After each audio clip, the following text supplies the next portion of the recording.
putting them forward as though they're things that just happen and that they're beyond our control. So now we get into the specifics, and we'll look at how much land is in fact under cultivation. The DEFRA is very slow to produce statistics, so these go back to 2022. We can be sure, given what's happened just yesterday, that the croppable area is less than this, but they say it's 6.1 million hectares. And I thought, since we're continually told that everything we do is sort of, in effect, a response to the situation in Russia, or in some ways that Russia should be demonized and so forth, I found a government meeting took place on 21st of March, and the spring planting was discussed at this meeting. Text from that shows that their cropland will hit 84.5 million hectares through this year, which has gone up by 300,000 hectares as opposed to down like it has in the United Kingdom. And also at the bottom there, I highlight that 8 million hectares are under perennial grasses. That means, despite the push in the United Kingdom for net zero, eat bugs, stay off meat, they have more land being grazed by livestock than we do as a total measure of our agricultural area. You might say, well, Russia is an absolutely enormous landmass with a larger population, which it is. So I will contextualize that by showing these figures here, which give the respective croppable areas, which are UK 6.1 million, Russia 84.5, population ours is 67 million, Russian 145. Now that works out as meaning that we have 0.091 hectares in cultivation per person, whereas Russia has 0.587 hectares of agricultural land in production. Okay, again, not going to be a like-for-like comparison, but it is worth noting that Russia uses nearly 6.5 times as much land per head for food production. Now, my bet would be that food security in Russia might be less of an issue than it is in the United Kingdom. So the question that drops out of this is, what do DEFRA do all day? And also, why is it that we still have schemes going forward to use land for things like solar panels and battery installations? Yes, very good questions, and we will talk more about that in extra as well. Vanessa, let's just finish in Syria, and what's the United States been up to? Well, yeah, just very quickly, almost immediately after the Moscow attack, only a few days, I think, dawn yesterday, US and Israel, that's been also confirmed to me by resistance factions here inside Syria, carried out an attack with more than 60 missiles from the Al-Tanf US illegal military base on the border with Jordan, the Red Circle, in the Triangle area in the northeast, hitting Deir ez-Zor city and areas that were really bases for the Syrian National Defense Forces, the Islamic Resistance Iraq, some IRGC, the Iranian forces that are there basically securing safety for civilians and also, of course, fighting ISIS that the US is using and maneuvering as a proxy. So I just have a very quick video, the only one that I could find that wasn't terribly shaky, of at least a couple of the missiles falling in that Deir ez-Zor area.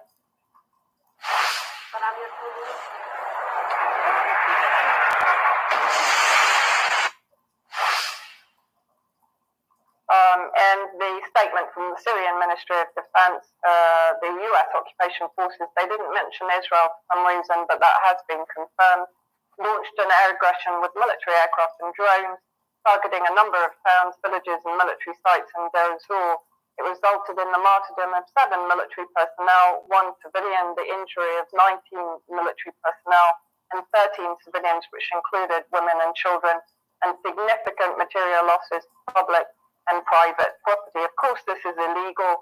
Also, what we've seen is an uptick in aggression from the Idlib al-Qaeda forces and affiliates against Western Aleppo and against northern Latakia, and an uptick in ISIS attacks against Syrian Arab Army positions and civilians in central Syria, emanating also from Al-Tanf. Yes, okay. Thank you, Vanessa. Thank you very much for that. We're going to end there for today. I'm going to say thank you to Vanessa and Charles, and thank you to everybody that's been watching. We will be back in a few minutes for some extra if you're a UK Column member. But either way, if you join us 1 p.m. tomorrow for the next edition of No Smoke Without Fire with Brian and Debbie, reminder, we're not doing a news program on Friday or Monday, so we will see you next week. I hope everybody has a great Easter, and we'll see you then. Bye-bye.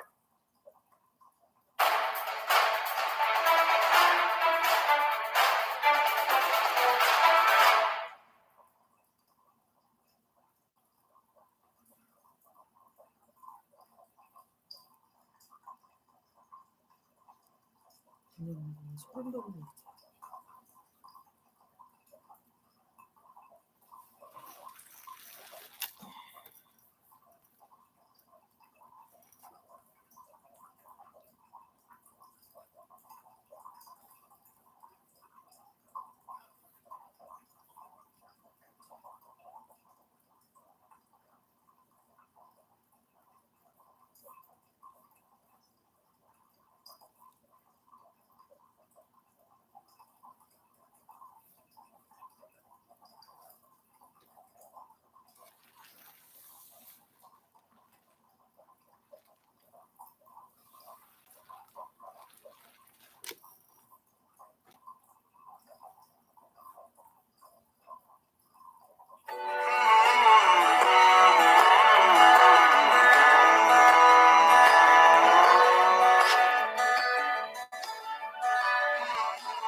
which came to Jeremiah from the Lord, saying, Arise and go down to the potter's house, and there I will cause thee to hear my words. Then I went down to the potter's house, and behold, he wrought a work on the wheels, and the vessel that he made of clay was marred in the hand of the potter. So he made it again another vessel, as seemed good to the potter to make it. Then the word of the Lord came to me, saying, O house of Israel, cannot I do with you as this potter, saith the Lord? Behold, as the clay is in the potter's hand, so are ye in mine hand, O house of Israel. Gentle, Donald. Slowly. Okay. That's good. How much you want for your pot? 500. 600. Introducing CoZone.com, the place to find computer help and buy what's right for you. Hey. Pay yourself. CoZone.com, we can help. At what instant I shall speak concerning a nation and concerning a kingdom, to pluck up and to pull down and to destroy it, if that nation against whom I have pronounced turn from their evil, I will repent of the evil that I thought to do unto them. And at what instant I shall speak concerning a nation and concerning a kingdom, to build and to plant it, if it do evil in my sight, that it obey not my voice, then I will repent of the good wherewith I said I would benefit them. Now therefore go to, speak to the men of Judah and to the inhabitants of Jerusalem, saying, Thus saith the Lord, Behold, I frame evil against you, and devise a device against you. Return ye now every one from his evil way, and make your ways and your doings good. And they said, There is no hope, but we will walk after our own devices, and we will every one do the imagination of his evil heart. Therefore thus saith the Lord, Ask ye now among the heathen, who hath heard such things? The Virgin of Israel hath done a very horrible thing. Will a man leave the snow of Lebanon, which cometh from the rock of the field, or shall the cold flowing waters that come from another place be forsaken?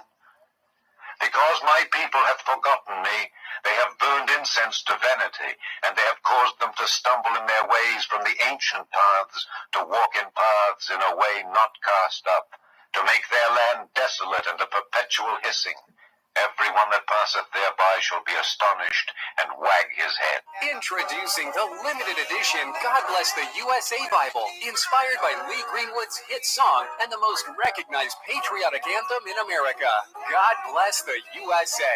The God Bless the USA large print leather-bound King James Bible also contains America's founding documents, the U.S. Constitution, the Bill of Rights, the Declaration of Independence, and the Pledge of Allegiance, along with a handwritten chorus to Lee Greenwood's song, God Bless the USA. I'm proud to endorse and encourage you to get this Bible. We must make America pray again. Pray, get educated, get motivated, and stand with me and the legions of Americans asking God to bless our great nation, to bring our great nation back, and to make America great again. I'm proud to partner with Lee in this offering. He's a very special man, both as a talent, but maybe even more so as a human being. He's very, very special. And I think you all should get a copy of God Bless the USA Bible now and help spread our Christian values with others. There you have it. Let's make America pray again. God bless you, and God bless the USA.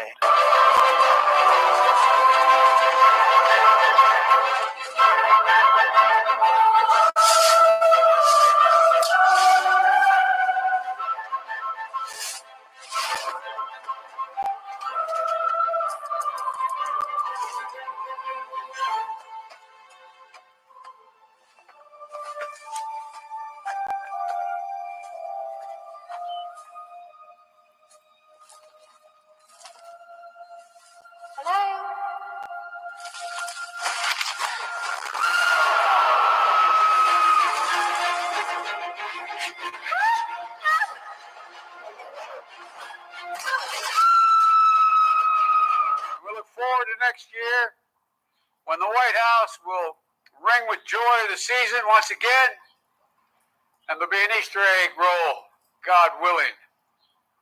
May God bless you all.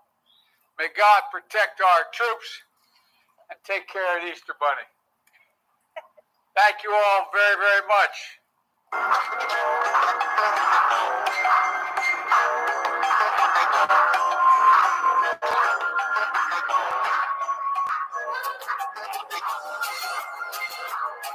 Easter, it's a Christian holiday celebrating the resurrection of Jesus Christ, but it's represented by a giant rabbit with a basket full of colorful eggs. Knowing this, you might ask yourself, what does a rabbit and colorful eggs have to do with Jesus Christ? To understand this, we must go back to the origin of Easter, and it begins with a pagan goddess named Ostara. Despite being a significant Christian holiday, Easter's origins are deeply pagan. From the tradition of food to even the name of the day, Easter is steeped in paganism. The name Easter comes from Ostara, also known as Istra in the Anglo-Saxon form. She is the Germanic pagan goddess of spring and fertility. The story of Ostara tells of her transforming a bird into a rabbit in spring. The rabbit maintained its bird ability to lay eggs, but these eggs were not ordinary. They were special because they were naturally colorful. The festival of Ostara, or the festival of Istre, was held each spring to celebrate the goddess Ostara and the season of spring and all the new life spring brings, from plants that had been dormant for winter to the birth of new life throughout the animal kingdom. The goddess's name, Istre, eventually became Easter, and on the day of the festival, this magical rabbit would lay its colorful eggs for children. In Germany and English-speaking countries, Easter comes from the Germanic goddess Ostara. But interestingly, in many other European countries, the name for the Easter holiday derives from the Jewish festival of Passover, as the arrest and execution of Jesus was said to have occurred during the Jewish observance of Passover. For instance, in Greece, the feast is called Pascha. In Italian, it's Pasqua, and in French, it's Pâques. So naturally, given the close proximity of Passover with Jesus' execution and the symbolism of the festival of Ostara, it was perfect for celebrating the resurrection of Jesus at this time of the year. But Easter's origin and namesake aren't the only aspects of the holiday which are steeped in paganism. The traditions of the holiday are also uniquely pagan. Eggs are used to represent fertility and birth in certain pagan traditions. In the spring season, pagans would decorate eggs with different colors to celebrate the rebirth of the spring season and give them to family and friends as gifts. There is also the German legend of the Osterhase, which tells of the Easter hare who laid brightly colored Easter eggs in a nest for good children to find. And there's the German tradition of Osterbrunnen, a custom of elaborately decorating public wells and fountains with lush greenery and Easter decorations. Villagers wanted to give thanks for the gift of water while celebrating Easter at the time and began holding competitions to see which village could decorate theirs best. Eating ham on Easter is another pagan tradition. In pagan lore, a man named Tammuz was killed by a wild pig. To mourn him, villagers abstained from eating meat for 40 days. Then every year on the first Sunday after the first full moon, following the spring equinox, the pagans celebrated by eating a pig in honor of Tammuz, which is another pagan connection to the day Easter is celebrated. Easter Day changes from year to year because it falls on the Sunday after the first full moon in April. This is also known as a pink moon, and pagan holidays are all based on moon cycles. Baked breads, egg loaves, and boiled colored stained eggs placed in decorative crown-shaped braided breads are also traditions of pagans who baked these goods at winter's end. And tiny sweet cakes decorated with a cross were served at the annual spring festival for the goddess Ostara. Christians adapted these cakes as hot cross buns and used it to represent the cross on which Christ died. The traditional Christian season of Lent, the 40-day period during which you make a sacrifice by giving up your favorite food or creature comforts, may have its roots in the ancient pagan wheel of the year and passing of the winter into spring. As winter neared its end, it wasn't uncommon for people to run out of food stores and sometimes needed to fast or cut out certain items to make it until springtime when food would be more available. While there are many widely celebrated holidays that originated from pagan traditions, I find Easter to be so unique in its paganism because of how blatant its origins are. I mean, the name itself is after a pagan goddess. Today, Easter has become a huge commercial holiday as well as a religious event, and despite its prominence as a Christian holiday, its pagan traditions have remained. So for who you don't know me, I'm Melania Trump, and nice to meet you all. I will have a special book for you, Party Animals. Did you know about the book? No? So Kathy Lee Gifford wrote it a while back. And I really like that book because it shows that we are all different, but we are all the same. So here is the story. Everyone wants to be the Cadbury bunny, because only he brings delicious Cadbury cream eggs, while others may keep trying. No bunny knows Easter better than Cadbury.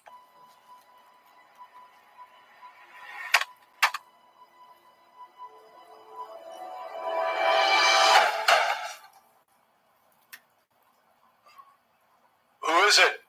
It's Joy.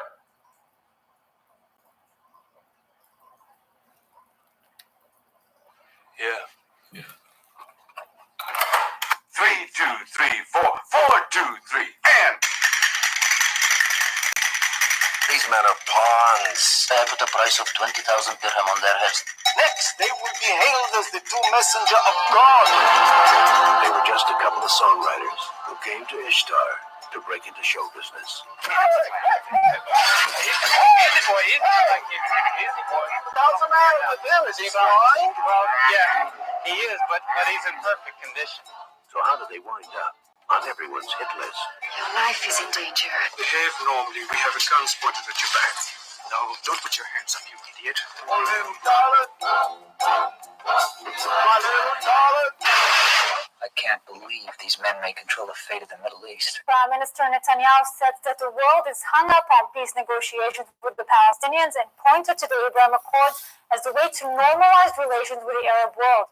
Speaking to CNN at the end of the U.S. Secretary of State's Blinken visit to the Middle East, Netanyahu said that after peace is achieved with the rest of the Arab world, we can circle back to seeking a workable peace with the Palestinians. LTV Steve Leibovich reports. When U.S. Secretary of State Antony Blinken visited Ramallah yesterday, he told PA leader Mahmoud Abbas of continued U.S. commitment to the peace process and the two-state solution. Prime Minister Netanyahu made clear that reaching an agreement with the Palestinians is not a top priority. Netanyahu said that while he was out of power, the security situation deteriorated and corrections need to be made. Ishtar, written and directed by Elaine May.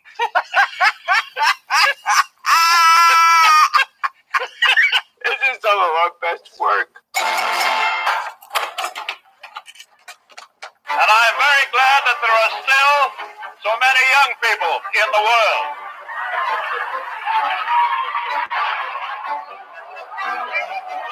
I want to welcome welcome all of you here to the White House. We're sure glad you're here. Welcome.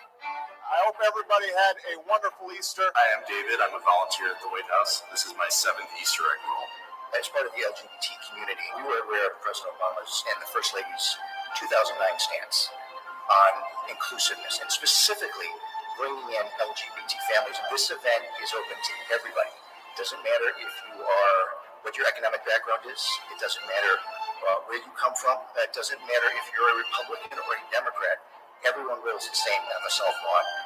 Who knows what we're going to be in 10 years? Will we have, robots out here dancing? Will we have other things? The world is evolving so fast. And it'll be fun to see the event that has been around for so long evolve with it. And we're really excited to see what they're going to do with it.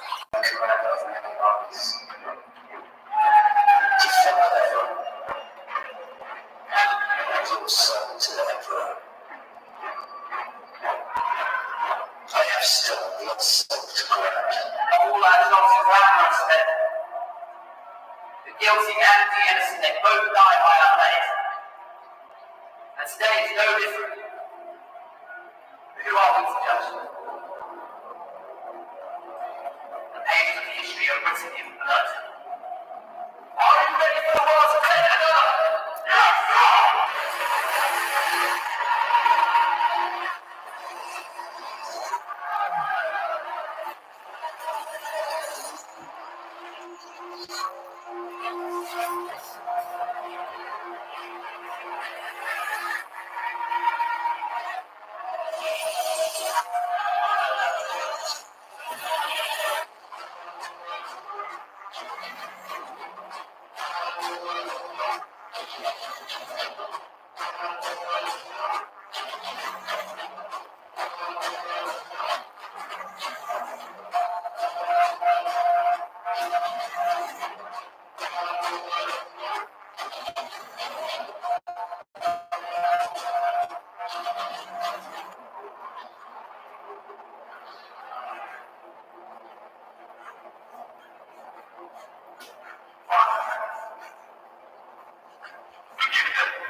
You're 2 hours late.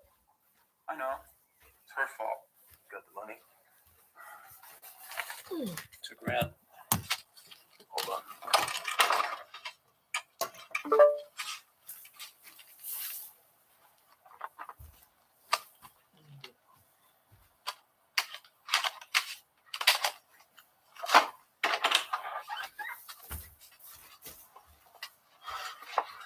Hallelujah. You're my savior, man.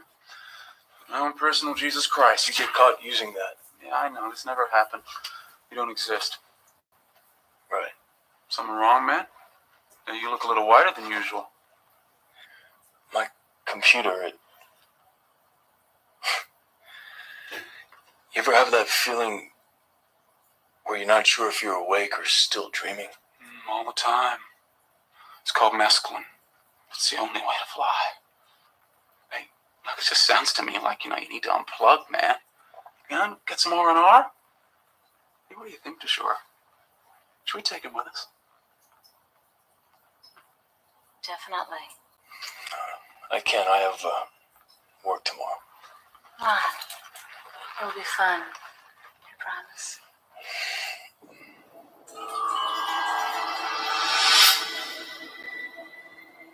Yeah. Sure. I'll go. I want to welcome you all to the 2009 White House Easter egg hunt.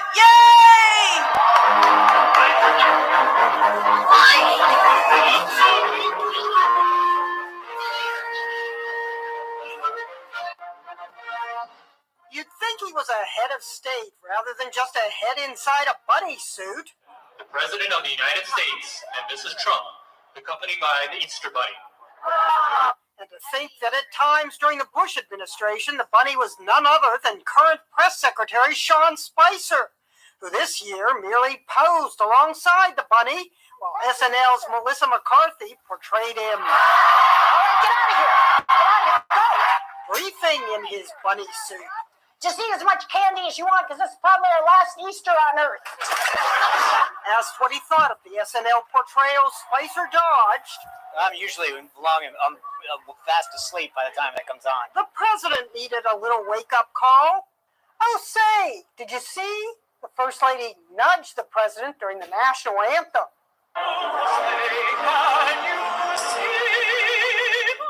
Tweeted one viewer, is it just me, or did he seem to have a problem finding his heart?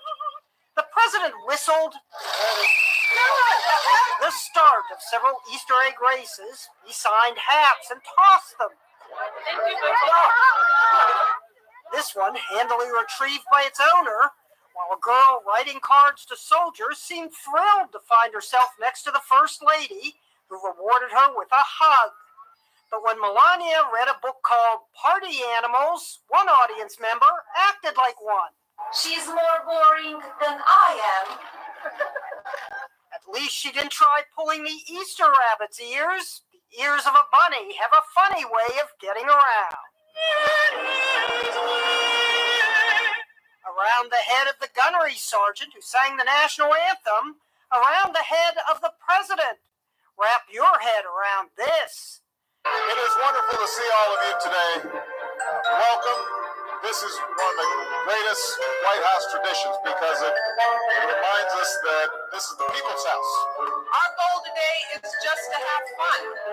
We want to focus on activity, healthy eating. We've got yoga, we've got dancing, we've got storytelling, we've got Easter egg decorating. Oh, we've got basketball, a little soccer as well.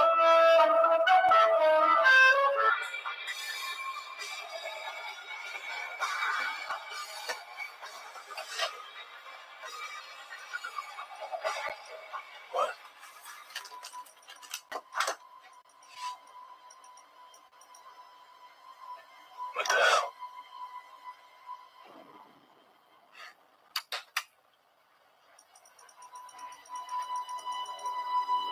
White rabbit.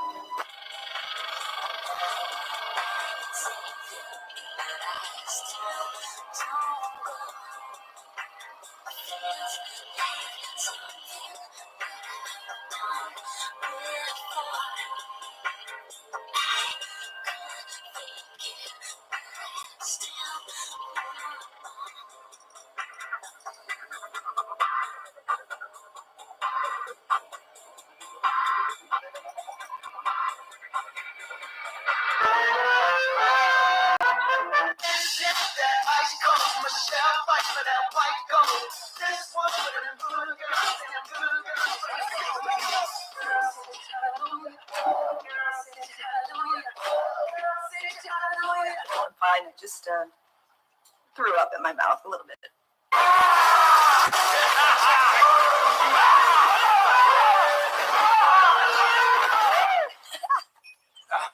Buckle up. It's very funny. Welcome to the Warren.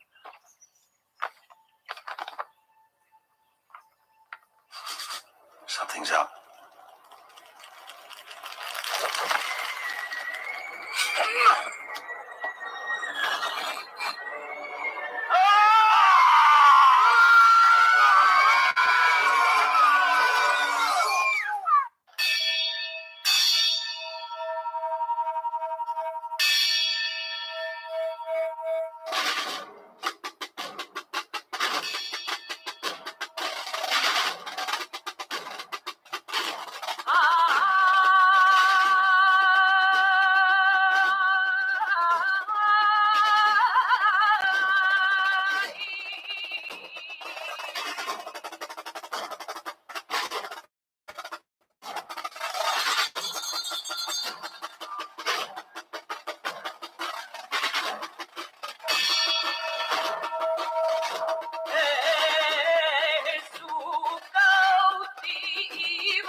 Sophie?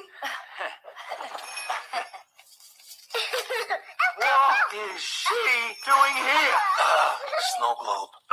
Crikey, somebody do something! Oh, don't look at me. I'm invisible, remember? I bet she's a fairy fan. It's okay, little one. Pretty. Oh. You know what? I've got something for you. Here it is. Look at all the pretty teeth. There's little blood and gum on them. Blood and gums? When was the last time you guys actually hung out with kids? We are very busy bringing joy to children. We don't have time for children. If one little kid can ruin Easter, then we're in worse shape than I thought.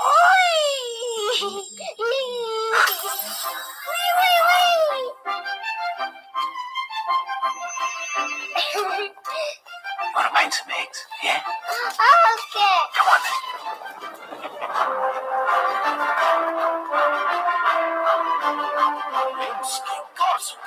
That's a lot of eggs. How much time do we have?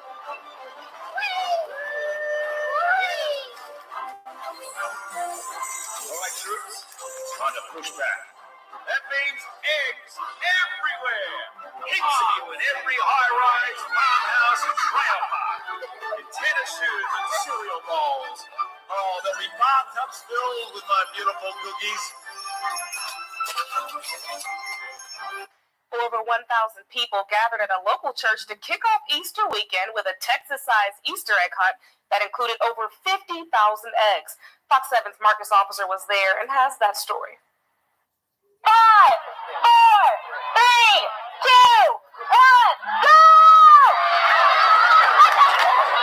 It was a mad dash into a Texas-sized celebration of an Easter tradition. 50,000 eggs on the premises. I hope they'll all be gone by the time this is done. And they were, thanks to the 1,000 plus that gathered at the Austin Oaks Church in Southwest Austin for the annual egg extravaganza. This has been a growing experience every year. Started with just a small number, and each year it just gets larger. Hundreds of kids and even some parents armed with their buckets, bags, and baskets wasted no time filling them up. We had a lot of fun watching all the kids get out in the middle and hunt for Easter eggs. Watch them run around picking up eggs and chowing down on candy.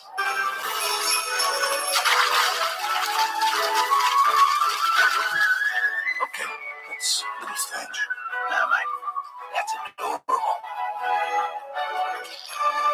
There will be springtime on every continent, and I'm bringing hope with me.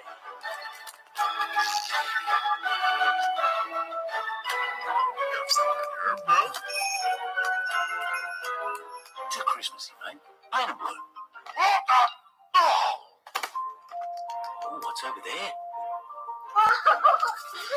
Oh, that's a beauty.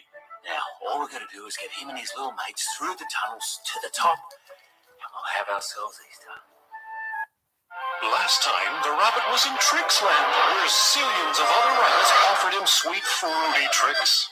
Animal! At last, sweet, delicious tricks! The fruity part of my complete breakfast. Wow! Delicious, yummy, awesome, stupendous! Hey, Rabbit, can I have some too? Silly kid, tricks are for rabbits! Tricks are for kids! Tricks are for kids! Silly rabbit. A rabbit can too, can't he? Wow! Whoopee! A zipline! A can of Simon Eyes. Ralphie, what did Aunt Clara give you? Show everybody.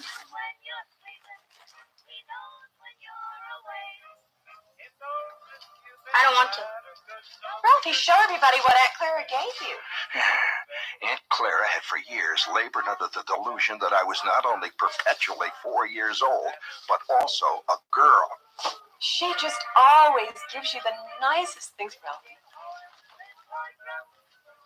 Oh, my God. Oh, isn't that sweet? Ralph, go upstairs and try it on. I don't want to. Go upstairs right now and try on that present. She went to all that trouble to make it. Now, go on.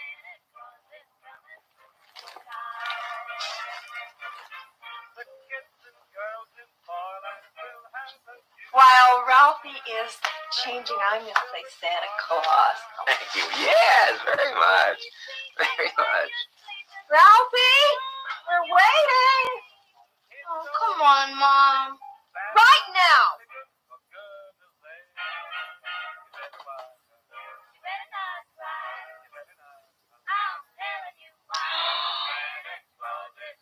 Immediately, my feet began to sweat as those two fluffy little bunnies with the blue button eyes stared sappily up at me. Come down here so I can see you better. I just hoped that Flick would never spot him, as the word of this humiliation could easily make life at Warren G. Harding School a veritable hell. Oh, isn't that cute? That is the most precious thing I've ever seen in my life. The word which came to Jeremiah from the Lord, saying, Arise and go down to the potter's house, and there I will cause thee to hear my words. Then I went down to the potter's house, and behold, he wrought a work on the wheels. And the vessel that he made of clay was marred in the hand of the potter. So he made it again, another vessel, as seemed good to the potter to make it. Then the word of the Lord came to me, saying, O house of Israel, can I not do with you as this potter, saith the Lord? Behold, as the clay is in the potter's hand, so are ye in mine hand, O house of Israel. At what instant I shall speak concerning a nation and concerning a kingdom, to pluck up and to pull down and to destroy it. Atlantic City's skyline had a major makeover this week as the former Trump Plaza Hotel and Casino was blown up in a controlled demolition. There was even an auction to sell 10 seats for an implosion viewing party at another space with clear views of the former president's former casino. According to the mayor of Atlantic City, Marty Small, the road to get here was tedious. Trump opened the Plaza Hotel and Casino in 1984. It was one of 3 casinos in Atlantic City with the Trump name. Amidst great hoopla this week, Donald Trump is opening his $1 billion Taj Mahal casino in Atlantic City. The other 2 were the Trump Taj Mahal, which is now the Hard Rock Cafe, and Trump Marina, now the Golden Nugget. Following several bankruptcies, lagging revenue, and rising competition from other resorts, Trump took the casinos public, which shifted the risk to stockholders. Many a small business contractors, small family businesses went belly up when he didn't pay them. The crumbling and dilapidated Plaza Hotel and Casino eventually closed down in 2014.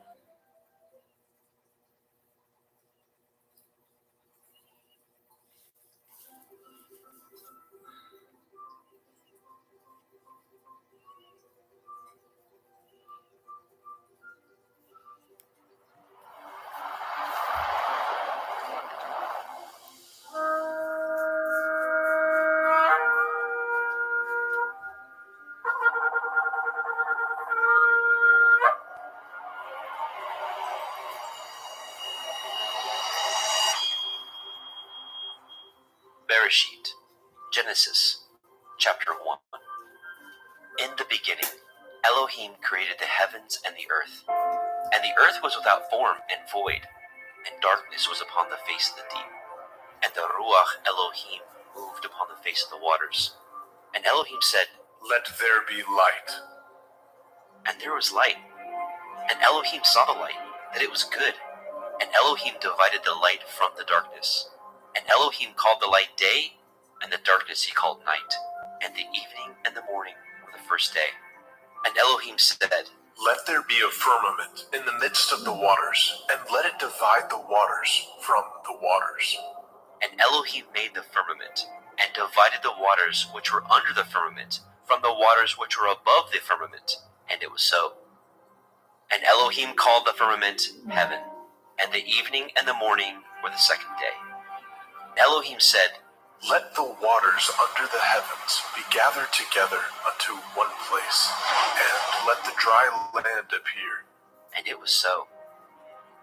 And Elohim called the dry land earth, and the gathering together of the waters called he seas. And Elohim saw that it was good.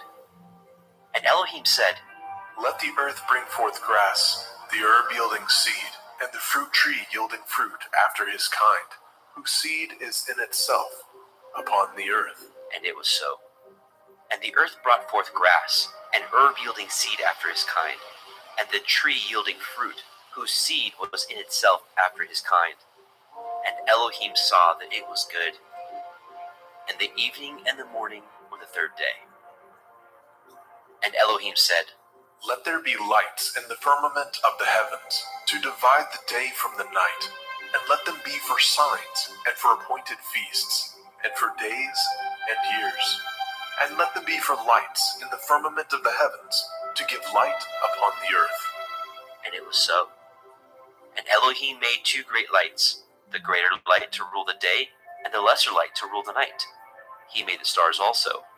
And Elohim set them in the firmament of the heavens to give light upon the earth, and to rule over the day and over the night, and to divide the light from the darkness. And Elohim saw that it was good. And the evening and the morning were the fourth day. And Elohim said, Let the waters bring forth abundantly the moving creature that has life, and fowl that may fly above the earth in the open firmament of heaven. And Elohim created great sea monsters, and every living creature that moves, which the waters brought forth abundantly after their kind, and every winged fowl after his kind. And Elohim saw that it was good. And Elohim blessed them, saying, Be fruitful and multiply, and fill the waters in the seas, and let fowl multiply in the earth. And the evening and the morning were the fifth day. And Elohim said, Let the earth bring forth the living creatures after his kind, cattle and creeping thing, and beast of the earth after his kind. And it was so.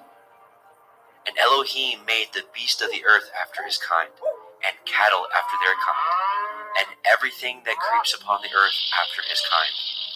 And Elohim saw that it was good.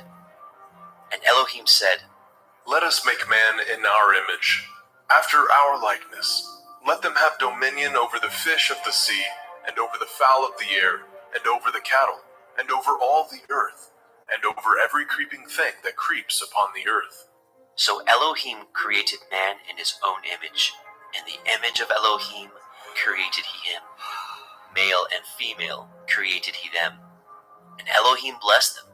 And Elohim said unto them, Be fruitful and multiply, and replenish the earth, and subdue it, and have dominion over the fish of the sea, and over the fowl of the air, and over every living thing that moves upon the earth. And Elohim said, Behold, I have given you every herb-bearing seed which is upon the face of all the earth, and every tree in which is the fruit of a tree yielding seed. To you it shall be for food. And to every beast of the earth, and to every fowl of the air, and to everything that creeps upon the earth, wherein there is life, I have given every green herb for food. And it was so. And Elohim saw everything that he had made, and behold, it was very good. And the evening and the morning were the sixth day.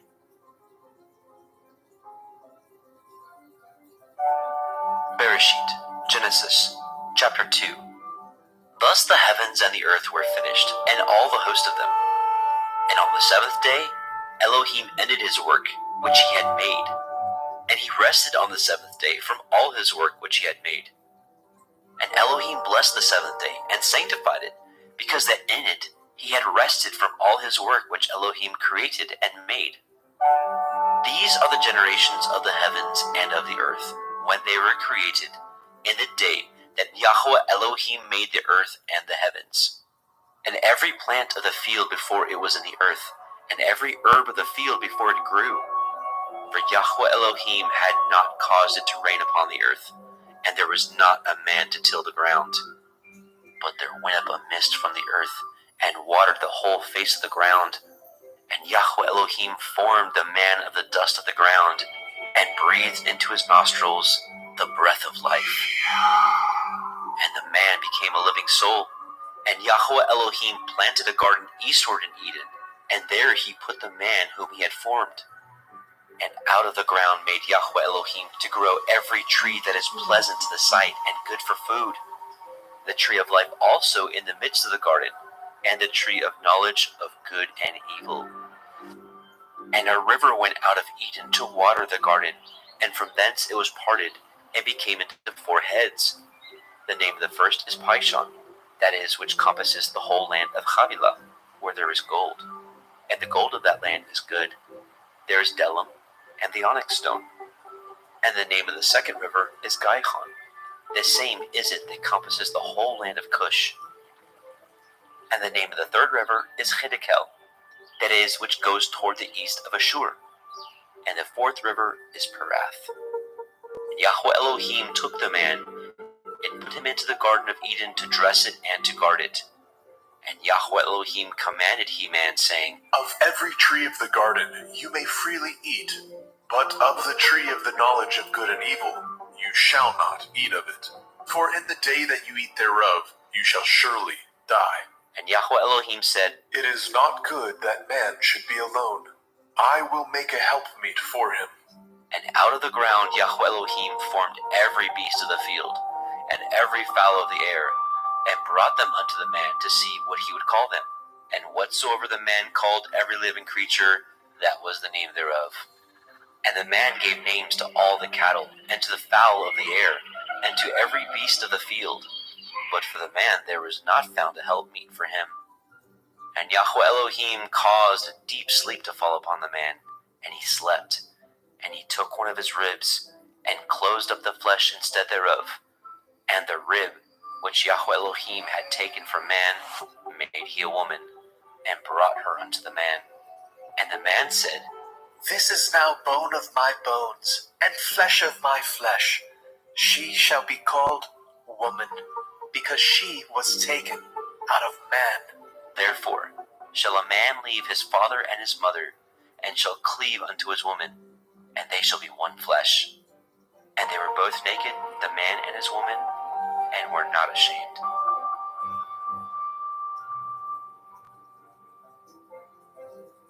Bereshit, Genesis, chapter 3.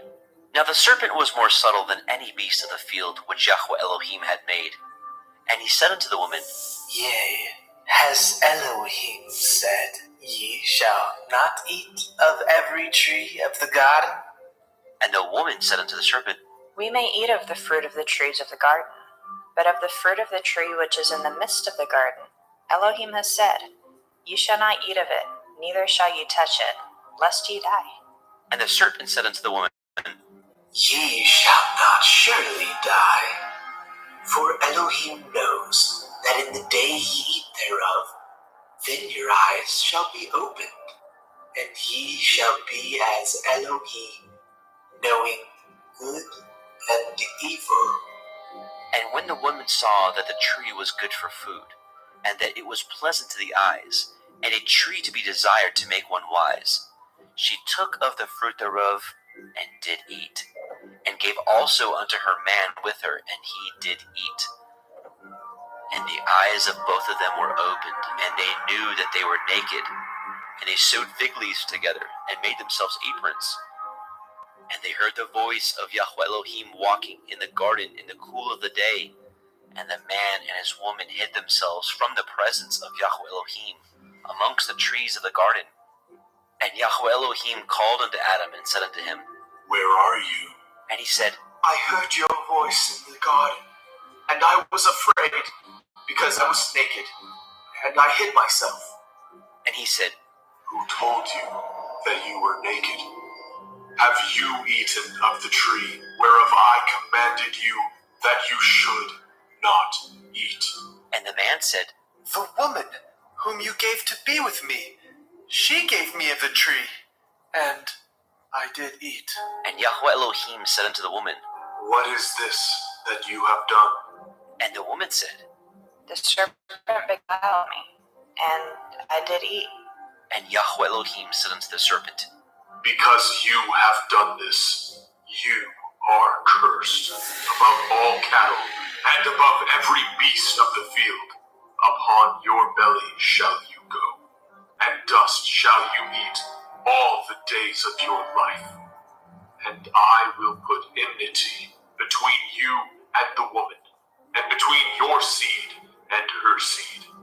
It shall bruise your head, and you shall bruise his heel.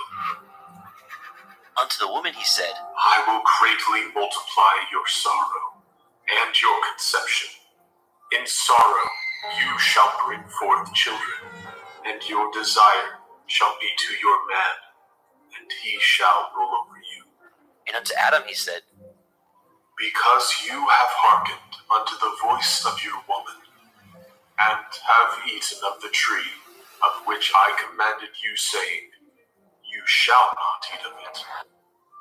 Cursed is the ground for your sake. In sorrow you shall eat of it all the days of your life. Thorns also and thistles shall it bring forth to you, and you shall eat the herb of the field. In the sweat of your face shall you eat bread, till you return unto the ground. For out of it were you taken, for dust you are, and unto dust shall you return. And Adam called his woman's name Hua, because she was the mother of all living. Unto Adam also, and to his woman did Yahweh Elohim make coats of skins, and clothed them.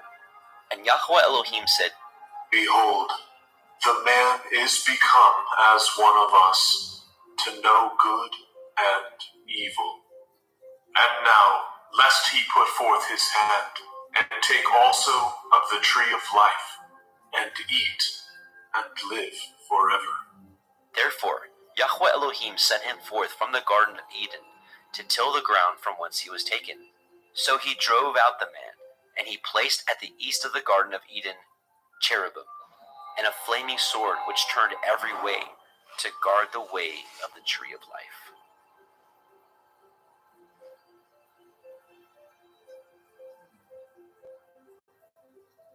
Bereshit, Genesis, chapter 4.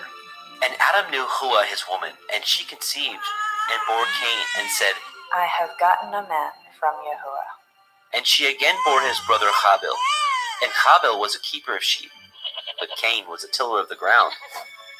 And in process of time it came to pass that Cain brought of the fruit of the ground an offering unto Yahweh. And Habil he also brought of the firstlings of his flock, and of the fat thereof. And Yahweh had respect unto Habil and unto his offering, but unto Cain and to his offering he had not respect. And Cain was very wroth, and his countenance fell. And Yahweh said unto Cain, Why are you wroth, and why is your countenance fallen? If you do well, shall you not be accepted? And if you do not well, sin lies at the door, and unto you shall be his desire, and you shall rule over him. And Cain talked with Habil his brother, and it came to pass, when they were in the field, that Cain rose up against Habil his brother, and slew him. And Yahweh said unto Cain, Where is Habil, your brother? And he said, I know not. Am I to guard my brother? And he said, What have you done? The voice of your brother's blood cries unto me from the ground. And now are you cursed from the earth, which has opened her mouth to receive your brother's blood from your hand. When you till the ground, it shall not henceforth yield unto you your strength. A fugitive and a vagabond shall you be in the earth. And Cain said unto Yahweh, My punishment is greater than I can bear. Behold, you have driven me out this day from the face of the earth, and from your face shall I be hid. And I shall be a fugitive and a vagabond in the earth. And it shall come to pass that every one that finds me shall slay me. And Yahweh said unto him, Therefore, whoever slays Cain, vengeance shall be taken on him sevenfold. And Yahweh set a mark upon Cain, lest any finding him should kill him.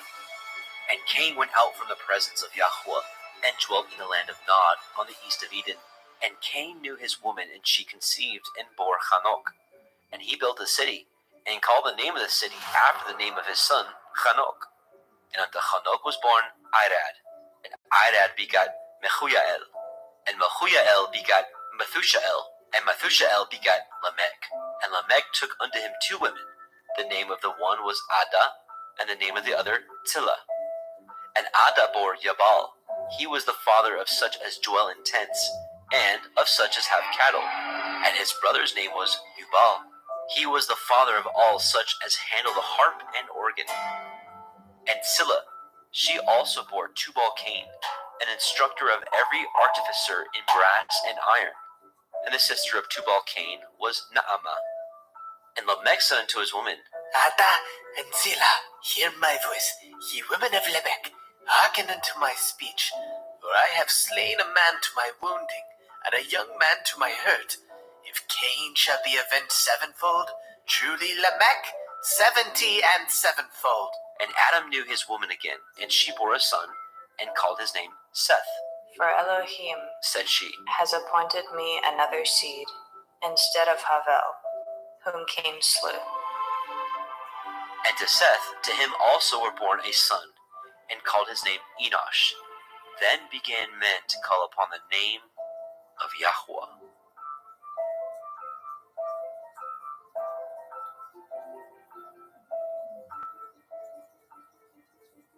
Bereshit, Genesis, chapter 5.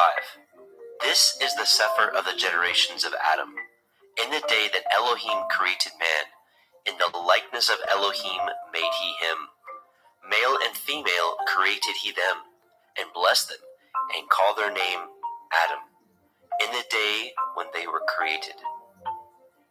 And Adam lived 130 years, and begat a son in his own likeness, after his image, and called his name Seth. And the days of Adam, after he had begotten Seth, were 800 years, and he begat sons and daughters. And all the days that Adam lived were 930 years, and he died.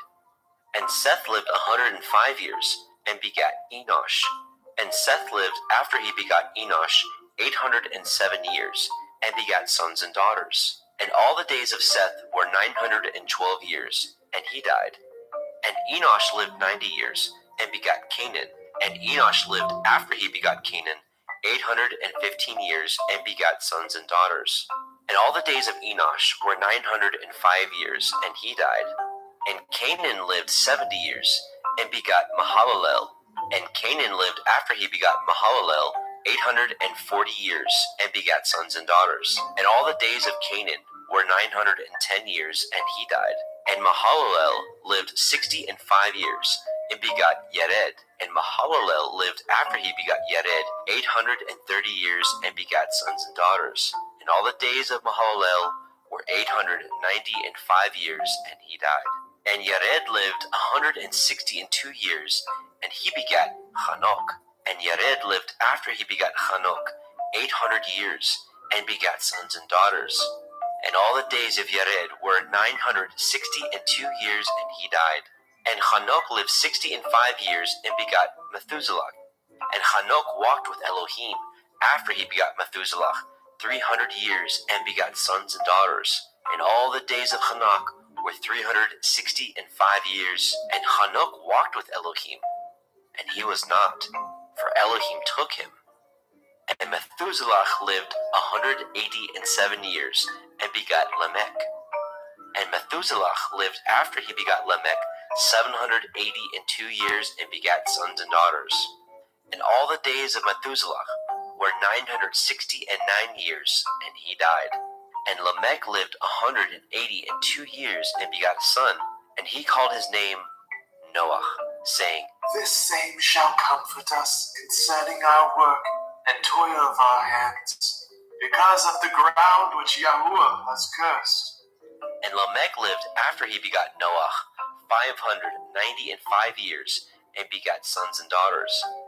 And all the days of Lamech were 777 years, and he died. And Noah was 500 years old, and Noah begat Shem, Ham, and Japheth. Bereshit, Genesis, chapter 6. And it came to pass, when men began to multiply on the face of the earth, and daughters were born unto them, that the sons of Elohim saw the daughters of men that they were fair, and they took them women of all which they chose. And Yahweh said, My Ruach shall not always strive with man, for that he also is flesh. Yet his days shall be 120 years. There were Nephilim in the earth in those days, and also after that, when the sons of Elohim came in unto the daughters of men, and they bore children to them, the same became giants, which were of ancient times, men of infamy. And Yahweh saw that the wickedness of man was great in the earth, and that every imagination of the thoughts of his heart was only evil continually. And Yahweh repented that he had made man on the earth, and it grieved him at his heart. And Yahweh said, I will destroy man whom I have created from the face of the earth, both man and beast, and the creeping thing, and the fowls of the air, for I repent that I have made them. But Noah found grace in the sight of Yahweh. These are the generations of Noah. Noah was a just man, and perfect in his generations. And Noah walked with Elohim. And Noah begot 3 sons, Shem, Ham, and Japheth. The earth also was corrupt before Elohim, and the earth was filled with violence. And Elohim looked upon the earth, and behold, it was corrupt, for all flesh had corrupted his way upon the earth. And Elohim said unto Noah, The end of all flesh is come before me, for the earth is filled with violence through them. And behold, I will destroy them with the earth. Make you an ark of gopher wood. Rooms shall you make in the ark, and shall pitch it within and without with pitch. And this is the fashion which you shall make it of. The length of the ark shall be 300 cubits, the breadth of it 50 cubits, and the height of it 30 cubits. A window shall you make to the ark, and in a cubit shall you finish it above. And the door of the ark shall you set in the side thereof, with lower, second, and third stories shall you make it. And behold, I, even I, do bring a flood of waters upon the earth, to destroy all flesh, wherein is the breath of life from under heaven, and everything that is in the earth shall die. But with you will I establish my covenant, and you shall come into the ark, you and your sons, and your woman, and your sons' women with you. And of every living thing of all flesh, 2 of every sort shall you bring into the ark, to keep them alive with you. They shall be male and female, of fowls after their kind, and of cattle after their kind, of every creeping thing of the earth after his kind. 2 of every sort shall come unto you, to keep them alive. And take unto you of all food that is eaten, and you shall gather it to you, and it shall be for food for you, and for them. Thus did Noah according to all that Elohim commanded him. So did he.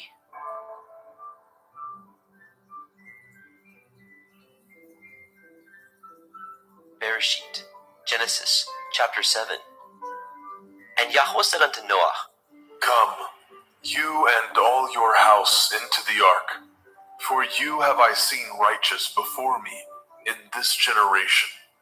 Of every clean beast you shall take to you by 7s, the male and his female, and of beasts that are not clean by 2, the male and his female.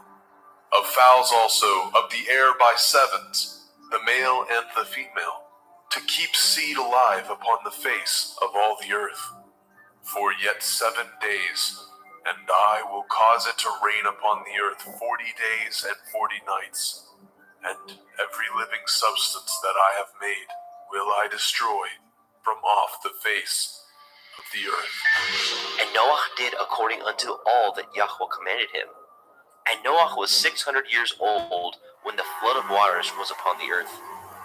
And Noah went in, and his sons, and his woman, and his sons' women with him, into the ark because of the waters of the flood.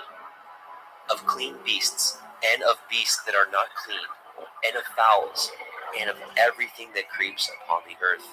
There went in 2 and 2 unto Noah into the ark, the male and the female, as Elohim had commanded Noah. And it came to pass after 7 days that the waters of the flood were upon the earth. In the 600th year of Noah's life, in the 2nd month, the 17th day of the month, the same day were all the fountains of the great deep broken up, and the windows of heaven were opened. And the rain was upon the earth 40 days and 40 nights. In the selfsame day entered Noah, Shem, and Ham, and Japheth, the sons of Noah, and Noah's women, and the 3 women of his sons with them into the ark. They and every beast after his kind, and all the cattle after their kind, and every creeping thing that creeps upon the earth after his kind, and every fowl after his kind, of every bird of every sort. And they went in unto Noah into the ark, 2 and 2 of all flesh, wherein is the breath of life. And they that went in male and female of all flesh, as Elohim had commanded him. And Yahweh shut him in. And the flood was 40 days upon the earth, and the waters increased, and bore up the ark, and it was lifted up above the earth. And the waters prevailed, and were increased greatly upon the earth, and the ark went upon the face of the waters. And the waters prevailed exceedingly upon the earth, and all the high hills that were under the whole heaven were covered. 15 cubits upward did the waters prevail, and the mountains were covered. And all flesh died that moved upon the earth, both of fowl, and of cattle, and of beast, and of every creeping thing that creeps upon the earth, and every man, all in whose nostrils was the breath of life, of all that was in the dry land, died. And every living substance was destroyed which was upon the face of the ground, both man and cattle, and the creeping things, and the fowl of the heavens, and they were destroyed from the earth. And Noah only remained alive, and they that were with him in the ark. And the waters prevailed upon the earth 150 days. Bereshit, Genesis, chapter 8. And Elohim remembered Noah, and every living thing, and all the cattle that was with him in the ark. And Elohim made a wind to pass over the earth, and the waters assuaged. The fountains also of the deep, and the windows of heaven were stopped, and the rain from heaven was restrained, and the waters returned from off the earth continually. And after the end of the 150 days, the waters were abated. And the ark rested in the 7th month, on the 17th day of the month, upon the mountains of Ararat. And the waters were decreased continually until the 10th month. In the 10th month, on the 1st day of the month, were the tops of the mountains seen. And it came to pass at the end of 40 days that Noah opened the window of the ark which he had made, and he sent forth a raven which went forth to and fro until the waters were dried up from off the earth. Also he sent forth a dove from him to see if the waters were abated from off the face of the ground. But the dove found no rest for the sole of her foot, and she returned unto him into the ark, for the waters were on the face of the whole earth. Then he put forth his hand and took her, and pulled her in unto him into the ark. And he stayed yet other 7 days. And again he sent forth the dove out of the ark. And the dove came into him in the evening, and lo, in her mouth was an olive leaf plucked off. So Noah knew that the waters were abated from off the earth. And he stayed yet other 7 days, and sent forth the dove, which returned not again unto him any more. And it came to pass in the 601st year, in the 1st month, the 1st day of the month, the waters were dried up from off the earth. And Noah removed the covering of the ark, and looked, and behold, the face of the ground was dry. And in the 2nd month, on the 7th and 20th day of the month, the earth was dried. And Elohim spoke unto Noah, saying, Go forth of the ark, you and your woman, and your sons women with you. Bring forth with you every living thing that is with you, of all flesh, both of fowl and of cattle, and of every creeping thing that creeps upon the earth, that they may breed abundantly in the earth, and be fruitful, and multiply upon the earth. And Noah went forth, and his sons, and his woman, and his sons' women with him, every beast, every creeping thing, and every fowl, and whatsoever creeps upon the earth after their kinds, went forth out of the ark. And Noah built an altar unto Yahweh, and took of every clean beast, and of every clean fowl, and offered burnt offerings on the altar. And Yahweh smelled a sweet savor. And Yahweh said in his heart, I will not again curse the ground any more for man's sake. For the imagination of man's heart is evil from his youth. Neither will I again smite any more everything living, as I have done. While the earth remains, seed time and harvest, and cold and heat, and summer and winter, and day and night shall not cease. Bereshit, Genesis, chapter 9. And Elohim blessed Noah and his sons, and said unto them, Be fruitful and multiply, and replenish the earth. And the fear of you and the dread of you shall be upon every beast of the earth, and upon every fowl of the air, upon all that moves upon the earth, and upon all the fish of the sea. Into your hand are they delivered. Every moving thing that lives shall be meat for you. Even as the green herb have I given you all things. But the flesh with the life thereof, which is the blood thereof, shall ye not eat. And surely your blood of your lives will I require. At the hand of every beast will I require it. And at the hand of man, at the hand of every man's brother will I require the life of man. Whoso sheds man's blood, by man shall his blood be shed. For in the image of Elohim made he man. And you, be ye fruitful, and multiply. Bring forth abundantly in the earth, and multiply therein. And Elohim spoke unto Noah, and to his sons with him, saying, And I, behold, I establish my covenant with you, and with your seed after you, and with every living creature that is with you, of the fowl, of the cattle, and of every beast of the earth with you, from all that go out of the ark, to every beast of the earth. And I will establish my covenant with you. Neither shall all flesh be cut off any more by the waters of a flood. Neither shall there any more be a flood to destroy the earth. And Elohim said, This is the sign of the covenant which I make between me and you, and every living creature that is with you, for perpetual generations. I do set my bow in the cloud, and it shall be for a sign of a covenant between me and the earth. And it shall come to pass, when I bring a cloud over the earth, that the bow shall be seen in the cloud. And I will remember my covenant, which is between me and you, and every living creature of all flesh. And the waters shall no more become a flood to destroy all flesh. And the bow shall be in the cloud, and I will look upon it, that I may remember the everlasting covenant between Elohim and every living creature of all flesh that is upon the earth. And Elohim said unto Noah, This is the sign of the covenant which I have established between me and all flesh that is upon the earth. And the sons of Noah that went forth of the ark were Shem, and Ham, and Japheth. And Ham is the father of Canaan. These are the three sons of Noah, and of them was the whole earth overspread. And Noah began to be a husbandman, and he planted a vineyard. And he drank of the wine, and was drunken, and he was uncovered within his tent. And Ham, the father of Canaan, saw the nakedness of his father, and told his two brethren without.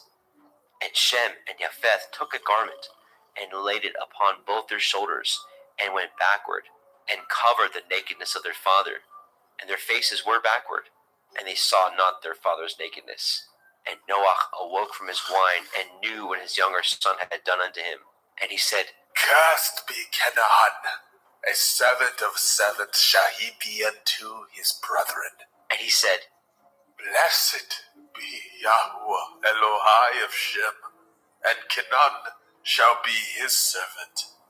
Elohim shall enlarge Japheth, and he shall dwell in the tents of Shem, and Canaan shall be his servant.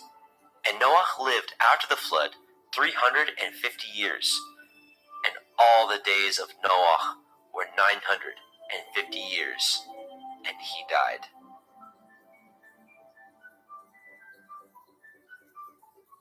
Bereshit, Genesis, chapter 10. Now these are the generations of the sons of Noah, Shem, Ham, and Japheth. And unto them were sons born after the flood.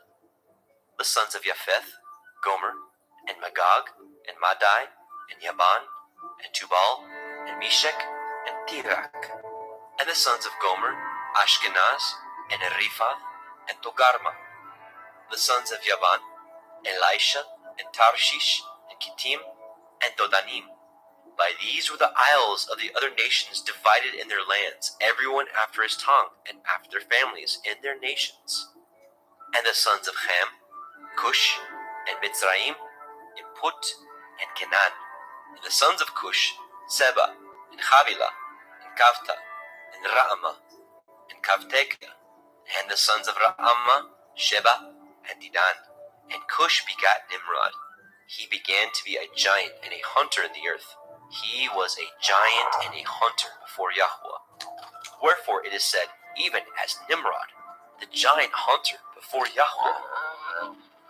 And the beginning of his kingdom was Babel, and Erech, and Akkad, and Calneh, in the land of Shinar. Out of that land went forth Ashur, and built Nineveh, and the city Rehoboth, and Kelach, and Reset between Nineveh and Kelach. The same is a great city. And Mitzrayim begat Lodim, and Anamim, and Lechavim, and the Naphtochim, and the Pathrusim, and the Kasluchim, out of whom came Pelishtim, and the Kaphtorim. And Canaan begat Sidon, his firstborn, and Heth, and the Jebusite, and the Amorite, and the Girgashite, and the Hivite, and the Arkite, and the Hinite, and the Arvadite, and the Tzemarai, and the Hamathite. And afterward were the families of the Canaanim spread abroad.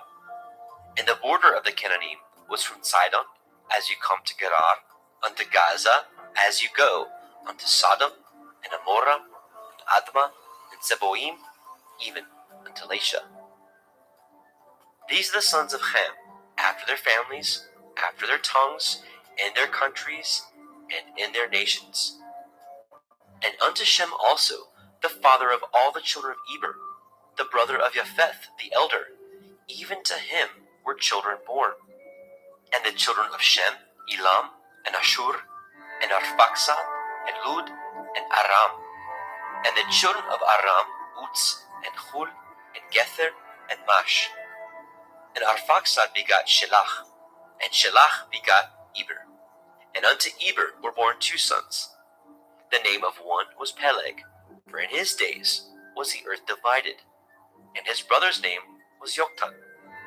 And Yoktan begat Almodad, and Shelef, and Chatzarmaveth, and Yerach, and Hadoram, and Uzal, and Dikla, and Obal, and Abimael, and Sheba, and Ophir, and Havilah, and Yobab. All these were the sons of Yoktan. And their dwelling was from Misha, as you go unto Sephat, a mountain of the east. These are the sons of Shem, after their families, after their tongues, in their lands, after their nations. These are the families of the sons of Noah, after their generations, in their nations, and by these were the nations divided in the earth after the flood.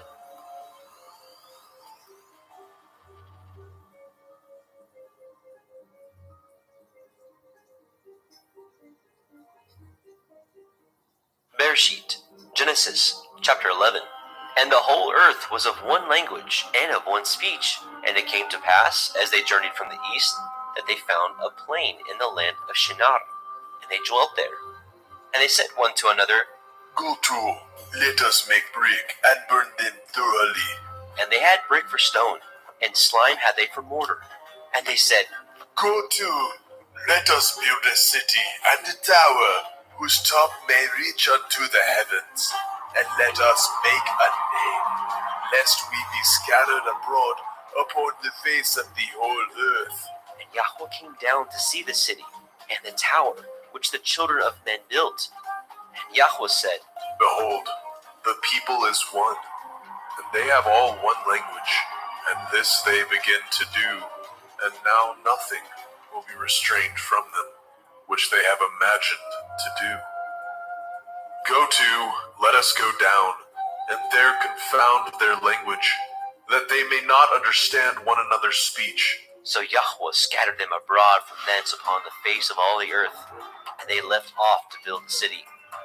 Therefore is the name of it called Babel, because Yahweh did there confound the language of all the earth. And from thence did Yahweh scatter them abroad upon the face of all the earth. These are the generations of Shem. Shem was 100 years old, and begot Arphaxad 2 years after the flood. And Shem lived after he begot Arphaxad 500 years, and begat sons and daughters. And Arphaxad lived 35 years, and begot Shelach. And Arphaxad lived after he begot Shelach 403 years, and begat sons and daughters. And Shelach lived 30 years, and begot Eber. And Shelach lived after he begot Eber 403 years, and begat sons and daughters. And Eber lived 34 years, and begot Peleg. And Eber lived after he begot Peleg 430 years, and begot sons and daughters. Peleg lived 30 years, and begat Reu. And Peleg lived after he begot Reu 209 years, and begat sons and daughters. And Reu lived 32 years, and begot Serug. And Reu lived after he begot Serug 207 years, and begot sons and daughters. And Serug lived 30 years, and begot Nahor. And Serug lived after he begot Nahor 200 years, and begot sons and daughters. And Nahor lived 29 years, and begot Terach. And Nahor lived after he begot Terach 119 years, and begot sons and daughters. And Terach lived 70 years, and begot Abram, Nahor, and Haran. Now these are the generations of Terach. Terach begot Abram, Nahor, and Haran. And Haran begot Lot. And Haran died before his father Terach in the land of his nativity, in Ur of the Kasdim. And Abram and Nahor took them women. The name of Abram's woman was Sarai, and the name of Nahor's woman, Milcah, the daughter of Haran, the father of Milcah, and the father of Yizkah. But Sarai was barren, she had no child.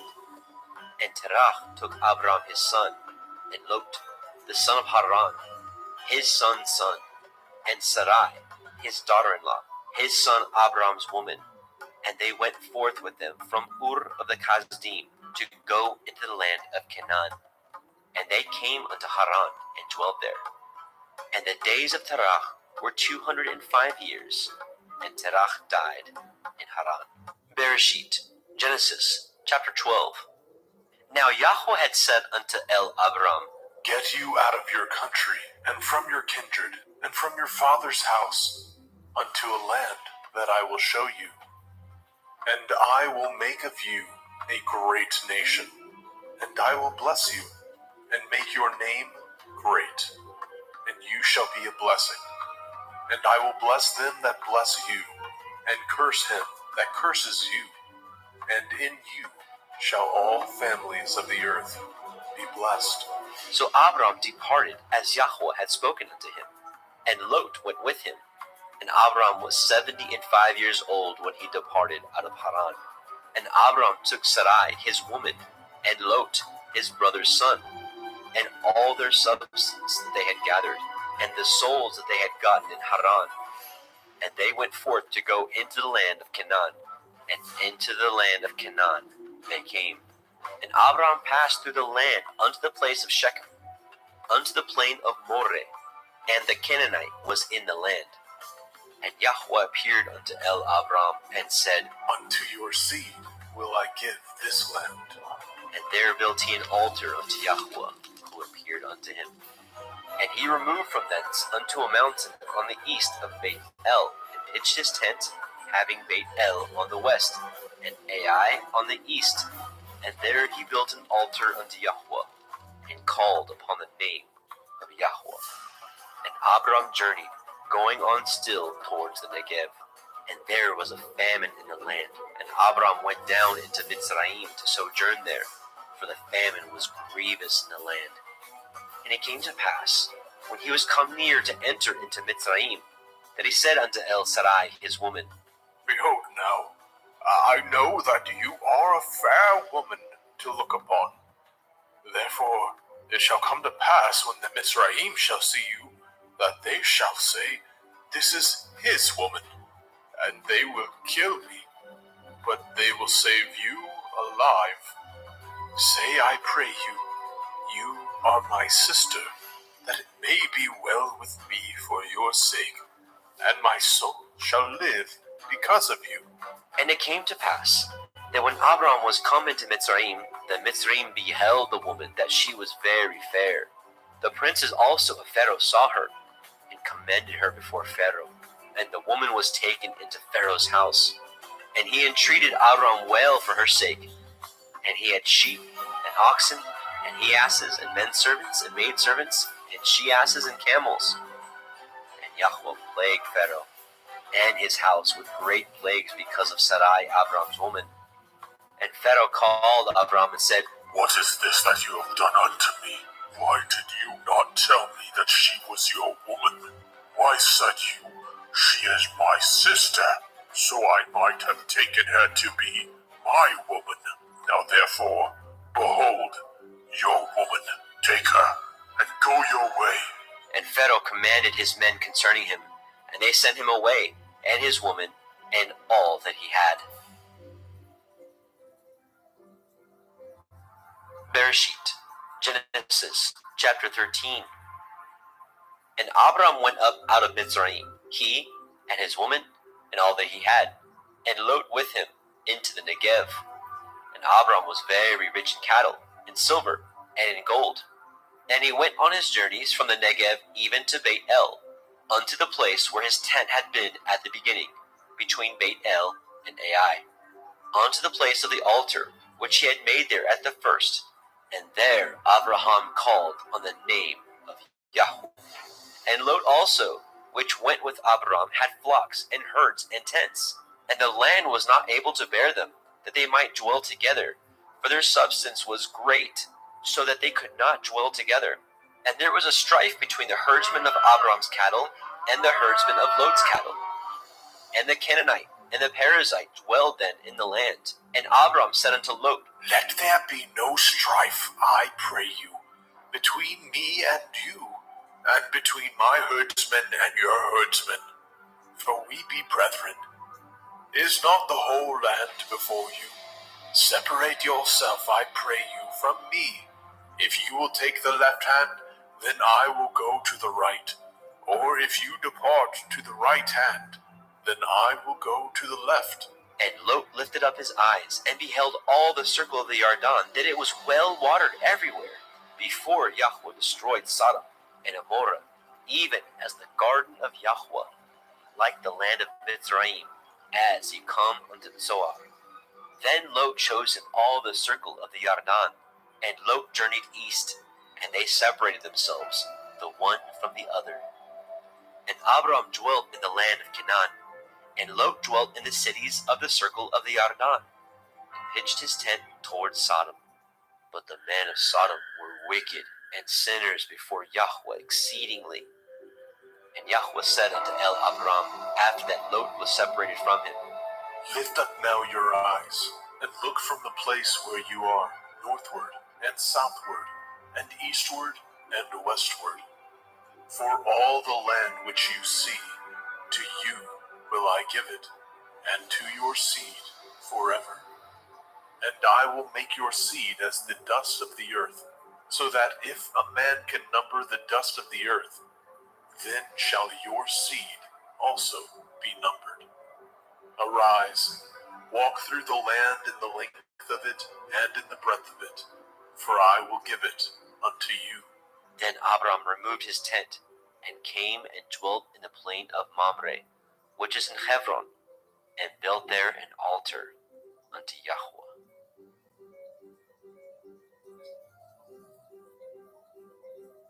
Bereshit, Genesis chapter 14.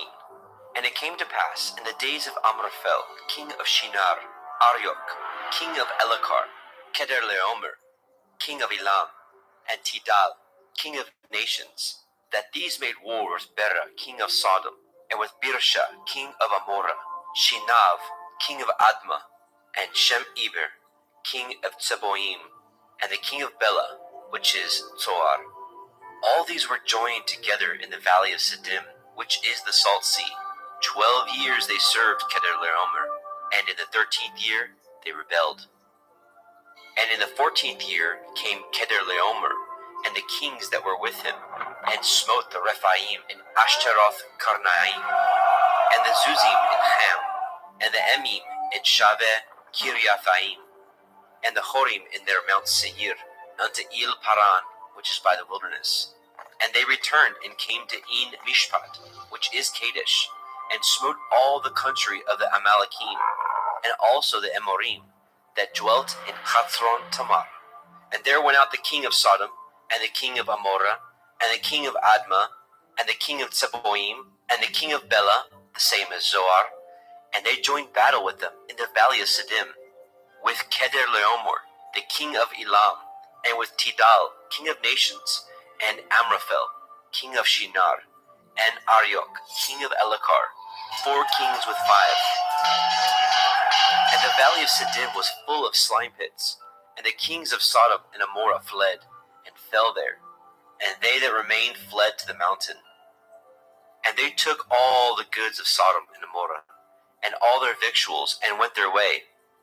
And they took Lot, Abram's brother, who dwelt in Sodom, and his goods, and departed.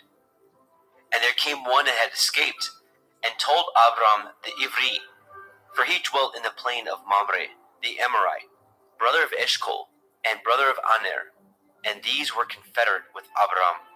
And when Abram heard that his brother was taken captive, he armed his trained servants, born in his house, 318, pursued them unto Dan.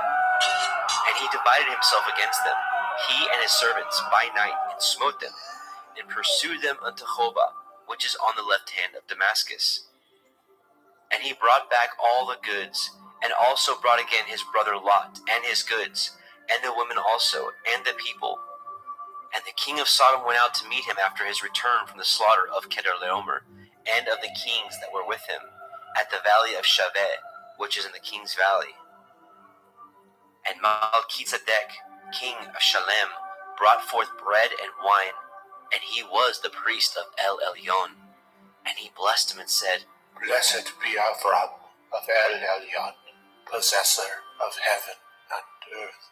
And blessed be El Elyon, which has delivered your enemies into your hand.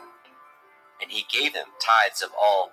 And the king of Sodom said unto El Abram, Give me the persons, and take the goods for yourself. And Abram said to the king of Sodom, I have lifted up my hand unto El Yahuwah, El Elyon, the possessor of heaven and earth, that I will not take from a thread even to a shoe latchet, and that I will not take anything that is yours, lest you should say, I have made Avram rich, save only that which the young men have eaten, and the portion of the men which went with me, Aner, Eshcol, and Mamre. Let them take their portion.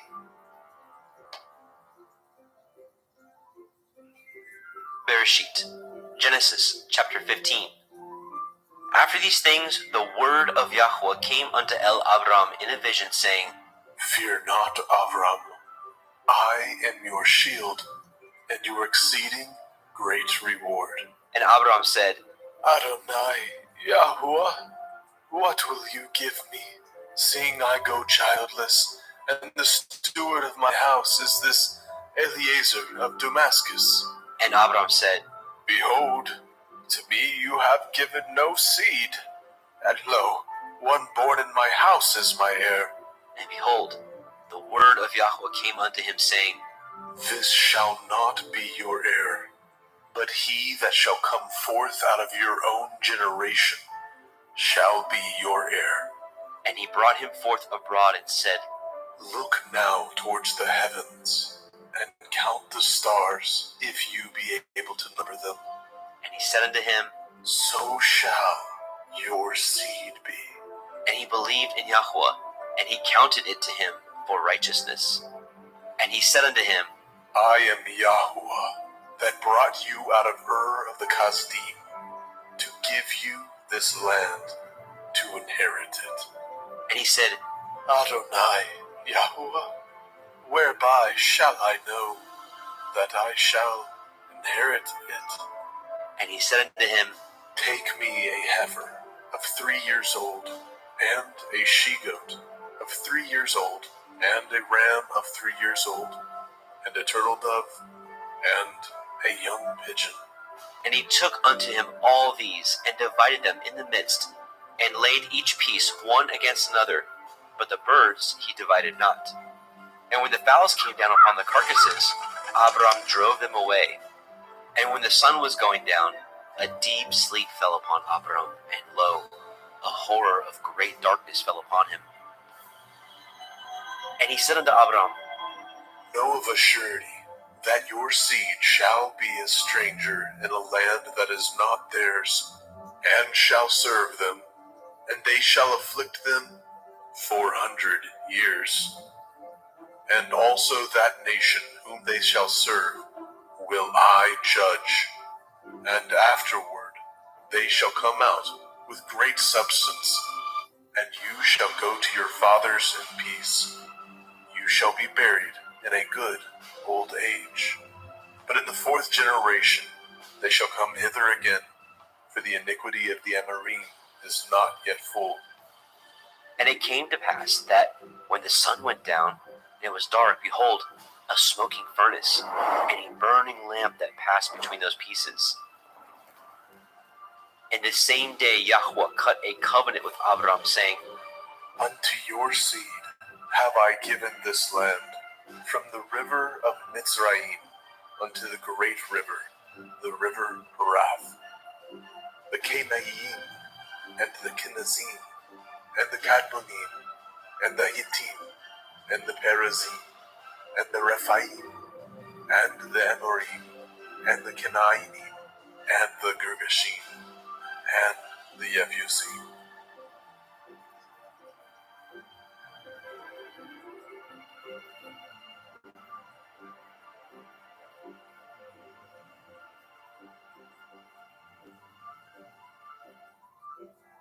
Bereshit, Genesis chapter 16. Now Sarai, Abram's woman, bore him no children, and she had a handmaid, a Mitzrite, whose name was Hagar.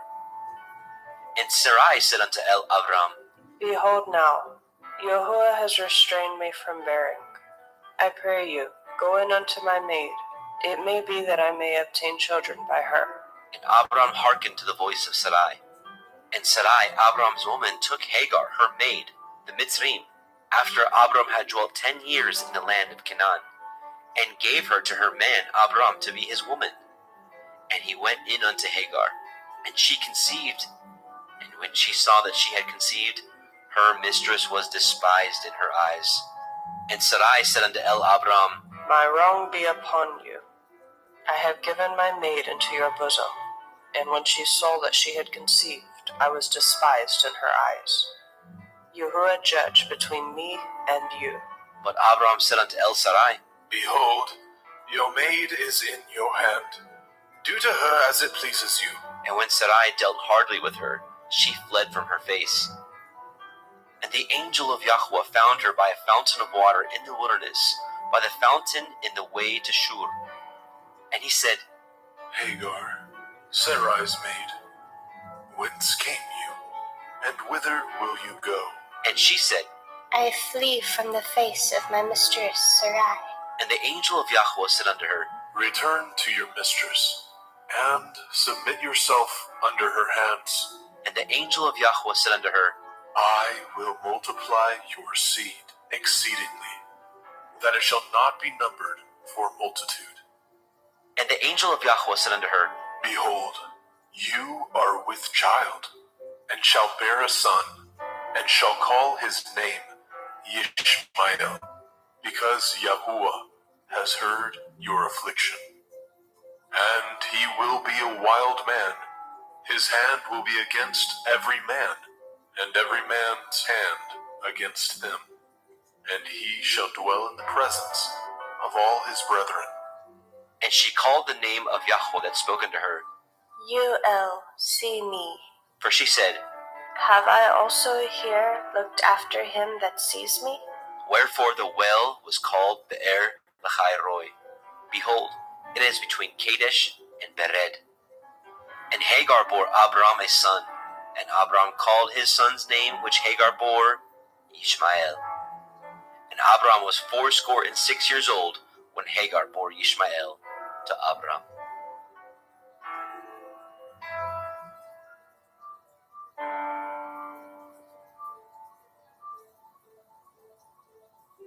Bereshit, Genesis, chapter 17. And when Abram was 90 years old and 9, Yahweh appeared to Abram and said unto him, I am El Shaddai. Walk before me and be perfect. And I will make my covenant between me and you, and will multiply you exceedingly. And Abram fell on his face, and Elohim talked with him, saying, As for me, behold, my covenant is with you, and you shall be a father of many nations. Neither shall your name any more be called Avram, but your name shall be Avraham.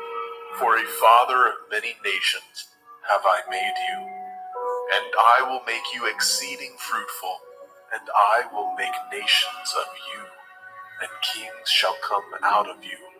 And I will establish my covenant between me and you, and your seed after you, in their generations, for an everlasting covenant, to be Elohim unto you, and to your seed after you. And I will give unto you, and to your seed after you, the land wherein you are a stranger, all the land of Canaan, for an everlasting possession, and I will be their Elohim. And Elohim said unto Abraham, You shall guard my covenant, therefore, you and your seed after you in their generations. This is my covenant, which ye shall guard, between me and you and your seed after you. Every male child among you shall be circumcised. And ye shall circumcise the flesh of your foreskin, and it shall be a sign of the covenant betwixt me and you. And he that is 8 days old shall be circumcised among you. Every male child in your generations, he that is born in the house, or bought with money of any stranger, which is not of your seed, he that is born in your house, and he that is bought with your money, must need to be circumcised. And my covenant shall be in your flesh for an everlasting covenant. And the uncircumcised male child, whose flesh of his foreskin is not circumcised, that soul shall be cut off from his people. He has broken my covenant. And Elohim said unto Abraham, As for Sarai, your woman, you shall not call her name Sarai, but Sarah shall her name be. And I will bless her, and give you a son also of her. Yea, I will bless her, and she shall be a mother of nations. Kings of people shall be of her. Then Abraham fell upon his face and laughed, and said in his heart, Shall a child be born unto him that is 100 years old? And shall Sarah that is 90 years old, bear? And Abraham said unto Elohim, Oh, that Ishmael might live before you. And Elohim said, Sarah your woman shall bear you a son indeed, and you shall call his name Yitzhak. And I will establish my covenant with him for an everlasting covenant, and with his seed after him. And as for Ishmael, I have heard you. Behold, I have blessed him, and will make him fruitful, and will multiply him exceedingly. 12 princes shall he beget, and I will make him a great nation. But my covenant will I establish with Yitzhak, which Sarah shall bear unto you at this set time in the next year. And he left off talking with him, and Elohim went up from Abraham. And Abraham took Ishmael his son, and all that were born in his house, and all that were bought with his money, every male among the men of Abraham's house, and circumcised the flesh of their foreskin in the selfsame day, as Elohim had said unto him. And Abraham was 90 years old and 9 when he was circumcised in the flesh of his foreskin. And Ishmael his son was 13 years old when he was circumcised in the flesh of his foreskin. And the selfsame day was Abraham circumcised, and Ishmael his son. And all the men of his house, born in the house, and bought with money of the stranger, were circumcised with him.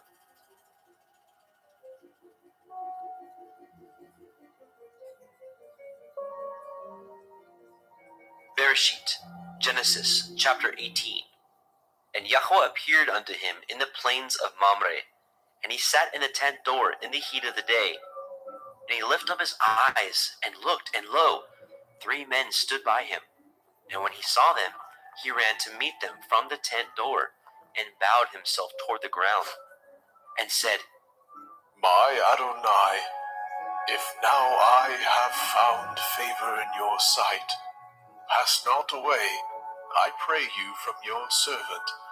Let a little water, I pray you, be fetched, and wash your feet, and rest yourselves under the tree. And I will fetch a morsel of bread, and comfort ye your hearts. After that ye shall pass on, for therefore are ye come to your servant.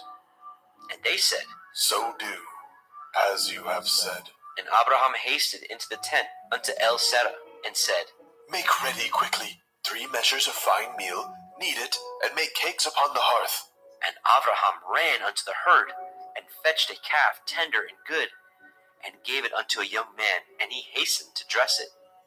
And he took butter, and milk, and the calf which he had dressed, and set it before them. And he stood by them under the tree, and they did eat. And they said unto him, Where is Sarah, your woman? And he said, Behold, in the tent. And he said, I will certainly return unto you according to the time of life, and lo, Sarah your woman shall have a son. And Sarah heard it in the tent door, which was behind him. Now Abraham and Sarah were old and well stricken in age, and it ceased to be with Sarah after the manner of women. Therefore Sarah laughed within herself, saying, After I am waxed old, shall I have pleasure, my Lord being old also? And Yahweh said unto Abraham, Wherefore did Sarah laugh, saying, Shall I of a surety bear a child, which am old? Is anything too hard for Yahuwah? At the time appointed, I will return unto you, according to the time of life, and Sarah shall have a son. Then Sarah denied, saying, I laughed not. For she was afraid. And he said, Nay, but you did laugh. And the men rose up from thence, and looked toward Sodom. And Abraham went with them to bring them on the way. And Yahweh said, Shall I hide from Abraham that thing which I do? Seeing that Abraham shall surely become a great and mighty nation, and all the nations of the earth shall be blessed in him. For I know him, that he will command his children and his household after him, that they shall guard the way of Yahuwah, to do justice and judgment, that Yahuwah may bring upon Abraham that which he has spoken of him. And Yahuwah said, Because the cry of Sodom and Gomorrah is great, and because their sin is very grievous, I will go down now and see whether they have done altogether according to the cry of it, which is come unto me, and if not, I will know. And the men turned their faces from thence, and went toward Sodom. But Abraham stood yet before Yahuwah. And Abraham drew near and said, Will you also destroy the righteous with the wicked? Perchance there be 50 righteous within the city. Will you also destroy and not spare the place for the 50 righteous that are therein? That be far from you to do after this manner, to slay the wicked. That be far from you. Shall not the judge of all the earth do right? And Yahuwah said, If I find in Sodom 50 righteous within the city, then I will spare all the place for their sakes. And Abraham answered and said, Behold now, I have taken it upon me to speak unto Adonai, which am but dust and ashes. Perchance there shall lack 5 of the 50 righteous. Will you destroy all the city for lack of 5? And he said, If I find there 40 and 5, I will not destroy it. And he spoke unto him yet again and said, Perchance there will be 40 found there. And he said, I will not do it for 40's sake. And he said unto him, Oh, let not Adonai be angry, and I will speak. Perchance there shall be 30 found there. And he said, I will not do it. If I find 30 there, do it. If I find 30 there. And he said, Behold now, I have taken upon me to speak unto Adonai. Perchance there shall be 20 found there. And he said, I will not destroy it for 20's sake. And he said, Oh, let not Adonai be angry, and I will speak yet but this once. Perchance 10 shall be found there. And he said, I will not destroy it for 10's sake. And Yahuwah went his way, as soon as he had left communing with Abraham. And Abraham returned unto his place.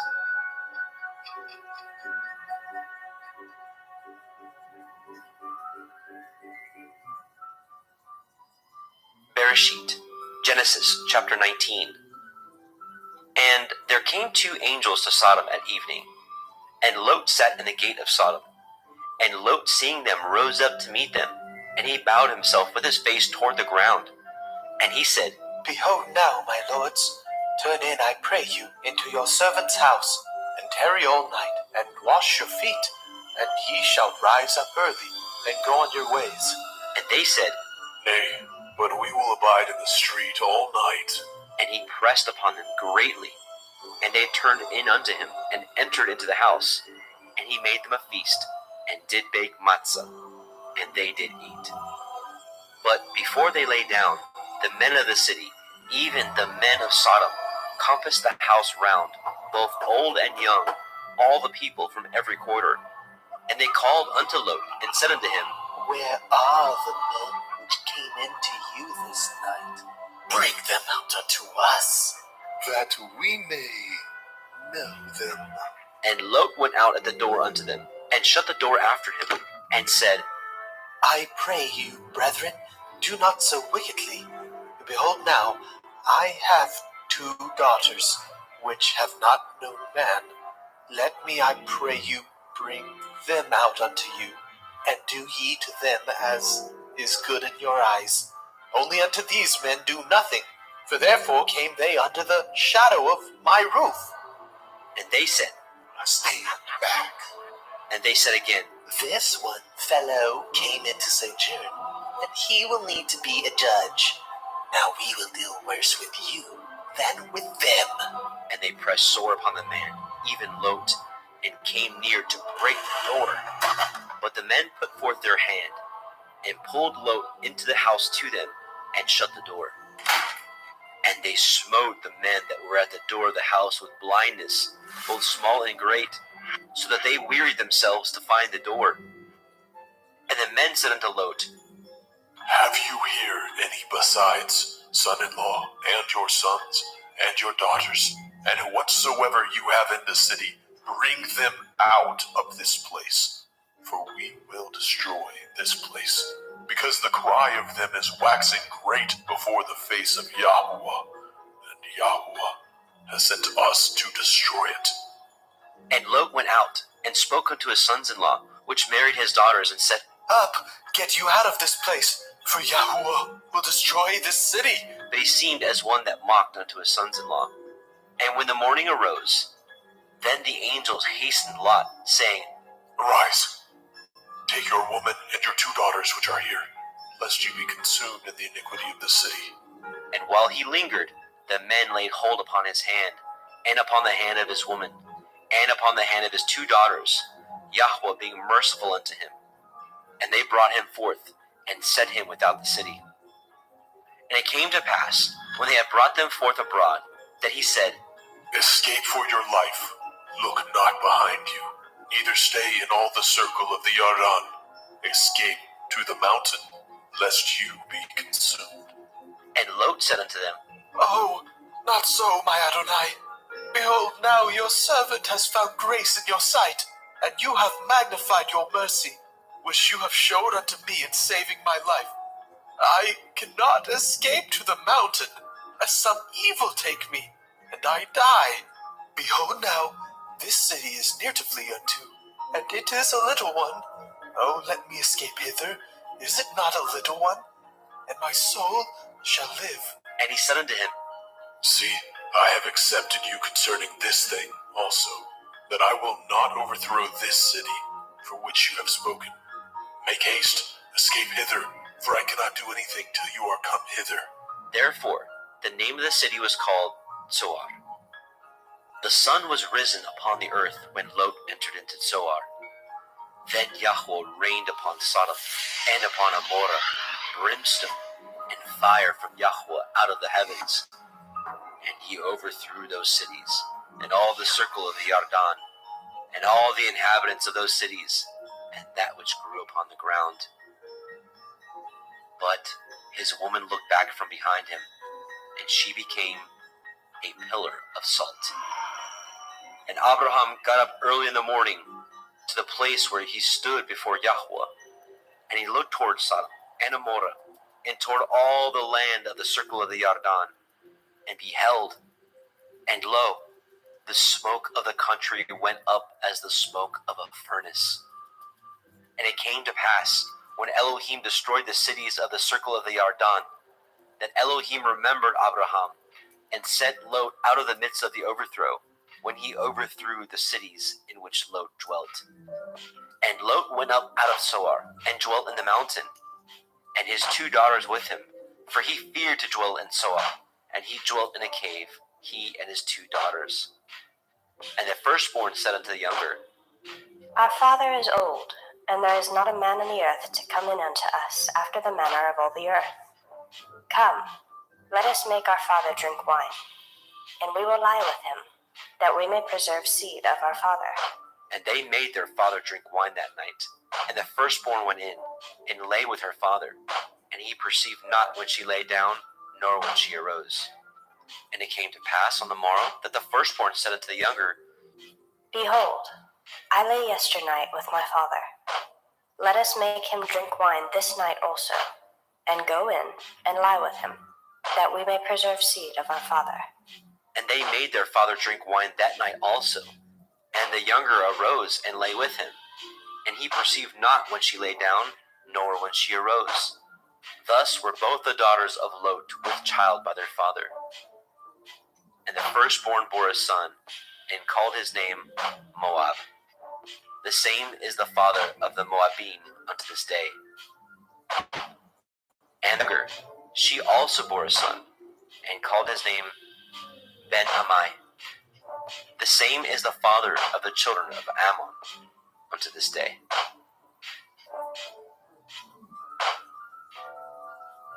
Bereshit, Genesis, chapter 20. And Abraham journeyed from thence toward the country of the Negev, and dwelt between Kadesh and Shur. and sojourned in Gerar. And Abraham said of Sarah his woman, She is my sister. And Abimelech king of Gerar sent, and took Sarah.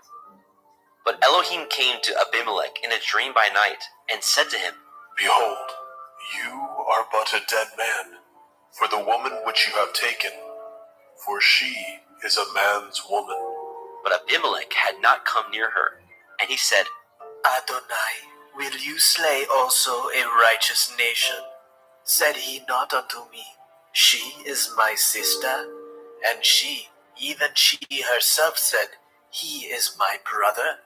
In the integrity of my heart and innocence of my hands have I done this. And Elohim said unto him in a dream, Yea, I know that you did this in the integrity of your heart, for I also withheld you from sinning against me. Therefore suffered I you not to touch her. Now therefore restore the man his woman, for he is a prophet, and he shall pray for you, and you shall live. And if you restore her not, know you that you shall surely die, you and all that are yours. Therefore Abimelech rose early in the morning, and called all his servants, and told all these things in their ears. And the men were sore afraid. Then Abimelech called Abraham, and said unto him, What have you done unto us, and what have I offended you, that you have brought on me and on my kingdom a great sin? You have done deeds unto me that ought not to be done. And Abimelech said unto Abraham, What saw you that you have done this thing? And Abraham said, Because I thought surely the fear of Elohim is not in this place, and they will slay me for my woman's sake. And yet indeed she is my sister. She is the daughter of my father, but not the daughter of my mother, and she became my woman. And it came to pass, when Elohim caused me to wander from my father's house, that I said unto her, This is your kindness which you shall show unto me. At every place whither we shall come, say of me, He is my brother. And Abimelech took sheep, and oxen, and men servants, and women servants, and gave them unto Abraham, and restored him Sarah his woman. And Abimelech said, Behold, my land is before you. Dwell where it pleases you. And unto Sarah he said, Behold, I have given your brother 1,000 pieces of silver. Behold, he is to you a covering of the eyes unto all that are with you, and with all other. Thus she was reproved. So Abraham prayed unto Elohim, and Elohim healed Abimelech, and his woman, and his maidservants, and they bore children. For Yahweh had fast closed up all the wombs of the house of Abimelech, because of Sarah, Abraham's woman.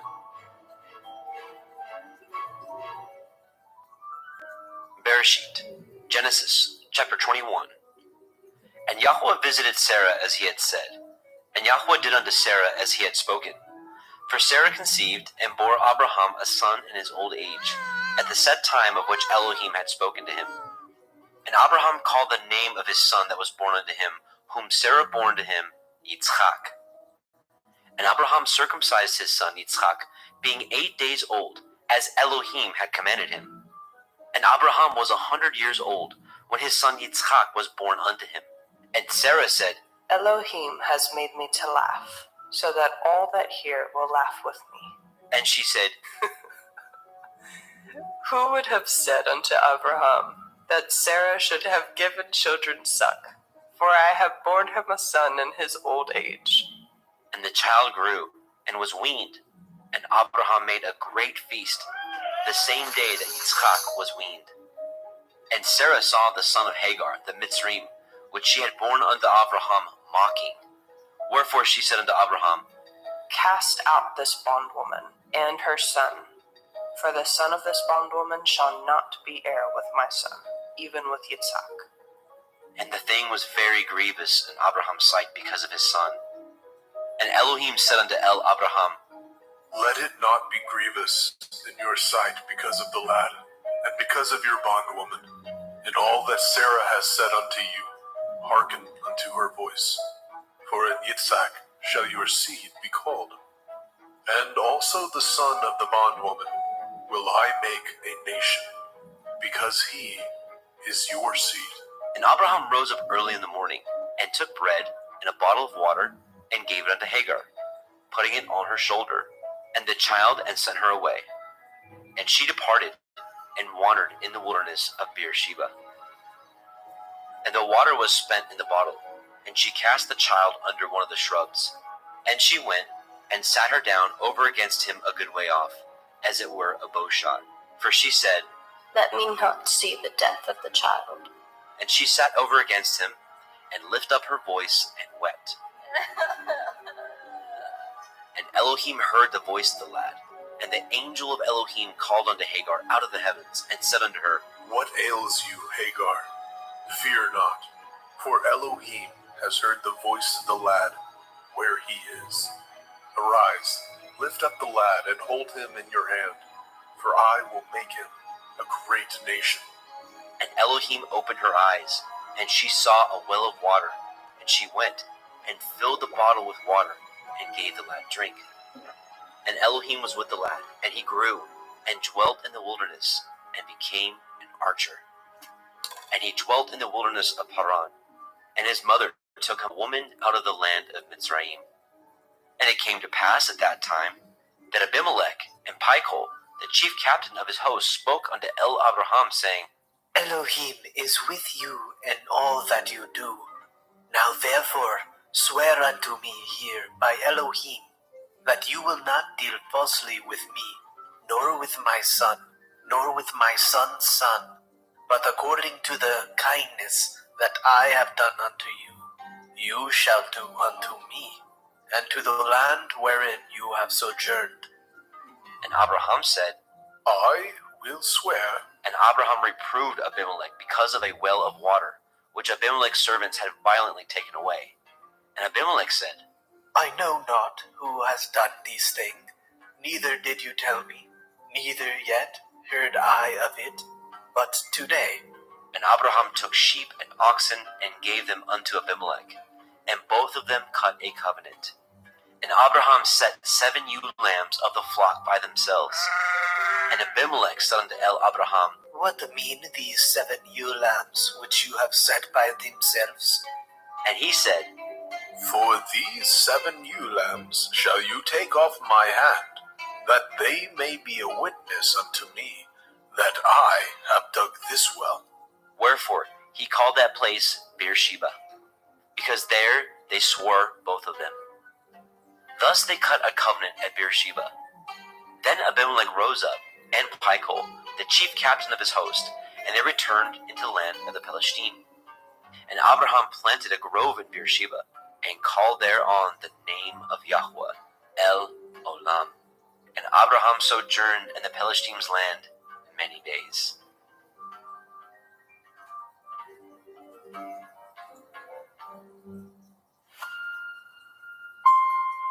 Bereshit, Genesis chapter 22. And it came to pass after these things, that Elohim did try Abraham, and said unto him, Abraham. And he said, Behold, here I am. And he said, Take now your son, your Yachid, Yitzhak, whom you love, and get you into the land of Moriah, and offer him there for a burnt offering upon one of the mountains, which I will tell you of. And Abraham rose up early in the morning, and saddled his ass, and took 2 of his young men with him, and Yitzhak his son, and clave the wood for the burnt offering, and rose up, and went unto the place of which Elohim had told him. Then on the 3rd day Abraham lifted up his eyes, and saw the place afar off. And Abraham said unto his young men, Abide ye here with the ass, and I and the lad will go yonder, and worship, and come again to you. And Abraham took the wood of the burnt offering, and laid it upon Yitzhak his son. And he took the fire in his hand, and a knife, and they went both of them together. And Yitzhak spoke unto Abraham his father, and said, My father. And he said, Here am I, my son. And he said, Behold the fire and the wood, but where is the lamb for a burnt offering? And Abraham said, My son, Elohim will provide himself a lamb for a burnt offering. So they went both of them together. And they came to the place which Elohim had told him of.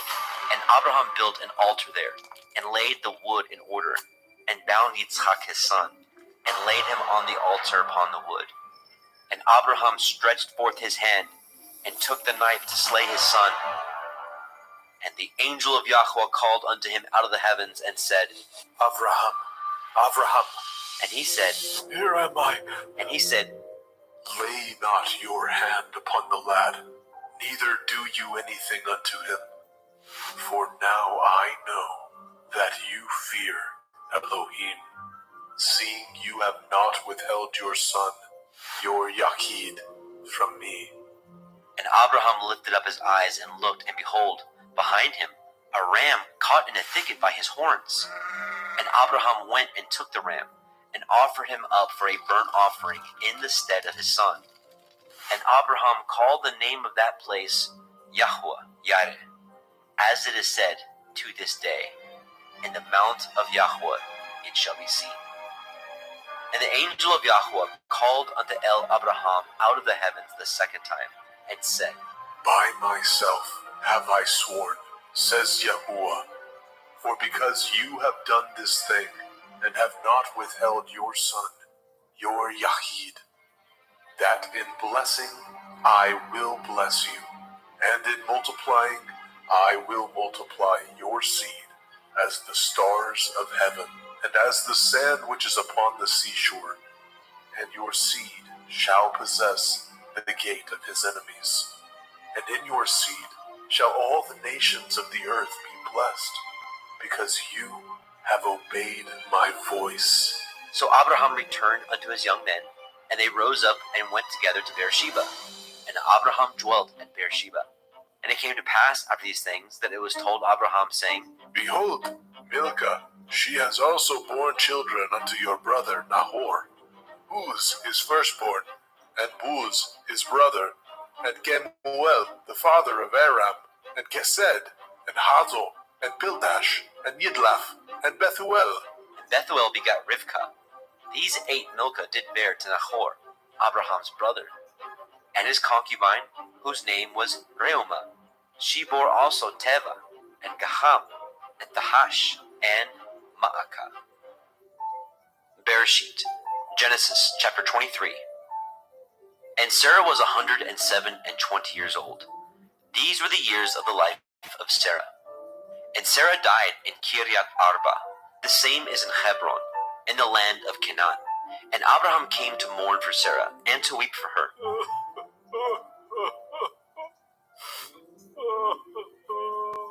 And Abraham stood up from before his dead, and spoke unto the sons of Heth, saying, I am a stranger and a sojourner with you.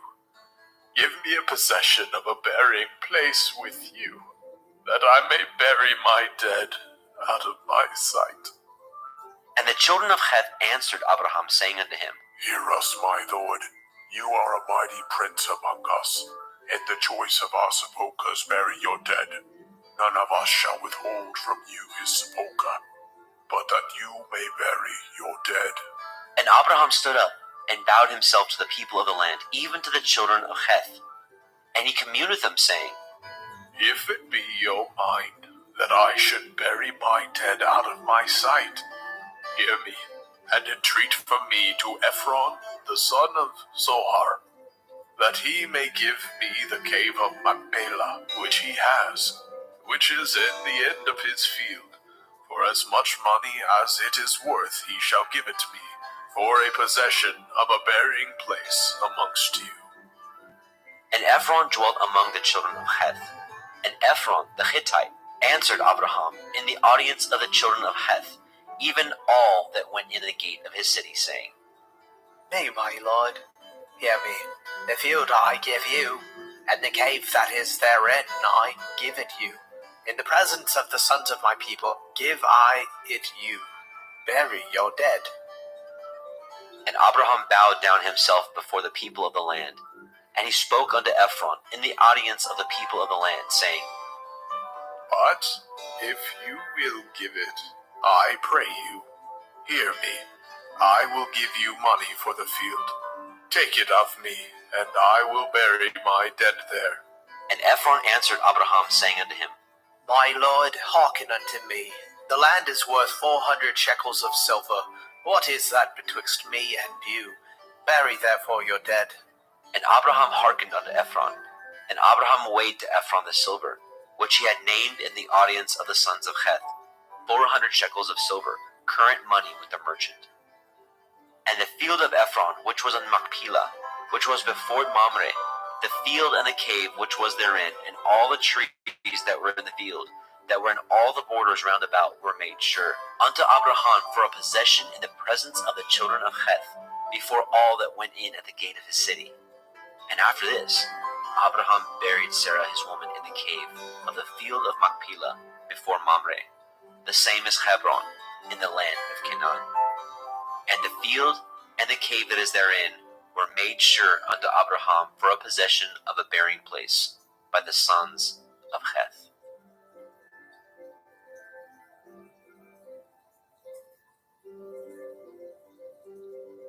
Bereshit, Genesis chapter 24. And Abraham was old and well stricken in age, and Yahweh had blessed Abraham in all things.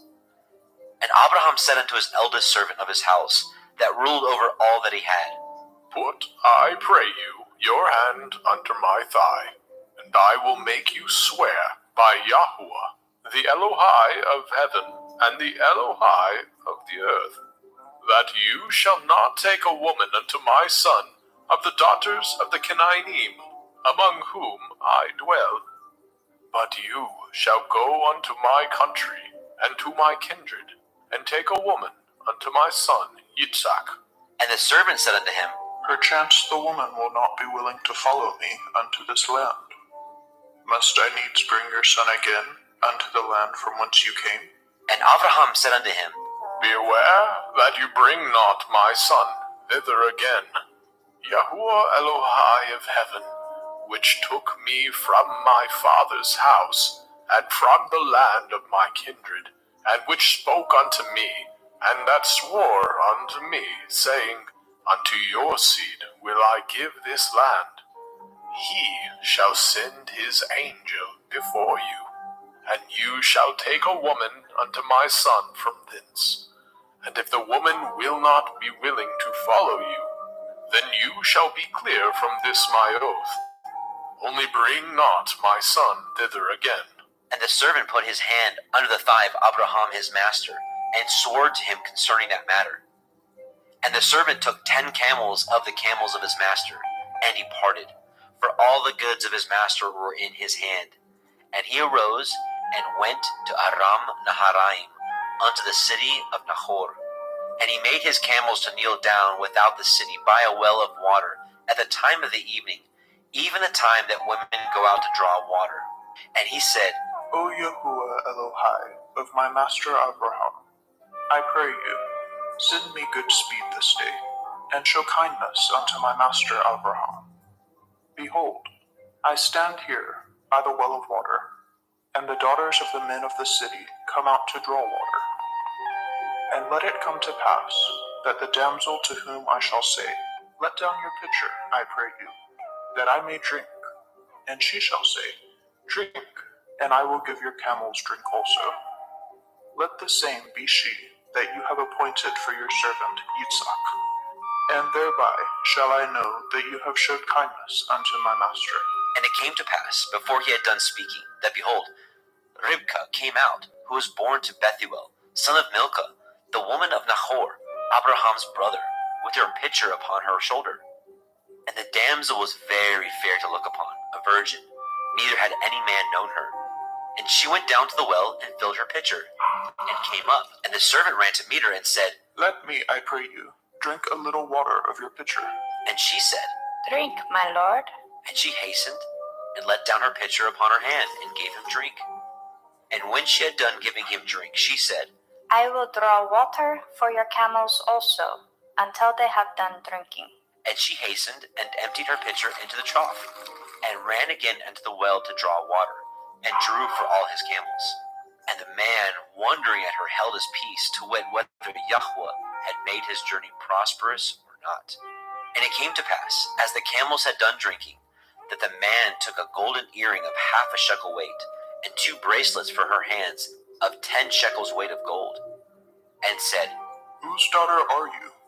Tell me, I pray you. Is there room in your father's house for us to lodge in? And she said unto him, I am the daughter of Bethuel, the son of Milcah, which she bore unto Nahor. And she said moreover unto him, We have both straw and provender enough, and room to lodge in. And the man bowed down his head and worshipped Yahweh. And he said, Blessed be Yahuwah Elohai of my master Avraham, who has not left destitute my master of his mercy and his truth. I, being in the way, Yahuwah led me to the house of my master's brethren. And the damsel ran and told them of her mother's house of these things. And Ribkah had a brother, and his name was Laban. And Laban ran unto the man, unto the well.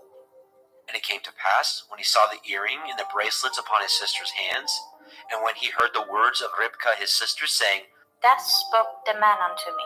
that he came unto the man, and behold, he stood by the camels at the well. And he said, Come in, you blessed of Yahuwah. Wherefore stand you without? For I have prepared the house and room for the camels. And the man came into the house, and he ungirded his camels, and gave straw and provender for the camels, and water to wash his feet, and the men's feet that were with him. And there was set meat before him to eat, but he said, I will not eat until I have told my errand. And he said, Speak on. And he said, I am Avraham's servant, and Yahuwah has blessed my master greatly, and he has become great. And he has given him flocks and herds, and silver and gold, and menservants and maidservants, and camels and asses.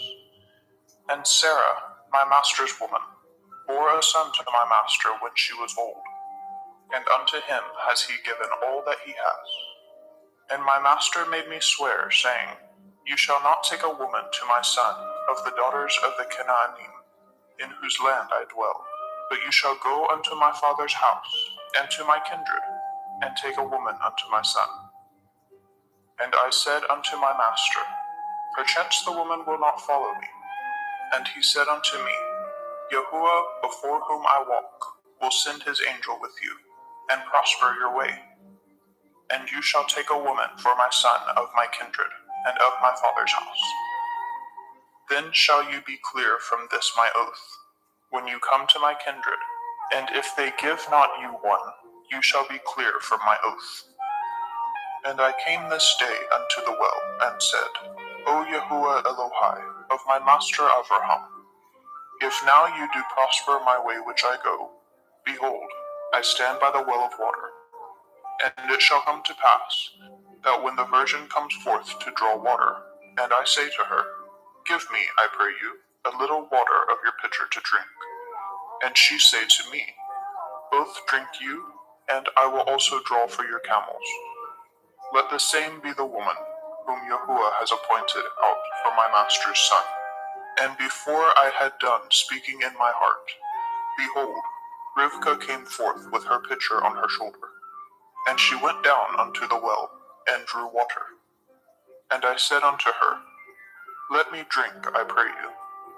And she made haste, and let down her pitcher from her shoulder, and said, Drink, and I will give your camels drink also. So I drank, and she made the camels drink also. And I asked her and said, Whose daughter are you? And she said, The daughter of Bethuel, Nahor's son, whom Milcah bore unto him. And I put the earring upon her face, and the bracelets upon her hands.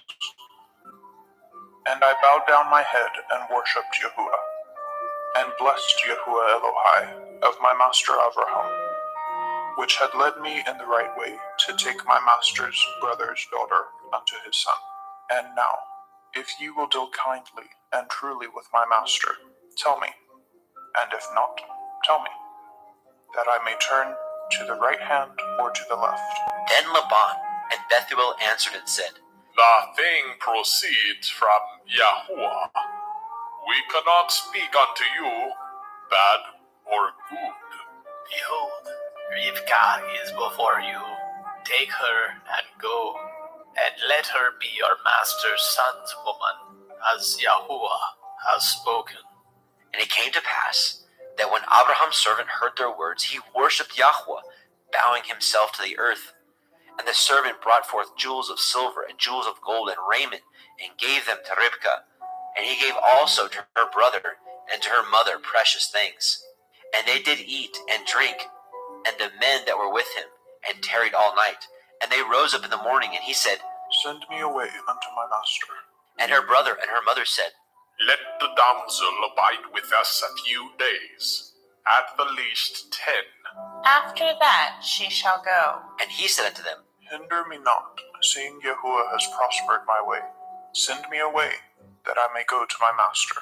And they said, We will call the damsel, and inquire at her mouth. And they called Ribkah, and said unto her, Will you go with this man? And she said, I will go. And they sent away Ribkah their sister, and her nurse, and Abraham's servant, and his men. And they blessed Ribkah, and said unto her, You are our sister. Be the mother of thousands of millions.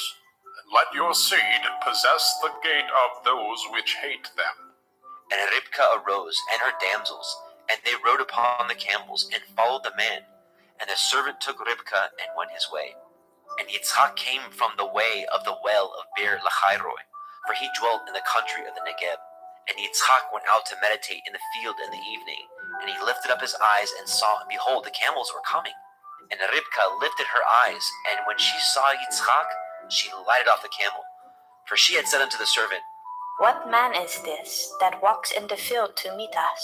And the servant had said, It is my master.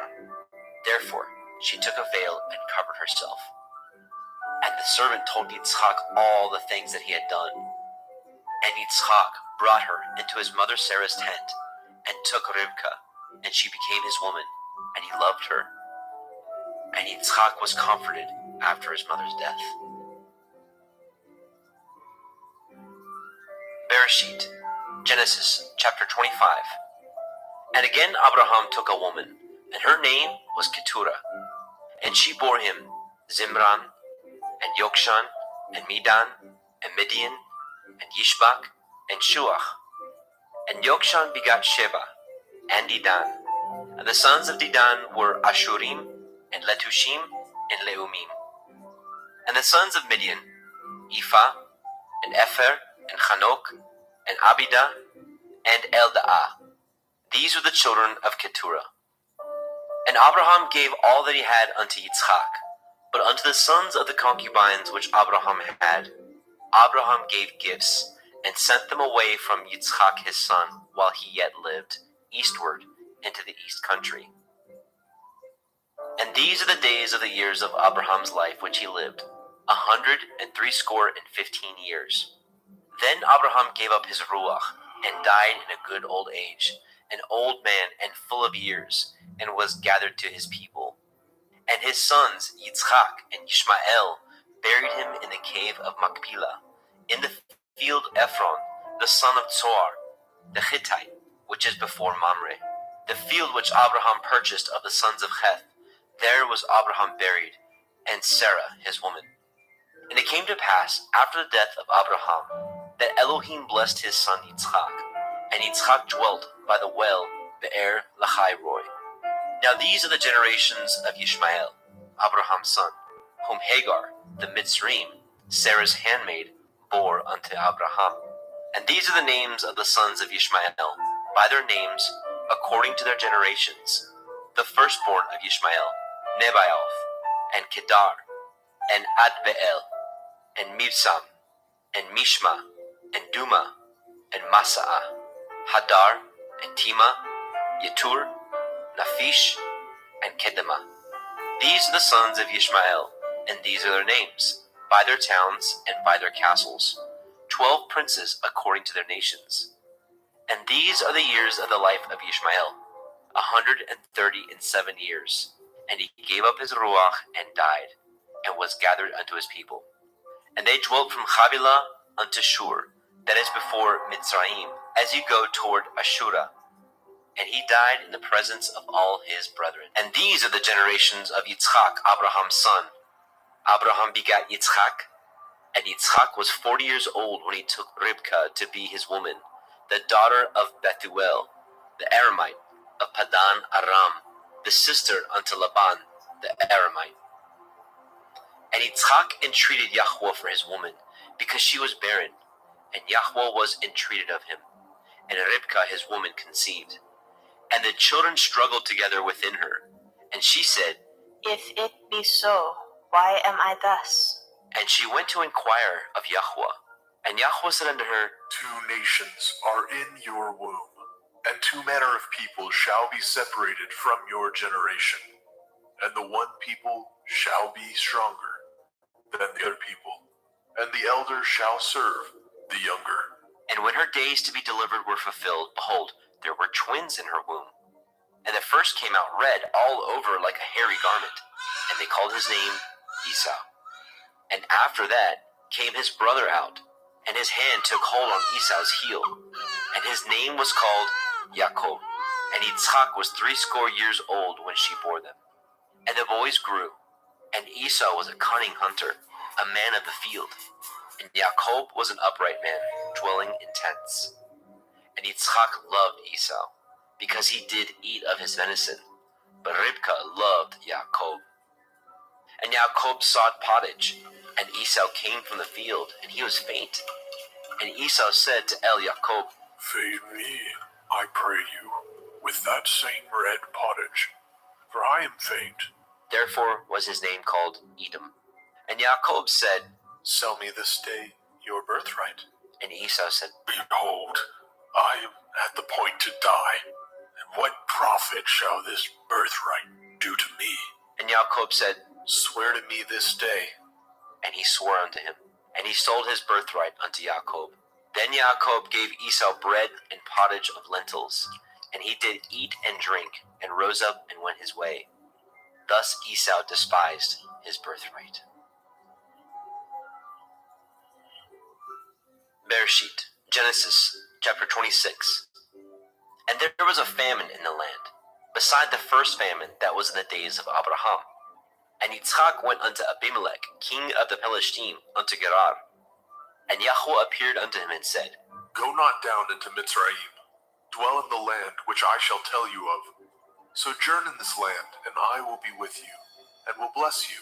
For unto you and unto your seed I will give you all these countries, and I will perform the oath which I swore unto Abraham your father. And I will make your seed to multiply as the stars of heaven, and will give unto your seed all these countries, and in your seed shall all the nations of the earth be blessed. Because that Abraham obeyed my voice, and did guard my watch, my commandments, my statutes, and my Torah. And Yitzchak dwelt in Gerar. And the men of the place asked him of his woman, and he said, She is my sister. For he feared to say, She is my woman, lest, said he, the men of the place should kill me for Rivkah, because she was fair to look upon. And it came to pass, when he had been there a long time, that Abimelech, king of the Philistine, looked out at a window and saw, and behold, Yitzchak was sporting with Rivkah his woman. And Abimelech called Yitzchak and said, Behold, of a surety she is your woman. And how said you, She is my sister? And Yitzchak said unto him, Because I said, Lest I die for her. And Abimelech said, What is this you have done unto us? One of the people might lightly have lain with your woman, and you should have brought guiltiness upon us. And Abimelech charged all his people, saying, He that touches this man or his woman shall surely be put to death. Then Yitzchak sowed in that land, and received in the same year 100-fold, and Yahweh blessed him. And the man waxed great, and went forward, and grew until he became very great, for he had possessions of flocks, and possessions of herds, and great store of servants. and the Pelishtim envied him. For all the wells which his father's servant had dug in the days of Abraham his father, the Pelishtim had stopped them, and filled them with earth. And Abimelech said unto Yitzchak, Go from us, for you are much mightier than we. And Yitzchak departed thence, and pitched his tent in the valley of Gerar, and dwelt there. And Yitzchak dug again the wells of water, which they had dug in the days of Abraham his father. For the Pelishtim had stopped them up after the death of Abraham. And he called their names after the names by which his father had called them. And Yitzchak's servants dug in the valley, and found there a well of springing water. And the herdsmen of Gerar did strive with Yitzchak's herdsmen, saying, The water is ours. And he called the name of the well Esek, because they strove with him. And they dug another well, and strove for that also. And he called the name of it Sitnah. And he removed from thence, and dug another well. And for that they strove not. And he called the name of it Rehoboth. And he said, For now Yahuwah has made room for us, and we shall be fruitful in the land. And he went up from thence to Be'er Sheba. And Yahuwah appeared unto him that same night, and said, I am the Elohai of Abraham your father. Fear not, for I am with you, and will bless you, and multiply your seed, for my servant Abraham's sake. And he built an altar there, and called upon the name of Yahuwah, and pitched his tent there, and there Yitzchak's servants dug a well. Then Abimelech went to him from Gerar, and Achuzat, one of his friends, and Pichol, the chief captain of his army. And Yitzchak said unto them, Wherefore come ye to me, seeing ye hate me, and have sent me away from you?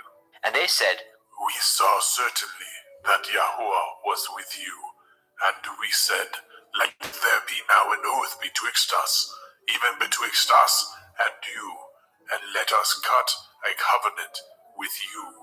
That you will do us no hurt, as we have not touched you, and as we have done unto you nothing but good, and have sent you away in peace. You are now the blessed of Yahuwah. And he made them a feast, and they did eat and drink. And they rose up early in the morning, and swore one to another. And Yitzchak sent them away, and they departed from him in peace. And it came to pass the same day that Yitzchak's servants came, and told him concerning the well which they had dug, and said unto him, We have found water. And he called it Sheba. Therefore the name of the city is Be'er Sheba unto this day. And Esau was 40 years old, when he took to be his woman Yehudit, the daughter of Beeri, the Hittite, and Basemat, the daughter of Elon, the Hittite, which were a grief of mind unto Yitzchak and to Ribkah. Bereshit, Genesis chapter 27. And it came to pass that when Yitzchak was old, and his eyes were dim, so that he could not see, he called Esau his eldest son, and said unto him, My son. And he said unto him, Behold, here I am. And he said, Behold now, I am old. I know not the day of my death. Now therefore take, I pray you, your weapons, your quiver and your bow, and go out to the field, and take me some venison, and make me savory meat such as I love, and bring it to me, that I may eat, that my soul may bless you before I die. And Ribkah heard when Yitzchak spoke to Esau his son. And Esau went to the field to hunt for venison, and to bring it. And Ribkah spoke unto Jacob her son, saying, Behold, I heard your father speak unto Esau your brother, saying, Bring me venison, and make me savory meat, that I may eat, and bless you before Yahuwah, before my death. Now therefore, my son, obey my voice, according to that which I command you. Go now to the flock, and fetch me from thence 2 good kids of the goats, and I will make them savory meat for your father, such as he loves. And you shall bring it to your father, that he may eat, and that he may bless you before his death. And Jacob said to Ribkah his mother, Behold, Esau my brother is a hairy man, and I am a smooth man. My father perchance will fill me, and I shall seem to him as a deceiver, and I shall bring a curse upon me, and not a blessing. And his mother said unto him, Upon me be your curse, my son. Only obey my voice, and go fetch me them. And he went and fetched, and brought them to his mother. And his mother made savory meat, such as his father loved. And Ribkah took goodly raiment of her eldest son Esau, which were with her in the house, and put them upon Jacob her younger son. And she put the skins of the kids of the goats upon his hands, and upon the smooth of his neck. And she gave the savory meat, and the bread, which she had prepared, into the hand of her son Jacob. And he came unto his father, and said, My father. And he said, Here I am. Who are you, my son? And Jacob said unto his father, I am Esau, your firstborn. I have done according as you bade me. Arise, I pray you, sit and eat of my venison, that your soul may bless me. And Yitzchak said unto his son, How is it that you have found it so quickly, my son? And he said, Because Yahuwah Elohika brought it to me. And Yitzchak said unto Jacob, Come near, I pray you, that I may fill you, my son, whether you be my very son Esau or not. And Jacob went near unto Yitzchak his father, and he felt him, and said, The voice is Yaakov's voice, but the hands are the hands of Esau. And he discerned him not, because his hands were hairy, as his brother Esau's hands. So he blessed him. And he said, Are you my very son Esau? And he said, And he said, Bring it near to me, and I will eat of my son's venison, that my soul may bless you. And he brought it near to him, and he did eat. And he brought him wine, and he drank. And his father Yitzchak said unto him, Come near now, and kiss me, my son. And he came near, and kissed him.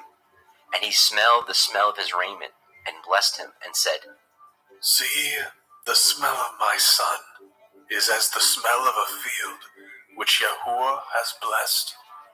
Therefore Elohim give you of the dew of heaven, and of the fatness of the earth, and plenty of grain and wine. Let people serve you, and nations bow down to you. Be Lord over your brethren, and let your mother's sons bow down to you. Cursed be every one that curses you, and blessed be he that blesses you. And it came to pass, as soon as Yitzchak had made an end of blessing Jacob, and Jacob was yet scarce gone out from the presence of Yitzchak his father, that Esau his brother came in from his hunting, and he also had made savory meat, and brought it unto his father, and said unto his father, Let my father arise, and eat of his son's venison, that your soul may bless me. And Yitzchak his father said unto him, Who are you? And he said, I am your son, your firstborn, Esau. And Yitzchak trembled very exceedingly, and said, Where is he that has taken venison, and brought it to me? And I have eaten of all before you came, and have blessed him. Yea, he shall be blessed. And when Esau heard the words of his father, he cried with a great and exceeding bitter cry, and said unto his father, Bless me, even me also, O my father. And he said, Your brother has come with subtlety, and has taken away your blessing. And he said, Is he not rightly named Yaakov? For he has supplanted me these 2 times. He took away my birthright, and behold, now he has taken away my blessing. And he said, Have you not reserved a blessing for me? And Yitzchak answered and said unto Esau, Behold, I have made him your lord, and all his brethren have I given to him for servants, and with grain and wine have I sustained him. And what shall I do now unto you, my son? And Esau said unto his father, Have you but one blessing, my father? Bless me, even me also, O my father. And Esau lifted up his voice and wept. And Yitzchak his father answered and said unto him, Behold, your dwelling shall be the fatness of the earth, and of the dew of heaven from above. And by your sword shall you live, and shall serve your brother. And it shall come to pass, when you shall have the dominion, that you shall break his yoke from off your neck. And Esau hated Jacob because of the blessing wherewith his father blessed him. And Esau said in his heart, The days of mourning for my father are at hand. Then I will slay my brother Jacob. And these words of Esau, her elder son, were told to Ribkah. And she sent and called Jacob, her younger son, and said unto him, Behold, your brother Esau, as touching you, comforts himself, purposing to kill you. Now therefore, my son, obey my voice, and arise, flee to Laban my brother, to Haran, and tarry with him a few days, until your brother's fury turn away, until your brother's anger turn away from you, and he forget that which you have done to him. Then I will send and fetch you from thence. Why should I be deprived also of you both in one day? And Ribkah said to Yitzchak, I am weary of my life because of the daughters of Heth. If Yaakov take a woman of the daughters of life, do me.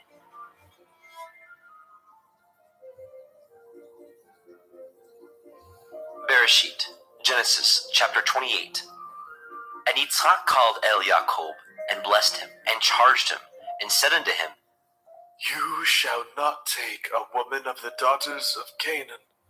Arise, go to Padan Aram, to the house of Bethuel, your mother's father, and take you a woman from thence of the daughters of Laban, your mother's brother, and El Shaddai bless you, and make you fruitful, and multiply you, that you may be a multitude of people, and give you the blessing of Abraham to you, and to your seed with you, that you may inherit the land wherein you are a stranger, which Elohim gave unto Abraham.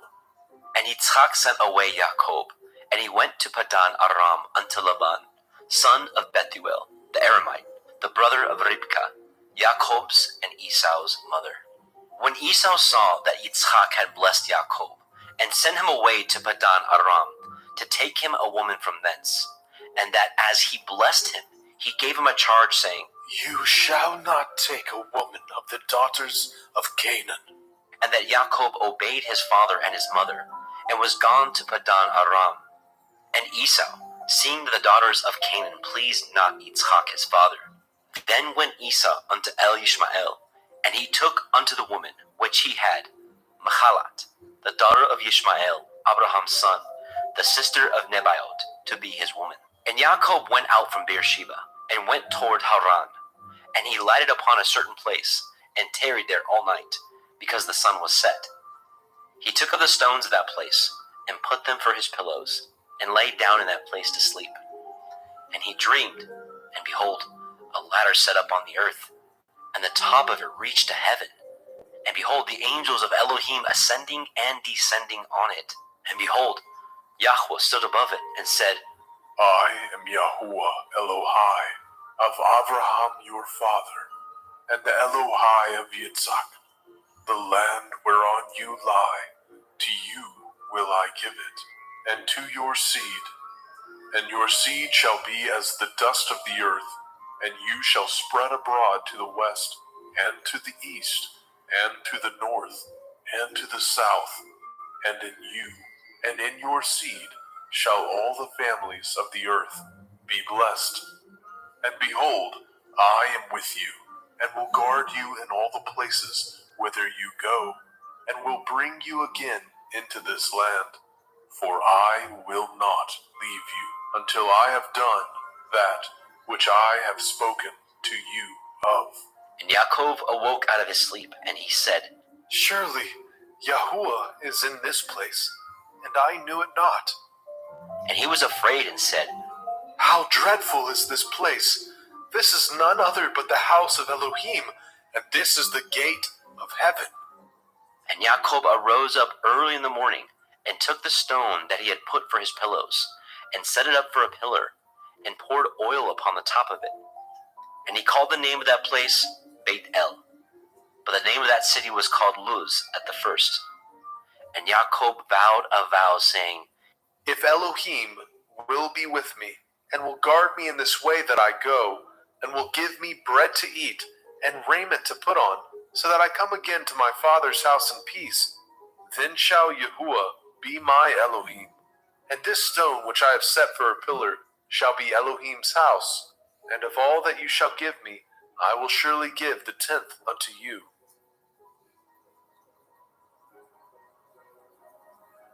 Bereshit, Genesis, chapter 29. Then Yaakov went on his journey, and came into the land of the people of the east. And he looked, and behold, a well in the field, and lo, there were 3 flocks of sheep lying by it. For out of that well they watered the flocks, and a great stone was upon the well's mouth. And thither there were all the flocks gathered, and they rolled the stone from the well's mouth, and watered the sheep, and put the stone again upon the well's mouth in its place. And Jacob said unto them, My brethren, whence be ye? And they said, Of Haran are we. And he said unto them, Know ye Lavan, the son of Nahor? And they said, We know him. And he said unto them, Is he well? And they said, He is well, and behold, Rachel his daughter comes with the sheep. And he said, Lo, it is yet high day, neither is it time that the cattle should be gathered together. Water ye the sheep, and go and feed them.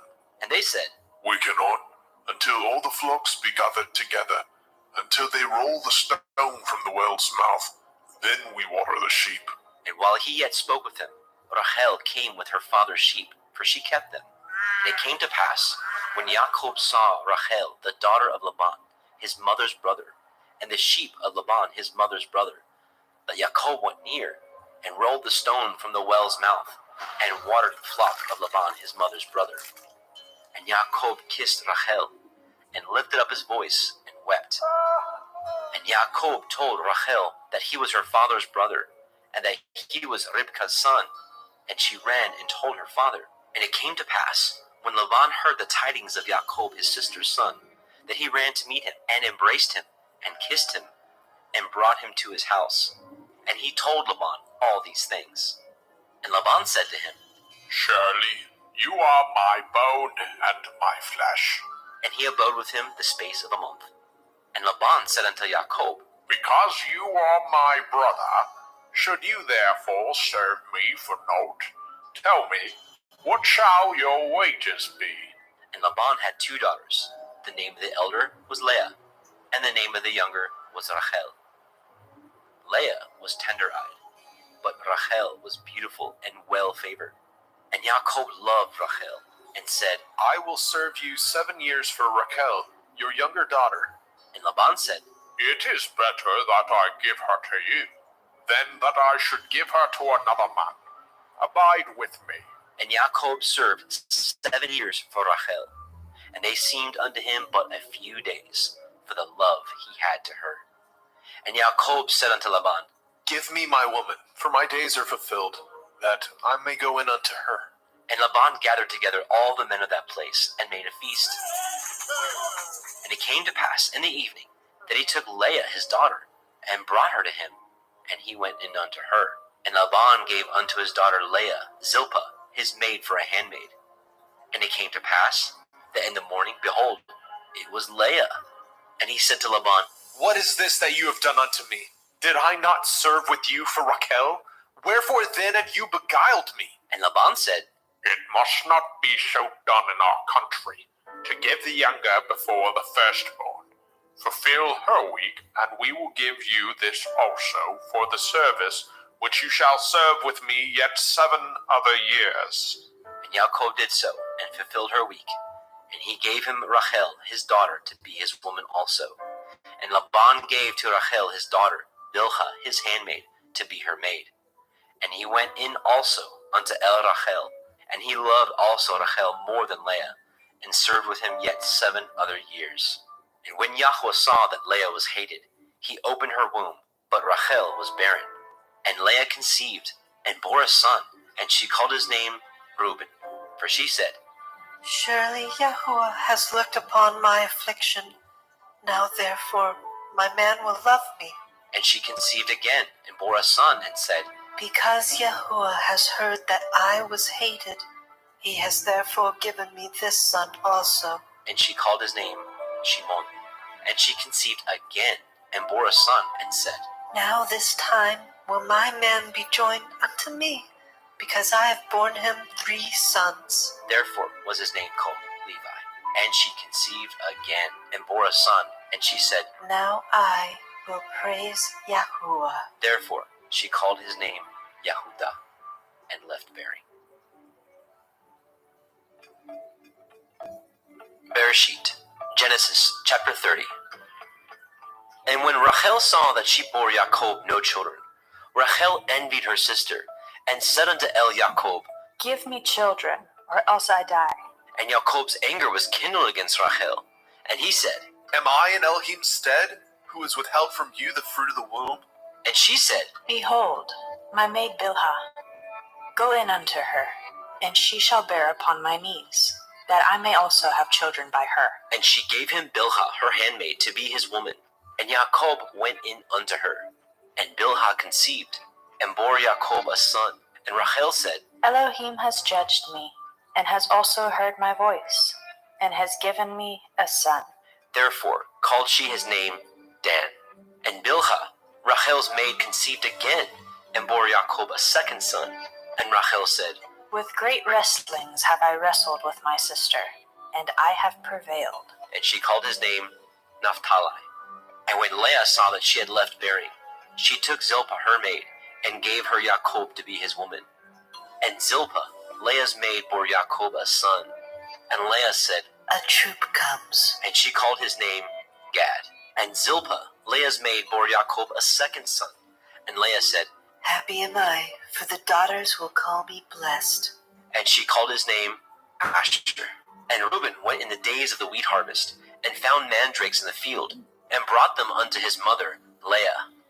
Then Rachel said to Leah, Give me, I pray you, of your son's mandrakes. And she said unto her, Is it a small matter that you have taken my man?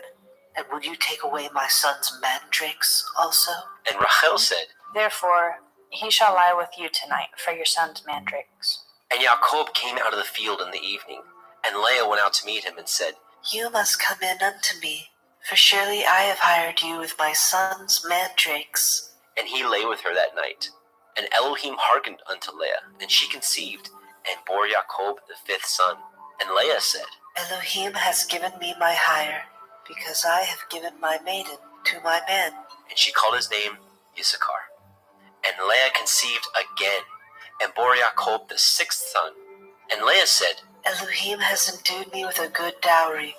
Now will my man dwell with me, because I have borne him 6 sons. And she called his name Zebulun. And afterwards she bore a daughter, and called her name Dinah.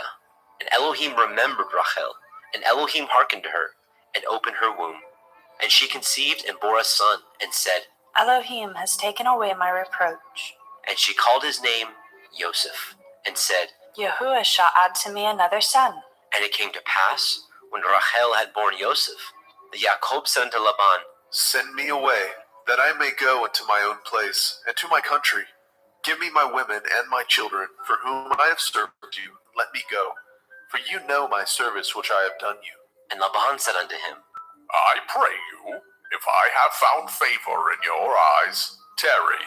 For I have learned by experience that Yahuwah has blessed me for your sake. And he said, Appoint me your wages, and I will give it. And he said unto him, You know how I have served you, and how your cattle was with me. For it was little which you had before I came, and it is now increased unto a multitude. And Yahuwah has blessed you since my coming. And now, when shall I provide for my own house also? And he said, What shall I give you? And Jacob said, You shall not give me anything. If you will do this thing for me, I will again feed and guard your flock. I will pass through all your flock today, removing from thence all the speckled and spotted cattle, and all the brown cattle among the sheep, and the spotted and speckled among the goats, and of such shall be my hire. So shall my righteousness answer for me in time to come, when it shall come for my hire before your face. Every one that is not speckled and spotted among the goats, and brown among the sheep, that shall be counted stolen with me. And Laban said, Behold, I would it might be according to your word. And he removed that day the he-goats that were ring-streaked and spotted, and all the she-goats that were speckled and spotted, and everyone that had some white in it, and all the brown among the sheep, and gave them into the hands of his sons. And he set 3 days' journey betwixt himself and Jacob, and Jacob fed the rest of Laban's flocks. And Jacob took him rods of green poplar, and of the hazel and chestnut tree, and pilled white strakes in them, and made the white appear which was in the rods. And he set the rods which he had pilled before the flocks in the gutters, in the watering troughs, when the flocks came to drink, that they should conceive when they came to drink. And the flocks conceived before the rods, and brought forth cattle, ring-streaked, speckled, and spotted. And Jacob did separate the lambs, and set the faces of the flocks toward the ring-streaked, and all the brown in the flock of Laban. And he put his own flocks by themselves, and put them not unto Laban's cattle. And it came to pass, whensoever the stronger cattle did conceive, that Jacob laid the rods before the eyes of the cattle in the gutters, that they might conceive among the rods. But when the cattle were feeble, he put them not in. So the feebler were Laban's, and the stronger Jacob's. And the man increased exceedingly, and had much cattle, and maidservants, and menservants, and camels, and asses.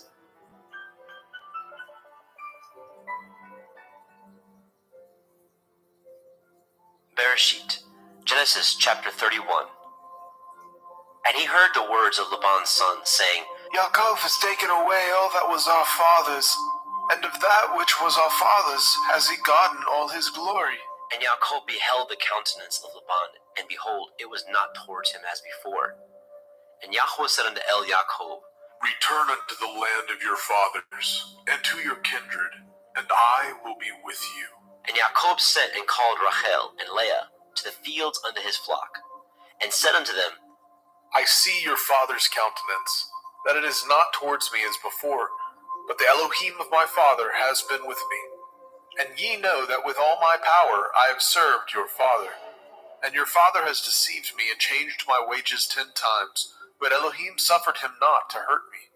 If he said thus, the speckled shall be your wages, then all the cattle bore speckled.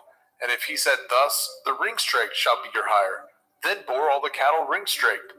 Thus Elohim has taken away the cattle of your father, and given them to me. And it came to pass at the time that the cattle conceived, that I lifted up my eyes, and I saw in a dream, and behold, the rams which leaped upon the cattle were ring-straked, speckled, and grizzled. And the angel of Elohim spoke unto me in a dream, saying, Yaakov. And I said, Here I am. And he said, Lift up now your eyes, and see, all the rams which leapt upon the cattle are ring-straked, speckled, and grizzled. For I have seen all that Laban does unto you. I am the Elohim of Bethel, where you anointed the pillar, and where you vowed a vow unto me. Now arise, get you out of this land, and return unto the land of your kindred.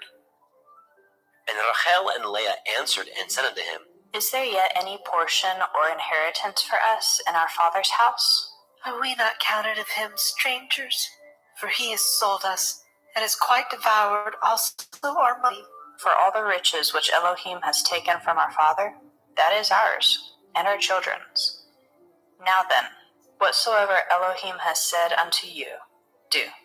Then Jacob rose up, and set his sons and his women upon camels, and carried away all his cattle, and all his goods which he had gotten, the cattle of his getting, which he had gotten in Padan Aram, for to go to El Yitzchak his father, in the land of Canaan.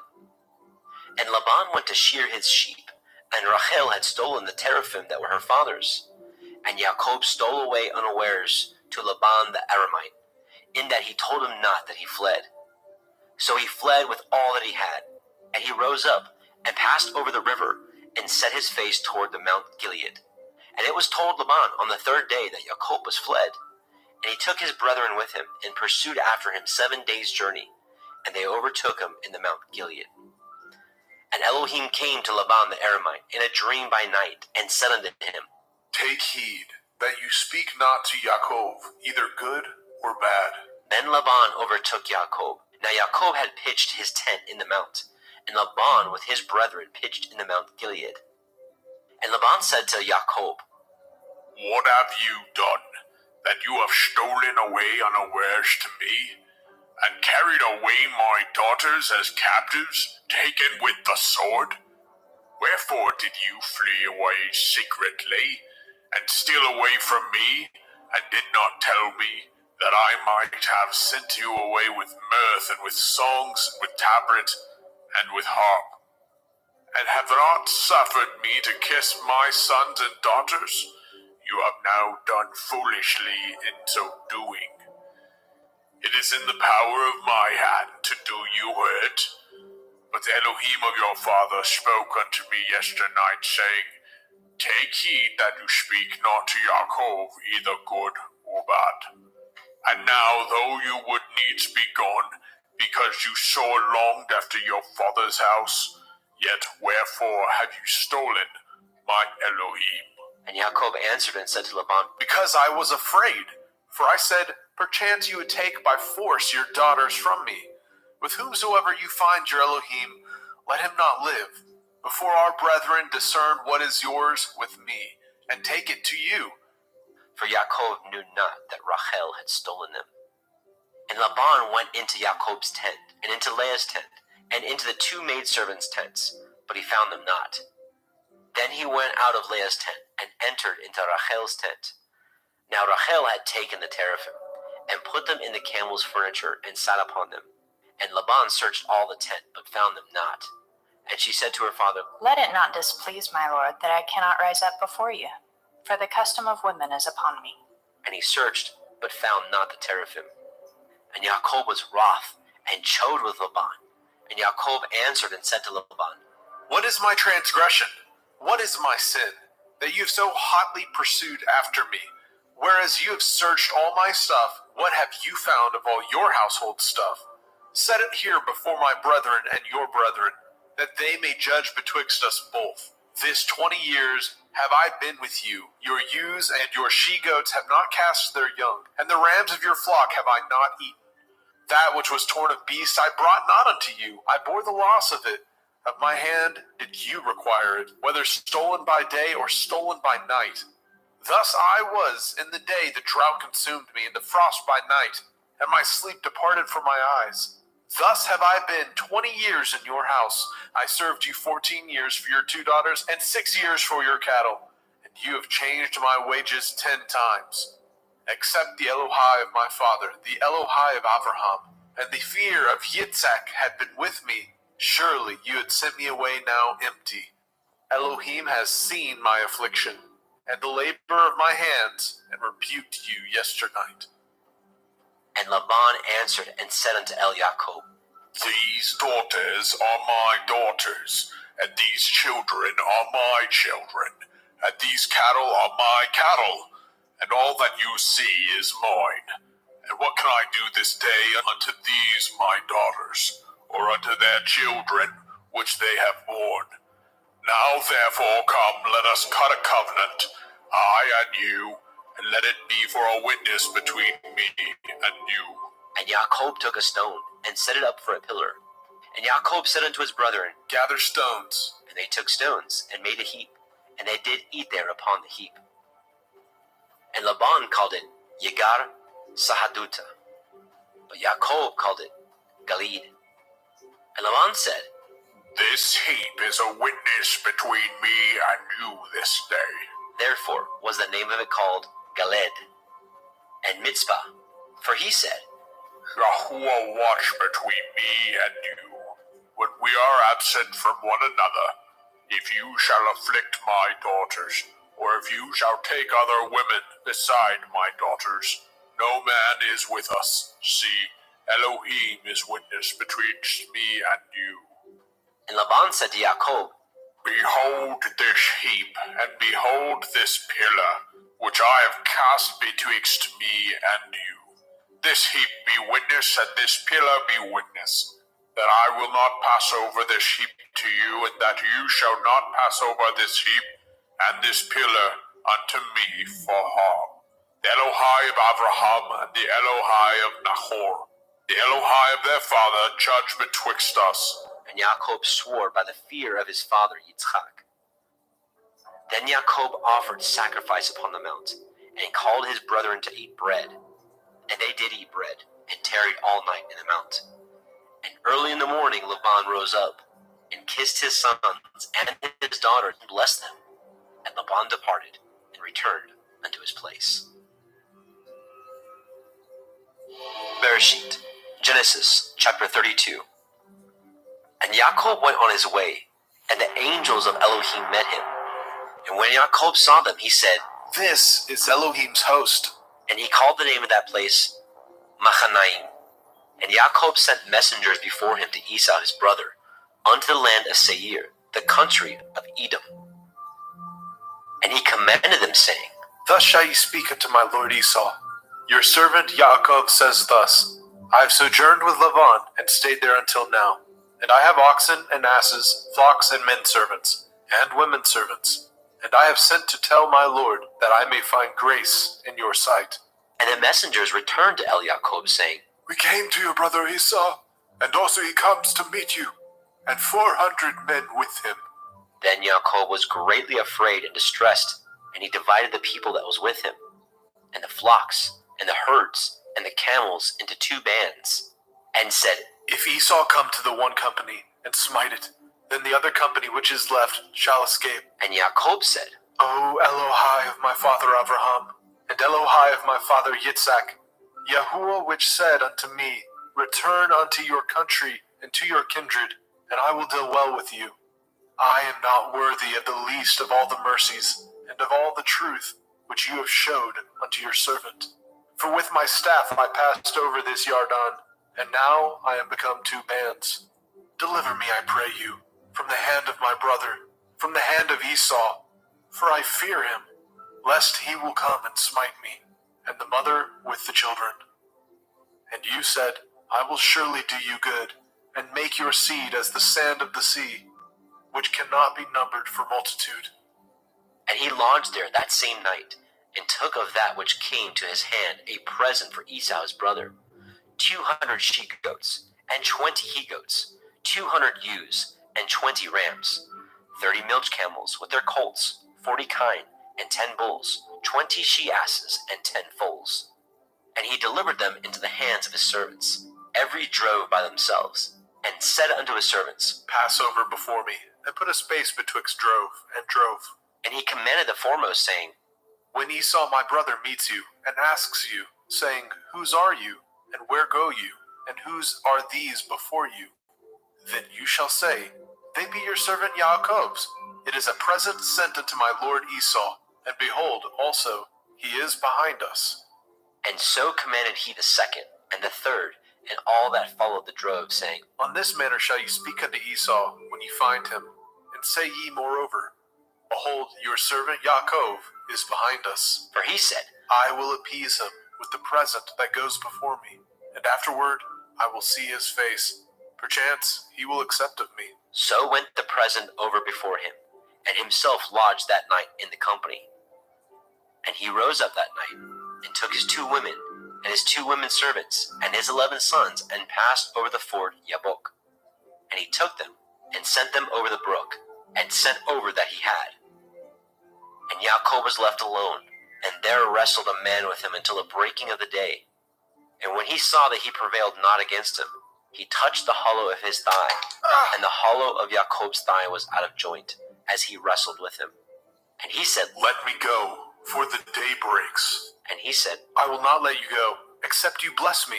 And he said unto him, What is your name? And he said, Yaakov. And he said, Your name shall be called no more Yaakov, but Yasharel. For as a prince have you power with Elohim and with men, and have prevailed. And Jacob asked him and said, Tell me, I pray you, your name. And he said, Wherefore is it that you do ask after my name? And he blessed them there. And Jacob called the name of the place Penuel. For I have seen Elohim face to face, and my life is preserved. And as he passed over Penuel, the sun rose upon him, and he halted upon his thigh. Therefore the children of Yasharel eat not the sinew which shrank, which is upon the hollow of the thigh unto this day, because he touched the hollow of Jacob's thigh in the sinew that shrank. Bereshit, Genesis chapter 33. And Jacob lifted up his eyes and looked, and behold, Esau came, and with him 400 men. And he divided the children unto Leah, and unto Rachel, and unto the 2 handmaids. And he put the handmaids and their children foremost, and Leah and her children after, and Rachel and Joseph hindermost.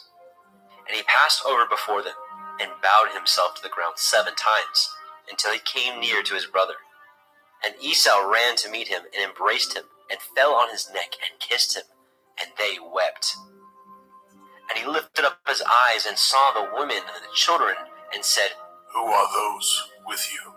And he said, The children which Elohim has graciously given your servant. Then the handmaidens came near, they and their children, and they bowed themselves. And Leah also with her children came near, and bowed themselves. And after came Joseph near, and Rachel, and they bowed themselves. And he said, What do you mean by all this drove which I met? And he said, These are to find grace in the sight of my master. And Esau said, I have enough. My brother, keep what you have unto yourself. And Jacob said, Nay, I pray you, if now I have found grace in your sight, then receive my present at my hand, for therefore I have seen your face, as though I had seen the face of Elohim, and you were pleased with me. Take, I pray you, my blessing that is brought to you, because Elohim has dealt graciously with me, and because I have enough. And he urged him, and he took it, and said, Let us take our journey, and let us go, and I will go before you. And he said unto him, My Lord knows that the children are tender, and the flocks and herds with the young are with me. And if men should overdrive them one day, all the flock will die. Let my Lord, I pray you, pass over before his servant, and I will lead on softly, according as the cattle that goes before me, and the children be able to endure, until I come unto my Lord, unto Seir. And Esau said, Let me now leave you with some of the folk that are with me. And he said, What needs it? Let me find grace in the sight of my master. So Esau returned that day on his way unto Seir. And Jacob journeyed to Sukkot, and built him a house, and made Sukkot for his cattle. Therefore the name of the place is called Sukkot. And Jacob came to Shalem, a city of Shechem, which is in the land of Canaan, when he came from Padan Aram, and pitched his tent before the city. And he bought a parcel of a field, where he had spread his tent at the hand of the children of Hamor, Shechem's father, for 100 pieces of money. And he erected there an altar, and called it El Elohai Yasharel.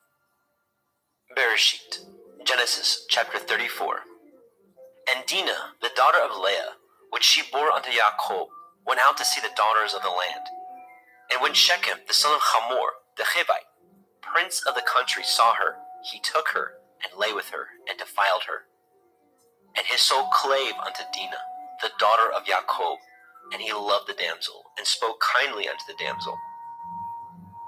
And Shechem spoke unto his father Hamor, saying, Get me this damsel to be my woman. And Jacob heard that he had defiled Dinah his daughter. Now his sons were with his cattle in the field, and Jacob held his peace until they were come. And Hamor, the father of Shechem, went out unto El Jacob to commune with him.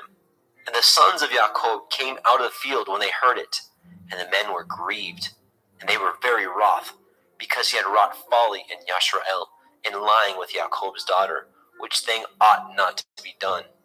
And Hamor communed with them, saying, The soul of my son Shechem longs for your daughter. I pray you, give her him to be his woman, and make ye marriages with us, and give your daughters unto us, and take our daughters unto you. And ye shall dwell with us, and the land shall be before you. Dwell and trade ye therein, and get you possessions therein. And Shechem said unto her father, and unto her brethren, Let me find grace in your eyes, and what ye shall say unto me I will give. Ask me never so much dowry and gift, and I will give according as ye shall say unto me. But give me the damsel to be my woman. The sons of Jacob answered Shechem and Hamor his father deceitfully, and said, Because he had defiled Dinah their sister. And they said unto them, We cannot do this thing, to give our sister to one that is uncircumcised, for that were a reproach unto us. But in this we will consent unto you, if ye will be as we be, that every male of you be circumcised. Then will we give our daughters unto you, and we will take your daughters unto us, and we will dwell with you, and we will become one people. But if ye will not hearken unto us to be circumcised, then we will take our daughter, and we will be gone. And their words pleased Hamor and Shechem, Hamor's son. And the young man deferred not to do the thing, because he had delight in Jacob's daughter, and he was more honorable than all his father's house. And Hamor and Shechem his son came unto the gate of their city, and communed with the men of their city, saying, These men are peaceable with us, therefore let them dwell in the land, and trade therein. For the land, behold, it is large enough for them. Let us take their daughters to us for women, and let us give them our daughters. Only herein will the men consent unto us, for to dwell with us, to be one people, if every male among us be circumcised as they are circumcised. Shall not their cattle and their substance and every beast of theirs be ours? Only let us consent unto them, and they will dwell with us. And unto Hamor and unto Shechem his son hearkened all that went out of the gate of his city, and every male was circumcised, all that went out of the gate of his city. And it came to pass on the third day, when they were sore, that the two sons of Jacob, Shimon and Levi, Dinah's brethren, took each man his sword, and came upon the city boldly, and slew all the males. And they slew Hamor and Shechem his son with the edge of the sword, and took Dinah out of Shechem's house, and went out. The sons of Jacob came upon the slain, and spoiled the city, because they had defiled their sister. They took their sheep, and their oxen, and their asses, and that which was in the city, and that which was in the field, and all their wealth, and all their little ones, and their women they took captive, and spoiled even all that was in the house. And Jacob said to Shimon and Levi, Ye have troubled me to make me to stink among the inhabitants of the land, among the Canaanim and the Perizim, and I being few in number, they shall gather themselves together against me, and slay me, and I shall be destroyed, I and my house. And they said, Should he deal with our sister as with a harlot? Bereshit, Genesis, chapter 35. And Elohim said unto Jacob, Arise, go up to Bethel, and dwell there, and make there an altar unto Elohim, that appeared unto you when you fled from the face of Esau your brother. Then Jacob said unto his household, and to all that were with him, Put away the strange Elohai that are among you, and be clean, and change your garments, and let us arise, and go up to Bethel, and I will make there an altar unto Elohim, who answered me in the day of my distress, and was with me in the way which I went. And they gave unto Jacob all the strange Elohai which were in their hand, and all their earrings which were in their ears. And Jacob hid them under the oak which was by Shechem. And they journeyed, and the terror of Elohim was upon the cities that were round about them, and they did not pursue after the sons of Jacob. So Jacob came to Luz, which is in the land of Canaan, that is, Beit El, he and all the people that were with him. And he built there an altar, and called the place Beit El, because there Elohim appeared unto him, when he fled from the face of his brother. But Deborah, Ribkah's nurse, died, and she was buried beneath Beit El under an oak, and the name of it was called Alon Bakut. And Elohim appeared unto Jacob again, when he came out of Padan Aram, and blessed him.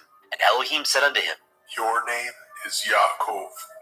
Your name shall not be called any more Yaakov, but Yasharel shall be your name.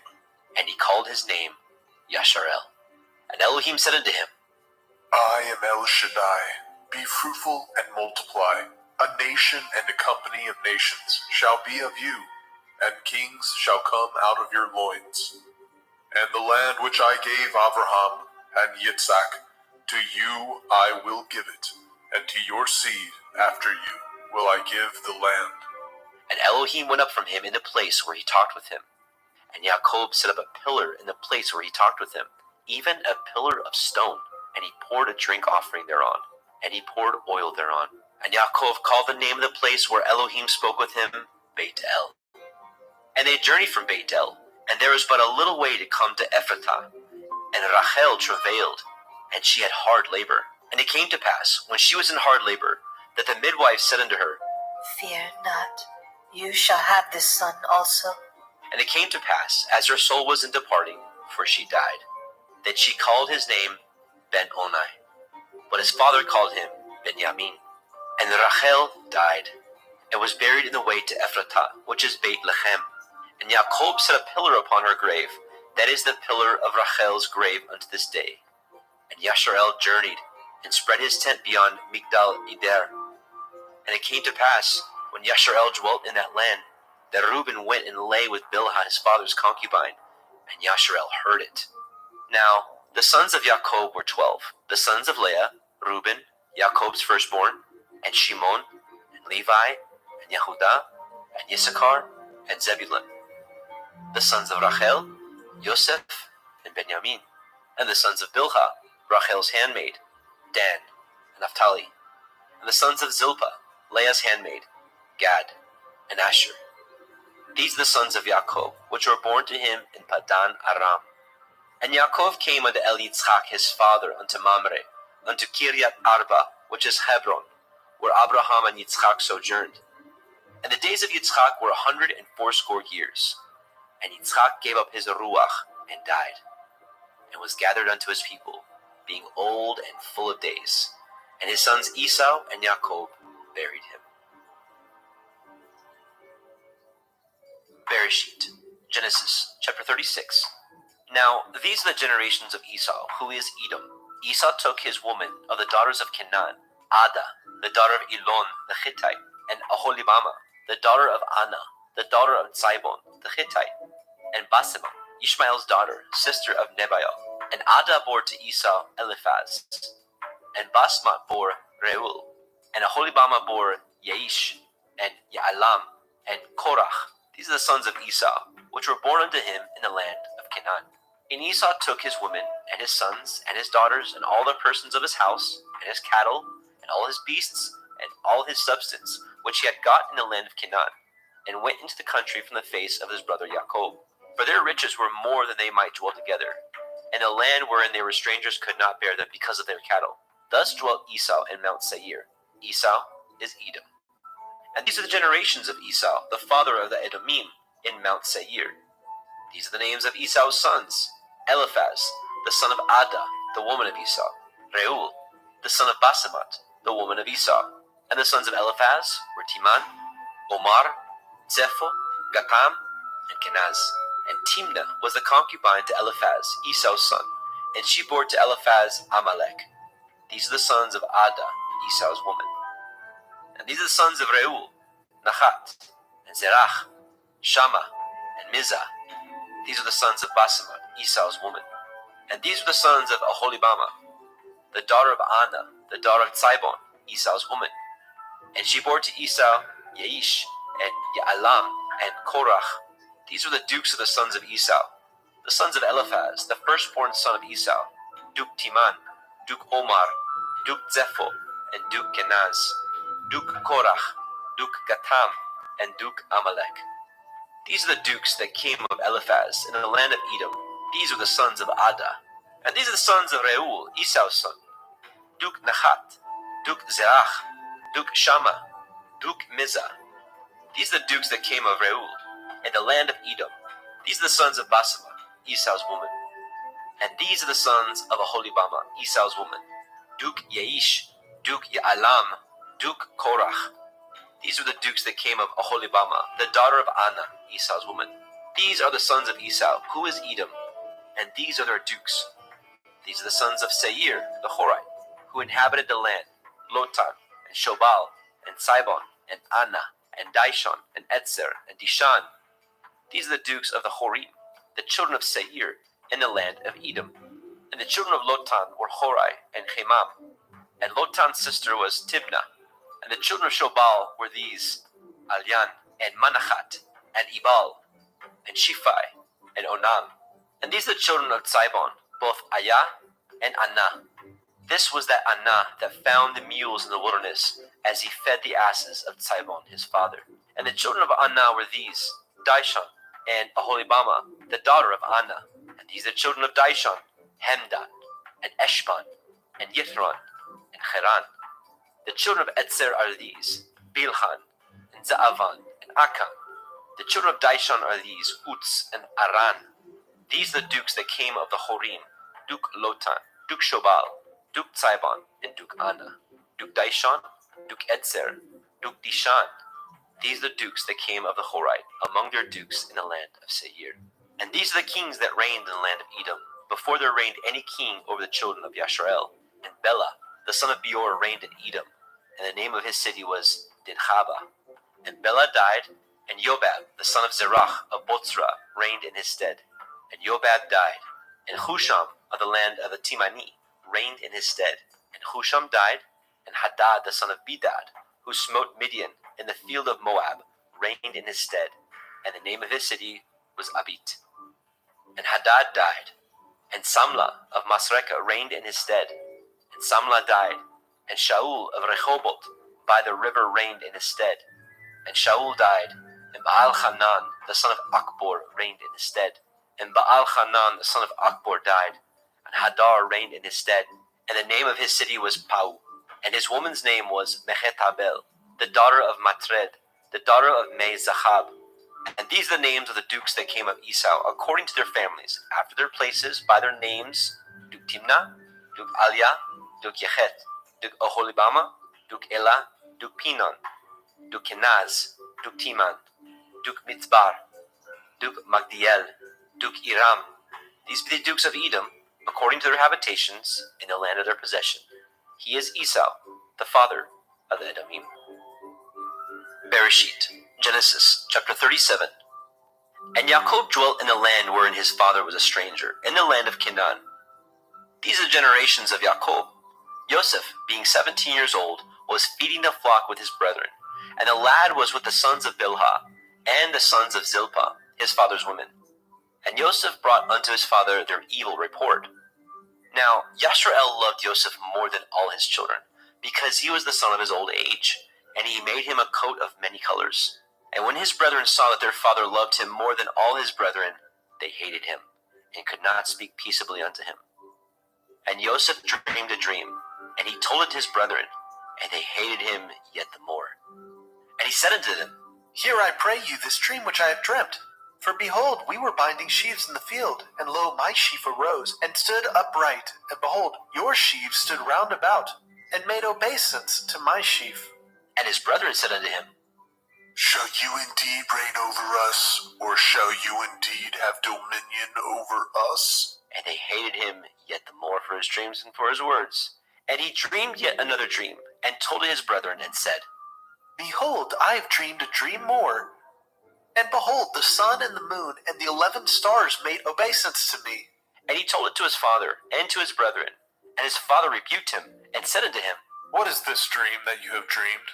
Shall I and your mother and your brethren indeed come to bow down ourselves to you, to the earth? And his brethren envied him. But his father observed the saying. And his brethren went to feed their father's flock in Shechem. And Yasharel said unto Yosef, Do not your brethren feed the flock in Shechem? Come, and I will send you unto them. And he said to him, Here am I. And he said to him, Go, I pray you, and see whether it be well with your brethren, and well with the flocks, and bring me word again. So he sent him out to the valley of Hebron, and he came to Shechem. And a certain man found him, and behold, he was wandering in the field. And the man asked him, saying, What do you seek? And he said, I seek my brethren. Tell me, I pray you, where they feed their flocks. And the man said, They are departed hence, for I heard them say, Let us go to Dothan. And Yosef went after his brethren, and found them in Dothan. And when they saw him afar off, even before he came near unto them, they conspired against him to slay him. And they said one to another, Behold, this dreamer comes. Come now, therefore, and let us slay him, and cast him into some pit, and we will say, Some evil beast has devoured him, and we shall see what will become of his dreams. And Reuben heard it, and he delivered him out of their hands, and said, Let us not kill him. And Reuben said unto them, Shed no blood, but cast him into this pit that is in the wilderness, and lay no hand upon him, that he might rid him out of their hands, to deliver him to his father again. And it came to pass, when Yosef was come unto his brethren, that they stripped Yosef out of his coat of many colors that was on him, And they took him, cast him into a pit, and the pit was empty. There was no water in it, and they sat down to eat bread. And they lifted up their eyes and looked, and behold, a company of Yishmaelim came from Gilead, with their camels bearing spicery and balm and myrrh, going to carry it down to Mitzrayim. And Yehudah said unto his brethren, What profit is it if we slay our brother and conceal his blood? Come, let us sell him to the Yishmaelim, and let not our hands be upon him, for he is our brother and our flesh. And his brethren were content. Then there passed by Midianim merchantmen, and they drew and lifted up Yosef out of the pit, and sold Yosef to the Yishmaelim for 20 pieces of silver. And they brought Yosef into Mitzrayim. And Reuben returned into the pit, and behold, Yosef was not in the pit, and he rent his clothes. And he returned to his brethren and said, The child is not, and I, whither shall I go? And they took Yosef's coat, and killed a kid of the goats, and dipped the coat in the blood. And they set the coat of many colors. And they brought it to their father and said, This we have found. Know whether it be your son's coat or no. And he knew it, and said, It is my son's coat. An evil beast has devoured him. Joseph is without doubt rent in pieces. And Jacob rent his clothes, and put sackcloth upon his loins, and mourned for his son many days. And all his sons and all his daughters rose up to comfort him, but he refused to be comforted. And he said, For I will go down into Sheol unto my son, mourning. Thus his father wept for him. And the Midianim sold him into Mitzrayim unto Potiphar, an officer of Pharaoh's, and a captain of the guard.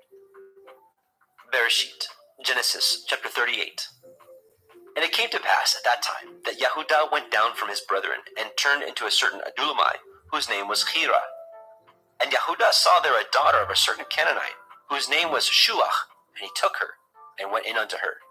And she conceived and bore a son, and he called his name And she conceived again and bore a son, and called his name Onan. And she yet again conceived and bore a son, and called his name Shelach. And he was at Keziv when she bore him. And Yehudah took a woman for his firstborn, whose name was Tamar. And Yehudah's firstborn, was wicked in the sight of Yahuwah, and Yahuwah slew him. And Yehudah said unto Onan, Go into your brother's woman, and marry her, and raise up seed to your brother. And Onan knew that the seed should not be his, and it came to pass, when he went in unto his brother's woman, that he spilled it on the ground, lest that he should give seed to his brother. And the thing which he did displeased Yahuwah, wherefore he slew him also. Then said Yehudah to Tamar his daughter-in-law, Remain a widow at your father's house, till Shelach my son be grown. For he said, Lest, perchance, he die also, as his brethren did. And Tamar went and dwelt in her father's house. And in process of time, the daughter of Shuach, Yehudah's woman, died. And Yehudah was comforted, and went up unto his sheep shearers, to Timnathah, and his friend Hira, the Adullamite. And it was told Tamar, saying, Behold, your father-in-law goes up to Timnah to shear his sheep. And she put her widow's garments off from her, and covered her with a veil, and wrapped herself, and sat in an open place, which is by the way to Timnah. For she saw that Shelach was grown, and she was not given unto him to be his woman. When Yehudah saw her, he thought her to be a harlot, because she had covered her face. And he turned unto her by the way, and said, Go to, I pray you, let me come in unto you. For he knew not that she was his daughter-in-law. And she said, What will you give me, that you may come in unto me? And he said, I will send you a kid from the flock. And she said, Will you give me a pledge till you send it? And he said, What pledge shall I give you? And she said, Your signet, your bracelets, and your staff that is in your hand. And he gave it her, and came in unto her, and she conceived by him. And she arose and went away, and laid by her veil from her, and put on the garments of her widowhood. And Yehudah sent the kid by the hand of his friend the Adullamite to receive his pledge from the woman's hand, but he found her not. Then he asked the men of that place, saying, Where is the harlot that was openly by the wayside? And they said, There was no harlot in this place. And he returned to Yehudah and said, I cannot find her. And also the men of that place said that there was no harlot in this place. And Yehudah said, Let her take it to her, lest we be shamed. Behold, I sent this kid, and you have not found her. And it came to pass, About 3 months after, that it was told Yehuda, saying, Tamar, your daughter-in-law, has played the harlot, and also, behold, she is with child by whoredom. And Yehuda said, Bring her forth, and let her be burnt. When she was brought forth, she sent to her father-in-law, saying, By the man whose these are, am I with child. And she said, Discern, I pray you, whose are these, the signet, and bracelets, and staff? And Yehuda acknowledged them. And he said, She is more righteous than I, because that I gave her not to Shelach my son. And he knew her again no more. And it came to pass in the time of her travail that, behold, twins were in her womb. And it came to pass when she travailed that the one put out his hand, and a midwife took and bound upon his hand a scarlet thread, saying, This came out first. And it came to pass, as he drew back his hand, that, behold, his brother came out. And she said, How have you broken forth? This breach be upon you. Therefore his name was called Peretz. And afterward came out his brother, that had the scarlet thread upon his hand, and his name was called Zerach. Bereshit, Genesis, chapter 39. And Joseph was brought down to Mitzrayim, and Potiphar, an officer of Pharaoh, captain of the guard of Mitzrayim, brought him of the hands of the Ishmaelim, which had brought him down thither. And Yahuwah was with Joseph, and he was a prosperous man, and he was in the house of his master, the Mitzrayim. And his master saw that Yahuwah was with him, and that Yahuwah made all that he did to prosper in his hand. And Joseph found grace in his sight.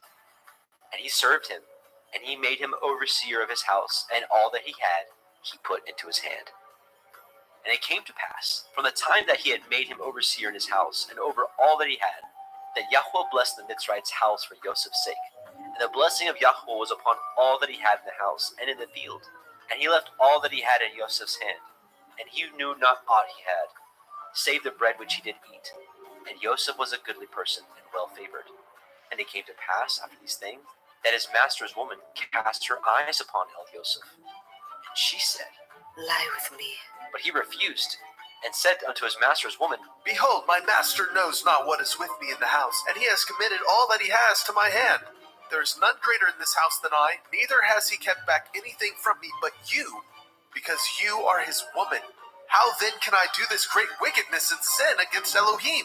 And it came to pass, as she spoke to Joseph day by day, that he hearkened not unto her, to lie by her, or to be with her. And it came to pass about this time that Joseph went into the house to do his business, and there was none of the men of the house there within. And she caught him by his garment, saying, Lie with me. And he left his garment in her hand, and fled, and got him out. And it came to pass, when she saw that he had left his garment in her hand, and was fled forth, that she called unto the men of her house, and spoke unto them, saying, See, he has brought in an Ephraim unto us to mock us. He came in unto me to lie with me, and I cried with a loud voice.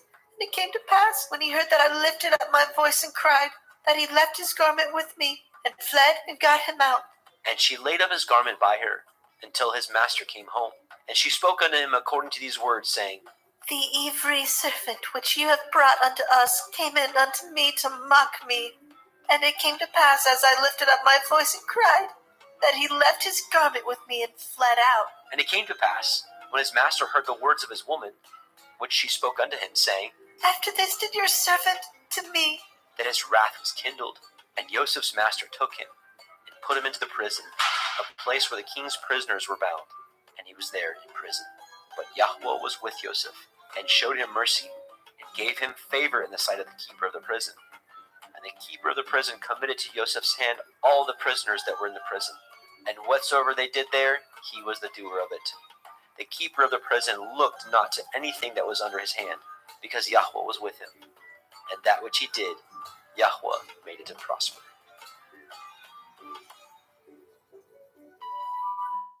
Bereshit, Genesis, chapter 40.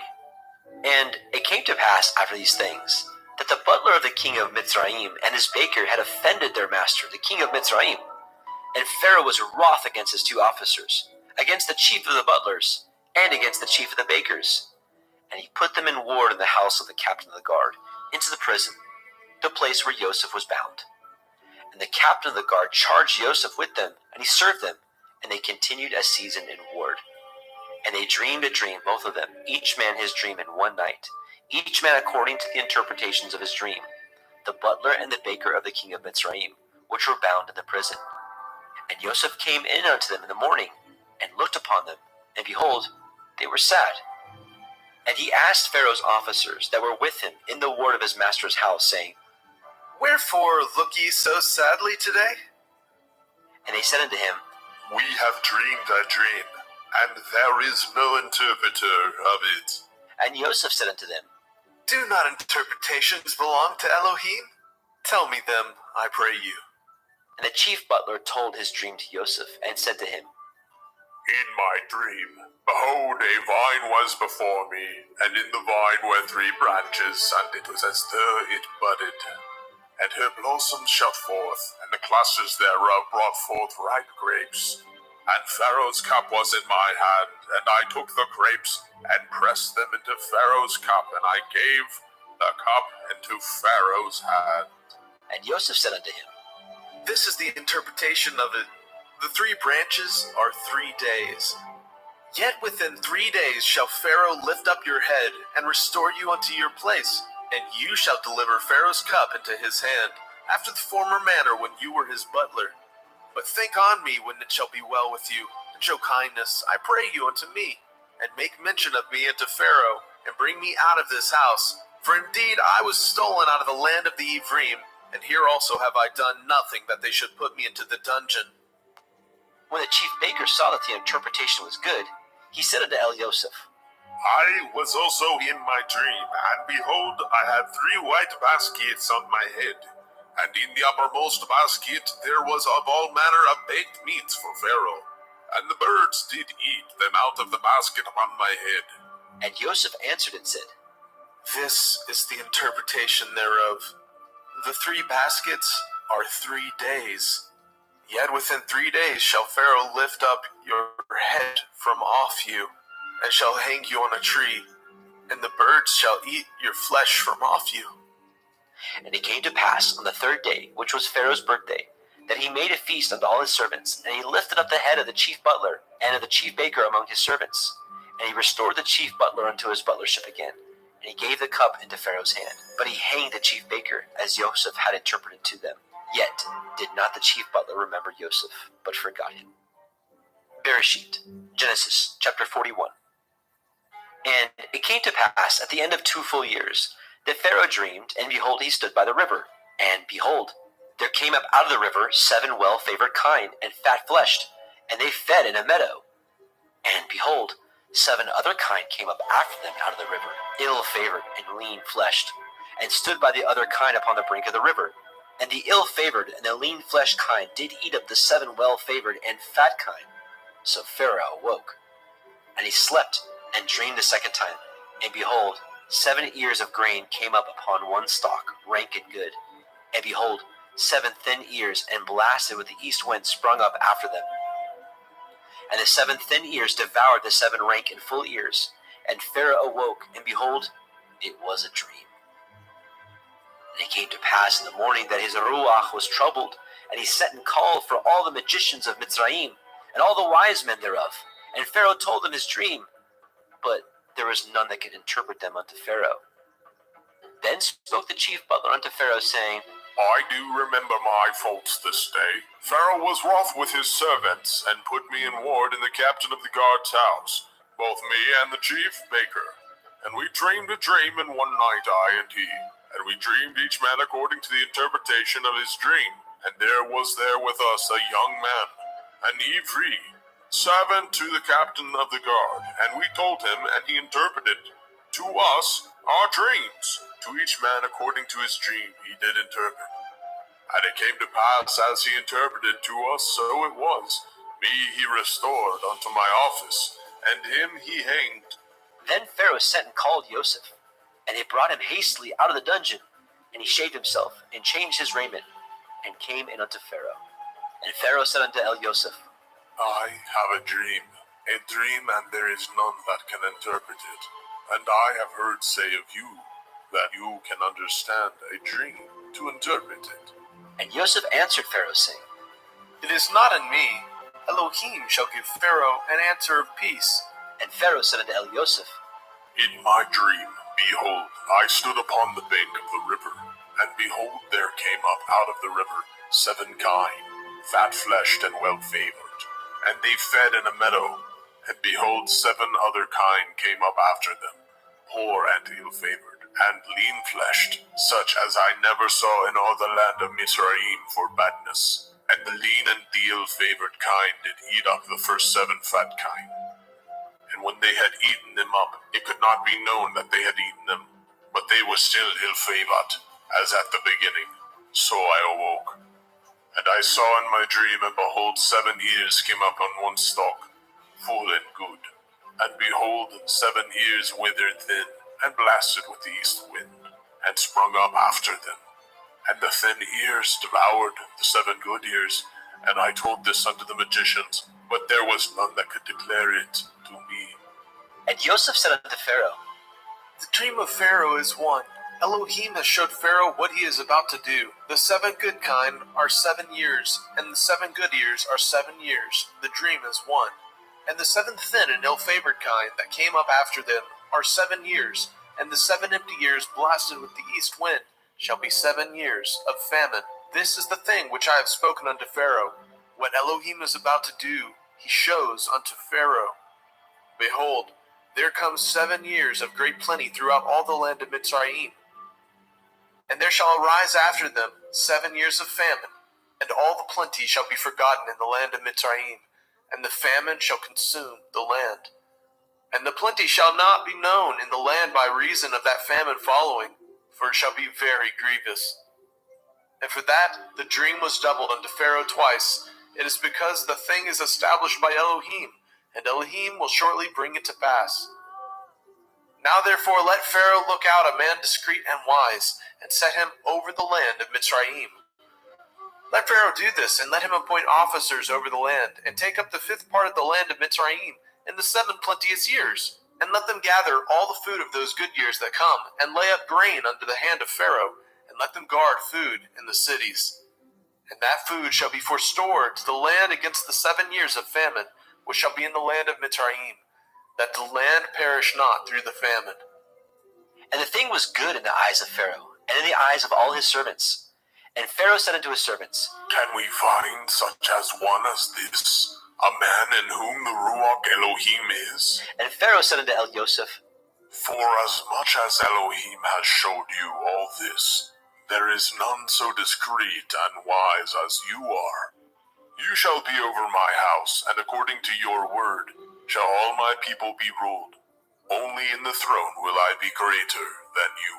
And Pharaoh said unto El-Yosef, See, I have set you over all the land of Mitzrayim. And Pharaoh took off his ring from his hand, and put it upon Joseph's hand, and arrayed him in vestures of fine linen, and put a gold chain about his neck. And he made him to ride in the 2nd chariot which he had. And they cried before him, Bow the knee! And he made him ruler over all the land of Mitzrayim. And Pharaoh said to El-Yosef, I am Pharaoh, and without you shall no man lift up his hand, or his foot in all the land of Mitzrayim. And Pharaoh called Joseph's name Zophnath Paneach. And he gave him to be his woman Asenath, the daughter of Potipherah, priest of On. And Joseph went out over all the land of Mitzrayim. And Joseph was 30 years old when he stood before Pharaoh, king of Mitzrayim.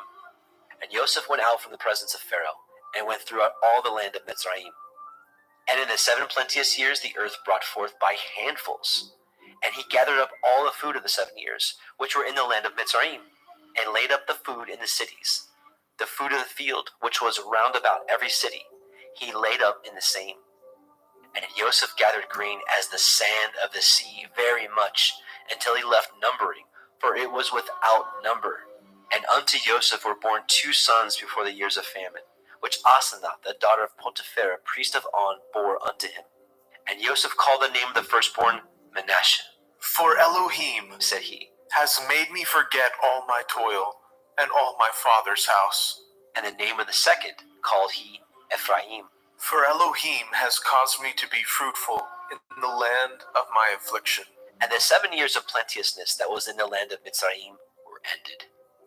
And the 7 years of famine began to come, according as Joseph had said.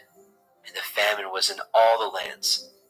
But in all the land of Mitzrayim there was bread. And when all the land of Mitzrayim was famished, the people cried to Pharaoh for bread. And Pharaoh said unto all the Mitzrayim, Go unto Joseph. What he says to you, do. And the famine was over all the face of the earth. And Joseph opened all the storehouses, and sold unto the Mitzrayim. And the famine waxed sore in the land of Mitzrayim. And all the countries came into Mitzrayim to El Joseph for to buy grain, because that the famine was so sore in all the lands. Bereshit, Genesis chapter 42. Now, when Yaakov saw that there was grain in Mitzrayim, Yaakov said unto his sons, Why do ye look one upon another? And he said, Behold, I have heard that there is grain in Mitzrayim. Get you down thither, and buy for us from thence, that we may live and not die. And Joseph's 10 brethren went down to buy grain in Mitzrayim. But Benjamin, Joseph's brother, Yaakov, sent not with his brethren, for he said, Lest perchance mischief befall him. And the sons of Yasharel came to buy grain among those that came, for the famine was in the land of Canaan. And Joseph was the governor over the land. And he it was that sold to all the people of the land. And Joseph's brethren came and bowed down themselves before him with their faces to the earth. And Joseph saw his brethren, and he knew them, but he made himself strange unto them, and spoke roughly unto them. And he said unto them, Whence come ye? And they said, From the land of Canaan, to buy food. And Joseph knew his brethren, but they knew not him. And Joseph remembered the dreams which he dreamed of them, and said unto them, Ye are spies, to see the nakedness of the land ye are come. And they said unto him, Nay, my lord, but to buy food are your servants come. We are all one man's sons. We are true men. Your servants are no spies. And he said unto them, Nay, but to see the nakedness of the land ye are come. And they said, Your servants are 12 brethren, the sons of one man in the land of Canaan. And behold, the youngest is this day with our father, and one is not. And Joseph said unto them, That is that I spoke unto you, saying, Ye are spies. Hereby ye shall be proved. By the life of Pharaoh ye shall not go forth hence, except your youngest brother come hither. Send one of you, and let him fetch your brother. And ye shall be kept in prison, that your words may be proved, whether there be any truth in you. Or else, by the life of Pharaoh, surely ye are spies. And he put them all together into ward 3 days. And Joseph said unto them the 3rd day, This do and live, for I fear Elohim. If ye be true men, let one of your brethren be bound in the house of your prison. Go ye, carry grain for the famine of your houses. But bring your youngest brother unto me. So shall your words be verified, and ye shall not die. And they did so. And they said one to another, We are truly guilty concerning our brother, in that we saw the anguish of his soul, when he besought us, and we would not hear. Therefore is this distress come upon us. And Reuben answered them, saying, Spoke I not unto you, saying, Do not sin against the child, and ye would not hear? Therefore, behold, also his blood is required. And they knew not that Joseph understood them, for he spoke unto them by an interpreter. And he turned himself about from them, and wept, and returned to them again, and communed with them, and took from them Shimon, and bound him before their eyes. Then Joseph commanded to fill their sacks with grain, and to restore every man's money into a sack, and to give them provision for the way. And thus he did unto them. And he laded their asses with grain, and departed thence. And as one of them opened his sack to give his ass provender in the inn, he espied his money, for behold, it was in the sack's mouth. And he said unto his brethren, My money is restored, and lo, it is even in my sack. And their heart failed them. And they were afraid, saying one to another, What is this that Elohim has done unto us? And they came unto El Yaakov their father, unto the land of Canaan, and told him all that befell unto them, saying, The man who is the Lord of the land spoke roughly to us, and took us for spies of the country. And we said unto him, We are true men, we are no spies. We be 12 brethren, sons of our father. one is not, and the youngest is this day with our father in the land of Canaan. And the man, the lord of the country, said unto us, Hereby shall I know that ye are true men. Leave one of your brethren here with me, and take food for the famine of your households, and be gone. And bring your youngest brother unto me. Then shall I know that ye are no spies, but that ye are true men. So will I deliver you and your brother, and ye shall traffic in the land. And it came to pass, as they emptied their sacks, that behold, every man's bundle of money was in his sack. And when both they and their father saw the bundles of money, they were afraid. And Yaakov their father said unto them, Me have you bereaved of my children. Joseph is not, and Shimon is not, and ye will take Benjamin away. All these things are against me. And Reuben spoke unto his father, saying, Slay my 2 sons, if I bring him not to you. Deliver him into my hand, and I will bring him to you again. And he said, My son shall not go down with you, for his brother is dead, and he is left alone, if mischief befall him by the way in which ye go. Then ye shall bring down my gray hairs with sorrow to Sheol.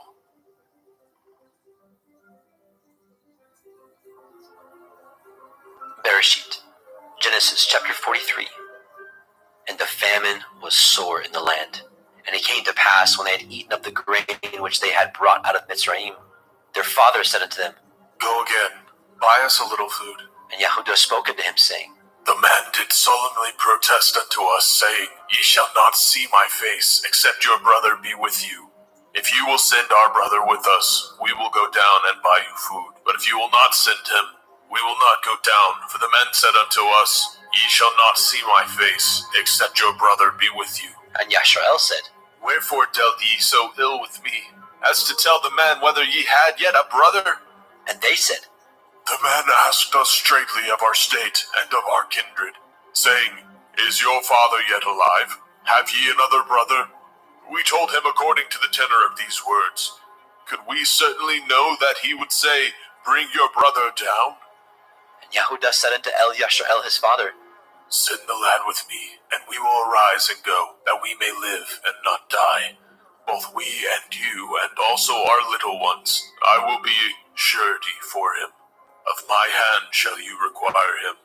If I bring him not unto you, and set him before you, then let me bear the blame forever. For except we had lingered, surely now we had returned this second time. And their father Yashrael said unto them, If it must be so now, do this, take of the best fruits of the land in your vessels, and carry down the man a present, a little balm and a little honey, spices and myrrh, nuts and almonds, and take double money in your hand.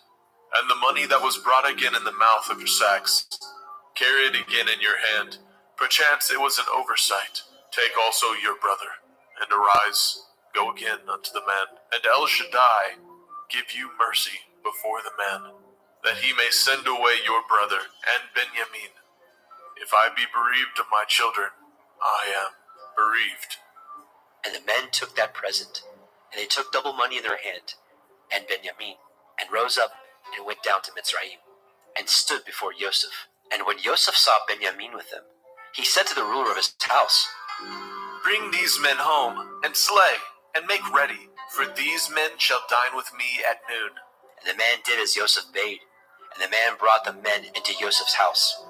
And the men were afraid, because they were brought into Yosef's house. And they said, Because of the money that was returned in our sacks at the first time are we brought in, that he may seek occasion against us, and fall upon us, and take us for bondmen and our asses. And they came near to the steward of Yosef's house, and they communed with him at the door of the house, and said, O sir, we came indeed down at the first time to buy food, and it came to pass when we came to the inn, that we opened our sacks, and behold, every man's money was in the mouth of his sack, our money in full weight, and we have brought it again in our hand. And other money have we brought down in our hands to buy food. We cannot tell who put our money in our sacks. And he said, Peace be to you. Fear not, your Elohim and the Elohim of your father has given you treasure in your sacks. I had your money. And he brought Shimon out unto them. And the man brought the men into Yosef's house, and gave them water, and they washed their feet, and he gave their asses provender. And they made ready the present against Joseph came at noon, for they heard that they should eat bread there. And when Joseph came home, they brought him the present which was in their hand into the house, and bowed themselves to him to the earth. And he asked them of their welfare, and said, Is your father well? The old man of whom ye spoke, is he yet alive? And they answered, Your servant's father is in good health. He is yet alive. And they bowed down their heads and made obeisance. And he lifted up his eyes and saw his brother Benjamin, his mother's son, and said, Is this your younger brother, of whom ye spoke unto me? And he said, Elohim be gracious unto you, my son. And Joseph made haste, for his heart did yearn upon his brother. And he sought where to weep. And he entered into his chamber and wept there. And he washed his face and went out and refrained himself and said, Set on bread. And they set on for him by himself, and for them by themselves, and for the Mitzrayim which did eat with him by themselves, because the Mitzrayim might not eat bread with the Ibrim, for that is an abomination unto the Mitzrayim. And they sat before him, the firstborn according to his birthright, and the youngest according to his youth. And the men marveled one at another. And he took and sent messes unto them from before him. But Benjamin's mess was 5 times so much as any of theirs. And they drank and were merry with him. Bereshit, Genesis, chapter 44. And he commanded the steward of his house, saying, Fill these men's sacks with food as much as they can carry, and put every man's money in his sack's mouth. And put my cup, the silver cup, in the sack's mouth of the youngest, and his grain money. And he did according to the word that Joseph had spoken.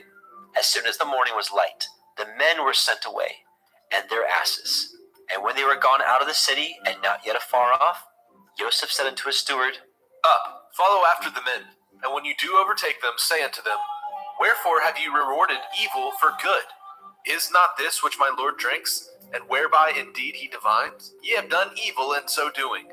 And he overtook them, and he spoke unto them these same words. And they said unto him, Wherefore says my Lord these words? Far be it from your servants should do according to this thing. Behold, the money which we found in our sack's mouth, we brought again unto you out of the land of Canaan. How then should we steal out of your Lord's house silver or gold? With whomsoever your servant it be found, let him die, and we also will be my Lord's bondmen. And he said, Now also let it be according to your words. He with whom it is found shall be my servant, and ye shall be blameless. Then they speedily took down every man his sack to the ground, and opened every man his sack. And he searched, and began at the eldest, and left the youngest. And the cup was found in Benjamin's sack. Then they rent their clothes, and laded every man his ass, and returned to the city. And Yehudah and his brethren came to Joseph's house, for he was yet there, and they fell before him on the ground. And Joseph said unto them, What deed is this that ye have done? Know ye not that such a man as I can certainly divine? And Yehudah said, What shall we say unto my Lord? What shall we speak? Or how shall we clear ourselves? Elohim has found out the iniquity of your servants. Behold, we are my Lord's servants, both we and he also with whom the cup is found. And he said, Far be it that I should do so. But the man in whose hand the cup is found, he shall be my servant. And as for you, get you up in peace unto your father.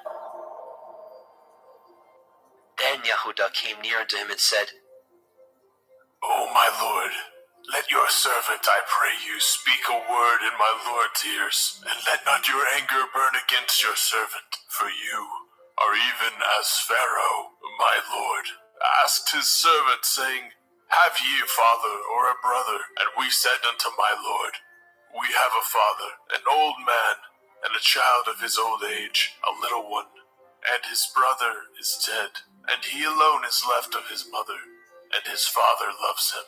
And you said unto your servants, Bring him down unto me, that I may set my eyes upon him. And we said unto my Lord, The lad cannot leave his father, for if he should leave his father would die. And you said unto your servants, Except your youngest brother come down with you, ye shall see my face no more.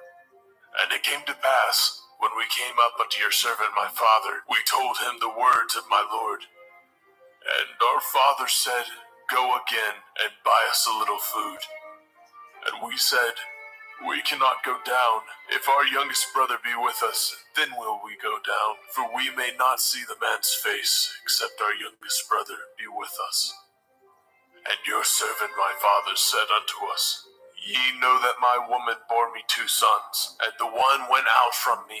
And I said, Surely he is torn in pieces, and I saw him not since. And if ye take this also from me, and mischief befall him, ye shall bring down my gray hairs with sorrow to Sheol. Now therefore, when I come to your servant my father, and the lad be not with us, seeing that his life is bound up in the lad's life, it shall come to pass, when he sees that the lad is not with us, that he will die. And your servant shall bring down the gray hairs of your servant our father with sorrow to Sheol. For your servant became surety for the lad unto my father, saying, If I bring him not unto you, then I shall bear the blame to my father forever. Now therefore I pray you, let your servant abide instead of the lad, a bondman to my lord, and let the lad go up with his brethren. For how shall I go up to my father, and the lad be not with me, lest perchance I see the evil that shall come on my father?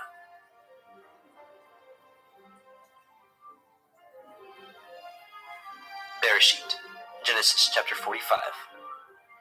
Then Joseph could not refrain himself before all them that stood by him, and he cried, Cause every man to go out from me. And there stood no man with him, while Joseph made himself known unto his brethren. And he wept aloud, and the Mitzrayim in the house of Pharaoh heard. And Joseph said unto his brethren, I am Joseph. Does my father yet live? And his brethren could not answer him, for they were troubled at his presence. And Joseph said unto his brethren, Come near to me, I pray you. And they came near. And he said, I am Joseph your brother, whom ye sold into Mitzrayim. Now therefore be not grieved, nor angry with yourselves that ye sold me hither, for Elohim did send me before you to preserve life. For these 2 years has the famine been in the land, and yet there are 5 years in which there shall neither be earing or harvest. And Elohim sent me before you to preserve you a posterity in the earth, and to save your lives by a great deliverance. So now it was not you that sent me hither, but Elohim.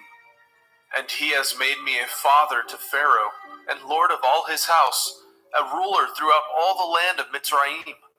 Haste ye, and go up to my father, and say unto him, Thus says your son, Joseph, Elohim has made me lord of all Mitzrayim.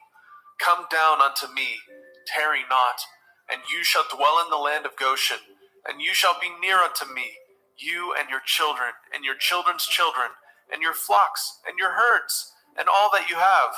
And there will I nourish you, for yet there are 5 years of famine, lest you and your household, and all that you have, come to poverty.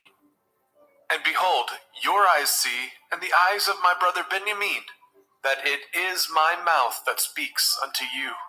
And ye shall tell my father all my glory in Mitzrayim, and all that ye have seen, and ye shall haste and bring down my father hither. And he fell upon his brother Benjamin's neck, and wept. And Benjamin wept upon his neck. Moreover, he kissed all his brethren, and wept upon them. And after that, his brethren talked with him. And the fame thereof was heard in Pharaoh's house, saying, Joseph's brethren are come. And it pleased Pharaoh well, and his servants. And Pharaoh said unto Joseph, Say unto your brethren, This do ye, lead your beasts, and go, get you unto the land of Canaan, and take your father and your households, and come unto me, and I will give you the good of the land of Mitzrayim, and ye shall eat the fat of the land. Now you are commanded, this do ye, take you wagons out of the land of Mitzrayim for your little ones, and for your women, and bring your father, and come. Also regard not your stuff, for the good of all the land of Mitzrayim is yours. And the children of Yashrael did so. And Joseph gave them wagons, according to the commandment of Pharaoh, and gave them provision for the way. To all of them he gave each man changes of raiment. But to Benjamin he gave 300 pieces of silver and 5 changes of raiment. And to his father he sent after this manner, 10 asses laden with the good things of Mitzrayim, and 10 she-asses laden with grain and bread and meat for his father by the way. So he sent his brethren away, and they departed. And he said unto them, See that ye fall not out by the way. And they went up out of Mitzrayim, and came into the land of Canaan unto Jacob their father, and told him, saying, Joseph is yet alive, and he is governor over all the land of Mitzrayim. And Jacob's heart fainted, for he believed them not. And they told him all the words of Joseph which he had said unto them. And when he saw the wagons which Joseph had sent to carry him, the ruach of Jacob their father revived. And Yasharel said, It is enough. Joseph my son is yet alive. I will go and see him before I die.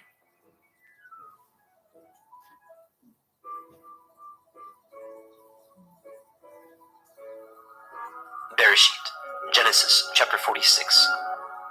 And Yasharel took his journey with all that he had, and came to Beersheba, and offered sacrifices unto the Elohim of his father Yitzchak.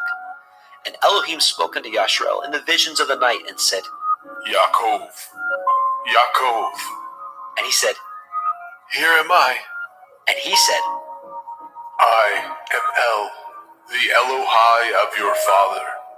Fear not to go down into Mitzrayim, for I will there make of you a great nation. I will go down with you into Mitzrayim, and I will also surely bring you up again. And Joseph shall put his hand upon your eyes. And Jacob rose up from Beersheba, and the sons of Yasharel carried Jacob their father, and their little ones, and their women, in the wagons which Pharaoh had sent to carry him. And they took their cattle and their goods which they had gotten in the land of Canaan, and came in unto Mitzrayim, Jacob and all his seed with him, his sons, and his sons' sons with him, his daughters, and his sons' daughters, and all his seed brought he with him into Mitzrayim. And these are the names of the children of Yasharel, which came into Mitzrayim, Jacob and his sons, Reuben, Jacob's firstborn, and the sons of Reuben, Hanok, and Palu, and Chetzron, and Carmi, and the sons of Shimon, Yemuel, and Yamin, and Ohad, and Yakin, and Sochar, and Shaul, the son of the Canaanite woman, and the sons of Levi, Gershon, Kohath, and Merari, and the sons of Yehudah, and Onan, and Shelach, and Peretz, and Zerach. But and Onan died in the land of Canaan. And the sons of Peretz were Chetzron, and Hamul. And the sons of Yisachar, Tola, and Pua, and Yob, and Shimron. And the sons of Zebulun, Sered, Elon, and Yachleel. These be the sons of Leah, which she bore unto Jacob in Padan Aram, with his daughter Dinah. All the souls of his sons and his daughters were 33. And the sons of Gad, Tzaiphon, and Haggai, Shunai, and Etzbon, and Eri, and Arodai, and Arelai. And the sons of Asher, Yimna, Yishva, Yishbai, Beriah, and Serach their sister. And the sons of Beriah, Heber, Malkiel. These are the sons of Zilpah, whom Laban gave to Leah his daughter. And these she bore unto Jacob, even 16 souls. The sons of Rachel, Jacob's woman, Joseph, and Benjamin. And unto Joseph in the land of Mitzrayim were born Manasseh and Ephraim, which Asenath, the daughter of Potiphera, priest of On, bore unto him. And the sons of Benjamin were Bela, and Becher, and Ashbel, and Gera, and Naaman, and Echai, and Rosh, and Mupim, and Hupim, and Ard. These are the sons of Rachel, which were born unto Jacob. All the souls were 14. And the sons of Dan, Hushim. And the sons of Naphtali, Yachtzel, Gunai, Yetzer, and Shilem. These are the sons of Bilhah, which Laban gave unto Rachel his daughter. And she bore these unto Jacob. All the souls were 7. All the souls that came with Jacob into Mitzrayim, which came out of his loins, besides Jacob's sons' women, all the souls were 66. And the sons of Joseph, which were born him in Mitzrayim, were 2 souls. All the souls of the house of Jacob, which came into Mitzrayim, were 70. And he sent Yehudah before him unto El Yosef, to direct his face unto Goshen. And they came into the land of Goshen. And Yosef made ready his chariot, and went up to meet Yashrael his father, to Goshen, and presented himself unto him. And he fell on his neck, and wept on his neck a good while. And Yashrael said unto El Yosef, Now let me die, since I have seen your face, because you are yet alive. And Yosef said unto his brethren, and unto his father's house, I will go up and show Pharaoh, and say unto him, My brethren and my father's house, which were in the land of Canaan, are come unto me, and the men are shepherds, for their trade has been to feed cattle, and they have brought their flocks and their herds, and all that they have. And it shall come to pass, when Pharaoh shall call you, and say, What is your occupation? That ye shall say, Your servant's trade has been about cattle from our youth, even until now, both we and also our fathers, that ye may dwell in the land of Goshen, for every shepherd is an abomination unto the Mitzrayim. Bereshit, Genesis, chapter 47. Then Yosef came and told Pharaoh and said, My father and my brethren, and their flocks, and their herds, and all that they have, are come out of the land of Canaan. And behold, they are in the land of Goshen. And he took some of his brethren, even 5 men, and presented them unto Pharaoh. And Pharaoh said unto his brethren, What is your occupation? And they said unto Pharaoh, Your servants are shepherds, both we and also our fathers. They said moreover unto Pharaoh, For to sojourn in the land are we come, for your servants have no pasture for their flocks, for the famine is sore in the land of Canaan. Now therefore we pray you, let your servants dwell in the land of Goshen. And Pharaoh spoke unto El Yosef, saying, Your father and your brethren are come unto you. The land of Mitzrayim is before you. In the best of the land make your father and your brethren to dwell. In the land of Goshen let them dwell. And if you know any men of activity among them, then make them rulers over my cattle. And Yosef brought in Jacob his father, and set him before Pharaoh. And Jacob blessed Pharaoh. And Pharaoh said unto El Jacob, How old are you? And Jacob said unto Pharaoh, The days of the years of my pilgrimage are 130 years. Few and evil have the days of the years of my life been, and have not attained unto the days of the years of the life of my fathers, in the days of their pilgrimage. And Jacob blessed Pharaoh, and went out from before Pharaoh. And Joseph placed his father and his brethren, and gave them a possession in the land of Mitzrayim, in the best of the land, in the land of Ramesses, as Pharaoh had commanded. And Joseph nourished his father and his brethren, and all his father's household, with bread according to their families. And there was no bread in all the land, for the famine was very sore, so that the land of Mitzrayim and all the land of Canaan fainted by reason of the famine. And Joseph gathered up all the money that was found in the land of Mitzrayim and in the land of Canaan, for the grain which they bought. And Joseph brought the money into Pharaoh's house. And when the money failed in the land of Mitzrayim and in the land of Canaan, all the Mitzrayim came unto El Yosef and said, Give us bread, for why should we die in your presence? For the money fails. And Joseph said, Give your cattle, and I will give you for your cattle, if money fail. And they brought their cattle unto El Yosef. And Joseph gave them bread in exchange for horses, and for the flocks, and for the cattle of the herds, and for the asses. And he fed them with bread for all their cattle for that year. When that year was ended, they came unto him the second year, and said unto him, We will not hide it from my lord, how that our money is spent. My lord also has our herds of cattle. There is not aught left in the sight of my lord, but our bodies and our lands. Wherefore shall we die before your eyes, both we and our land? Buy us and our land for bread, and we and our land will be servants unto Pharaoh. And give us seed, that we may live and not die, and the land be not desolate. And Joseph bought all the land of Mitzrayim for Pharaoh.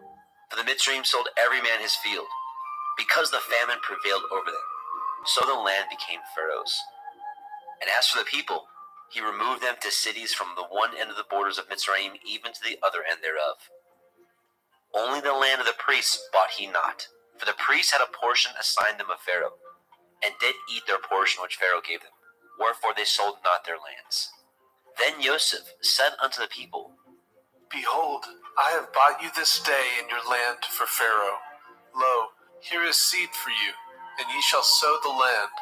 And it shall come to pass in the increase that ye shall give the 5th part unto Pharaoh, and 4 parts shall be your own, for seed of the field, and for your food, and for them of your household, and for food of your little ones. And they said, You have saved our lives. Let us find grace in the sight of my Lord, and we will be Pharaoh's servants.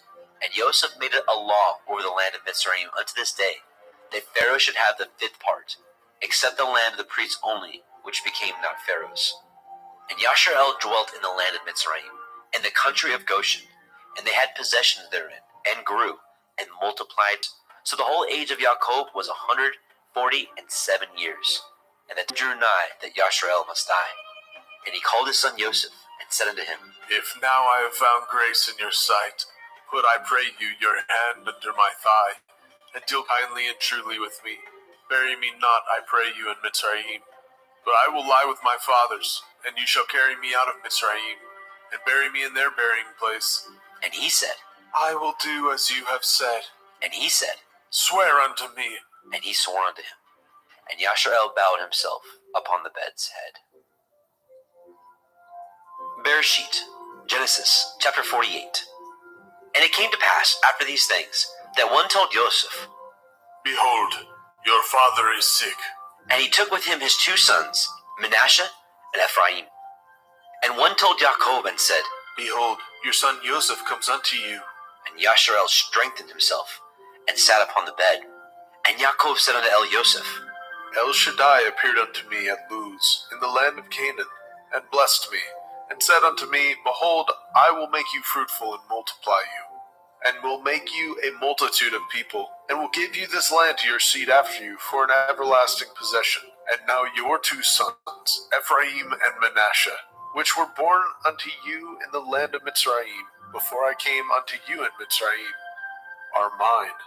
As Reuben and Shimon, they shall be mine, and your issue, which you beget after them, shall be yours, and shall be called after the name of their brethren in their inheritance.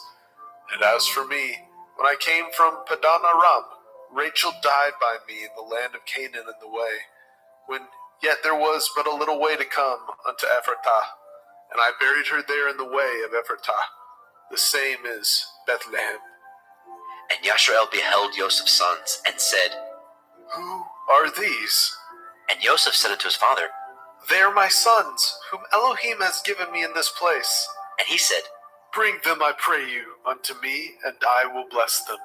Now the eyes of Yasharel were dim for age, so that he could not see. And he brought them near unto him, and he kissed them, and embraced them. And Yasharel said unto Joseph, I had thought not to see your face, and lo, Elohim has showed me also your seed. And Joseph brought them out from between his knees, and he bowed himself with his face to the earth.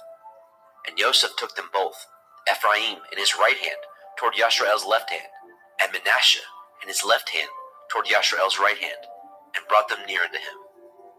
And Yasharel stretched out his right hand, and laid it upon Ephraim's head, who was the younger, and his left hand upon Manasseh's head, guiding his hands wittingly, for Manasseh was the firstborn.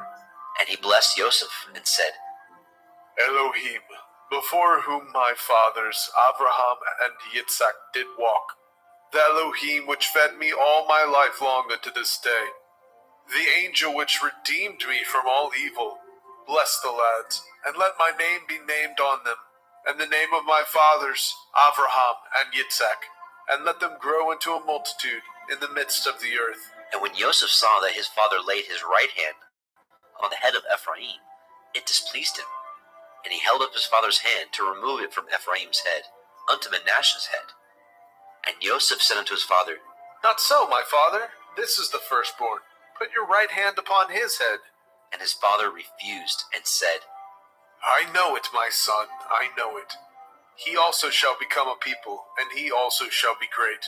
But truly his younger brother shall be greater than he, and his seed shall become a multitude of nations. And he blessed them that day, saying, In you shall Yasharel bless, saying, Elohim make you as Ephraim and as Manasseh.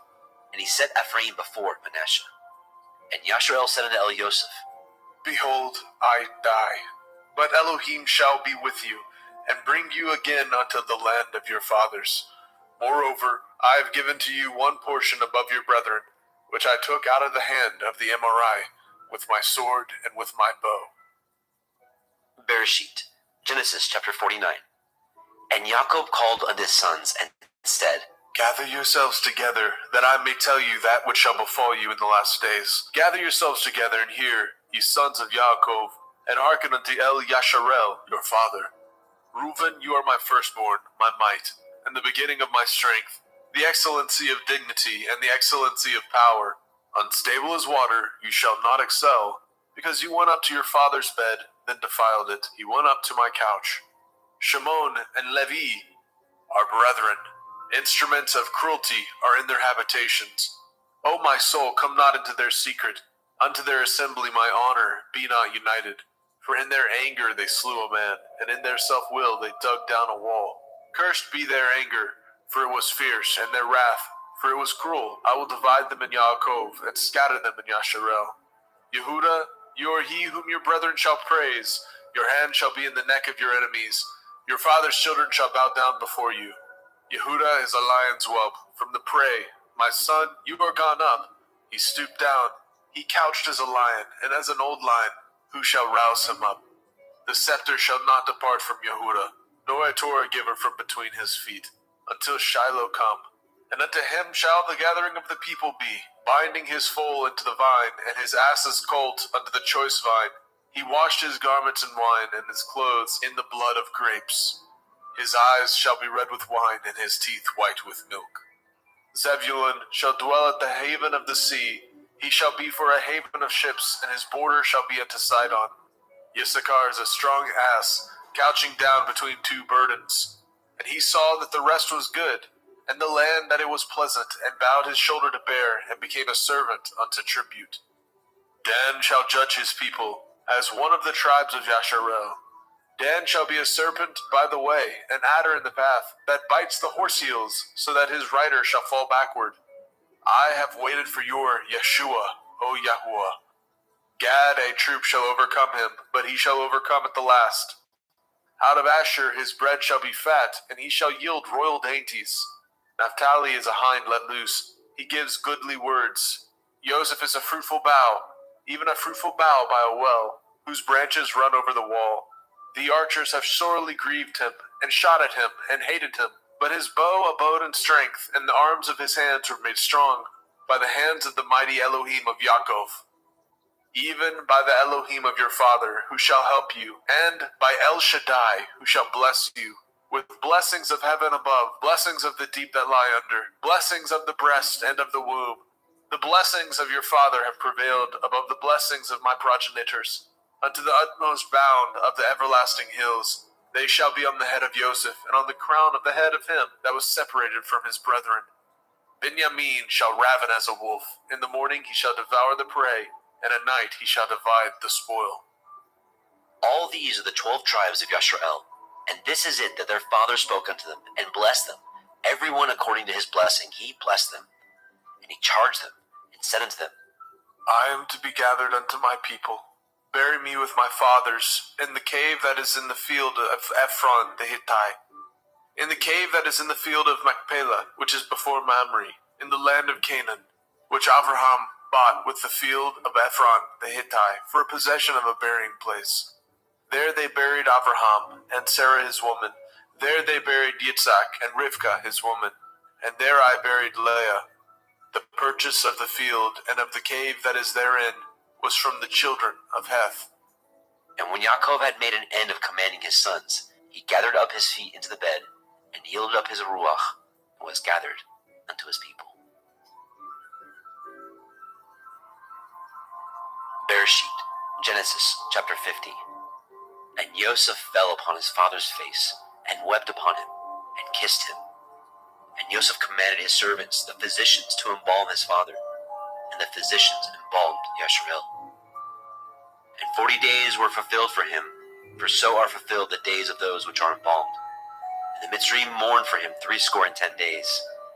And when the days of his mourning were past, Joseph spoke to the house of Pharaoh, saying, If now I have found grace in your eyes, speak, I pray you, in the ears of Pharaoh, saying, My father made me swear, saying, Lo, I die. In my grave, which I have dug for me in the land of Canaan, there shall you bury me. Now therefore let me go up, I pray you, and bury my father, and I will come again. And Pharaoh said, Go up, bury your father, according as he made you swear. And Joseph went up to bury his father, and with him went up all the servants of Pharaoh, the elders of his house, and all the elders of the land of Mitzrayim, and all the house of Joseph and his brethren, and his father's house. Only their little ones, and their flocks, and their herds, they left in the land of Goshen. And there went up with him both chariots and horsemen, and it was a very great company. And they came to the threshing floor of Atad, which is beyond the Yarden. And there they mourned with a great and very sore lamentation. And he made a mourning for his father 7 days. And when the inhabitants of the land, the Canaanim, saw the mourning in the floor of Atad, they said, This is a grievous mourning to the Mitzrayim. Wherefore, the name of it was called Abel Mitzrayim, which is beyond the Yarden. And his sons did unto him according as he commanded them. For his sons carried him into the land of Canaan, and buried him in the cave of the field of Machpelah, which Abraham bought with the field for a possession of a burying place of Ephron the Hittite, before Mamre. And Joseph returned into Mitzrayim, he and his brethren, and all that went up with him to bury his father, after he had buried his father. And when Joseph's brethren saw that their father was dead, they said, Joseph will perchance hate us, and will certainly requite us with all the evil which we did unto him. And they sent a messenger unto Joseph, saying, Your father did command before he died, saying, So shall ye say unto Joseph, Forgive, I pray you now, the transgression of your brethren, and their sin, for they did unto you evil. And now we pray you, forgive the transgression of the servants of the Elohai of your father. And Joseph wept when they spoke unto him. And his brethren also went and fell down before his face, and they said, Behold, we be your servants. And Joseph said unto them, Fear not, for am I in the place of Elohim? But as for you, ye thought evil against me, but Elohim meant it unto good, to bring to pass, as it is this day, to save much people alive. Now therefore fear ye not, I will nourish you, and your little ones.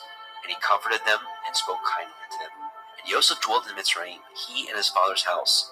And Joseph lived 110 years. And Joseph saw Ephraim's children, of the third generation. The children also of Machir the son of Manasseh were brought up upon Joseph's knees. And Joseph said unto his brethren, I die, and Elohim will surely visit you, and bring you out of this land unto the land which he swore to Abraham, to Yitzhak, and to Yaakov. And Joseph took an oath of the children of Yashrael, saying, Elohim will surely visit you, and ye shall carry up my bones from hence. So Joseph died, being 110 years old, and they embalmed him, and he was put in a coffin in Mitzrayim.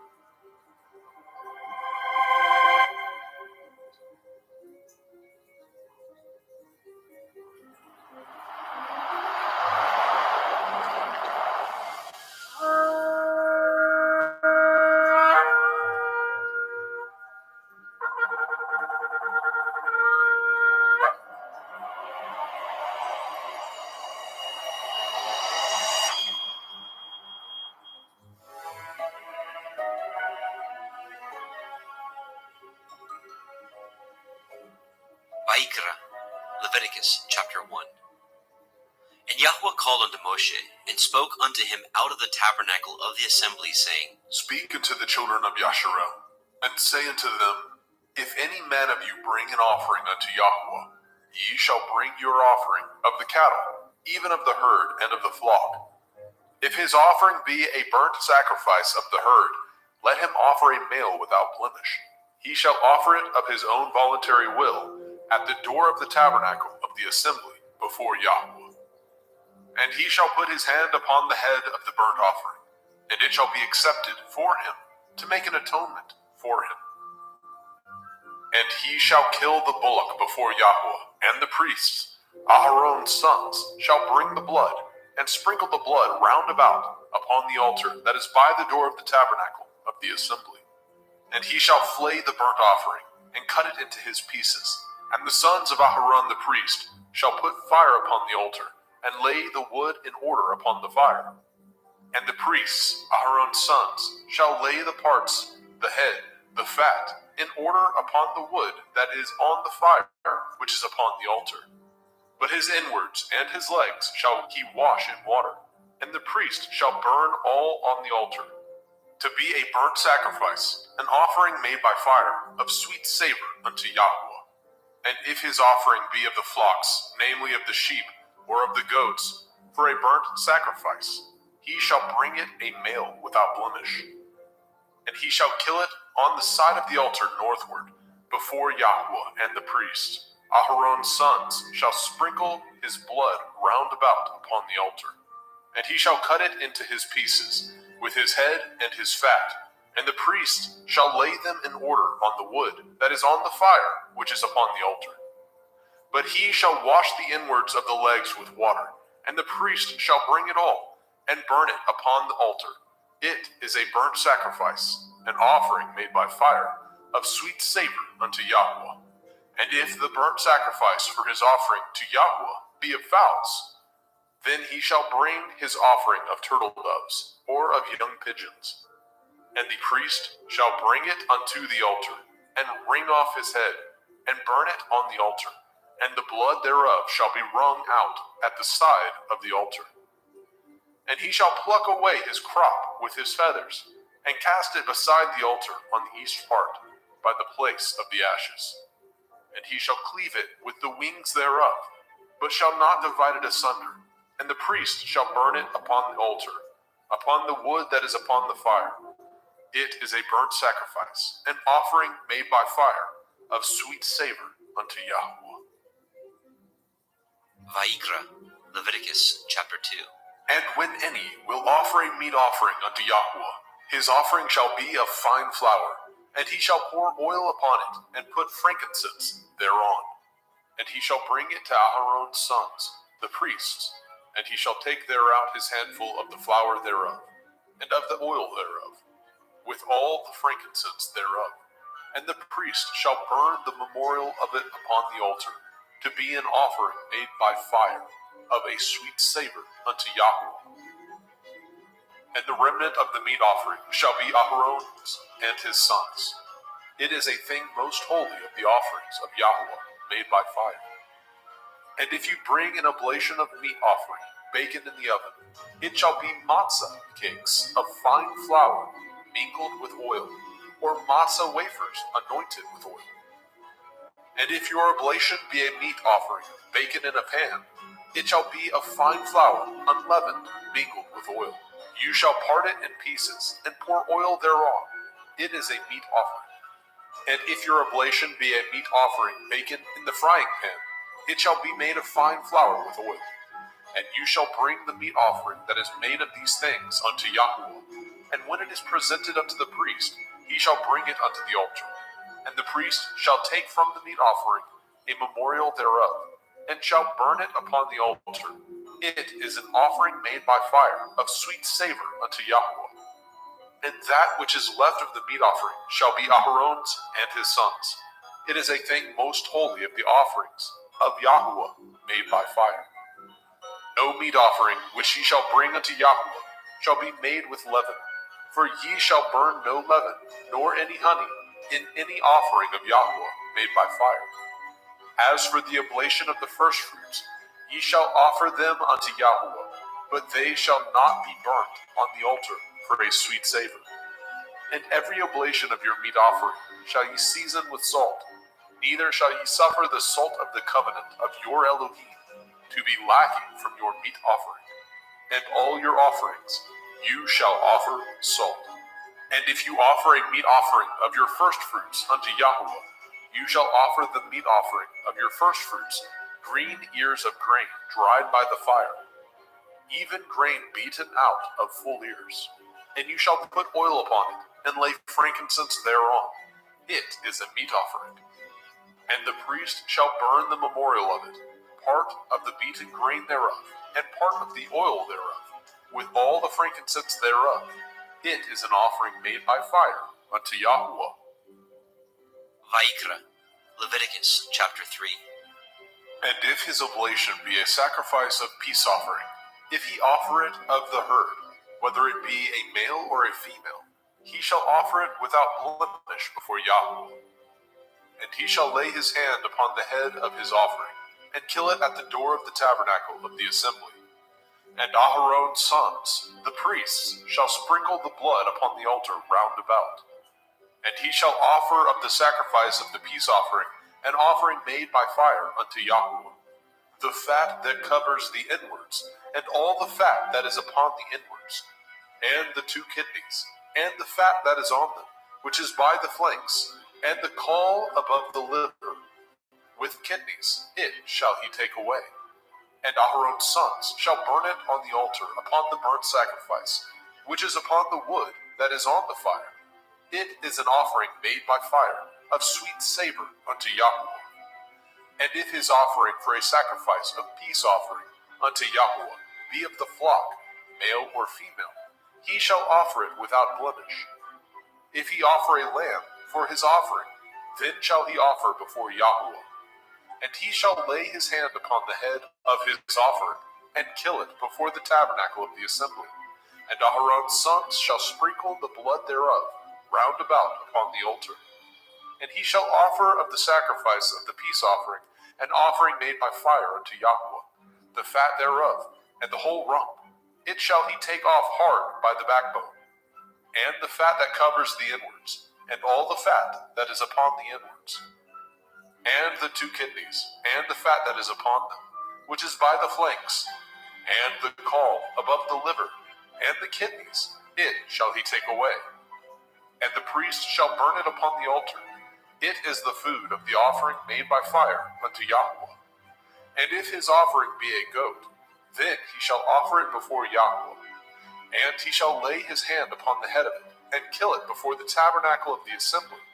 And the sons of Aharon shall sprinkle the blood thereof upon the altar round about. And he shall offer thereof his offering, even an offering made by fire unto Yahweh, the fat that covers the inwards, and all the fat that is upon the inwards, and the 2 kidneys, and the fat that is upon them, which is by the flanks, and the caul above the liver, with the kidneys, it shall he take away. And the priest shall burn them upon the altar. It is the food of the offering, made by fire for a sweet savor. All the fat is Yahweh's. It shall be a perpetual statute for your generations throughout all your dwellings, that ye eat neither fat nor blood. Vayikra, Leviticus chapter 4. And Yahweh spoke unto Moshe, saying, Speak unto the children of Yasharel, saying, If a soul shall sin through ignorance against any of the commandments of Yahweh concerning things which ought not to be done, and shall do against any of them, if the priest that is anointed do sin according to the sin of the people, then let him bring for his sin, which he has sinned, a young bullock, without blemish unto Yahweh, for a sin offering. And he shall bring the bullock unto the door of the tabernacle of the assembly before Yahweh, and shall lay his hands upon the bullock's head, and kill the bullock before Yahweh. And the priest that is anointed shall take of the bullock's blood, and bring it to the tabernacle of the assembly. And the priest shall dip his finger in the blood, and sprinkle of the blood 7 times before Yahweh, before the veil of the sanctuary. And the priest shall put some of the blood upon the horns of the altar of sweet incense before Yahweh, which is in the tabernacle of the assembly, and shall pour all the blood of the bullock at the bottom of the altar of the burnt offering, which is at the door of the tabernacle of the assembly. And he shall take off from it all the fat of the bullock for the sin offering, the fat that covers the inwards, and all the fat that is upon the inwards, and the 2 kidneys, and the fat that is upon them, which is by the flanks, and the caul above the liver, with the kidneys, it shall he take away. As it was taken off from the bullock of the sacrifice of peace offerings, and the priest shall burn them upon the altar of the burnt offering. And the skin of the bullock, and all his flesh, with his head, and with his legs, and his inwards, and his dung, even the whole bullock shall he carry forth without the camp, unto a clean place, where the ashes are poured out, and burn him on the wood with fire. Where the ashes are poured out shall he be burnt. And if the whole assembly of Yasharel sin through ignorance, and the thing be hid from the eyes of the assembly, and they have done somewhat against any of the commandments of Yahweh, concerning things which should not be done, and are guilty, when the sin which they have sinned against it is known, then the assembly shall offer a young bullock for the sin, and bring him before the tabernacle of the assembly. And the elders of the assembly shall lay their hands upon the head of the bullock before Yahweh, and the bullock shall be killed before Yahweh. And the priest that is anointed shall bring of the bullock's blood to the tabernacle of the assembly. And the priest shall dip his finger in some of the blood, and sprinkle it 7 times before Yahweh, even before the veil. And he shall put some of the blood upon the horns of the altar, which is set before Yahweh, that is in the tabernacle of the assembly, and shall pour out all the blood at the bottom of the altar of the burnt offering, which is at the door of the tabernacle of the assembly. And he shall take all his fat and burn it upon the altar. And he shall do with the bullock as he did with the bullock for a sin offering, so shall he do with this. And the priest shall make an atonement for them, and it shall be forgiven them. And he shall carry forth the bullock without the camp, and burn him as he burned the first bullock. It is a sin offering for the assembly. When a ruler has sinned and done somewhat through ignorance against any of the commandments of Yahweh, Elohiah, concerning things which should not be done, and is guilty, or if his sin, wherein he has sinned, come to his knowledge, he shall bring his offering, a kid of the goats, a male without blemish, and he shall lay his hand upon the head of the goats, and kill it in the place where they killed the burnt offering before Yahweh. It is a sin offering. And the priest shall take of the blood of the sin offering with his finger, and put it upon the horns of the altar of burnt offering, and shall pour out his blood at the bottom of the altar of burnt offering. And he shall burn all his fat upon the altar, as the fat of the sacrifice of peace offerings. And the priest shall make an atonement for him, as concerning his sin, and it shall be forgiven him. And if any one of the common people sin through ignorance, which he does somewhat against any of the commandments of Yahweh, concerning things which ought not to be done, and be guilty, or if his sin, which he has sinned, come to his knowledge, then he shall bring his offering, a kid of the goats, a female without blemish, for his sin which he has sinned. And he shall lay his hand upon the head of the sin offering, and slay the sin offering in the place of the burnt offering. And the priest shall take of the blood thereof with his finger, and put it upon the horns of the altar of burnt offering, and shall pour out all the blood thereof at the bottom of the altar. And he shall take away all the fat thereof, as the fat is taken away from off the sacrifice of peace offerings. And the priest shall burn it upon the altar for a sweet savor unto Yahweh. And the priest shall make an atonement for him, and it shall be forgiven him. And if he bring a lamb for a sin offering, he shall bring it a female without blemish.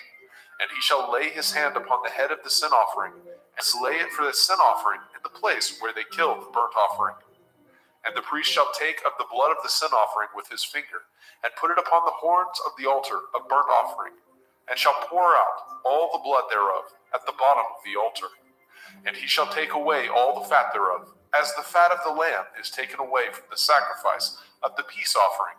And the priest shall burn them upon the altar, according to the offering made by fire unto Yahweh. And the priest shall make an atonement for his sin that he has committed, and it shall be forgiven him. Vayikra, Leviticus chapter 5. And if a soul sin, and hear the voice of swearing, and is a witness, whether he has seen or known of it, if he do not utter it, then he shall bear his iniquity. Or if a soul touch any unclean thing, whether it be a carcass of an unclean beast, or a carcass of unclean cattle, or the carcass of unclean creeping things, and if it be hidden from him, he also shall be unclean and guilty. Or if he touch the uncleanness of man, whatsoever uncleanness it be, that a man shall be defiled withal, and it be hid from him, when he knows of it, then he shall be guilty. Or if a soul swear, pronouncing with his lips to do evil, or to do good, whatsoever it be that a man shall pronounce with an oath, and it be hid from him, when he knows of it, then he shall be guilty in one of these. And it shall be, when he shall be guilty in one of these things, that he shall confess that he has sinned in that thing. And he shall bring his trespass offering unto Yahweh for his sin which he has sinned, a female from the flock, a lamb or a kid of the goats, for a sin offering, and the priest shall make an atonement for him concerning his sin. And if he is not able to bring a lamb, then he shall bring for his trespass which he has committed 2 turtle doves, or 2 young pigeons unto Yahweh, one for a sin offering, and the other for a burnt offering.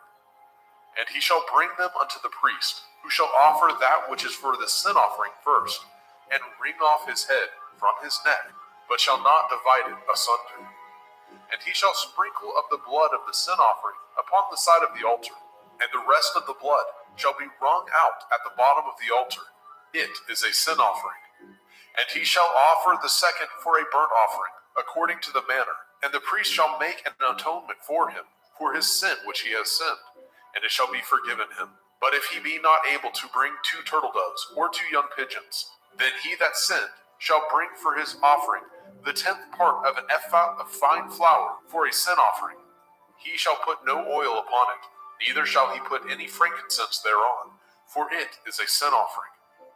Then shall he bring it to the priest, and the priest shall take his handful of it, even a memorial thereof, and burn it on the altar, according to the offerings made by fire unto Yahweh. It is a sin offering. And the priest shall make an atonement for him, as touching his sin, that he has sinned in one of these, and it shall be forgiven him, and the remnant shall be the priest's, as a meat offering. And Yahweh spoke unto Moshe, saying, If a soul commit a trespass, and sin through ignorance, in the holy things of Yahweh, then he shall bring for his trespass unto Yahweh a ram without blemish, out of the flocks, with your estimation by shekels of silver, after the shekel of the sanctuary, for a trespass offering. And he shall make the amends for the harm that he has done in the holy thing, and shall add the 5th part thereto, and give it unto the priest, and the priest shall make an atonement for him with the ram of the trespass offering, and it shall be forgiven him. And if a soul sin, and commit any of these things which are forbidden to be done by the commandment of Yahweh, though he knew it not, yet is he guilty, and shall bear his iniquity. And he shall bring a ram without blemish out of the flock, with your estimation, for a trespass offering, unto the priest, and the priest shall make an atonement for him concerning his ignorance, wherein he erred, and knew it not, and it shall be forgiven him. It is a trespass offering. He has certainly trespassed against Yahweh. Vayikra, Leviticus chapter 6. And Yahweh spoke unto Moshe, saying, If a soul sin, and commit a transgression against Yahweh, and lie unto his neighbor, in that which was delivered him to keep, or in fellowship, or in a thing taken away by violence, or has deceived his neighbor, or have found that which was lost, and lies concerning it, and swears falsely, in any of these that a man does, sinning therein, then it shall be, because he has sinned and is guilty, that he shall restore that which he took violently away, or the thing which he has deceitfully gotten, or that which was delivered him to keep, or the lost thing which he found, or all that which he has sworn falsely, he shall even restore it in the principal, and shall add the 5th part more thereto, and give it unto him to whom it appertains, in the day of his trespass offering.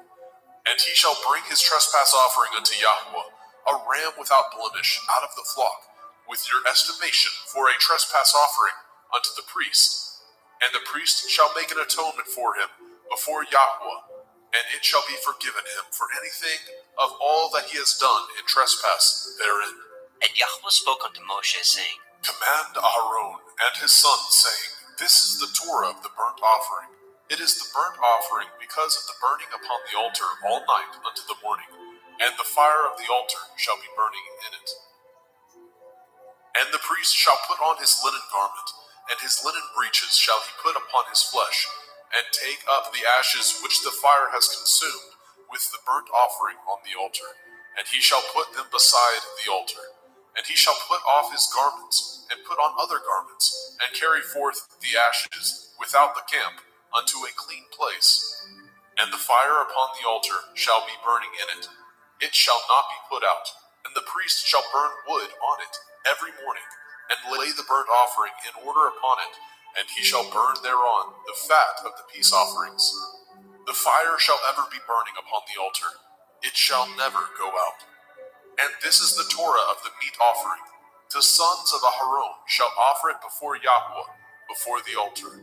And he shall take of it his handful of the flour of the meat offering, and of the oil thereof, and all the frankincense which is upon the meat offering, and shall burn it upon the altar for a sweet savor, even the memorial of it unto Yahweh.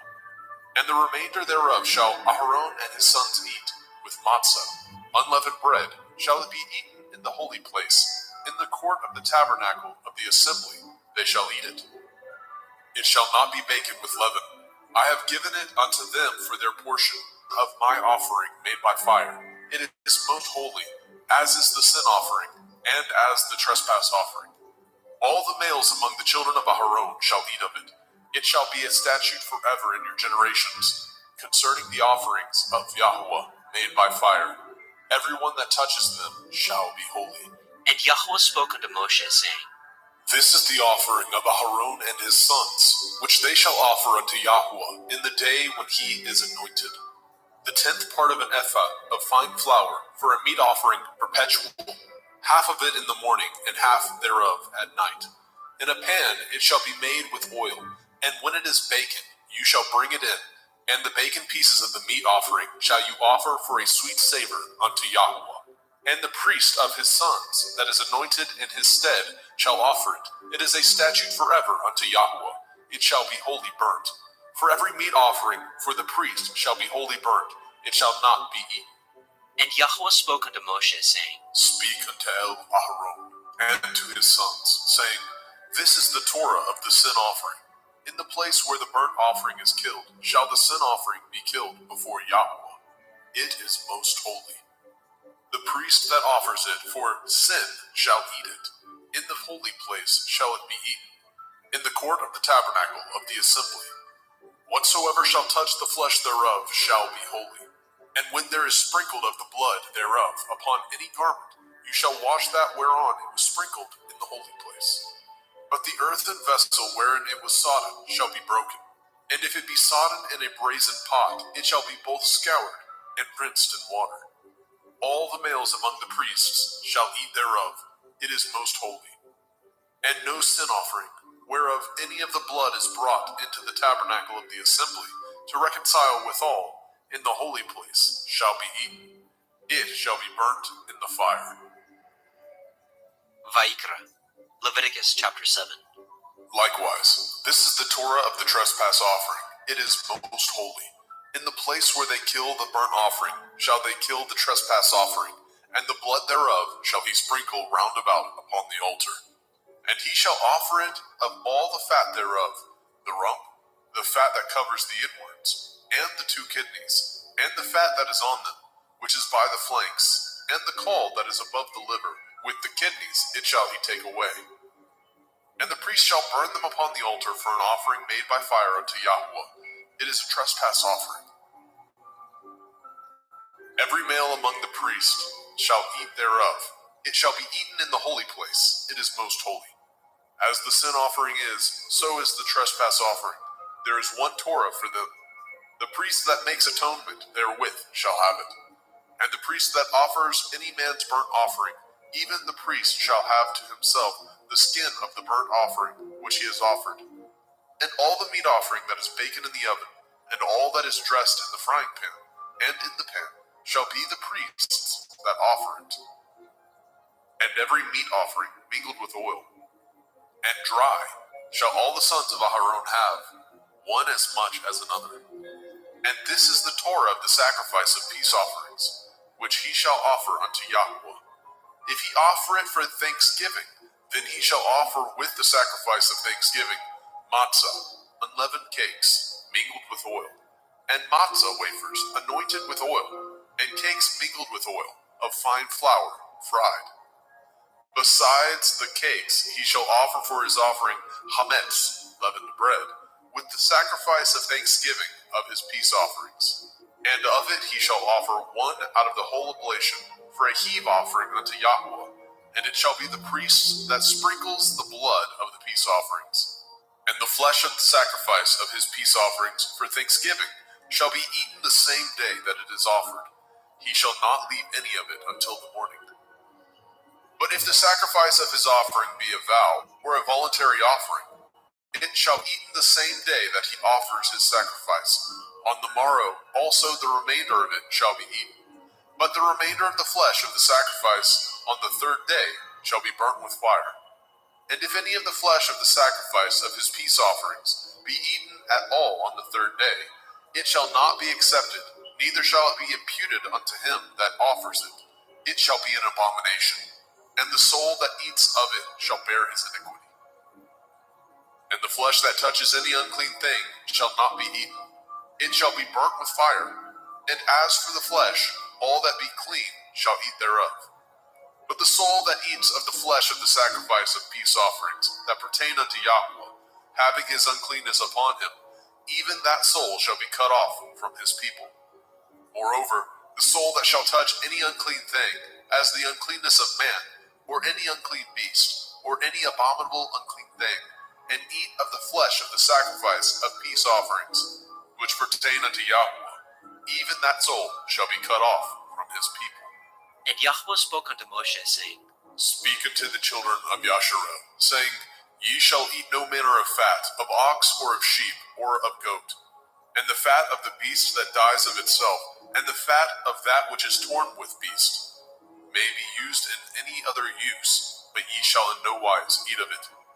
For whosoever eats the fat of the beast, of which men offer an offering made by fire unto Yahweh, even the soul that eats it shall be cut off from his people. Moreover, ye shall eat no manner of blood, whether it be of fowl or of beast, in any of your dwellings. Whatsoever soul it be that eats any manner of blood, even that soul shall be cut off from his people. And Yahweh spoke unto Moshe, saying, Speak unto the children of Yasharel, saying, He that offers the sacrifice of his peace offerings unto Yahweh shall bring his oblation unto Yahweh of the sacrifice of his peace offerings. His own hand shall bring the offerings of Yahweh made by fire. The fat with the breast it shall he bring, that the breast may be waved for a wave offering before Yahweh. And the priest shall burn the fat upon the altar, but the breast shall be Aaron's and his sons'. And the right shoulder shall ye give unto the priest for a heave offering of the sacrifices of your peace offerings. He among the sons of Aaron that offers the blood of the peace offerings and the fat shall have the right shoulder for his part. For the wave breast and the heave shoulder have I taken of the children of Yasharel from off the sacrifices of their peace offerings, and have given them unto Aaron the priest, and unto his sons by a statute forever, from among the children of Yasharel. This is the portion of the anointing of Aaron, and of the anointing of his sons, out of the offerings of Yahweh made by fire, in the day when he presented them to minister unto Yahweh in the priest's office, which Yahweh commanded to be given them of the children of Yasharel, in the day that he anointed them, by a statute forever throughout their generations. This is the Torah of the burnt offering, of the meat offering, and of the sin offering, and of the trespass offering, and of the consecrations, and of the sacrifice of the peace offerings, which Yahweh commanded Moshe in Mount Sinai, in the day that he commanded the children of Yasharel to offer their oblations unto Yahweh in the wilderness of Sinai. Vayikra, Leviticus chapter 8. And Yahweh spoke unto Moshe, saying, Take Aaron and his sons with him, and the garments, and the anointing oil, and a bullock for the sin offering, and 2 rams, and a basket of matzah, unleavened bread, and gather all the assembly together unto the door of the tabernacle of the assembly.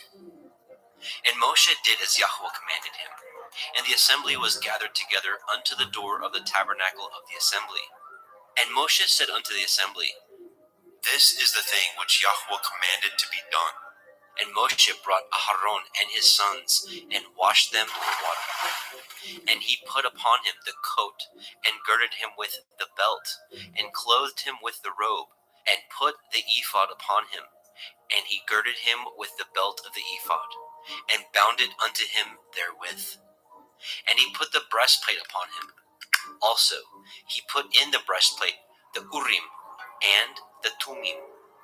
And he put the turban upon his head.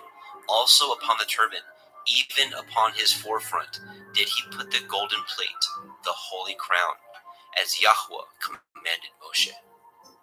And Moshe took the anointing oil, and anointed the tabernacle, and all that was therein, and sanctified them. And he sprinkled thereof upon the altar 7 times, and anointed the altar and all his vessels, both the laver and his foot, to sanctify them. And he poured of the anointing oil upon Aharon's head, and anointed him, to sanctify him. And Moshe brought Aharon's sons, and put coats upon them, and girded them with belts, and put bonnets upon them, as Yahweh commanded Moshe. And he brought the bullock for the sin offering, and Aharon and his sons laid their hands upon the head of the bullock for the sin offering, and he slew it. And Moshe took the blood, and put it upon the horns of the altar round about with his finger, and purified the altar, and poured the blood at the bottom of the altar, and sanctified it, to make reconciliation upon it. And he took all the fat that was upon the inwards, and the caul above the liver, and the 2 kidneys, and their fat, and Moshe burned it upon the altar. But the bullock, and his hide, and his flesh, and his dung, he burnt with fire without the camp, as Yahweh commanded Moshe. And he brought the ram for the burnt offering, and Aharon and his sons laid their hands upon the head of the ram, and he killed it. And Moshe sprinkled the blood upon the altar round about. And he cut the ram into pieces, and Moshe burnt the head, and the pieces, and the fat. And he washed the inwards and the legs in water, and Moshe burnt the whole ram upon the altar. It was a burnt sacrifice for a sweet savor, and an offering made by fire unto Yahweh, as Yahweh commanded Moshe. And he brought the other ram, the ram of consecration, and Aharon and his sons laid their hands upon the head of the ram, and he slew it. And Moshe took of the blood of it, and put it upon the tip of Aharon's right ear, and upon the thumb of his right hand, and upon the great toe of his right foot. And he brought Aharon's sons, and Moshe put of the blood upon the tip of their right ear, and upon the thumbs of their right hands, and upon the great toes of their right feet. And Moshe sprinkled the blood upon the altar round about. And he took the fat, and the rump, and the fat that was upon the inwards, and the caul above the liver, and the 2 kidneys, and their fat, and the right shoulder. And out of the basket of matzah that was before Yahweh, he took 1 matzah cake, and a cake of oiled bread, and 1 wafer, and put them on the fat, and upon the right shoulder. And he put all upon Aharon's hands, and upon his sons' hands, and waved them for a wave offering before Yahweh. And Moshe took them from off their hands, and burnt them on the altar upon the burnt offering.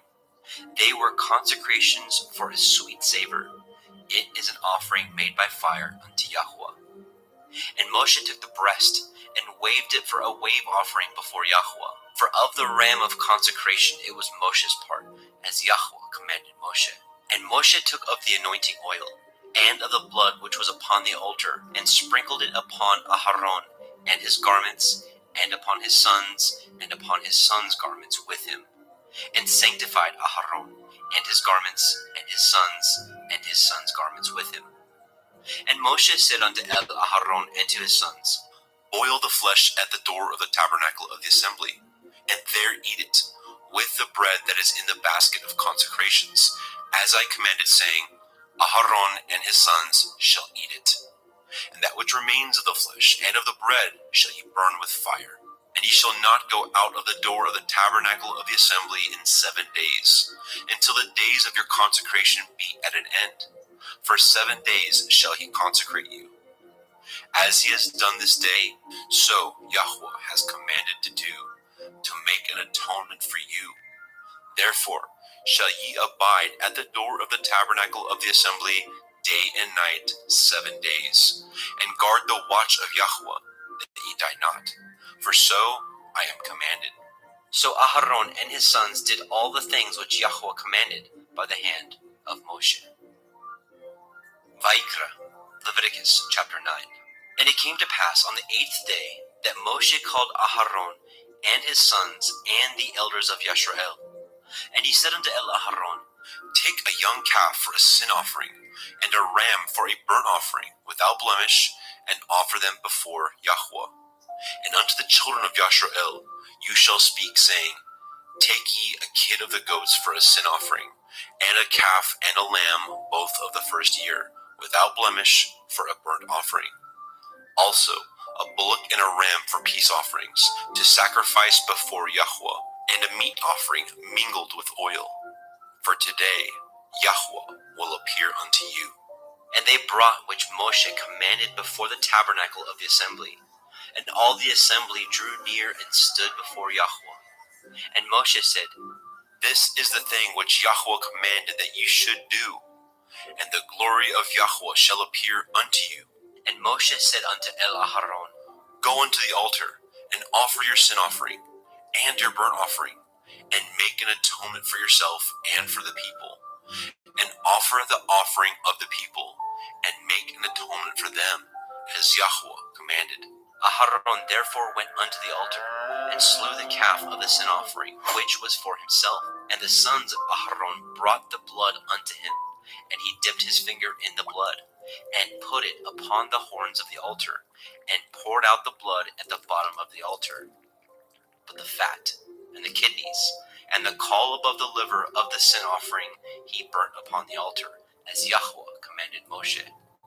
And the flesh and the hide he burnt with fire without the camp. And he slew the burnt offering, and Aharon's sons presented unto him the blood, which he sprinkled round about upon the altar. And they presented the burnt offering unto him, with the pieces thereof, and the head, and he burnt them upon the altar.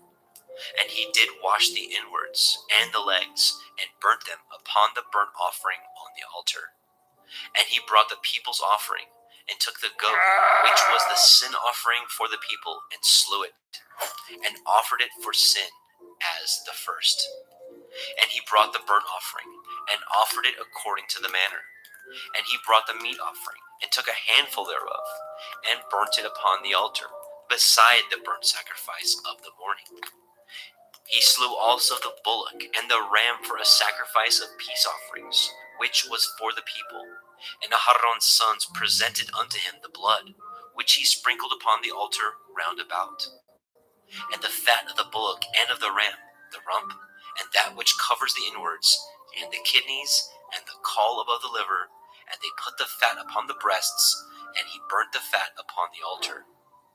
And the breasts and the right shoulder Aharon waved for a wave offering before Yahweh, as Moshe commanded.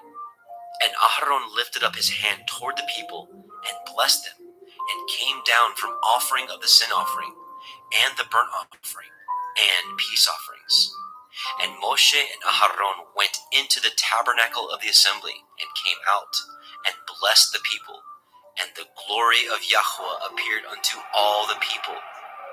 And there came a fire out from before Yahweh, and consumed upon the altar the burnt offering and the fat, which when all the people saw, they shouted and fell on their face. Vaikra, Leviticus chapter 10.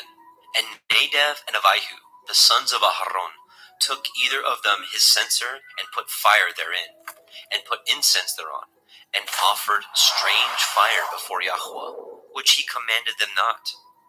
And there went out fire from Yahweh, and devoured them, and they died before Yahweh. Then Moshe said unto Aharon, This is that Yahweh spoke, saying, I will be sanctified in them that come nigh me, and before all the people I will be glorified. And Aharon held his peace. And Moshe called Mishael and Elishaphan, the sons of Uzziel, the uncle of Aharon, and said unto them, Come near, carry your brethren from before the sanctuary out of the camp. So they went near, and carried them in their coats out of the camp, as Moshe had said. And Moshe said unto Aharon, and unto Eleazar, and unto Ithamar, his sons. Uncover not your heads, neither rend your clothes, lest ye die, and lest the wrath come upon all the people. But let your brethren, the whole house of Yashrael, bewail the burning which Yahweh has kindled. And ye shall not go out from the door of the tabernacle of the assembly, lest ye die. For the anointing oil of Yahweh is upon you. And did according to the word of Moshe. And Yahweh spoke unto Aharon, saying, Do not drink wine, nor strong drink, you nor your sons with you, when ye go into the tabernacle of the assembly, lest ye die. It shall be a statute forever throughout your generations, and that ye may put difference between holy and unholy, and between unclean and clean, and that ye may teach the children of Yasharel all the statutes which Yahweh hath spoken unto them by the hand of Moshe. And Moshe spoke unto Aharon, and unto Eleazar, and unto Ithamar, his sons that were left. Take the meat offering that remains of the offerings of Yahweh made by fire, and eat it without leaven beside the altar, for it is most holy. And ye shall eat it in the holy place, because it is your due, and your sons' due, of the sacrifices of Yahweh made by fire. For so I am commanded. And the wave breast and the heave shoulder shall ye eat in a clean place, you and your sons and your daughters with you, for they be your due, and your sons' due, which are given out of the sacrifices of peace offerings of the children of Yashrael. The heave shoulder and the wave breast shall they bring with the offerings made by fire of the fat, to wave it for a wave offering before Yahweh. And it shall be yours, and your sons with you, by a statute forever, as Yahweh has commanded. And Moshe diligently sought the goat of the sin offering, and behold, it was burnt. And he was angry with Eleazar and Ithamar, the sons of Aharon, which were left alive, saying, Wherefore have ye not eaten the sin offering in the holy place, seeing it is most holy? And Elohim has given it to you to bear the iniquity of the assembly, to make an atonement for them before Yahweh. Behold, the blood of it was not brought in within the holy place. Ye should indeed have eaten it in the holy place, as I commanded. And Aharon said unto Moshe, Behold, this day have they offered their sin offering and their burnt offering before Yahweh, and such things have befallen me. And if I had eaten the sin offering today, should it have been accepted in the sight of Yahweh? And when Moshe heard that, he was content. Vayikra, Leviticus chapter 11. And Yahweh spoke unto Moshe and to Aharon, saying unto them, Speak unto the children of Yasharel, saying, These are the beasts which ye shall eat among all the beasts that are on the earth. Whatsoever parts the hoof, and is cloven-footed, and chews the cud, among the beasts, that shall ye eat. Nevertheless, these shall ye not eat of them that chew the cud, or of them that divide the hoof. As the camel, because he chews the cud, but divides not the hoof, he is unclean unto you. And the coney, because he chews the cud, but divides not the hoof, he is unclean unto you. And the hare, because he chews the cud, but divides not the hoof, he is unclean unto you. And the swine, though he divide the hoof, and be cloven-footed, yet he chews not the cud, he is unclean to you. Of their flesh shall ye not eat, and their carcass shall ye not touch, they are unclean to you. These shall ye eat of all that are in the waters. Whatsoever has fins and scales in the waters, in the seas, and in the rivers, them shall you eat. And all that have not fins and scales in the seas, and in the rivers, of all that move in the waters, and of any living thing which is in the waters, they shall be an abomination unto you. They shall be even an abomination unto you. Ye shall not eat flesh, but ye shall have their carcasses in abomination. Whatsoever has no fins nor scales in the water, that shall be an abomination unto you. And these are they which ye shall have an abomination among the fowls. They shall not be eaten. They are an abomination, the eagle, the ossifrage, and the osprey, and the vulture, and the kite after his kind, every raven after his kind, and the owl, and the nighthawk, and the cuckow, and the hawk after his kind, and the little owl, and the cormorant, and the great owl, and the swan, and the pelican, and the gier eagle, and the stork, and the heron after her kind, and the lapwing, and the bat. All fowls that creep going upon all four shall be an abomination unto you.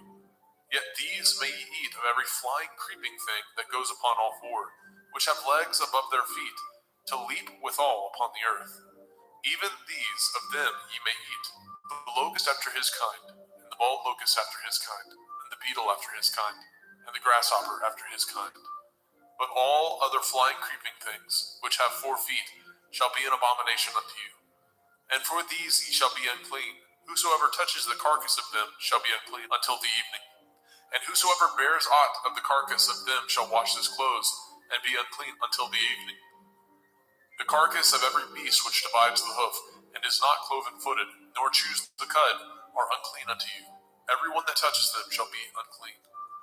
And whatsoever goes upon his paws, among all manner of beasts that go on all fours, those are unclean unto you.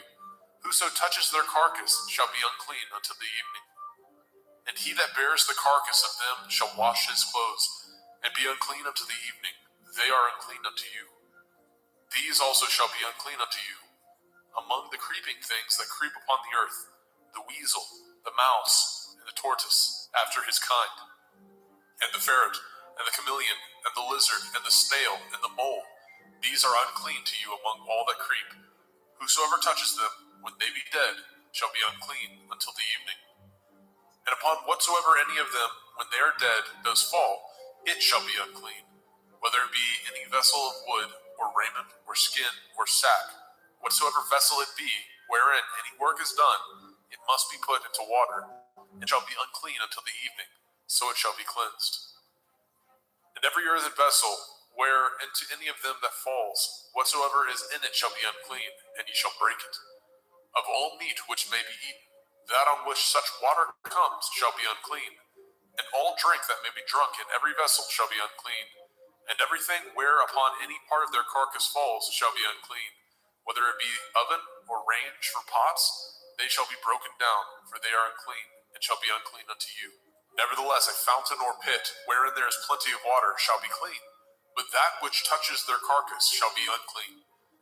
And if any part of their carcass falls upon any sowing seed which is to be sown, it shall be clean.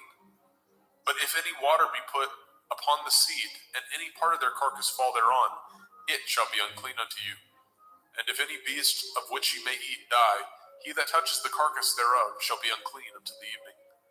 And he that eats of the carcass of it shall wash his clothes, and be unclean until the evening. He also that bears the carcass of it shall wash his clothes, and be unclean until the evening. And every creeping thing that creeps upon the earth shall be an abomination. It shall not be eaten. Whatsoever goes upon the belly, and whatsoever goes upon all fours, or whatsoever has more feet among all creeping things that creep upon the earth, them shall ye not eat, for they are an abomination. Ye shall not make yourselves abominable with any creeping thing that creeps, neither shall ye make yourselves unclean with them, that ye should be defiled thereby. For I am Yahuwah Elohaikum. Ye shall therefore sanctify yourselves, and ye shall be holy, for I am holy. Neither shall ye defile yourselves with any manner of creeping thing that creeps upon the earth. For I am Yahuwah, that brings you up out of the land of Mitzrayim, to be your Elohim. Ye shall therefore be holy, for I am holy. This is the Torah of the beasts, and of the fowl, and of every living creature that moves in the waters, and of every creature that creeps upon the earth, to make a difference between the unclean and the clean, and between the beast that may be eaten and the beast that may not be eaten. Vaikra, Leviticus chapter 12. And Yahweh spoke unto Moshe, saying, Speak unto the children of Yasharel, saying, If a woman have conceived seed, and born a male child, then she shall be unclean 7 days. According to the days of the separation for her infirmity, shall she be unclean. And in the 8th day, the flesh of his foreskin shall be circumcised. And she shall then continue in the blood of her purifying 33 days.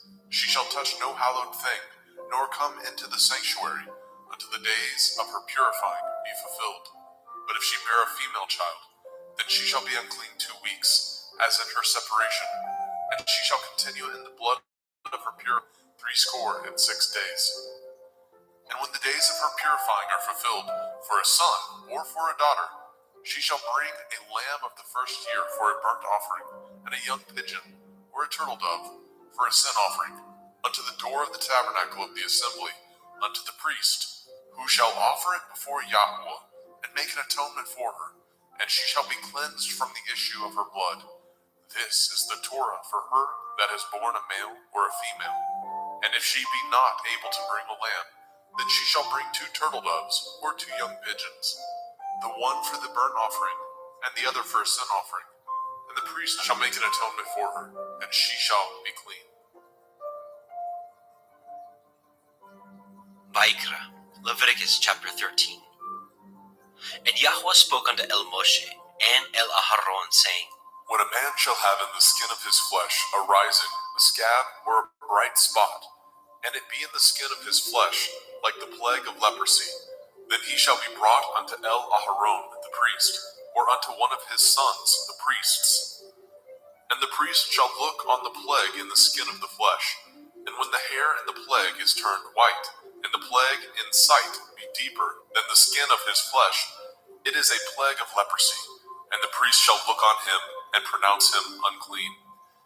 If the bright spot be white in the skin of his flesh, and in sight be not deeper than the skin, and the hair thereof be not turned white, then the priest shall shut up him that has the plague 7 days. And the priest shall look on him the 7th day, and behold, if the plague in his sight be at a stay, and the plague spread not in the skin, then the priest shall shut him up 7 days more. And the priest shall look on him again the 7th day, and behold, if the plague be somewhat dark, and the plague spread not in the skin, the priest shall pronounce him clean. It is but a scab, and he shall wash his clothes and be clean. But if the scab spread much abroad in the skin, after that he has been seen of the priest for his cleansing, he shall be seen of the priest again. And if the priest see that, behold, the scab spreads in the skin, then the priest shall pronounce him unclean. It is a leprosy. When the plague of leprosy is in a man, then he shall be brought unto the priest. And the priest shall see him, and behold, if the rising be white in the skin, and it have turned the hair white, and there be quick raw flesh in the rising, it is an old leprosy in the skin of his flesh, and the priest shall pronounce him unclean, and shall not shut him up, for he is unclean. And if a leprosy break out abroad in the skin, and the leprosy cover all the skin of him that has the plague from his head even to his foot, wheresoever the priest looks, then the priest shall consider, and behold, if the leprosy have covered all his flesh, he shall pronounce him clean that has the plague. It is all turned white, he is clean. But when raw flesh appears in him, he shall be unclean. And the priest shall see the raw flesh and pronounce him to be unclean, for the raw flesh is unclean. It is a leprosy. Or if the raw flesh turn again, and be changed unto white, he shall come unto the priest. And the priest shall see him, and behold, if the plague be turned unto white, then the priest shall pronounce him clean that has the plague. He is clean. The flesh also, in which even in the skin thereof was a boil, and is healed. And in the place of the boil, where there be a white rising, or a bright spot, white, and somewhat reddish, and it be showed to the priest. And if, when the priest sees it, behold, it be in sight lower than the skin, and the hair thereof be turned white, the priest shall pronounce him unclean. It is a plague of leprosy, broken out of the boil. But if the priest look on it, and behold, there be no white hairs therein, and if it be not lower than the skin, but be somewhat dark, then the priest shall shut him up 7 days. And if it spread much abroad in the skin, then the priest shall pronounce him unclean. It is a plague. But if the bright spot stay in his place and spread not, it is a burning boil, and the priest shall pronounce him clean. Or if there be any flesh in the skin whereof there is a hot burning, and the quick flesh that burns have a white bright spot, somewhat reddish or white, then the priest shall look upon it, and behold, if the hair in the bright spot be turned white, and it be in sight deeper than the skin, it is a leprosy broken out of the burning, wherefore the priest shall pronounce him unclean. It is the plague of leprosy.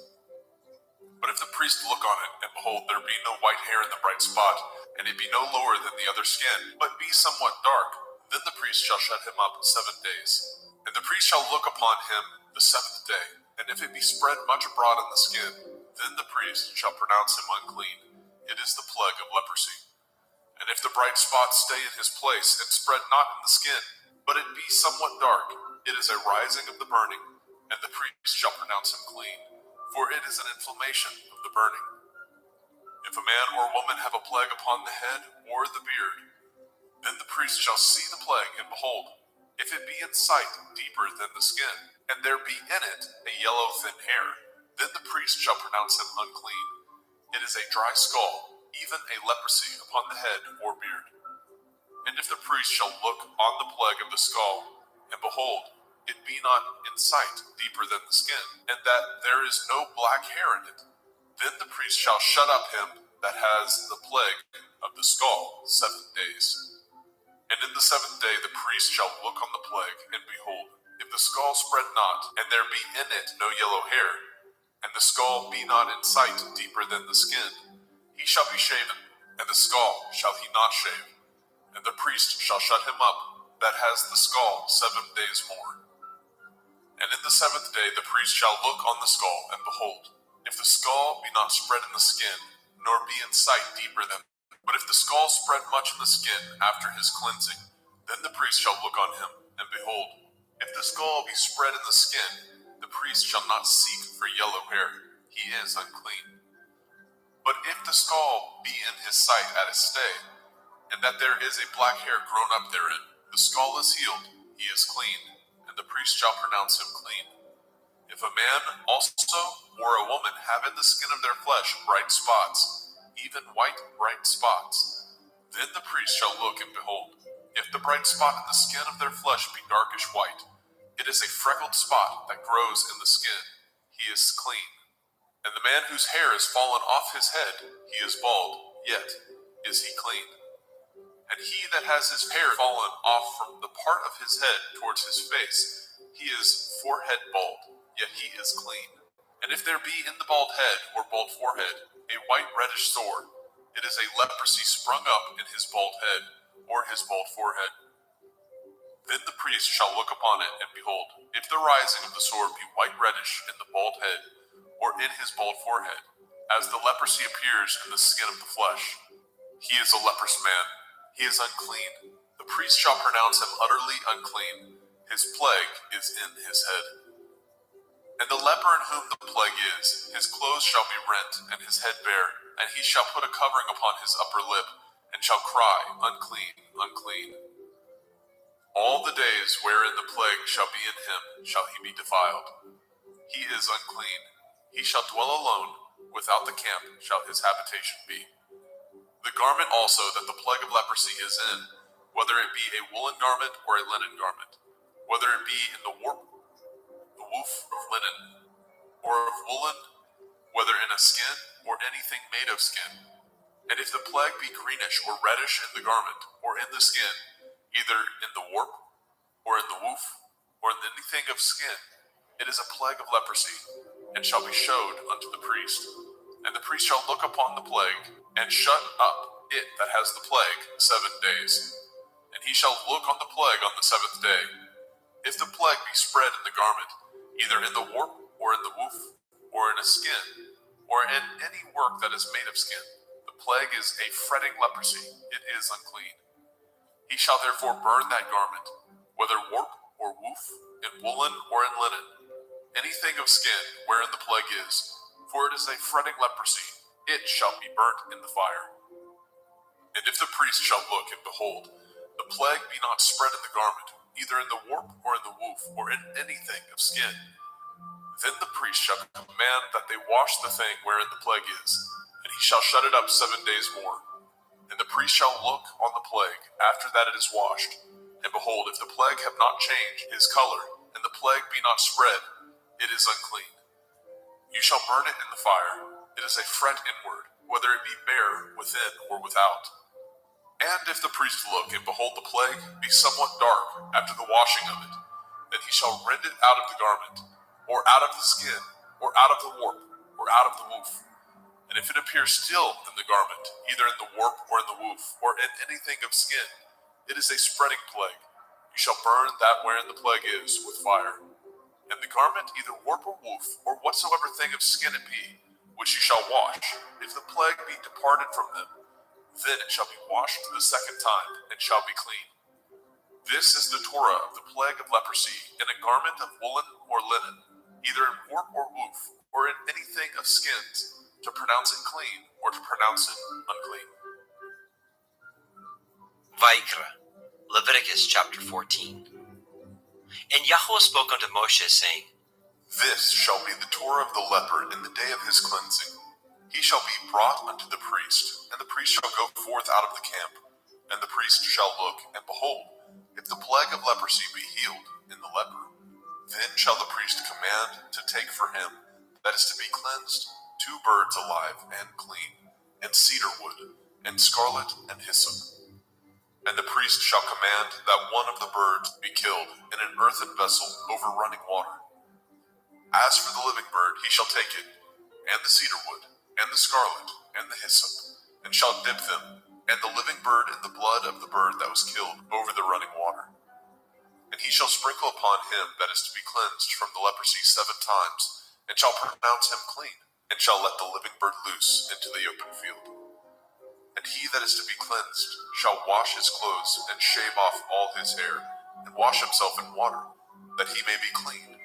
And after that he shall come into the camp, and shall tarry abroad out of his tent 7 days. But it shall be on the 7th day that he shall shave all his hair off his head, and his beard, and his eyebrows, even all his hair he shall shave off, and shall wash his clothes. Also shall he wash his flesh in water, and shall be clean. And on the 8th day he shall take 2 he-lambs without blemish, and 1 ewe lamb of the first year without blemish, and 3/10 deal of fine flour for a meat offering, mingled with oil, and 1 log of oil. And the priest that makes him clean shall present the man that is to be made clean, and those things before Yahweh at the door of the tabernacle of the assembly. And the priest shall take 1 he-lamb, and offer him for a trespass offering, and the log of oil, and wave them for a wave offering before Yahweh. And he shall slay the lamb in the place where he shall kill the sin offering and the burnt offering in the holy place. For as the sin offering is the priest's, so is the trespass offering. It is most holy. And the priest shall take some of the blood of the trespass offering, and the priest shall put it upon the tip of the right ear of him that is to be cleansed, and upon the thumb of his right hand, and upon the great toe of his right foot. And the priest shall take some of the log of oil, and pour it into the palm of his own left hand. And the priest shall dip his right finger in the oil that is in his left hand, and shall sprinkle up the oil with his finger 7 times before Yahweh. And of the rest of the oil that is in his hand shall the priest put upon the tip of the right ear of him that is to be cleansed, and upon the thumb of his right hand, and upon the great toe of his right foot, upon the blood of the trespass offering. And the remnant of the oil that is in the priest's hand he shall pour upon the head of him that is to be cleansed, and the priest shall make an atonement for him before Yahweh. And the priest shall offer the sin offering, and make an atonement for him that is to be cleansed from his uncleanness. And afterwards he shall kill the burnt offering. And the priest shall offer the burnt offering and the meat offering upon the altar. And the priest shall make an atonement for him, and he shall be clean.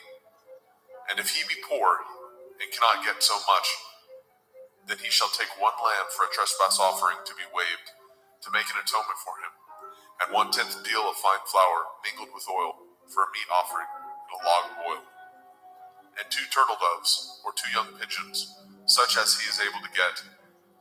And the one shall be a sin offering, and the other a burnt offering. And he shall bring them on the 8th day for his cleansing unto the priest, unto the door of the tabernacle of the assembly before Yahweh. And the priest shall take the lamb of the trespass offering, and the log of oil, and the priest shall wave them for a wave offering before Yahweh. And he shall kill the lamb of the trespass offering, and the priest shall take some of the blood of the trespass offering, and put it upon the tip of the right ear of him that is to be cleansed, and upon the thumb of his right hand, and upon the great toe of his right foot. And the priest shall pour of the oil into the palm of his own left hand. And the priest shall sprinkle with his right finger some of the oil that is in his left hand 7 times before Yahweh. And the priest shall put of that oil that is in his hand upon the tip of the right ear of him that is to be cleansed, and upon the thumb of his right hand, and upon the great toe of his right foot, upon the place of the blood of the trespass offering. And the rest of the oil that is in the priest's hand he shall put upon the head of him that is to be cleansed, to make an atonement for him before Yahweh. And he shall offer the one of the turtle doves, or of the young pigeons, such as he can get, even such as he is able to get, the one for a sin offering, and the other for a burnt offering, with the meat offering. And the priest shall make an atonement for him that is to be cleansed before Yahweh. This is the Torah of him in whom is the plague of leprosy, whose hand is not able to get that which pertains to his cleansing. And Yahweh spoke unto El Moshe and unto El Aharon, saying, When ye are come into the land of Canaan, which I give to you for a possession, and I put the plague of leprosy in a house of the land of your possession, and he that owns the house shall come and tell the priest, saying, It seems to me there is, as it were, a plague in the house. Then the priest shall command that they empty the house before the priest go into it, to see the plague, that all that is in the house be not made unclean. And afterward the priest shall go in to see the house. And he shall look on the plague, and behold, if the plague be in the walls of the house, with hollow strakes, greenish or reddish, which in sight are lower than the wall, then the priest shall go out of the house to the door of the house, and shut up the house 7 days. And the priest shall come again the 7th day, and shall look, and behold, if the plague be spread in the walls of the house, then the priest shall command that they take away the stones in which the plague is, and they shall cast them into an unclean place without the city. And he shall cause the house to be scraped within round about, and they shall pour out the dust that they scrape off without the city into an unclean place. And they shall take other stones, and put them in the place of those stones, and he shall take other mortar, and shall plaster the house. And if the plague come again, and break out in the house, after that he has taken away the stones, and after he has scraped the house, and after it is plastered, then the priest shall come and look, and behold, if the plague be spread in the house, it is a fretting leprosy in the house, it is unclean. And he shall break down the house, the stones of it, and the timber thereof, and all the mortar of the house, and he shall carry them forth out of the city into an unclean place. Moreover, he that goes into the house all the while that it is shut up shall be unclean until the evening. And he that lies in the house shall wash his clothes, and he that eats in the house shall wash his clothes. And if the priest shall come in and look upon it, and behold, the plague has not spread in the house, after the house was plastered, then the priest shall pronounce the house clean, because the plague is healed. And he shall take to cleanse the house 2 birds, and cedar wood, and scarlet, and hyssop. And he shall kill the one of the birds in a vessel over running water. And he shall take the cedar wood, and the hyssop, and the scarlet, and the living bird, and dip them in the blood of the slain bird, and in the running water, and sprinkle the house 7 times. And he shall cleanse the house with the blood of the bird, and with the running water, and with the living bird, and with the cedar wood, and with the hyssop, and with the scarlet. But he shall let go of the living bird out of the city into the open field, and make an atonement for the house, and it shall be clean. This is the Torah for all manner of plague, of leprosy and scald, and for the leprosy of a garment and of a house, and for a rising, and for a scab, and for a bright spot, to teach when it is unclean and when it is clean. This is the Torah of leprosy. Vayikra, Leviticus chapter 15. And Yahweh spoke unto El Moshe and to El Aharon, saying, Speak unto the children of Yasharel, and say unto them, When any man has a running issue out of his flesh, because of his issue he is unclean. And this shall be his uncleanness in his issue, whether his flesh run with his issue, or his flesh be stopped from his issue. It is his uncleanness. Every bed whereon he lies that has the issue is unclean, and everything whereon he sits shall be unclean. And whosoever touches his bed shall wash his clothes, and bathe himself in water, and be unclean until the evening. And he that sits on anything whereon he sat that has the issue shall wash his clothes, and bathe himself in water, and be unclean until the evening. And he that touches the flesh of him that has the issue shall wash his clothes, and bathe himself in water, and be unclean until the evening. And if he that has the issue spit upon him that is clean, then he shall wash his clothes, and bathe himself in water, and be unclean until the evening. And what saddle soever he rides upon that has the issue shall be unclean. And whosoever touches anything that was under him shall be unclean until the evening. And he that bears any of those things shall wash his clothes, and bathe himself in water, and be unclean until the evening. And whomsoever he touches that has the issue, and has not rinsed his hands in water, he shall wash his clothes, and bathe himself in water, and be unclean until the evening. And the vessel of earth that he touches, which has the issue, shall be broken, and every vessel of wood shall be rinsed in water. And when he that has an issue is cleansed of his issue, then he shall number to himself 7 days for his cleansing, and wash his clothes, and bathe his flesh in running water, and shall be clean. And on the 8th day he shall take to him 2 turtle doves, or 2 young pigeons, and come before Yahuwah unto the door of the tabernacle of the assembly, and give them unto the priest. And the priest shall offer them, the one for a sin offering, and the other for a burnt offering, and the priest shall make an atonement for him before Yahuwah for his issue. And if any man's seed of copulation go out from him, then he shall wash all his flesh in water, and be unclean until the evening. And every garment and every skin whereon is the seed of copulation shall be washed with water, and be unclean until the evening. The woman also with whom the man shall lie with seed of copulation, they shall both bathe themselves in water, and be unclean until the evening.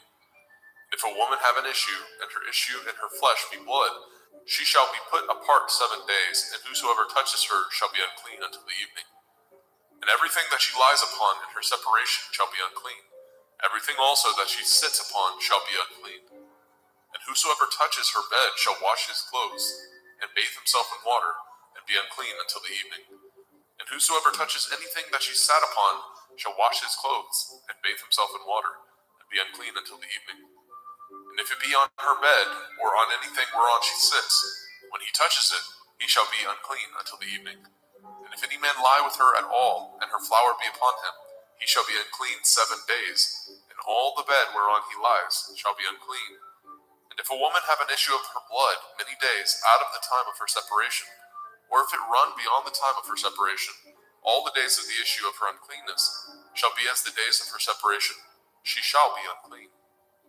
Every bed whereon she lies, all the days of her issue shall be unto her as the bed of her separation, and whatsoever she sits upon shall be unclean, as the uncleanness of her separation. And whosoever touches those things shall be unclean, and shall wash his clothes, and bathe himself in water, and be unclean until the evening. But if she be cleansed of her issue, then she shall number to herself 7 days, and after that she shall be clean. And on the 8th day she shall take unto her 2 turtle doves, or 2 young pigeons, and bring them unto the priest to the door of the tabernacle of the assembly. And the priest shall offer the one for a sin offering, and the other for a burnt offering. And the priest shall make an atonement for her before Yahuwah for the issue of her uncleanness.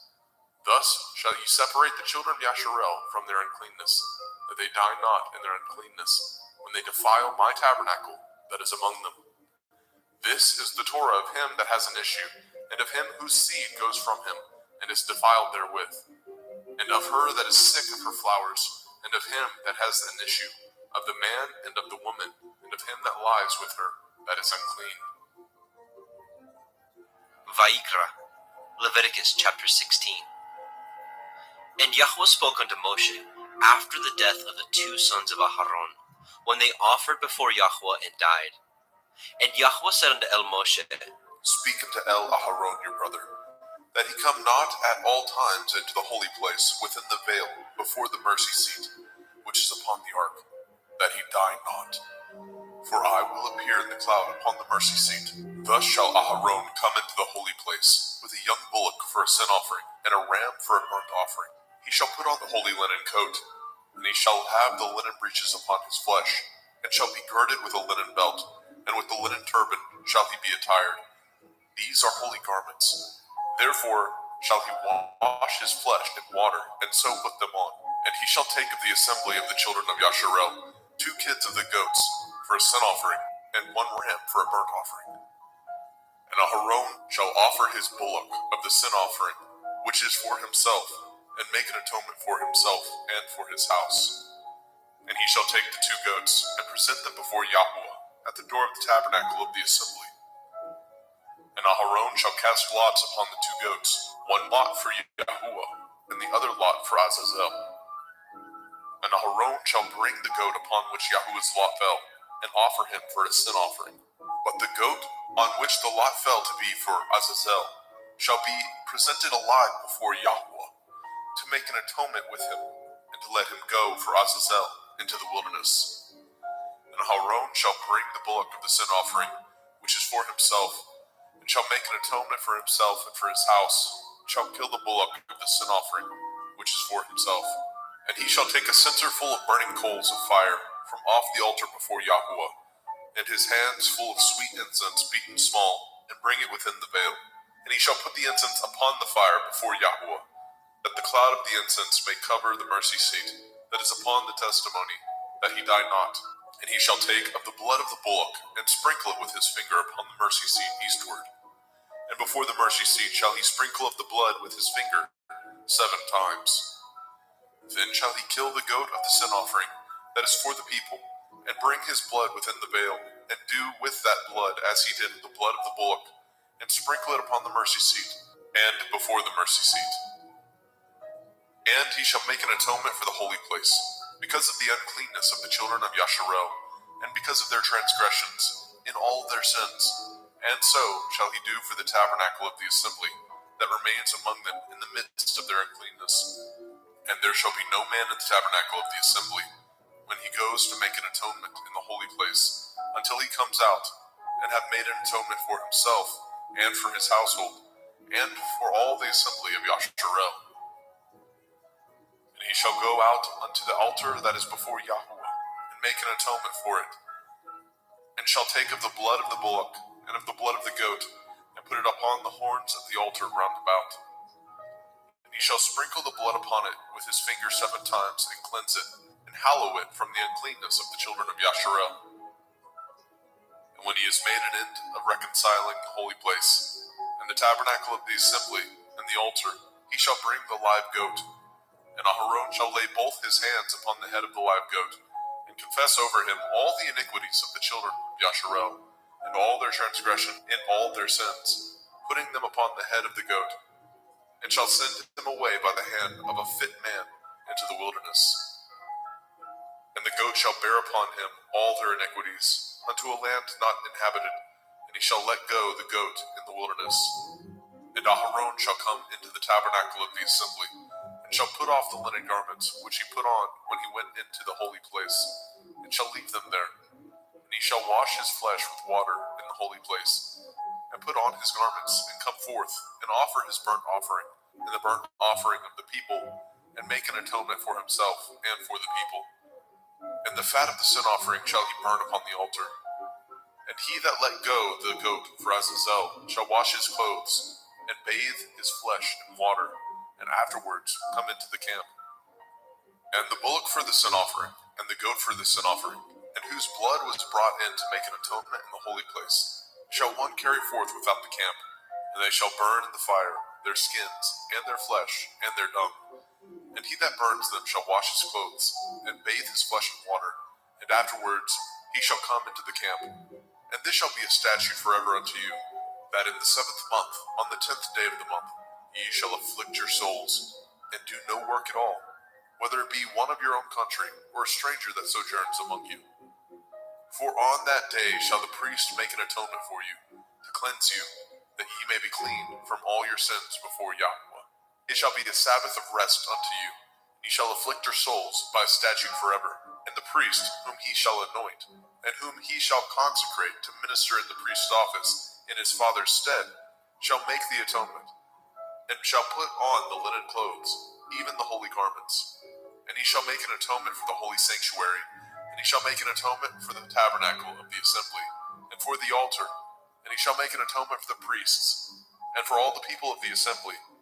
And this shall be an everlasting statute unto you, to make an atonement for the children of Yasharel for all their sins once a year. And he did as Yahweh commanded Moshe.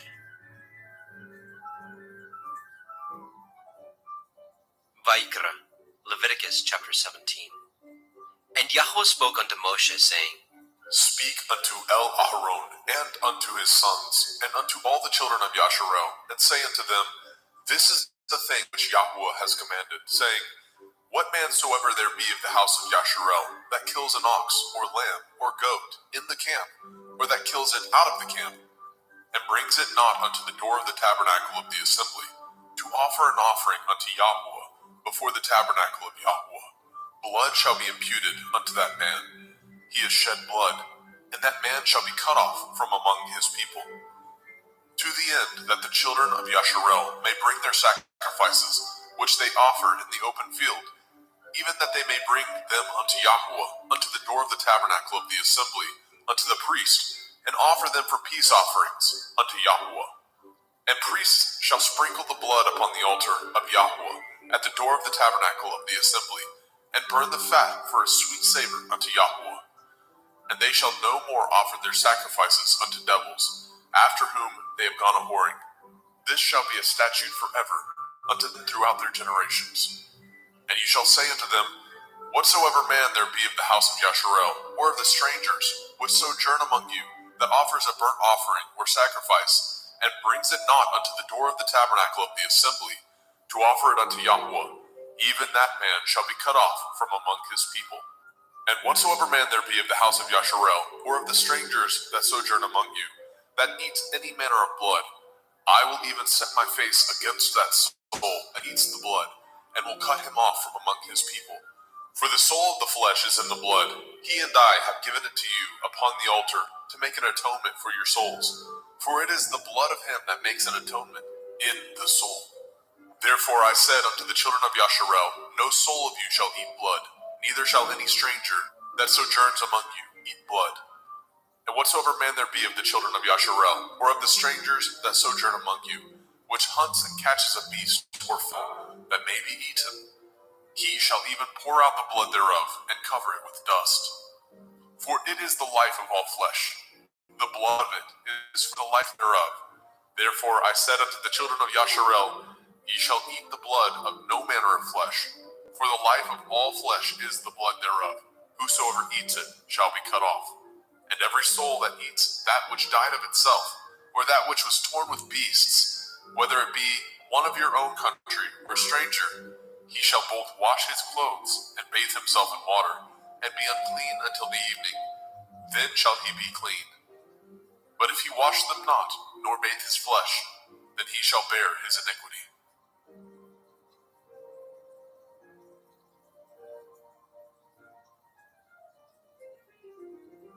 Vayikra, Leviticus chapter 18. And Yahweh spoke unto Moshe, saying, Speak unto the children of Yasharel, and say unto them, I am Yahweh Elohim. After the doings of the land of Mitzrayim, where ye dwell, shall ye not do. And after the doings of the land of Canaan, whither I bring you, shall ye not do. Neither shall ye walk in their ordinances. Ye shall do my judgments, and guard my ordinances, to walk therein. I am Yahuwah Elohim. Ye shall therefore guard my statutes and my judgments, which if a man do, he shall live in them. I am Yahweh. None of you shall approach to any that is near of kin to him, to uncover their nakedness. I am Yahweh. The nakedness of your father, or the nakedness of your mother, shall you not uncover. She is your mother. You shall not uncover her nakedness. The nakedness of your father's woman shall you not uncover. It is your father's nakedness. The nakedness of your sister, the daughter of your father, the daughter of your mother, whether she be born at home or born abroad, even their nakedness you shall not uncover. The nakedness of your son's daughter, or of your daughter's daughter, even their nakedness you shall not uncover, for theirs is your own nakedness. The nakedness of your father's woman's daughter, begotten of your father, she is your sister. You shall not uncover her nakedness. You shall not uncover the nakedness of your father's sister. She is your father's near kinswoman. You shall not uncover the nakedness of your mother's sister, for she is your mother's near kinswoman. You shall not uncover the nakedness of your father's brother. You shall not approach to his woman, she is your aunt. You shall not uncover the nakedness of your daughter-in-law, she is your son's woman. You shall not uncover her nakedness. You shall not uncover the nakedness of your brother's woman, it is your brother's nakedness. You shall not uncover the nakedness of a woman and her daughter, neither shall you take her son's daughter, or her daughter's daughter to uncover her nakedness, for they are your near kinswoman, it is wickedness. Neither shall you take a woman to her sister, to vex her, to uncover her nakedness, beside the other in her lifetime. Also you shall not approach unto a woman to uncover her nakedness, as long as she is put apart for her uncleanness. Moreover, you shall not lie carnally with your neighbor's woman, to defile yourself with her. And you shall not let any of your seed pass through the fire to Molech, neither shall you profane the name of your Elohim. I am Yahuwah. You shall not lie with mankind, as with womankind. It is an abomination.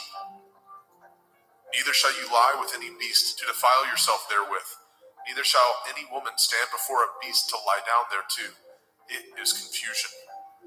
Defile not ye yourselves in any of these things, for in all these the nations are defiled, which I cast out before you.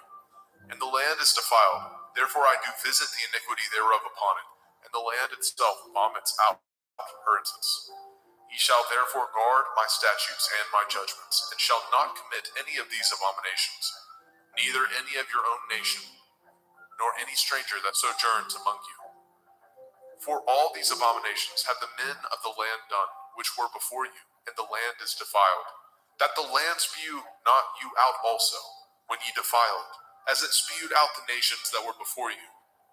For whosoever shall commit any of these abominations, even the souls that commit them shall be cut off from among their people. Therefore shall ye guard my ordinance, that ye commit not any of these abominable customs, which were committed before you, and that ye defile not yourselves therein. I am Yahuwah Elohaikum.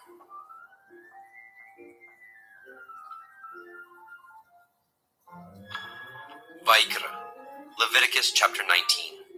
And Yahuwah spoke unto Moshe, saying, Speak unto all the assembly of the children of Yasharel, and say unto them, Ye shall be holy, for I, Yahuwah Elohaikum, am holy.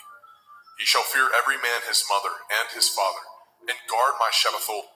I am Yahuwah Elohaikum. Turn ye not unto idols, nor make to yourselves molten Elohim. I am Yahuwah Elohaikum. And if ye offer a sacrifice of peace offerings unto Yahuwah, ye shall offer it at your own will. It shall be eaten the same day ye offer it, and on the morrow. And if aught remain unto the third day, it shall be burnt in the fire. And if it be eaten at all on the third day, it is abominable. It shall not be accepted. Therefore everyone that eats it shall bear his iniquity, because he has profaned the hallowed thing of Yahuwah, and that soul shall be cut off from among his people. And when ye reap the harvest of your land, ye shall not wholly reap the corners of your field, neither shall you gather the gleanings of your harvest. And you shall not glean your vineyard, neither shall you gather every grape of your vineyard. You shall leave them for the poor and stranger. I am Yahuwah Elohaikum. Ye shall not steal, neither deal falsely, neither lie one to another. And ye shall not swear by my name falsely, neither shall you profane the name of your Elohim. I am Yahuwah. You shall not defraud your neighbor, neither rob him. The wages of him that is hired shall not abide with you all night until the morning. You shall not curse the deaf, nor put a stumbling block before the blind, but shall fear your Elohim. I am Yahuwah. Ye shall do no unrighteousness in judgment. You shall not respect the person of the poor, nor honor the person of the mighty, but in righteousness shall you judge your neighbor. You shall not go up and down as a talebearer among your people, neither shall you stand against the blood of your neighbor. I am Yahuwah. You shall not hate your brother in your heart. You shall in any wise rebuke your neighbor, and not suffer sin upon him. You shall not avenge, nor bear any grudge against the children of your people, but you shall love your neighbor as yourself. I am Yahuwah. Ye shall guard my statutes. You shall not let your cattle gender with a diverse kind. You shall not sow your field with mingled seed, neither shall a garment mingled of linen and woolen come upon you. And whosoever lies carnally with a woman that is a bondmaid, betrothed to a man, and not at all redeemed, nor freedom given her, she shall be scourged. They shall not be put to death, because she was not free. And he shall bring his trespass offering unto Yahweh, unto the door of the tabernacle of the assembly, even a ram for a trespass offering. And the priest shall make an atonement for him with the ram of the trespass offering before Yahweh, for his sin which he has done, and the sin which he has done shall be forgiven him. And when ye come into the land, and shall have planted all manner of trees for food, then ye shall count the fruit thereof as uncircumcised. 3 years shall it be as uncircumcised unto you. It shall not be eaten of. But in the 4th year all the fruit thereof shall be holy to praise Yahweh withal. And in the 5th year shall ye eat of the fruit thereof, that it may yield unto you the increase thereof. I am Yahweh Elohim. Ye shall not eat anything with the blood, neither shall ye use enchantment, nor practice sorcery. You shall not round the corners of your heads, neither shall you mar the corners of your beard. You shall not make any cuttings in your flesh for the dead, nor print any marks upon you. I am Yahweh. Do not prostitute your daughter, to cause her to be a whore, lest the land fall to whoredom, and the land become full of wickedness. Ye shall guard my Shabbathot, and reverence my sanctuary. I am Yahweh. Regard not them that have familiar spirits, neither seek after wizards to be defiled by them. I am Yahweh Elohim. You shall rise up before the gray head, and honor the face of the old man, and fear your Elohim. I am Yahweh. And if a stranger sojourn with you in your land, ye shall not vex him. But the stranger that dwells with you shall be unto you as one born among you, and you shall love him as yourself. For ye were strangers in the land of Mitzrayim. I am Yahweh Elohim. Ye shall do no unrighteousness in judgment, in meat yard, in weight, or in measure. Just balances, just weights, a just ephah, and a just hin shall ye have. I am Yahweh Elohim, which brought you out of the land of Mitzrayim. Therefore shall ye guard all my statutes, and all my judgments, and do them. I am Yahweh.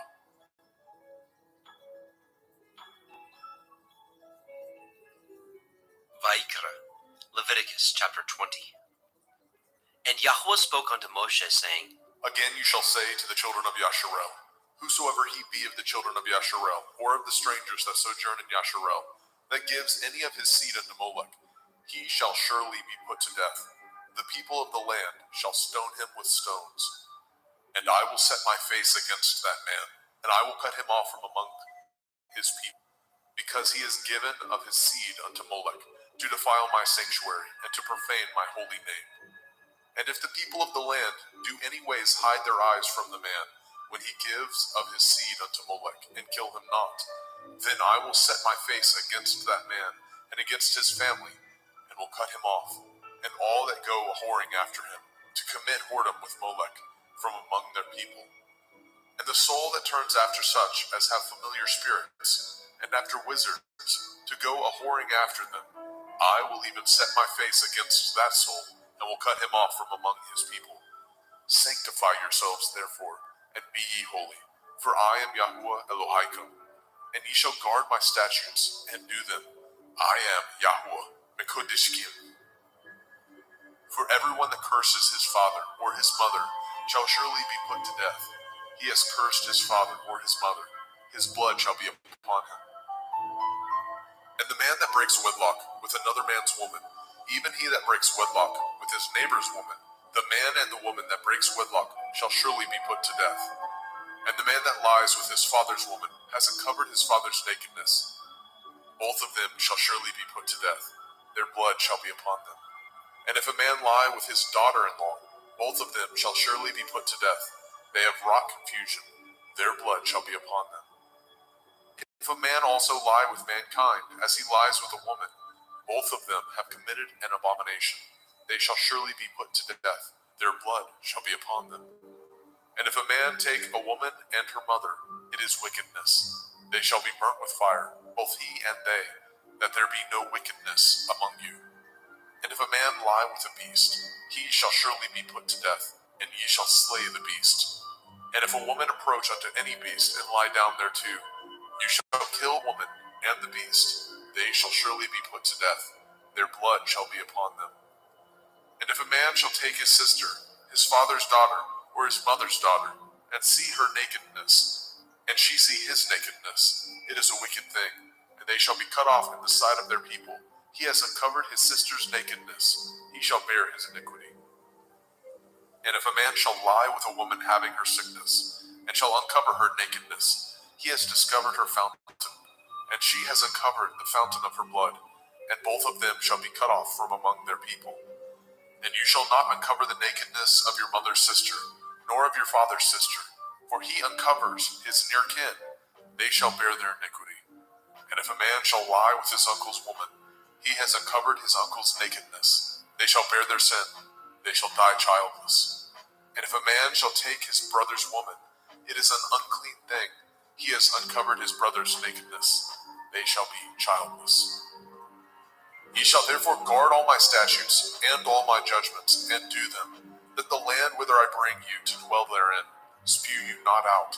And ye shall not walk in the manner of the nation which I cast out before you, for they committed all these things, and before I abhorred them. But I have said unto you, ye shall inherit their land, and I will give unto you to possess it, a land that flows with milk and honey. I am Yahuwah Elohim, which have separated you from other people. Ye shall therefore put difference between clean beasts and unclean, and between unclean fowls and clean. And ye shall not make your souls abominable by beast, or by fowl, or by any manner of living thing that creeps on the ground, which I have separated from you as unclean. And ye shall be holy unto me, for I, Yahuwah, am holy, and have severed you from other people, that ye should be mine. A man also, or a woman that has a familiar spirit, or that is a wizard, shall surely be put to death. They shall stone them with stones. Their blood shall be upon them. Vayikra, Leviticus chapter 21. And Yahweh said unto Moshe, Speak unto the priests, the sons of Aharon, and say unto them, There shall none be defiled for the dead among his people, but for his kin that is near unto him, that is, for his mother, and for his father, and for his son, and for his daughter, and for his brother, and for his sister a virgin, that is nigh unto him, which has had no man, for her may he be defiled. But he shall not defile himself, being a chief among his people, to profane himself. They shall not make baldness upon their head, neither shall they shave off the corners of their beard, nor make any cuttings in their flesh. They shall be holy unto their Elohim, and not profane the name of their Elohim. For the offerings of Yahuwah made by fire, and the bread of their Elohim they do offer. Therefore they shall be holy. They shall not take a woman that is a whore, or profane, neither shall they take a woman put away from her man, for he is holy unto his Elohim. You shall sanctify him therefore, for he offers the bread of your Elohim. He shall be holy unto you, for I, Yahuwah, which sanctify you, am holy.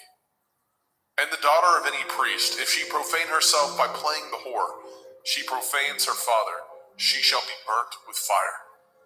And he that is high priest among his brethren, upon whose head the anointing oil was poured, and that is consecrated to put on the garments, shall not uncover his head, nor rend his clothes. Neither shall he go in to any dead body, nor defile himself for his father, or for his mother. Neither shall he go out of the sanctuary, nor profane the sanctuary of his Elohim, for the crown of the anointing oil of his Elohim is upon him. I am Yahuwah. And he shall take a woman in her virginity, a widow or a divorced woman, or profane, or a harlot, these shall he not take, but he shall take a virgin of his own people to be his woman. Neither shall he profane his seed among his people, for I, Yahuwah, do sanctify him. And Yahweh spoke unto Moshe, saying, Speak unto El-Aharon, saying, Whosoever he be of your seed in their generations, that has any blemish, let him not approach to offer the bread of his Elohim. For whosoever man he be that has a blemish, he shall not approach, a blind man or a lame, or he that has a flat nose, or anything superfluous, or a man that is broken-footed, or broken-handed, or crook-backed, or a dwarf, or that has a blemish in his eye, or be scurvy, or scabbed, or has his stones broken. No man that has a blemish of the seed of Aharon the priest shall come nigh to offer the offerings of Yahuwah made by fire. He has a blemish. He shall not come nigh to offer the bread of his Elohim. He shall not eat the bread of his Elohim, both of the most holy and of the holy. Only he shall not go in unto the veil, nor come nigh unto the altar, because he has a blemish, that he profane not my sanctuaries, for I, Yahuwah, do sanctify them. And Moshe told it unto Aharon, and to his sons, and to all the children of Yashrael. Vayikra, Leviticus chapter 22. And Yahuwah spoke unto Moshe, saying, Speak unto Aharon and to his sons, that they separate themselves from the holy things of the children of Yasharel, and that they profane not my holy name in those things which they hallow unto me. I am Yahuwah. Say unto them, whosoever he be of all your seed among your generations, that goes unto the holy things which the children of Yasharel hallow unto Yahuwah, having his uncleanness upon him, that soul shall be cut off from my presence. I am Yahuwah. What man soever of the seed of Aharon is a leper, or has a running issue, he shall not eat of the holy things until he be clean. And whoso touches anything that is unclean by the dead, or a man whose seed goes from him, or whosoever touches any creeping thing whereby he may be made unclean, or a man of whom he may take uncleanness, whatsoever uncleanness he has, the soul which has touched any such thing shall be unclean until evening, and shall not eat of the holy things, unless he wash his flesh with water. And when the sun is down, he shall be clean, and shall afterward eat of the holy things, because it is his food. That which dies of itself, or is torn with beasts, he shall not eat, to defile himself therewith. I am Yahuwah. They shall therefore guard my ordinance, lest they bear sin for it, and die therefore. If they profane it, I, Yahuwah, do sanctify them. There shall no stranger eat of the holy thing. A sojourner of the priest, or a hired servant, shall not eat of the holy thing. But if the priest buy any soul with his money, he shall eat of it, and he that is born in his house, they shall eat of his meat. If the priest's daughter also be married unto a stranger, she may not eat of an offering of the holy things.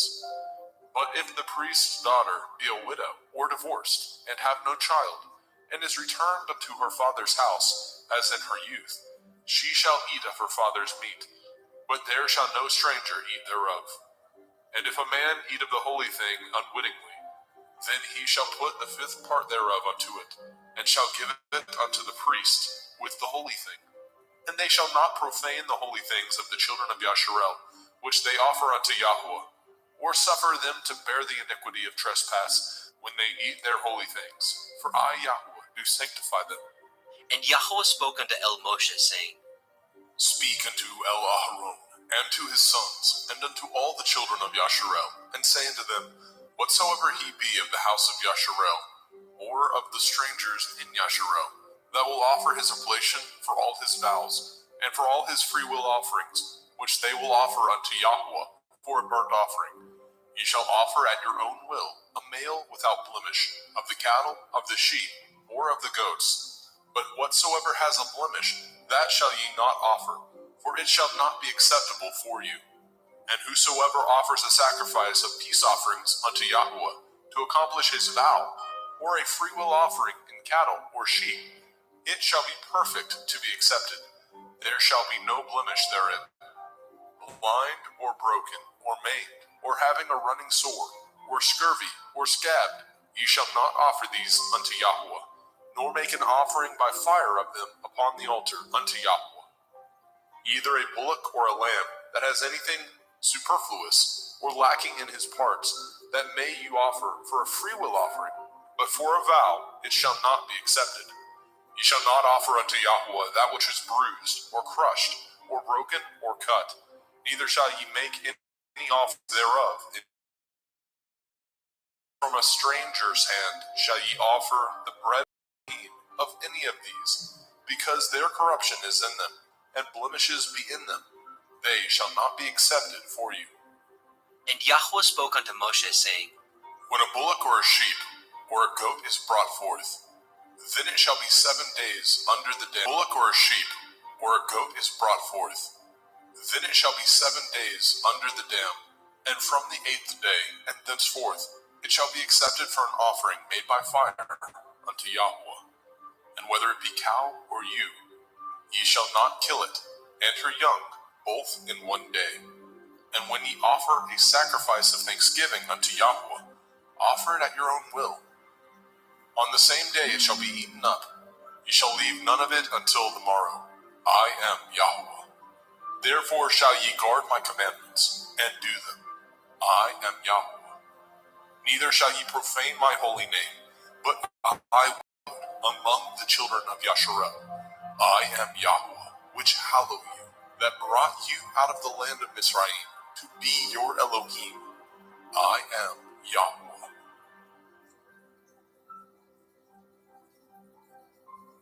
Vayikra, Leviticus chapter 23. And Yahweh spoke unto Moshe, saying, Speak unto the children of Yasharel, and say unto them concerning the feasts of Yahweh, which ye shall proclaim to be holy assemblies. Even these are my feasts. 6 days shall work be done, but the 7th day is the Sabbath of rest, a holy assembly. Ye shall do no work therein. It is the Sabbath of Yahweh in all your dwellings. These are the feasts of Yahweh, even holy assemblies, which ye shall proclaim in their appointed times. In the 14th day of the 1st month, at evening, is Yahweh's Pesach. And on the 15th day of the same month is the feast of Matzah unto Yahweh. 7 days ye must eat matzah, unleavened bread. In the 1st day ye shall have a holy assembly. Ye shall do no servile work therein, but ye shall offer an offering made by fire unto Yahweh 7 days. In the 7th day is a holy assembly. Ye shall do no servile work therein. And Yahweh spoke unto Moshe, saying, Speak unto the children of Yasharel, and say unto them, When ye are come into the land which I give unto you, and shall reap the harvest thereof, then ye shall bring a sheaf of the first fruits of your harvest unto the priest. And he shall wave the sheaf before Yahweh, to be accepted for you. On the morrow after the Sabbath, the priest shall wave it. And ye shall offer that day when ye wave the sheaf, a he-lamb without blemish, of the 1st year, for a burnt offering unto Yahweh. And the meat offering thereof shall be 2/10 deals of fine flour mingled with oil, an offering made by fire unto Yahweh, for a sweet savor. And the drink offering thereof shall be of wine, the 4th part of a hin. And ye shall eat neither bread, nor parched grain, nor green ears, until the selfsame day that ye have brought an offering unto your Elohim. It shall be a statute forever throughout your generations, in all your dwellings. And ye shall count unto you from the morrow after the Sabbath, from the day that ye brought the sheaf of the wave offering, 7 Shavuot. Sabbaths shall be complete. Even unto the morrow after the 7th Sabbath shall ye number 50 days, and ye shall offer a new meat offering unto Yahweh. Ye shall bring out of your habitations 2 wave loaves of 2/10 deals. They shall be of fine flour.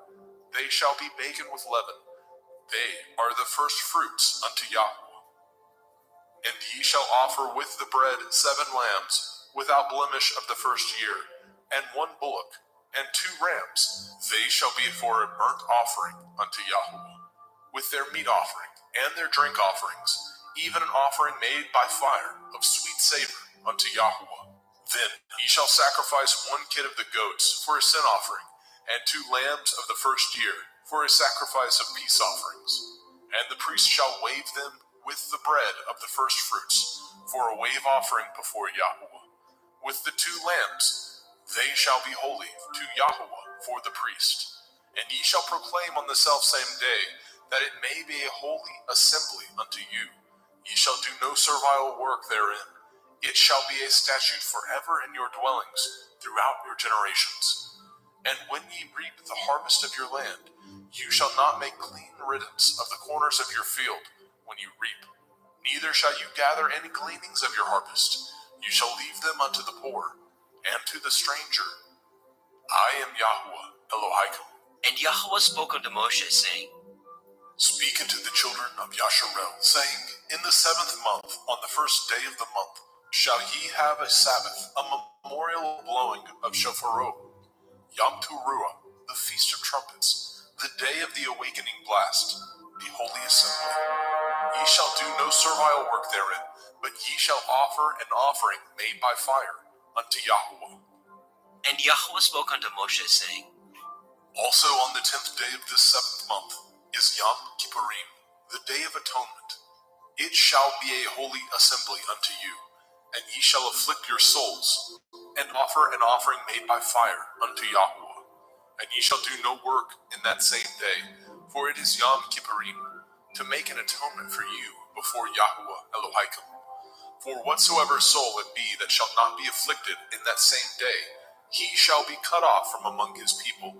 And whatsoever soul it be that does any work in that same day, the same soul will I destroy from among his people.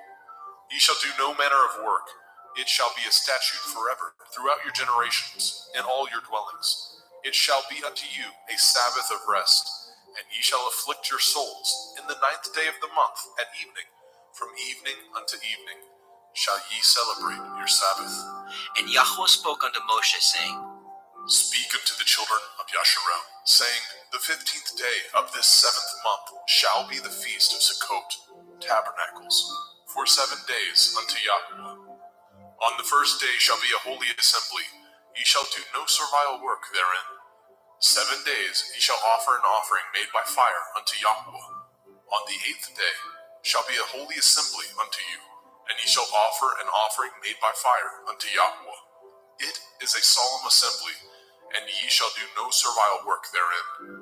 These are the feasts of Yahuwah, which ye shall proclaim to be holy assemblies, to offer an offering made by fire unto Yahuwah, a burnt offering and a meat offering, a sacrifice and drink offerings, everything upon his day. Besides the Shavuot, Sabbaths of Yahuwah, and beside your gifts, and beside all your vows, and beside all your freewill offerings, which ye give unto Yahuwah.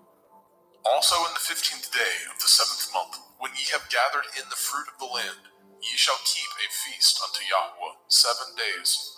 On the 1st day shall be a Sabbath, and on the 8th day shall be a Sabbath. And ye shall take you on the 1st day the boughs of goodly trees, branches of palm trees, and the boughs of fig trees, and willows of the brook, and ye shall rejoice before Yahuwah Elohim 7 days. And ye shall keep it a feast unto Yahuwah 7 days in the year. It shall be a statute forever in your generations.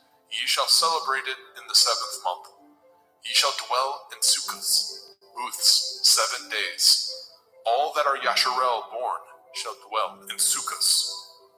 That your generations may know that I made the children of Yasharel to dwell in sukkahs, when I brought them out of the land of Mitzrayim.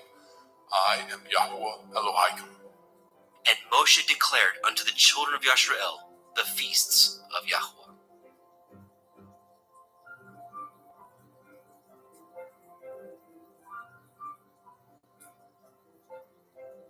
Vayikra, Leviticus chapter 24.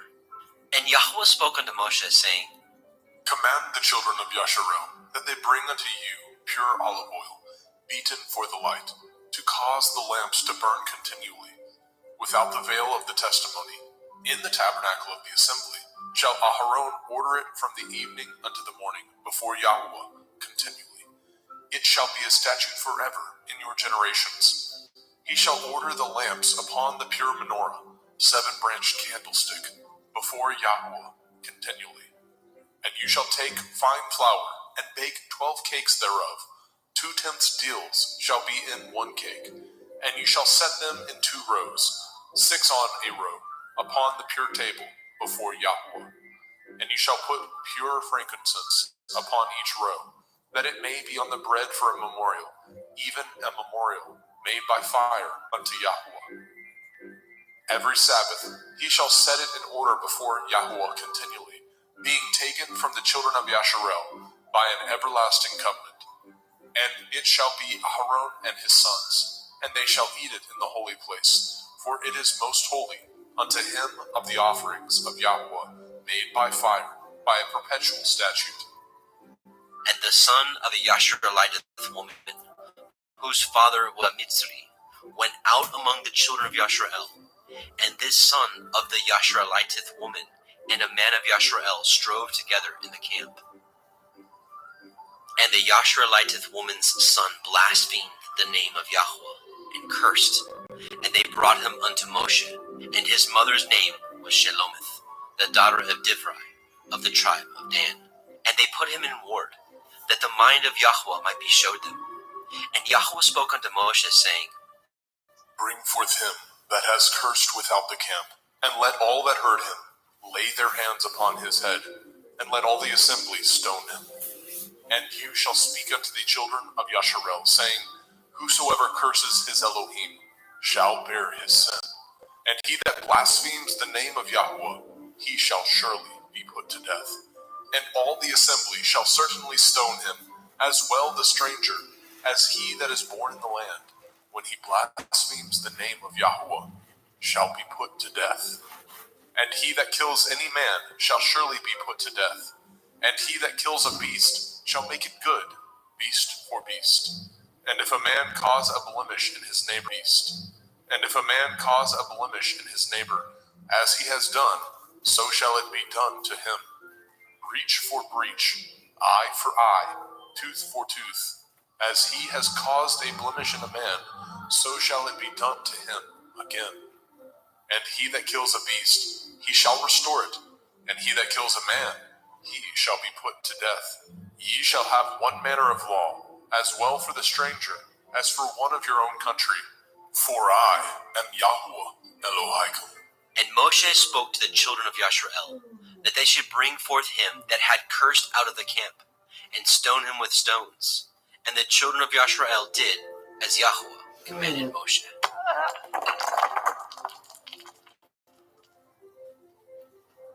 Vayikra, Leviticus chapter 25. And Yahweh spoke unto Moshe in Mount Sinai, saying, Speak unto the children of Yasharel, and say unto them, When ye come into the land which I give you, then shall the land keep a Sabbath unto Yahweh. 6 years you shall sow your field, and 6 years you shall prune your vineyard, and gather in the fruit thereof. But in the 7th year shall be a Sabbath of rest unto the land, a Sabbath for Yahweh. You shall neither sow your field, nor prune your vineyard. That which grows of its own accord of your harvest you shall not reap, neither gather the grapes of your vine undressed, for it is a year of rest unto the land. And the Sabbath of the land shall be food for you and for your servant, and for your maid, and for your hired servant, and for your stranger that sojourns with you, and for your cattle, and for the beasts that are in your land, shall all the increase thereof be meat. And you shall number 7 Sabbaths of years unto you, 7 times 7 years, and the space of the 7 Shabbathot of years shall be unto you 49 years. Then shall you cause the shofar of the Jubilee to sound on the 10th day of the 7th month, in Yom Kippurim, the Day of Atonement, shall ye make the shofar sound throughout all your land. And ye shall hallow the 50th year, and proclaim liberty throughout all the land unto all the inhabitants thereof. It shall be a jubilee unto you, and ye shall return every man unto his possession, and ye shall return every man unto his family. A jubilee shall that 50th year be unto you. Ye shall not sow, neither reap that which grows of itself in it, nor gather the grapes in it of your vine undressed. For it is the Jubilee. It shall be holy unto you. Ye shall eat the increase thereof out of the field. In the year of this Jubilee, ye shall return every man unto his possession. And if ye sell aught unto your neighbor, or buy aught of your neighbor's hand, ye shall not oppress one another. According to the number of years after the Jubilee, you shall buy of your neighbor, and according unto the number of years of the fruits, he shall sell unto you. According to the multitude of years, you shall increase the price thereof, and according to the fewness of years, you shall diminish the price of it. For according to the number of the years of the fruits, he sells unto you. Ye shall not therefore oppress one another, but you shall fear your Elohim, for I am Yahuwah Elohaikum. Wherefore ye shall do my statutes, and guard my judgments, and do them, and ye shall dwell in the land in safety. And the land shall yield her fruit, and ye shall eat your fill, and dwell therein in safety. And if ye say, what shall we eat the 7th year? Behold, we shall not sow, nor gather in our increase. Then I will command my blessing upon you in the 6th year, and it shall bring forth fruit for 3 years. And ye shall sow the 8th year, and eat yet of old fruit until the 9th year. Until her fruits come in, ye shall eat of the old store. The land shall not be sold forever, for the land is mine, and ye are strangers and sojourners with me. And in all the land of your possession ye shall grant a redemption for the land. If your brother be waxen poor, and has sold away some of his possession, and if any of his kin come to redeem it, then shall he redeem that which his brother sold. And if the man have not to redeem it, and himself be able to redeem it, then let him count the years of the sale thereof, and restore the overplus unto the man whom he sold it, that he may return unto his possession. But if he be not able to restore it to him, then that which is sold shall remain in the hand of him that has bought it, until the year of Jubilee. And in the Jubilee it shall go out, and he shall return unto his possession. And if a man sell a dwelling house in a walled city, then he may redeem it within a whole year after it is sold. Within a full year may he redeem it. And if it be not redeemed within the space of a full year, then the house that is in the walled city shall be established forever to him, that brought it throughout his generations. It shall not go out in the Jubilee. But the houses of the villages which have no wall round about them shall be counted as the fields of the country. They may be redeemed, and they shall go out in the Jubilee. Notwithstanding, the cities of the Levi'im, of the houses of the cities of their possession, may the Levi'im redeem at any time. And if a man purchases of the Levi'im, then the house that was sold and the city of his possession shall go out in the year of Jubilee. For the houses of the cities of the Levi'im are their possession among the children of Yasharel. But the field of the suburbs of their cities may not be sold, for it is their perpetual possession. And if your brother be waxen poor and fallen in decay with you, then you shall relieve him, yea, though he be a stranger or a sojourner, that he may live with you. Take no usury of him, or increase, but fear your Elohim, that your brother may live with you. You shall not give him your money upon usury, nor lend him your victuals for increase. I am Yahuwah Elohaikum, which brought you forth out of the land of Mitzrayim, to give you the land of Canaan, and to be your Elohim. And if your brother that dwells by you be waxen poor, and be sold unto you, you shall not compel him to serve as a bondservant, but as a hired servant, and as a sojourner. He shall be with you, and shall serve you unto the year of Jubilee. And then shall he depart from you, both he and his children with him, and shall return unto his own family, and unto the possession of his fathers shall he return. For they are my servants, which I brought forth out of the land of Mitzrayim. They shall not be sold as bondmen. You shall not rule over him with rigor, but shall fear your Elohim. Both your bondmen and your bondmaids, which you shall have, shall be of the heathen that are round about you. Of them shall ye buy bondmen and bondmaids. Moreover, of the children of the strangers that do sojourn among you, of them shall ye buy, and of their families that are with you, which they begat in your land, and they shall be your possession. And ye shall take them as an inheritance for your children after you, to inherit them for a possession. They shall be your bondmen forever. But over your brethren, the children of Yasharel, you shall not rule one over another with rigor. And if a sojourner or a stranger wax rich by you, and your brother that dwells by him wax poor, and sell himself unto the stranger or sojourner by you, or to the stock of the stranger's family, after that he is sold, he may be redeemed again. One of his brethren may redeem him. Either his uncle or his uncle's son may redeem him, or any that is nigh of kin unto him of his family may redeem him, or if he be able, he may redeem himself. And he shall reckon with him that bought him from the year that he was sold unto him, unto the year of Jubilee. And the price of his sale shall be according to the number of years, according to the time of a hired servant shall it be with him.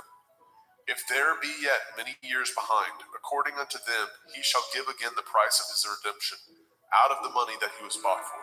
And if there remain but few years unto the year of Jubilee, then he shall count with him, and according unto his years shall he give him again the price of his redemption. And as a yearly hired servant shall be with him, and the other shall not rule with rigor over him in your sight.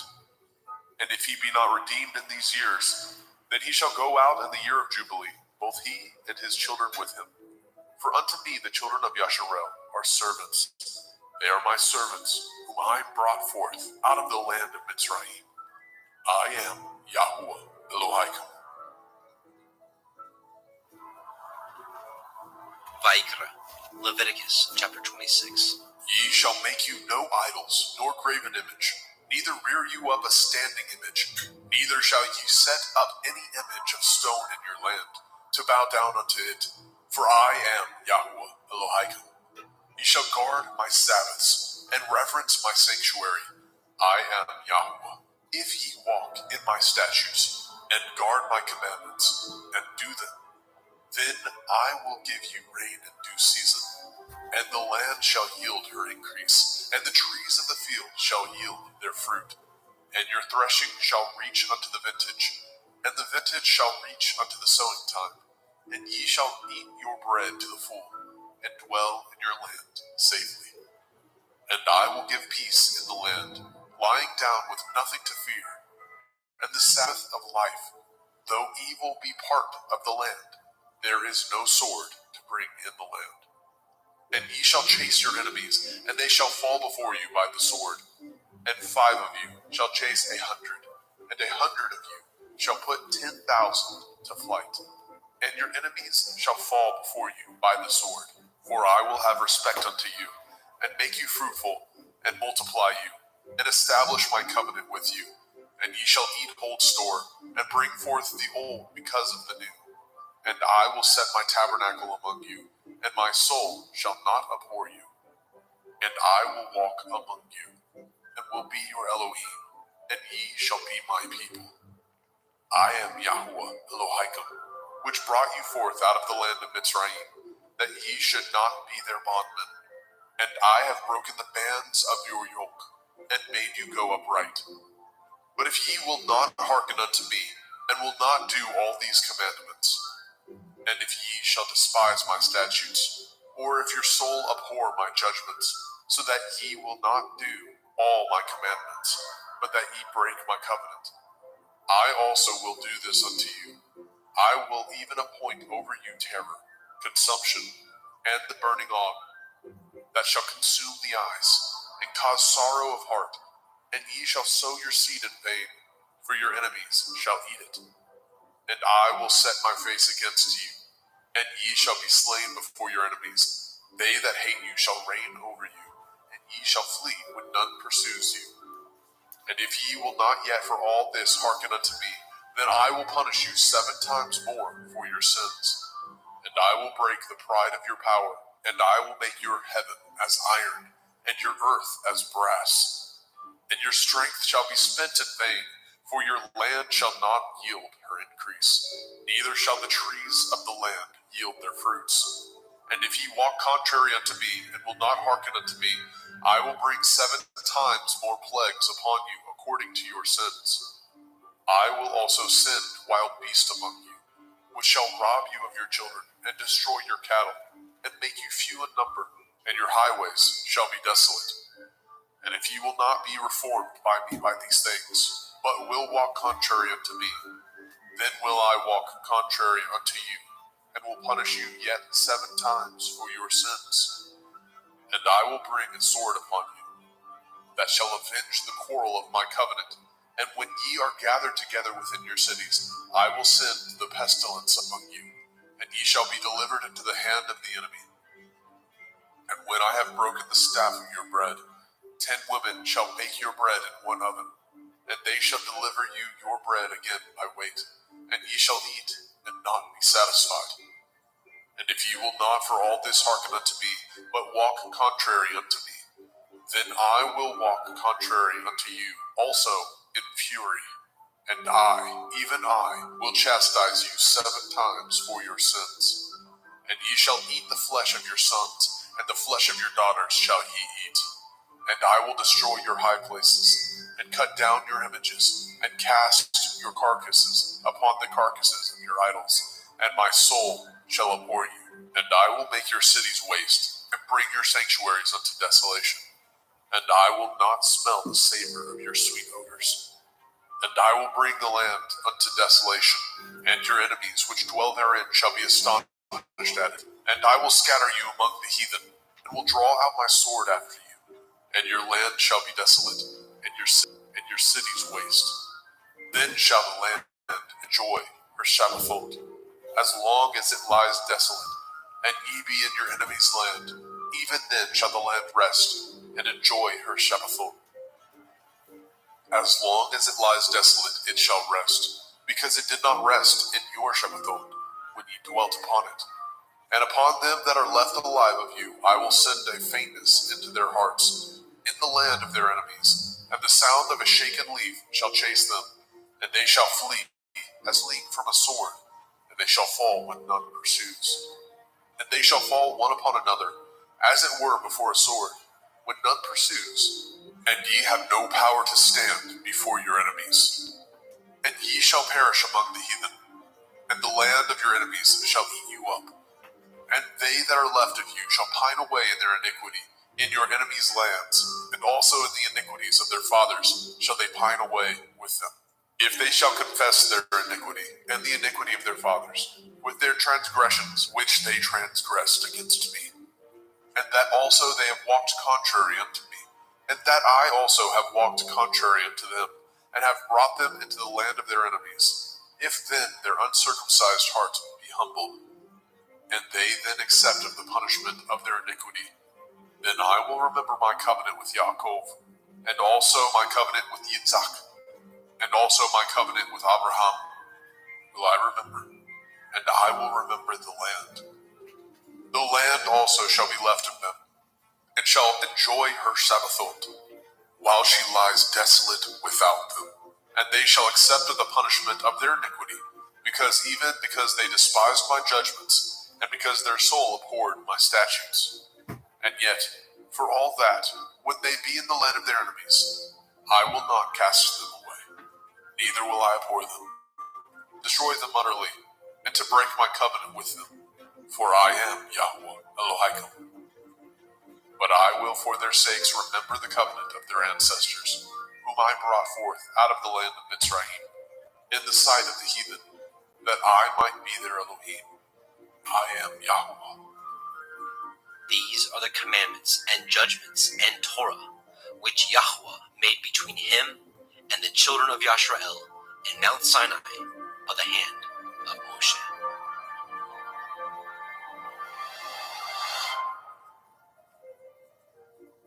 Vayikra, Leviticus chapter 27.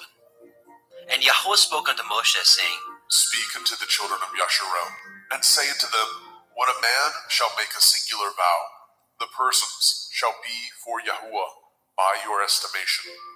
And your estimation shall be of the male from 20 years old, even unto 60 years old, even your estimation. shall be 50 shekels of silver, after the shekel of the sanctuary. And if it be a female, then your estimation shall be 30 shekels. And if it be from 5 years old, even unto 20 years old, then your estimation shall be of the male 20 shekels, and for the female 10 shekels. And if it be from a month old, even unto 5 years old, then your estimation shall be of the male 5 shekels of silver, and for the female your estimation shall be 3 shekels of silver. And if it be from 60 years old and above, if it be a male, then your estimation shall be 15 shekels, and for the female 10 shekels. But if he be poorer than your estimation, then he shall present himself before the priest, and the priest shall value him according to his ability, that vowed shall the priest value him. And if it be a beast, whereof men bring an offering unto Yahuwah, all that any man gives of such unto Yahuwah shall be holy. He shall not alter it, nor change it, a good for a bad, or a bad for a good. And if he shall at all change beast for beast, then it and the exchange thereof shall be holy. And if it be any unclean beast, of which they do not offer a sacrifice unto Yahuwah, then he shall present the beast before the priest. And the priest shall value it, whether it be good or bad, as you value it. Who are the priest, so shall it be. But if he will at all redeem it, then he shall add a 5th part thereof unto your estimation. And when a man shall sanctify his house to be holy unto Yahuwah, then the priest shall estimate it, whether it be good or bad. As the priest shall estimate it, so shall it stand. And if he that sanctified it will redeem his house, then he shall add the 5th part of the money of your estimation unto it, and it shall be his. And if a man shall sanctify unto Yahuwah some part of a field of his possession, then your estimation shall be according to the seed thereof. A omer of barley seed shall be valued at 50 shekels of silver. If he sanctify his field from the year of Jubilee, according to your estimation, it shall stand. But if he sanctify his field after the Jubilee, then the priest shall reckon unto him the money according to the years that remain, even unto the year of Jubilee, and it shall be abated from your estimation. And if he that sanctified the field will in any wise redeem it, then he shall add the 5th part of the money of your estimation unto it, and it shall be assured to him. And if he will not redeem the field, or if he have sold the field to another man, it shall not be redeemed any more. But the field, when it goes out in the Jubilee, shall be holy unto Yahuwah. As a field devoted, the possession thereof shall be the priest's. And if a man sanctify unto Yahuwah a field which he has bought, which is not of the fields of his possession, then the priest shall reckon unto him the worth of your estimation, even unto the year of the Jubilee. And he shall give your estimation in that day as a holy thing unto Yahuwah. In the year of the Jubilee, the field shall return unto him of whom it was bought, even to him to whom the possession of the land did belong. And all your estimation shall be according to the shekel of the sanctuary. 20 gerahs shall be the shekel. Only the firstling of the beasts, which should be Yahuwah's firstling, no man shall sanctify it, whether it be ox or sheep, it is Yahuwah's.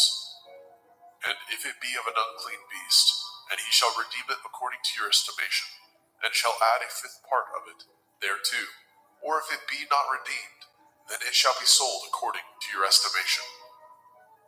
Notwithstanding, no devoted thing that a man shall devote unto Yahuwah of all that he has, both of man and beast, and of the field of possession, shall be sold or redeemed. Every devoted thing is most holy unto Yahuwah. None devoted, which shall be devoted of men, shall be redeemed, but shall surely be put to death. And all the tithe of the land, whether of the seed of the land, or of the fruit of the tree, is Yahuwah's. It is holy unto Yahuwah. And if a man shall at all redeem aught of his tithes, he shall add thereto the 5th part thereof.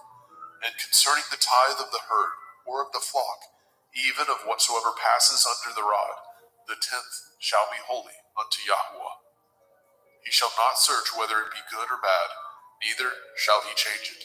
And if he change it at all, then both it and the change thereof shall be holy. It shall not be redeemed. These are the commandments which Yahuwah commanded Moshe for the children of Yisrael in Mount Sinai.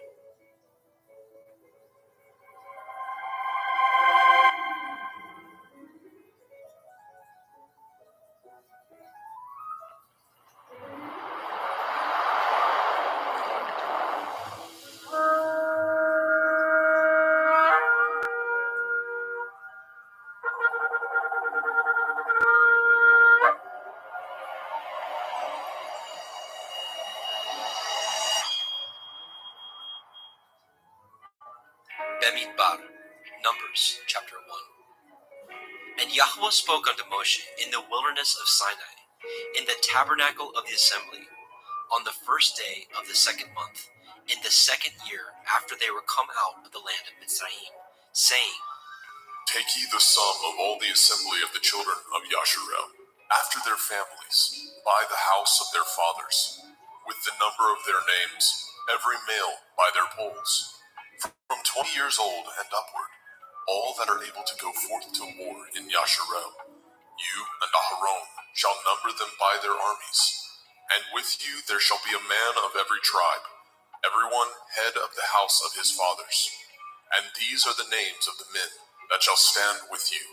Of the tribe of Reuben, Elitzer, the son of Shedeur; of Shimon, Shalumiel, the son of Suri Yeshdai; of Yehuda, Nachshon, the son of Aminadav; of Yisachar, Nathaniel, the son of Suar; of Zebulun, Eliav, the son of Shalom; of the children of Joseph; of Ephraim, Elishama, the son of Amihud; of Manasseh, Gamliel, the son of Pedastir; of Benjamin, Abidan, the son of Gideoni; of Dan, Achiezer, the son of Amishadai; of Asher, Pagiel, the son of Okran; of Gad, Eliasaph, the son of Deuel; of Naphtali, Ahira, the son of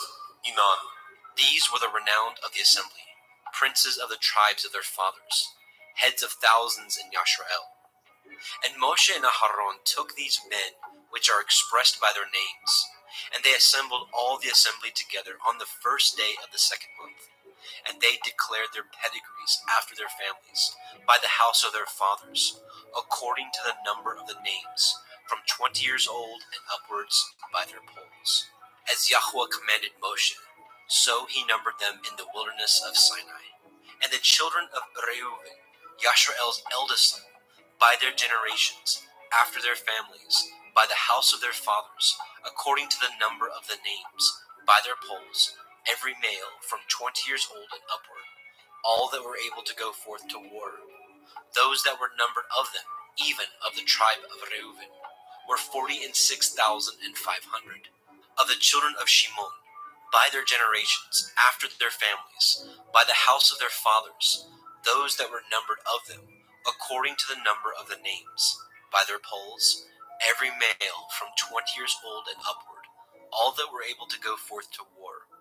Those that were numbered of them, even of the tribe of Shimon, were 59,300. Of the children of Gad, by their generations, after their families, by the house of their fathers, according to the number of the names, from 20 years old and upward, all that were able to go forth to war.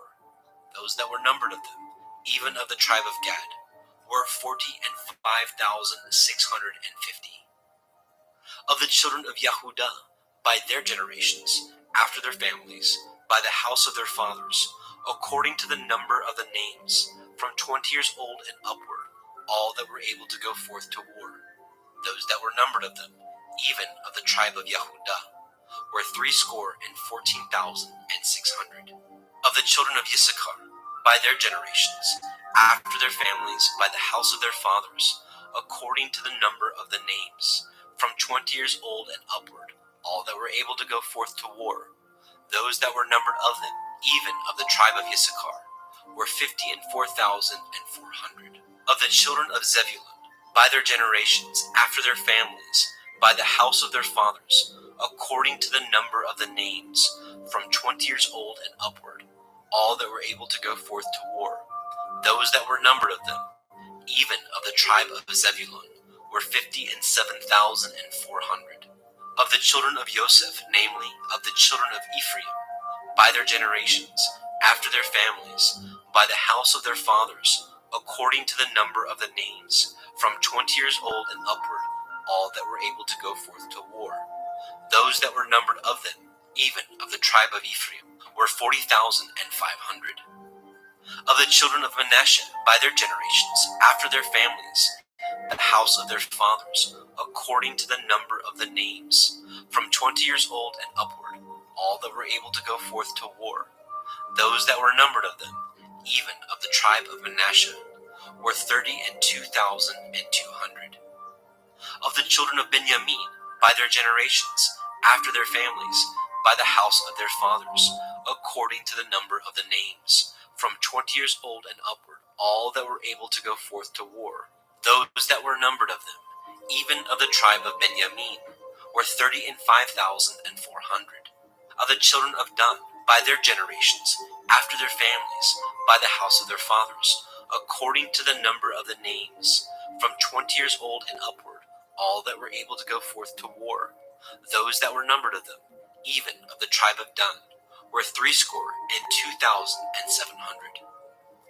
Of the children of Asher, by their generations, after families, by the house of their fathers, according to the number of the names, from 20 years old and upward, all that were able to go forth to war. Those that were numbered of them, even of the tribe of Asher, were 41,500. Of the children of Naphtali, through their generations, after their families, by the house of their fathers, according to the number of the names, from 20 years old and upward, all that were able to go forth to war.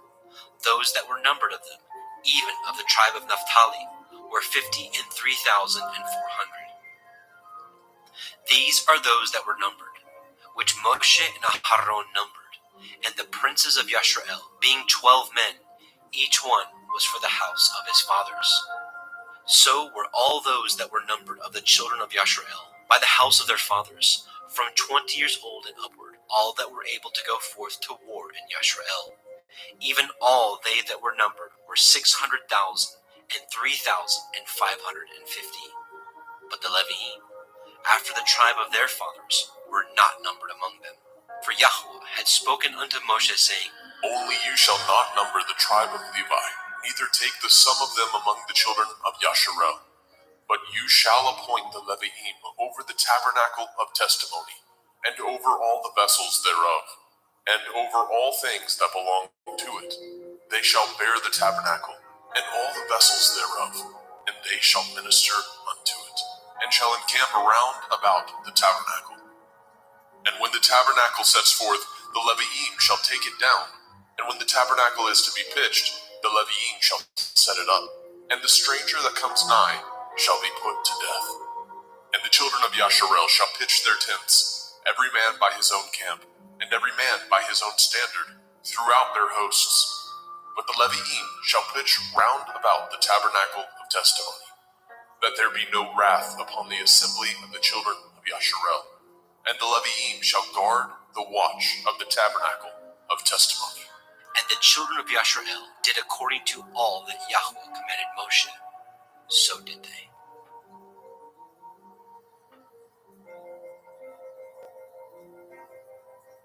Bemidbar, Numbers, chapter 2.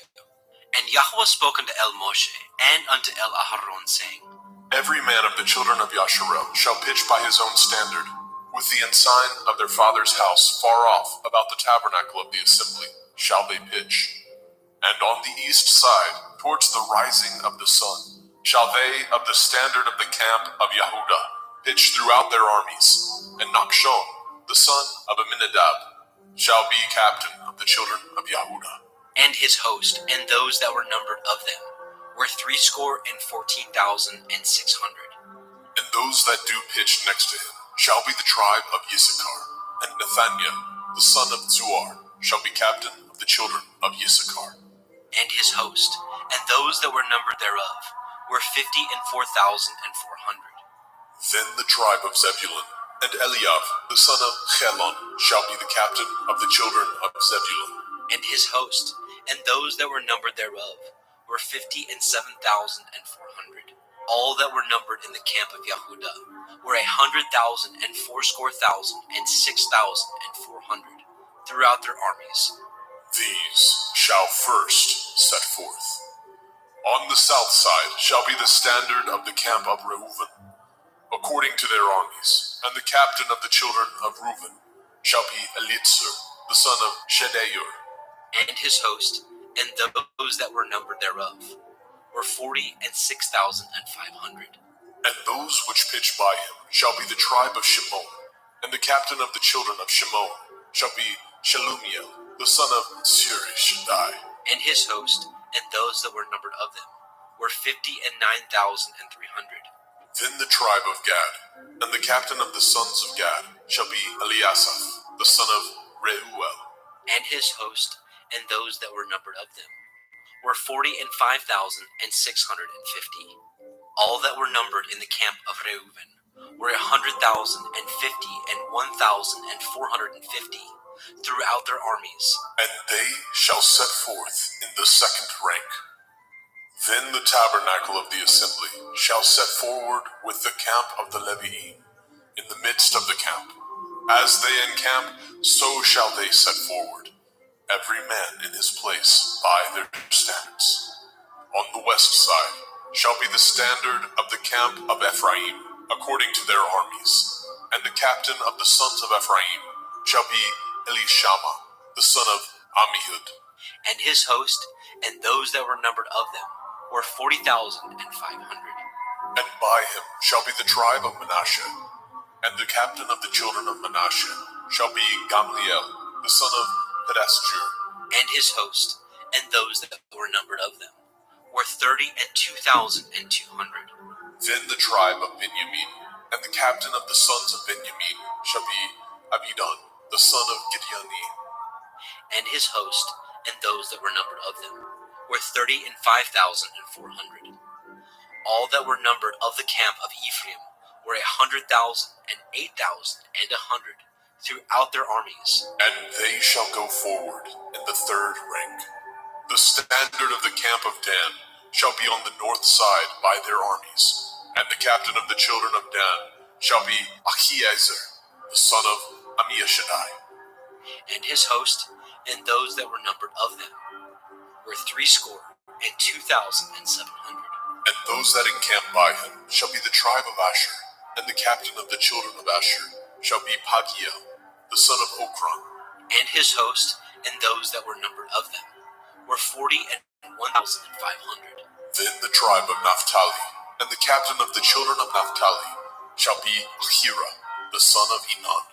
And his host, and those that were numbered of them, were 53,400.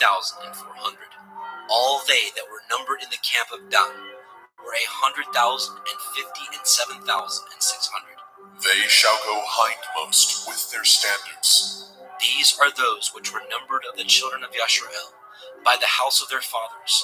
All those that were numbered of the camps throughout their host were 600,000 and 3,550. But the Leviim were not numbered among the children of Yashrael, as Yahweh commanded Moshe. And the children of Yashrael did according to all that Yahweh commanded Moshe. So they pitched by their standards, and so they set forward, everyone after their families, according to the house of their fathers. Bemidbar, Numbers chapter 3. These also are the generations of Aharon and Moshe, in the day that Yahweh spoke with Moshe in Mount Sinai. And these are the names of the sons of Aharon: Nadav, the firstborn, and Abihu, Eleazar, and Ithamar. These are the names of the sons of Aharon, the priests which were anointed, whom he consecrated to minister in the priest's office. And Nadav and Abihu died before Yahweh, when they offered strange fire before Yahweh in the wilderness of Sinai, and they had no children. And Eleazar and Ithamar ministered in the priest's office in the sight of Aharon their father. And Yahweh spoke unto Moshe, saying, Bring the tribe of Levi near, and present them before Aharon the priest, that they may minister unto him. And they shall guard his watch, and the watch of the whole assembly before the tabernacle of the assembly, to do the service of the tabernacle. And they shall guard all the instruments of the tabernacle of the assembly, and the charge of the children of Yasharel, to do the service of the tabernacle. And you shall give the Leviim unto Aharon and to his sons. They are wholly given unto him out of the children of Yasharel. And you shall appoint Aharon and his sons, and they shall guard their priest's office, and the stranger that comes nigh shall be put to death. And Yahweh spoke unto Moshe, saying, And I, behold, I have taken the Leviim from among the children of Yasharel, instead of all the firstborn that opens the womb among the children of Yasharel. Therefore the Leviim shall be mine, because all the firstborn are mine. For on the day that I smote all the firstborn in the land of Mitzrayim, I hallowed unto me all the firstborn in Yasharel. Both and beast, mine shall they be. I am Yahweh. And Yahweh spoke unto Moshe in the wilderness of Sinai, saying, Number the children of Levi after the house of their fathers, by their families. Every male from a month old and upward shall you number them. And Moshe old and upward shall you number them. And Moshe numbered them according to the word of Yahweh, as he was commanded. And these were the sons of Levi by their names, Gershon, and Kohath, and Merari. And these are the names of the sons of Gershon by their families, Livni, and Shimei. And the sons of Kohath by their families, Amram, and Yitzchar, Chevron, and Uziel. And the sons of Merari by their families, Machli, and Mushi. These are the families of the Leviim, according to the house of their fathers. Of Gershon was the family of the Libniim, and the family of the Shimeim. These are the families of the Gershonim. Those that were numbered of them, according to the number of all the males, from a month old and upward, even those that were numbered of them were 7,500. The families of the Gershonim shall pitch behind the tabernacle westward, and the chief of the house of the father of the Gershonim shall be Eliasaph, the son of Lael. And the charge of the sons of Gershon in the tabernacle of the assembly shall be the tabernacle, and the tent, the covering thereof, and the hanging for the door of the tabernacle of the assembly, and the hangings of the court, and the curtain for the door of the court, which is by the tabernacle, and by the altar round about, and the cords of it for all the service thereof. And of Kohath was the family of the Amramim, and the family of the Yitzharim, and the family of the Chevronim, and the family of the Uzielim. These are the families of the Kohathim. In the number of all the males, from a month old and upward, were 8,600, guarding the watch of the sanctuary. The families of the sons of Kohath shall pitch on the side of the tabernacle southward, and the chief of the house of the father of the families of the Kohathim shall be Elitzaphan, the son of Uzziah. And their charge shall be the ark, and the table, and the menorah, 7-branched candlestick, and the altars, and the vessels of the sanctuary, wherewith they minister, and the hanging, and all the service thereof. And Eleazar, the son of Aharon the priest, shall be chief over the chief of the Leviim, and have the oversight of them, that guard the watch of the sanctuary. Of Merari was the family of the Machlim, and the family of the Mushim. These are the families of Merari, and those that were numbered of them, according to the number of all the males, from a month old and upward, were 6,200. And the chief of the house of the father of the families of Merari shall be Zuriel, the son of Avihail. These shall pitch on the side of the tabernacle northward.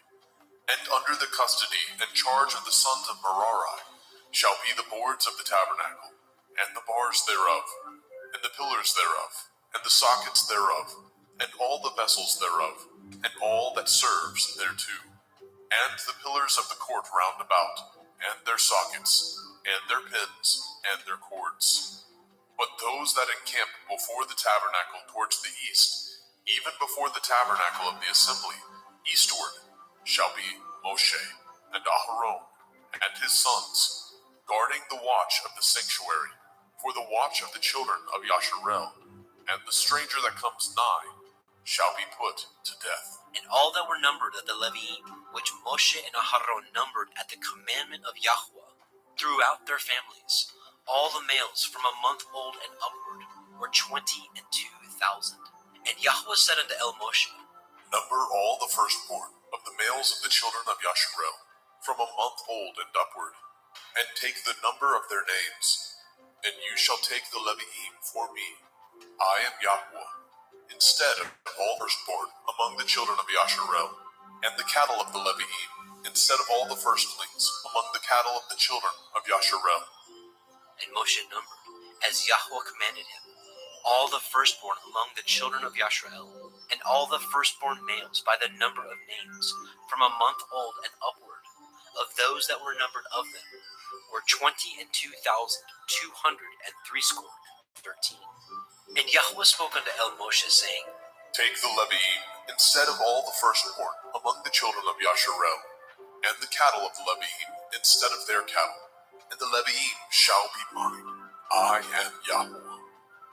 And for those that are to be redeemed of the 213 of the firstborn of the children of Yasharel, which are more than the Leviim, you shall even take 5 shekels apiece by the pole, after the shekel of the sanctuary shall you take them, and you shall give the money wherewith the odd number of them is to be redeemed unto Aharon and to his sons.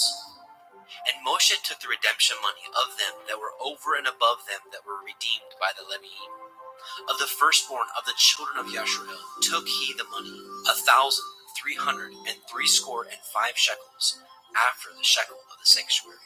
And Moshe gave the money of them that were redeemed unto Aharon and to his sons, according to the word of Yahweh, as Yahweh commanded Moshe.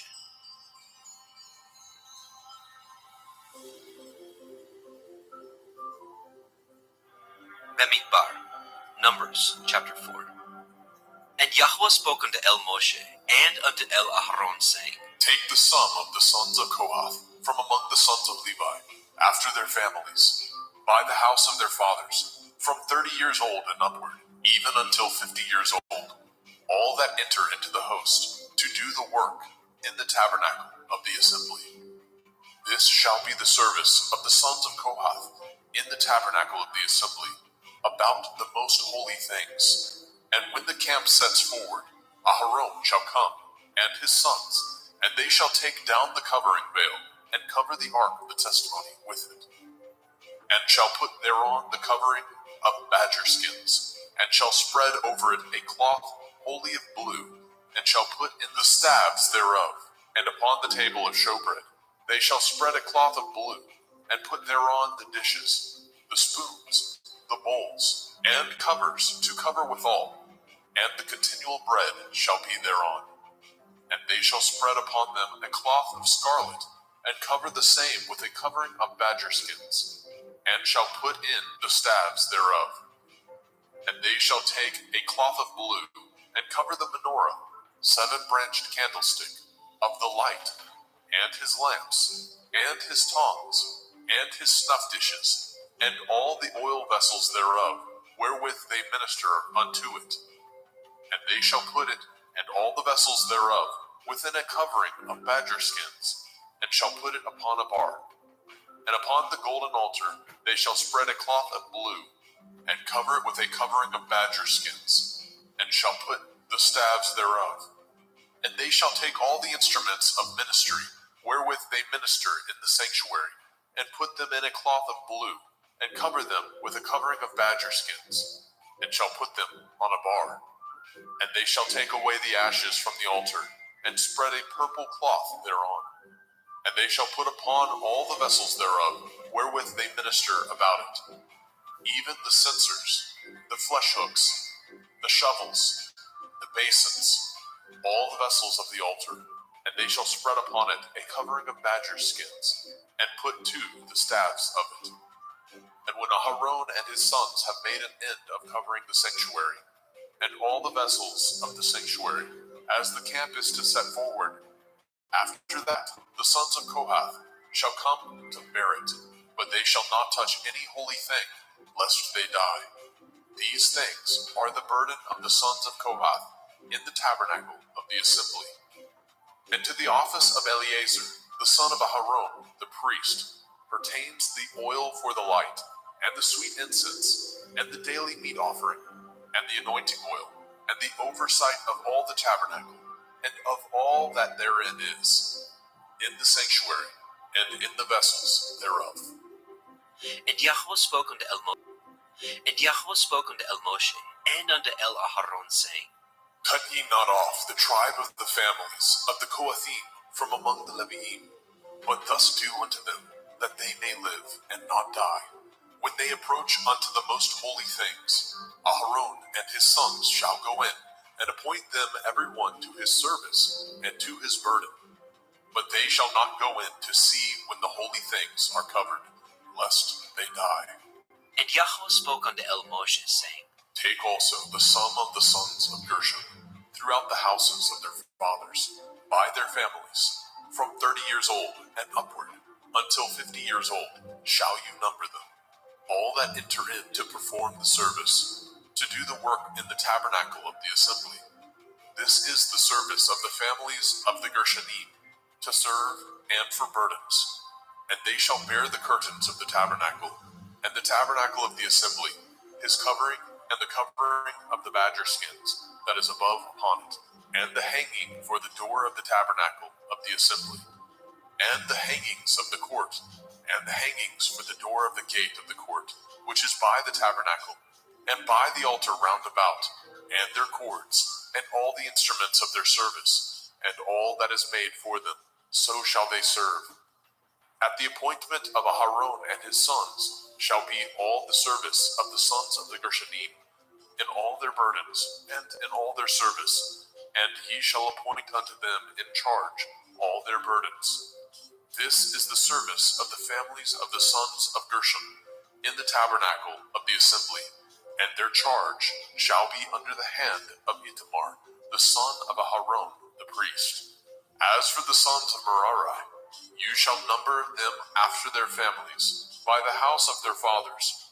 From 30 years old and upward, even unto 50 years old, shall you number them. Everyone that enters into the service to do the work of the tabernacle of the assembly. And this is the charge of their burden, according to all their service in the tabernacle of the assembly, the boards of the tabernacle, and the bars thereof, and the pillars thereof, and sockets thereof, and the pillars of the court round about, and their sockets, and their pins, and their cords, with all their instruments, and with all their service, and by name ye shall reckon the instruments of the charge of their burden. This is the service of the families of the sons of Merari, according to all their service, in the tabernacle of the assembly, under the hand of Itamar, the son of Aharon, the priest.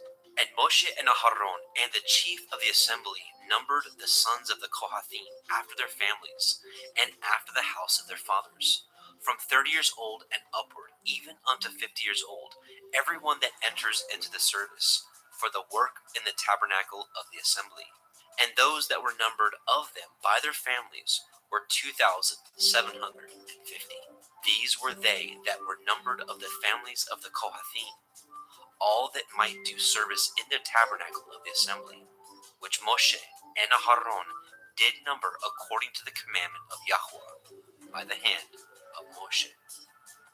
And those that were numbered of the sons of Gershon throughout their families, and by the house of their fathers, from 30 years old and upward, even unto 50 years old, everyone that enters into the service for the work in the tabernacle of the assembly. Even those that were numbered of them throughout their families, by the house of their fathers, were 2,630.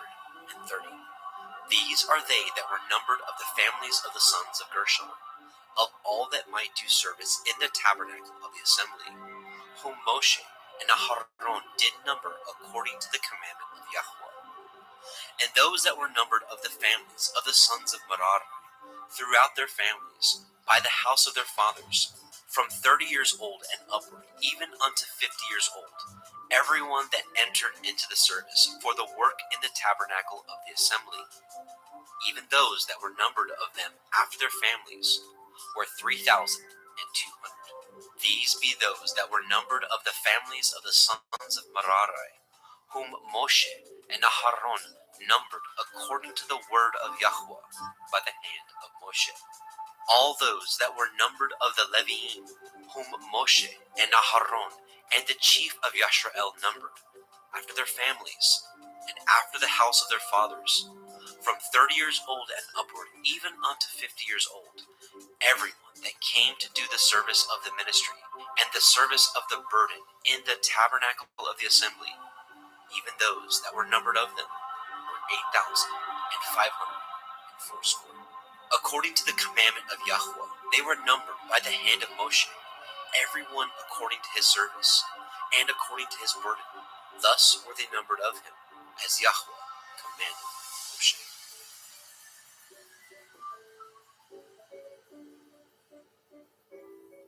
Bamidbar, Numbers, chapter 5. And Yahweh spoke unto Moshe, saying, Command the children of Yasharel that they put out of the camp every leper, and everyone that has an issue, whosoever is defiled by the dead. Both male and female shall ye put out, without the camp shall ye put them, that they defile not their camp, in the midst whereof I dwell. And the children of Yasharel did so, and put them out without the camp, as Yahweh spoke unto Moshe. So did the children of Yasharel. And Yahweh spoke unto Moshe, saying, Speak unto the children of Yasharel, when a man or woman shall commit any sin that men commit, to do a trespass against Yahweh, and that person be guilty, then they shall confess their sin which they have done, and he shall recompense his trespass with the principal thereof, and add unto the fifth part thereof, and give it unto him against whom he has trespassed. But if the man have no kinsman to recompense the trespass unto, let the trespass be recompensed unto Yahweh, even to the priest, beside the ram of the atonement, whereby an atonement shall be made for him. And every offering of all the holy things of the children of Yasharel, which they bring unto the priest, shall be his. And every man's hallowed thing shall be his. Whatsoever any man gives the priest, it shall be his. And Yahweh spoke unto Moshe, saying, Speak unto the children of Yasharel, and say unto them, If any man's woman go aside and commit a trespass against him, and a man lie with her carnally, and it be hid from the eyes of her man, and be kept close, and she be defiled, and there be no witness against her, neither she be taken with the manner, and the ruach of jealousy come upon him, and he be jealous of his woman, and she be defiled, or if the ruach of jealousy come upon him, and he be jealous of his woman, and she be not defiled, shall the man bring his woman unto the priest, and he shall bring her offering for her, the 10th part of an ephah of barley meal. He shall pour no oil upon it, nor put frankincense thereon, for it is an offering of jealousy, an offering of memorial, bringing iniquity to remembrance. And the priest shall bring her near, and set her before Yahweh. And the priest shall take holy water in an earthen vessel, and of the dust that is in the floor of the tabernacle the priest shall take, and put it into the water. And the priest shall set the woman before Yahweh, and uncover the woman's head, and put the offering of memorial in her hands, which is the jealousy offering. And the priest shall have in his hand the bitter water, that causes the curse. And the priest shall charge her by an oath, and say unto the woman, If no man have lain with you, and if you have not gone aside to uncleanness with another instead of your man, be free from this bitter water that causes the curse. But if you have gone aside to another instead of your man, and if you be defiled, and some man have lain with you beside your man, then the priest shall charge the woman with an oath of cursing, and the priest shall say unto the woman, Yahweh make you a curse and an oath among your people, when Yahweh makes your thigh to rot and your belly to swell. And this water that causes the curse shall go into your bowels, to make your belly to swell and your thigh to rot. And the woman shall say, Amen, Amen. And the priest shall write these curses in a sefer, and he shall blot them out with the bitter water. And he shall cause the woman to drink the bitter water that causes the curse, and the water that causes the curse shall enter into her and become bitter. Then the priest shall take the jealousy offering out of the woman's hand, and shall wave the offering before Yahweh, and offer it upon the altar. And the priest shall take a handful of the offering, even the memorial thereof, and burn it upon the altar, and afterward shall cause the woman to drink the water. And when he has made her to drink the water, then it shall come to pass, that if she be defiled, and have done trespass against her man, that the water that causes the curse shall enter into her, and become bitter, and her belly shall swell, and her thigh shall rot, and the woman shall be a curse among her people. And if the woman be not defiled, but be clean, then she shall be free, and shall conceive seed.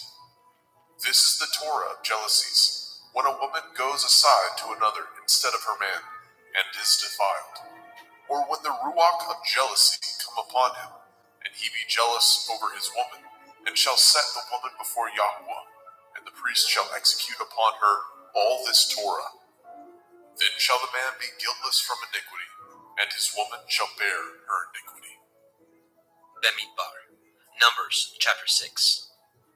And Yahweh spoke unto El Moshe, saying, Speak unto the children of Yasharel, and say unto them, when either man or woman shall separate themselves to vow a vow of a Nazir, to separate themselves unto Yahweh, he shall separate himself from wine and strong drink, and shall drink no vinegar of wine, or vinegar of strong drink. Neither shall he drink any liquor of grapes, nor eat moist grapes, or dried. All the days of his separation shall he eat nothing that is made of the vine tree, from the kernels even to the husk. All the days of the vow of his separation there shall no razor come upon his head, until the days be fulfilled, in which he separates himself unto Yahweh. He shall be holy, and shall let the locks of the hair of his head grow. All the days that he separates himself unto Yahweh, he shall come at no dead body. He shall not make himself unclean for his father, or for his mother, for his brother, or for his sister, when they die, because the consecration of his Elohim is upon his head. All the days of his separation he is holy unto Yahweh. And if any man die very suddenly by him, and he has defiled the head of his consecration, then he shall shave his head in the day of his cleansing. On the 7th day shall he shave it. And on the 8th day he shall bring 2 turtle doves, or 2 young pigeons, to the priest, to the door of the tabernacle of the assembly. And the priest shall offer the one for a sin offering, and the other for a burnt offering, and make an atonement for him, for that he sinned by the dead, and shall hallow his head that same day. And he shall consecrate unto Yahweh the days of his separation, and shall bring a lamb of the first year for a trespass offering. But the days that were before shall be lost, because his separation was defiled. And this is the Torah of the Nazir. When the days of his separation are fulfilled, he shall be brought unto the door of the tabernacle of the assembly. And he shall offer his offering unto Yahweh, 1 he-lamb of the first year, without blemish, for a burnt offering, and 1 ewe-lamb of the first year, without blemish, for a sin offering, and 1 ram without blemish, for peace offerings. And a basket of matzah, unleavened bread, cakes of fine flour mingled with oil, and wafers of matzah anointed with oil, and their meat offering, and their drink offerings.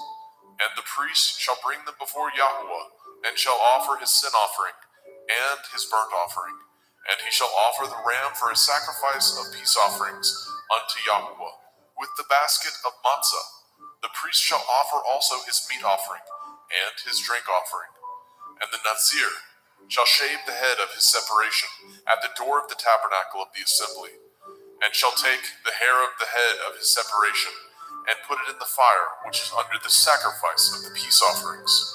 And the priest shall take the sodden shoulder of the ram, and 1 matzah cake out of the basket, and 1 matzah wafer, and shall put them upon the hands of the Nazir, after the hair of his separation is shaven, and the priest shall wave them for a wave offering before Yahweh. This is holy for the priest, with the wave breast and heave shoulder, and after that the Nazir may drink wine. This is the Torah of the Nazir, who has vowed, and of his offering unto Yahweh for his separation. Beside that his hand shall get, according to the vow which he vowed, so he must do after the Torah of his separation. And Yahweh spoke unto Moshe, saying, Speak unto Aharon and unto his sons, saying, On this wise ye shall bless the children of Yasharel, saying unto them, Yahweh bless you and guard you. Yahweh make his face shine upon you and be gracious unto you. Yahweh lift up his countenance upon you and give you peace.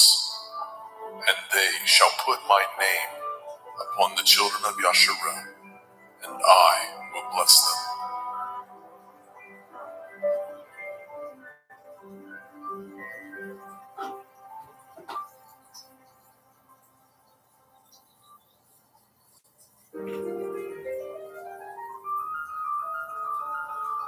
Bemidbar, Numbers chapter 7. And it came to pass on the day that Moshe had fully set up the tabernacle, and had anointed it and sanctified it, and all the instruments thereof, both the altar and all the vessels thereof, and had anointed them and sanctified them, that the princes of Yasharel, heads of the house of their fathers, who were the princes of the tribes, and were over them that were numbered, offered. And they brought their offering before Yahweh, 6 covered wagons, and 12 oxen, a wagon for 2 of the princes, and for each 1 an ox. And they brought them before the tabernacle.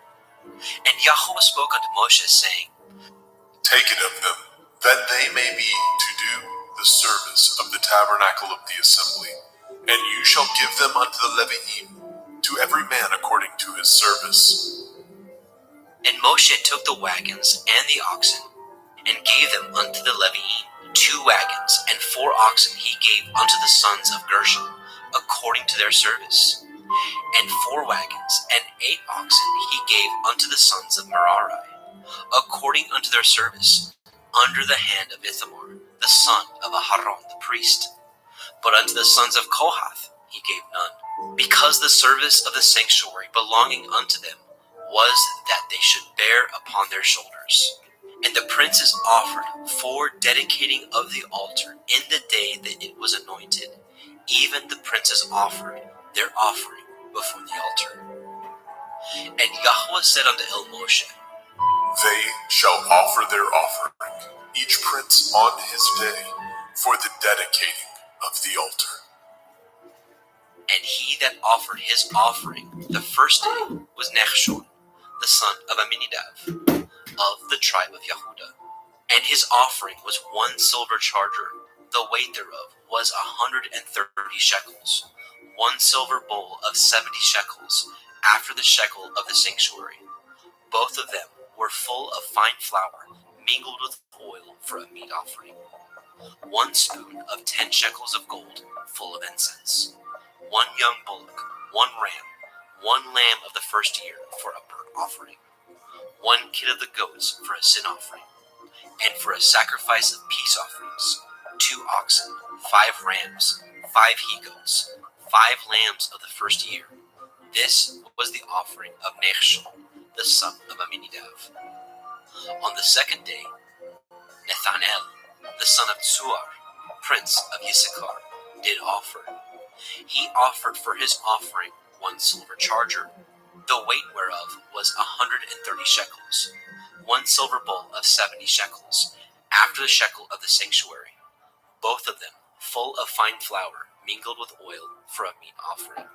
1 spoon of gold of 10 shekels, full of incense. 1 young bullock, 1 ram, 1 lamb of the first year for a burnt offering. 1 kid of the goats for a sin offering, and for a sacrifice of peace offerings, 2 oxen, 5 rams, 5 he-goats, 5 lambs of the first year.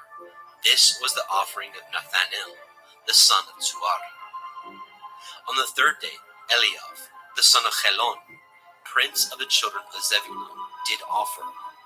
His offering was 1 silver charger, the weight whereof was 130 shekels, 1 silver bowl of 70 shekels, after the shekel of the sanctuary.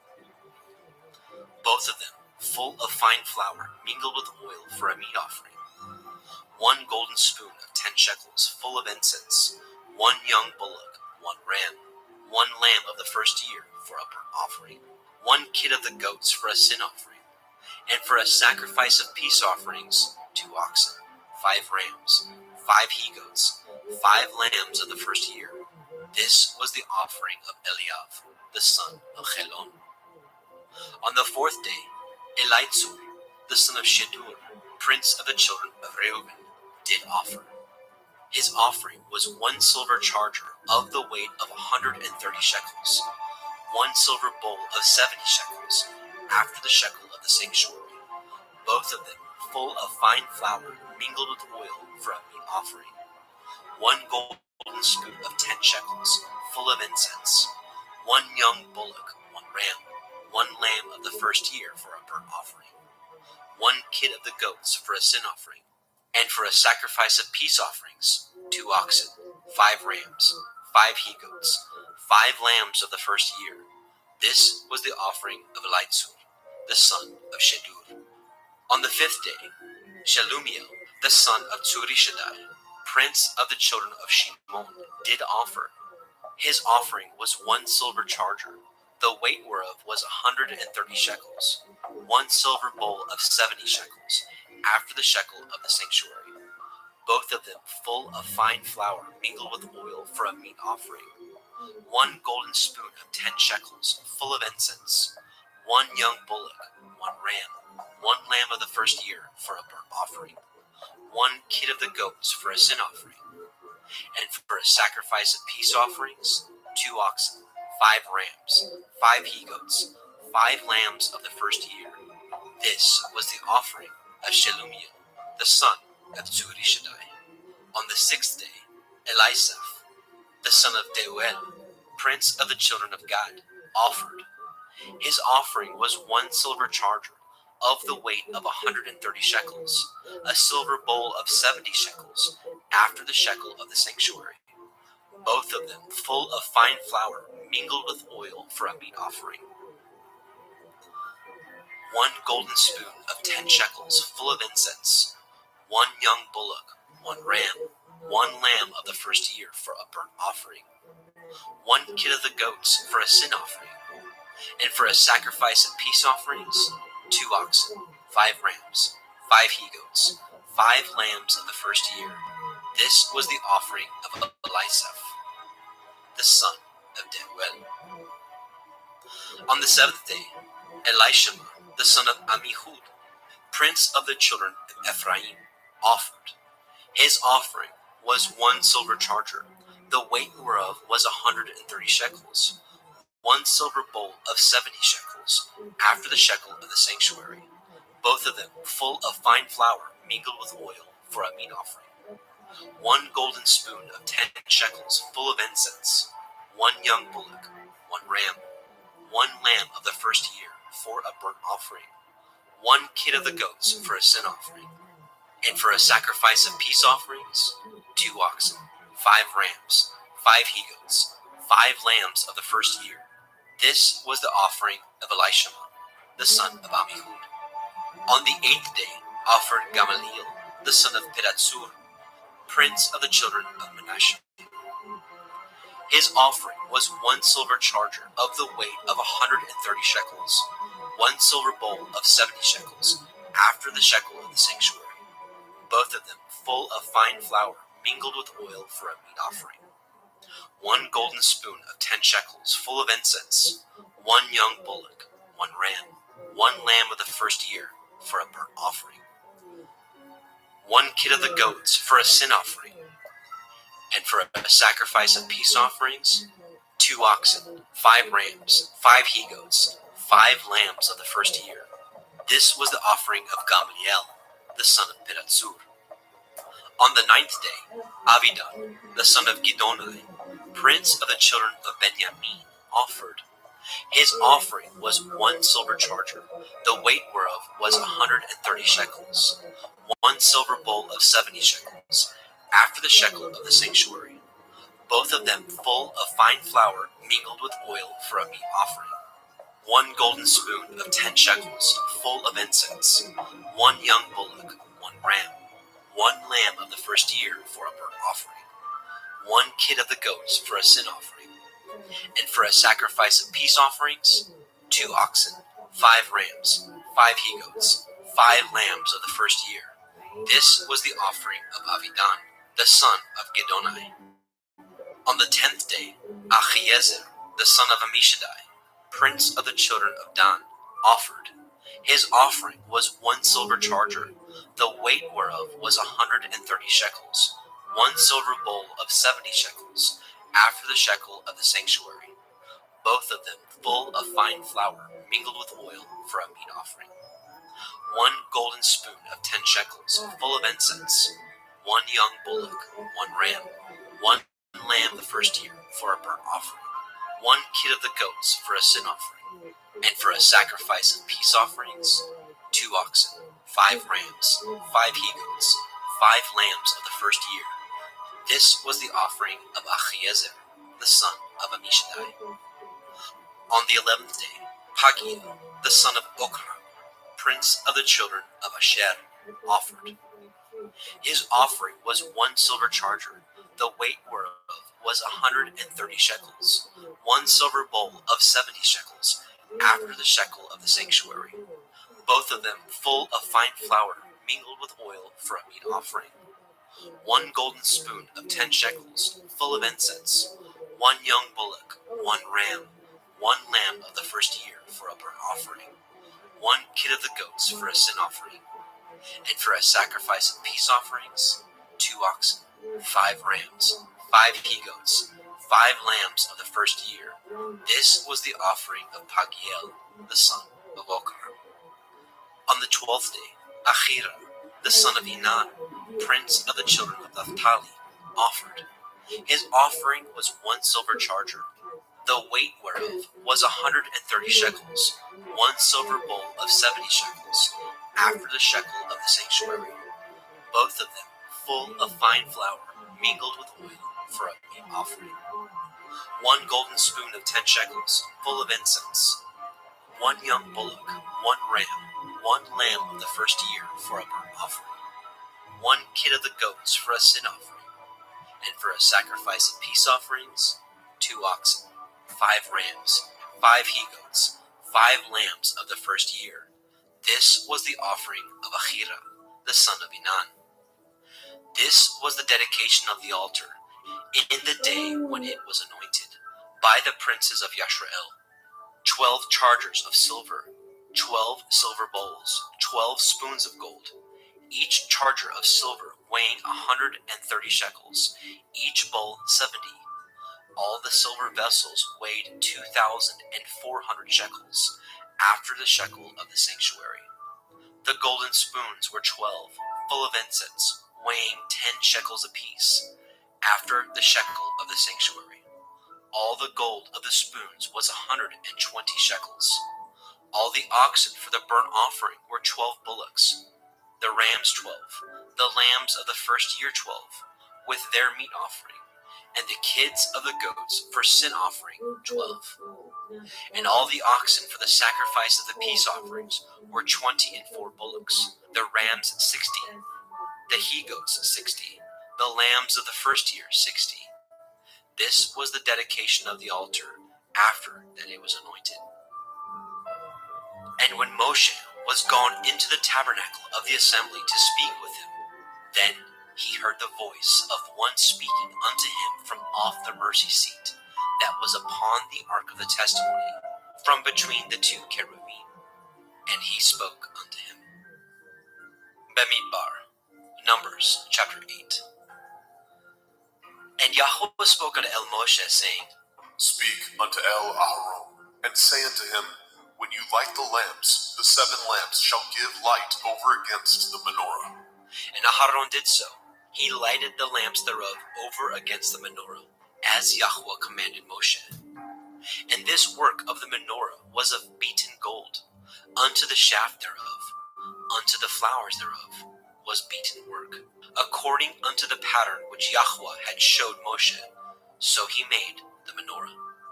And Yahweh spoke unto Moshe, saying, Take the Levi'im from among the children of Yasharel, and cleanse them. And thus shall you do unto them, to cleanse them. Sprinkle water purifying upon them, and let them shave all their flesh, and let them wash their clothes, and so make themselves clean. Then let them take a young bullock with his meat offering, even fine flour mingled with oil. And another young bullock shall you take for a sin offering. And you shall bring the Levi'im before the tabernacle of the assembly. And you shall gather the whole assembly of the children of Yasharel together. And you shall bring the Levi'im before Yahweh. And the children of Yasharel shall put their hands upon the Levi'im. And Aharon shall offer the Levi'im before Yahweh for an offering of the children of Yasharel, that they may execute the service of Yahweh. And the Levi'im shall lay their hands upon the heads of the bullocks. And you shall offer the one for a sin offering, and the other for a burnt offering unto Yahweh, to make an atonement for the Levi'im. And you shall set the Levi'im before Aharon and before his sons, and offer them for an offering unto Yahweh. Thus shall you separate the Levi'im from among the children of Yasharel, and the Levi'im shall be mine. And after that shall the Levi'im go in to do the service of the tabernacle of the assembly, and you shall cleanse them, and offer them for an offering. For they are wholly given unto me from among the children of Yasharel, instead of such as open every womb, even instead of the firstborn of all the children of Yasharel, have I taken them unto me. For all the firstborn of the children of Yasharel are mine, both man and beast. On the day that I smote every firstborn in the land of Mitzrayim, I sanctified them for myself. And I have taken the Levi'im for all the firstborn of the children of Yasharel. And I have given the Levi'im as a gift to Aharon and to his sons from among the children of Yasharel, to do the service of the children of Yasharel in the tabernacle of the assembly, and to make an atonement for the children of Yasharel, that there be no plague among the children of Yasharel, when the children of Yasharel come nigh unto the sanctuary. And Moshe and Aharon and all the assembly of the children of Yasharel did to the Levi'im according unto all that Yahweh commanded Moshe concerning the Levi'im, so did the children of Yasharel unto them.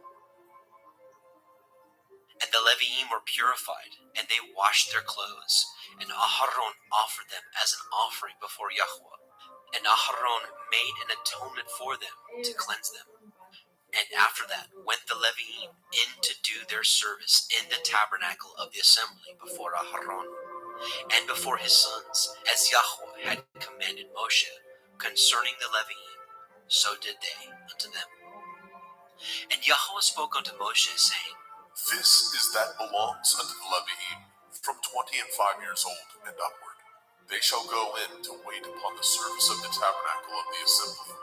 And from the age of 50 years they shall cease waiting upon the service thereof, and shall serve no more, but shall minister with their brethren in the tabernacle of the assembly, to guard the watch, and shall do no service. Thus shall you do unto the Levi'im touching their charge. Bemidbar, Numbers chapter 9. And Yahweh spoke unto El Moshe in the wilderness of Sinai, in the first month of the second year, after they were come out of the land of Mitzrayim, saying, Let the children of Yasharel also keep the Pesach at his appointed time, in the 14th day of this month at evening. Ye shall keep it in his appointed time, according to all the rites of it, and according to all the ceremonies thereof, shall ye keep it. And Moshe spoke unto the children of Yasharel, that they should keep the Pesach. And they kept the Pesach on the 14th day of the first month at evening in the wilderness of Sinai, according to all that Yahweh commanded Moshe. So did the children of Yasharel. And there were certain men who were defiled by the dead body of a man, that they could not keep the Pesach on that day. And they came before Moshe and before Aharon on that day. And those men said unto him, We are defiled by the dead body of a man.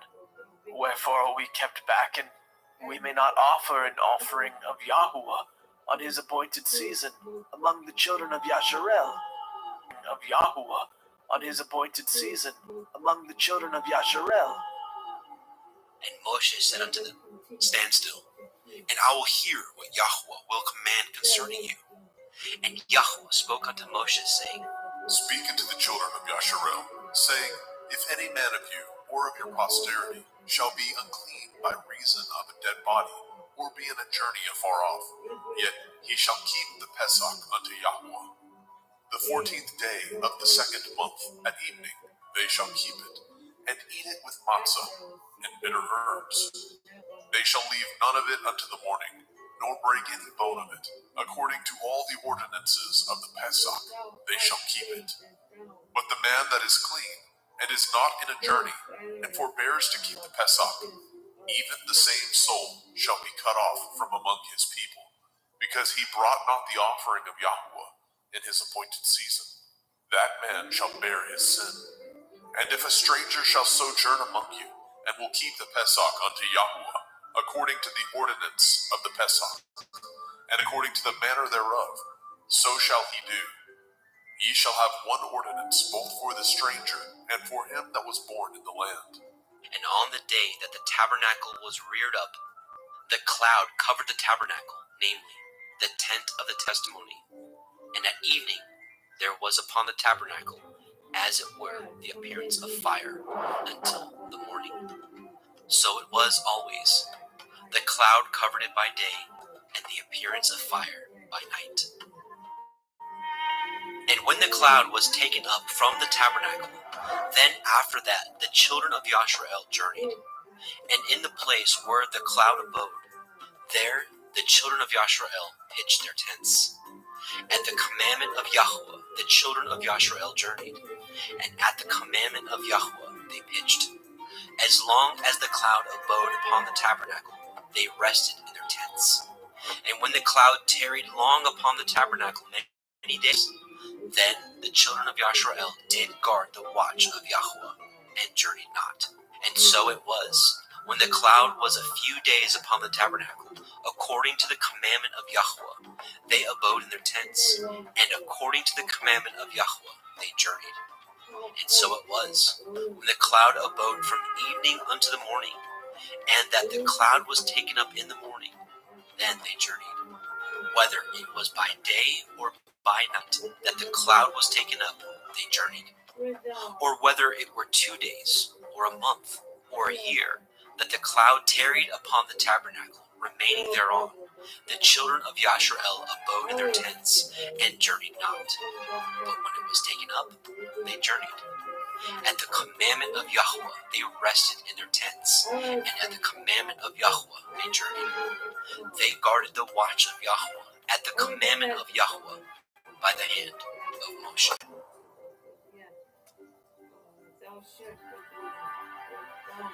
Bemidbar, Numbers chapter 10. And Yahuwah spoke unto Moshe, saying, Make you 2 trumpets of silver, of a whole piece shall you make them, that you may use them for the calling of the assembly, and for the journeying of the camps. And when they shall blow them, all the assembly shall assemble themselves to you at the door of the tabernacle of the assembly. And if they blow, but with one trumpet, then the princes, which are heads of the thousands of Yasharel, shall gather themselves unto you. When ye blow an alarm, then the camps that lie on the east part shall go forward. When ye blow an alarm the 2nd time, then the camps that lie on the south side shall take their journey. They shall blow an alarm for their journeys. But when the assembly is to be gathered together, ye shall blow, but ye shall not sound an alarm. And the sons of Aharon the priest shall blow with the trumpets, and they shall be to you for an ordinance forever throughout your generations. And if ye go to war in your land against the enemy that oppresses you, and ye shall blow an alarm with the trumpets, and ye shall be remembered before Yahuwah Elohim, and ye shall be saved from your enemies. Also in the day of your gladness, and in your solemn days, and in the beginnings of your months, ye shall blow with the trumpets over your burnt offerings, and over the sacrifices of your peace offerings, that they may be to you for a memorial before your Elohim. I am Yahuwah Elohim. And it came to pass on the 20th day of the 2nd month, in the 2nd year, that the cloud was taken up from off the tabernacle of the testimony. And the children of Yashrael took their journeys out of the wilderness of Sinai, and the cloud rested in the wilderness of Paran. And they first took their journey according to the commandment of Yahweh by the hand of Moshe. In the first place went the standard of the camp of the children of Yehudah, according to their armies, and over his host was Nechshon, the son of Amminadab, and over the host of the tribe of the children of Issachar was Nathanael, the son of Tzuar, and over the host of the tribe of the children of Zebulun was Eliab, the son of Chelon. And the tabernacle was taken down, and the sons of Gershon and the sons of Merari set forward, bearing the tabernacle. And the standard of the camp of Reuven set forward according to their armies, and over his host was Elitzur, the son of Shedur. And over the host of the tribe of the children of Shimon was Shelumiel, the son of Tzurishaddai. And over the host of the tribe of the children of Gad was Elisaph, the son of Deuel. And the Kohathim set forward, bearing the sanctuary, and the other did set up the tabernacle against they came. And the standard of the camp of the children of Ephraim set forward according to their armies, and over his host was Elishama, the son of Amihud. And over the host of the tribe of the children of Manasseh was Gamliel, the son of Pedatsur. And over the host of the tribe of the children of Benjamin was Avidan, the son of Gidonai. And the standard of the camp of the children of Dan set forward, which was the rearward of all the camps throughout their hosts. And over his host was Achiezer, the son of Ammishaddai. And over the host of the tribe of the children of Asher was Pagiel, the son of Okran. And over the host of the tribe of the children of Naphtali was Achir, the son of Enan. Thus were the journeyings of the children of Yashrael, according to their armies, when they set forward. And Moshe said unto Chov, the son of Reuel, the Midianite, Moshe's father-in-law, we are journeying unto the place of which Yahweh said, I will give it you. Come with us, and we will do you good. For Yahweh has spoken good concerning Yashrael. And he said unto him, I will not go, but I will depart to my own land and to my kindred. And he said, Leave us not, I pray you, for as much as you know how we are to encamp in the wilderness, and you may be to us instead of eyes. And it shall be, if you go with us, yea, it shall be, that what goodness Yahweh shall do unto us, the same will we do. Goodness Yahweh shall do unto us, the same will we do unto you. And they departed from the mount of Yahweh 3 days' journey. And the ark of the covenant of Yahweh went before them in 3 days' journey, to search out a resting place for them. And the cloud of Yahweh was upon them by day, when they went out of the camp. And it came to pass, when the ark set forward, that Moshe said, Rise up, Yahweh, and let your enemies be scattered, and let them that hate you flee before you. And when it rested, he said, Return, O Yahweh, unto the many thousands of Yashrael. Bemidbar, Numbers chapter 11. And when the people complained, it displeased Yahweh, and Yahweh heard it, and his anger was kindled. And the fire of Yahweh burnt among them, and consumed them that were in the uttermost parts of the camp. And the people cried unto Moshe, and when Moshe prayed unto El Yahweh, the fire was quenched. And he called the name of the place Tavera, because the fire of Yahweh burnt among them. And the mixed multitude that was among them fell a-lusting. And the children of Yashrael also wept again, and said, Who shall give us flesh to eat? Remember the fish which we did eat in Mitzrayim freely, the cucumbers and the melons and the leeks and the onions and the garlic. But now our soul is dried away.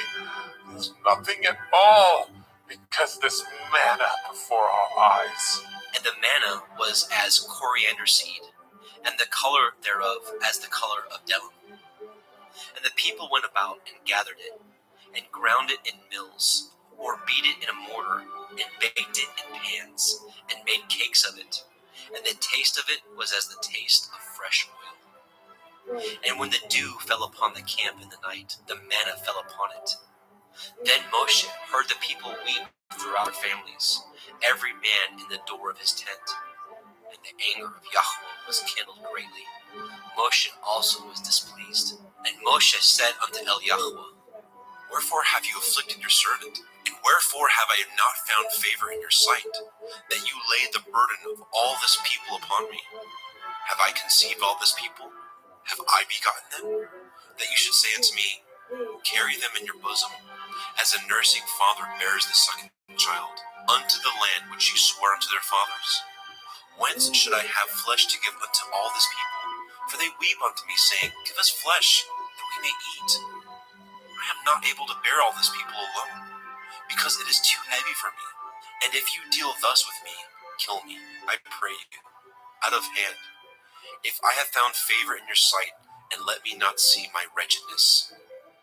And Yahweh said unto Moshe, Gather unto me 70 men of the elders of Yasharel, whom you know to be elders of the people, and officers over them, and bring them unto the tabernacle of the assembly, that they may stand there with you. And I will come down and talk with you there, and I will take the ruach which is upon you, and will put it upon them, and they shall bear the burden of the people with you, that you bear it not yourself alone. And say you unto the people, Sanctify yourselves against tomorrow, and ye shall eat flesh, for ye have wept in the ears of Yahweh, saying, Who shall give us flesh to eat?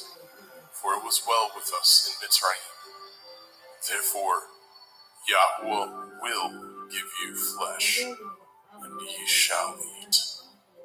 Ye shall not eat 1 day, nor 2 days, nor 5 days, neither 10 days, nor 20 days, but even a whole month, until it comes out at your nostrils, and it will be loathsome unto you, because that ye have despised Yahweh, which is among you, and have wept before him, saying, Why came we forth out of Mitzrayim? And Moshe said, The people among whom I am are 600,000 footmen, and you have said, I will give them flesh, that they may eat a whole month. Shall the flocks and the herds be slain for them to suffice them? Or shall all the fish of the sea be gathered together for them to suffice them? And Yahweh said unto Moshe, Is Yahweh's hand waxed short? You shall see now whether my word shall come to pass unto you, or not. And Moshe went out, and told the people the words of Yahweh, and gathered the 70 men of the elders of the people, and set them round about the tabernacle. And Yahweh came down in a cloud, and spoke unto him, and took of the ruach that was upon him, and gave it unto the 70 elders. And it came to pass, that when the ruach rested upon them, they prophesied, and did not cease. But there remained 2 of the men in the camp. The name of the one was Eldad, and the name of the other Medad. And the ruach rested upon them. And they were of them that were written, but went not out unto the tabernacle. And they prophesied in the camp. And there ran a young man and told Moshe, and said, Eldad and Medad, do prophesy in the camp. And Yahusha, the son of Nun, the servant of Moshe, one of his young men, answered and said, My lord Moshe, forbid them. And Moshe said unto him, Envy you for my sake? Would to Elohim that all Yahweh's people were prophets, and that Yahweh would put his ruach upon them. And Moshe got him into the camp, he and the elders of Yasharel. And there went forth a wind from Yahweh, and brought the quails from the sea, and let them fall by the camp, as it were a day's journey on this side, and as it were a day's journey on the other side, round about the camp, and as it were 2 cubits high upon the face of the earth. And the people stood up all that day, and all that night, and all the next day, and they gathered the quails. He that gathered least gathered 10 homers, and they spread them all abroad for themselves round about the camp. And while the flesh was yet between their teeth, ere it was chewed, the wrath of Yahweh was kindled against the people, and Yahweh smote the people with a very great plague. And he called the name of that place Kivrot hat Ta'ava, because there they buried the people that lusted. And the people journeyed from Kivrot hat Ta'ava unto Chatzeroth, and abode at Chatzeroth. Bemidbar, Numbers chapter 12. And Miriam and Aharon spoke against Moshe because of the Cushite woman whom he had married, for he had married a Cushite woman. And they said, Has Yahweh indeed spoken only by Moshe? Has he not spoken also by us? And Yahweh heard it. Now the man Moshe was very meek, above all the men which were upon the face of the earth. And Yahweh spoke suddenly unto El Moshe, and unto El Aharon, and unto Miriam. Come out, ye three, unto the tabernacle of the assembly. And they three came out. And Yahweh came down in the pillar of the cloud, and stood in the door of the tabernacle, and called Aharon and Miriam, and they both came forth. And he said, Hear now my words. If there be a prophet among you, I, Yahweh, will make myself known unto him in a vision, and will speak unto him in a dream. My servant Moshe is not so, who is faithful in all my house. With him will I speak mouth to mouth, even apparently, and not in dark speeches and in similitudes. Of Yahweh shall he behold. Wherefore then were ye not afraid to speak against my servant Moshe. And the anger of Yahweh was kindled against him, and he departed. And the cloud departed from off the tabernacle, and behold, Miriam became leprous, white as snow. And Aharon looked upon Miriam, and behold, she was leprous. And Aharon said unto Moshe, Alas, my Lord, I beseech you, lay not the sin upon us, wherein we have done foolishly, and wherein we have sinned. Let her not be as one dead, of whom the flesh is half consumed when he comes out of his mother's womb. And Moshe cried unto El Yahweh, saying, Heal her now, O El, I beseech you. And Yahweh said unto Moshe, If her father had but spit in her face, should she not be ashamed 7 days? Let her be shut out from the camp 7 days, and after that, let her be received in again. And Miriam was shut out from the camp 7 days, and the people journeyed not till Miriam was brought in again. And afterward the people removed from Chatzeroth, and pitched in the wilderness of Paran. Bemidbar, Numbers chapter 13. And Yahweh spoke unto Moshe, saying, Send you men, that they may search the land of Canaan, which I give unto the children of Yasharel. Of every tribe of their fathers shall ye send a man, every one a ruler among them. And Moshe, by the commandment of Yahweh, sent them from the wilderness of Paran. All those men were heads of the children of Yasharel. And these were their names: of the tribe of Reuven, Shammua, the son of Zakur. Of the tribe of Shimon, Shaphat, the son of Horai. Of the tribe of Yehudah, Caleb, the son of Yefuneh. Of the tribe of Issachar, Yigal, the son of Yosef. Of the tribe of Ephraim, Husha, the son of Nun. Of the tribe of Benjamin, Palti, the son of Raphu. Of the tribe of Zebulun, Gadiel, the son of Sodi. Of the tribe of Yosef, namely, of the tribe of Manasseh, Gadi, the son of Susi. Of the tribe of Dan, Amiel, the son of Gemali. Of the tribe of Asher, Setur, son of Mikael. Of the tribe of Naphtali, Nachbi, the son of Vofsi. Of the tribe of Gad, Geuel, the son of Maki. These are the names of the men which Moshe sent to spy out the land. And Moshe called Husha, the son of Nun, Yahusha. And Moshe sent them to spy out the land of Canaan, and said unto them, Get you up this way southward, and go up into the mountain, and see the land, what it is, and the people that dwell therein, whether they be strong or weak, few or many. and what the land is that they dwell in, whether it be good or bad, and what cities they be that they dwell in, whether in tents or in strongholds, and what the land is, whether it be fat or lean, whether there be wood therein or not. And be ye of good courage, and bring of the fruit of the land. Now the time was the time of the first ripe grapes. So they went up, and searched the land from the wilderness of Sin unto Rehov, as men come to Hamath. And they ascended by the Negev, and came unto Hebron, where Achiman, Shishai, and Talmai, the children of Anak, were. Hebron was built 7 years before Zoan in Mitzrayim.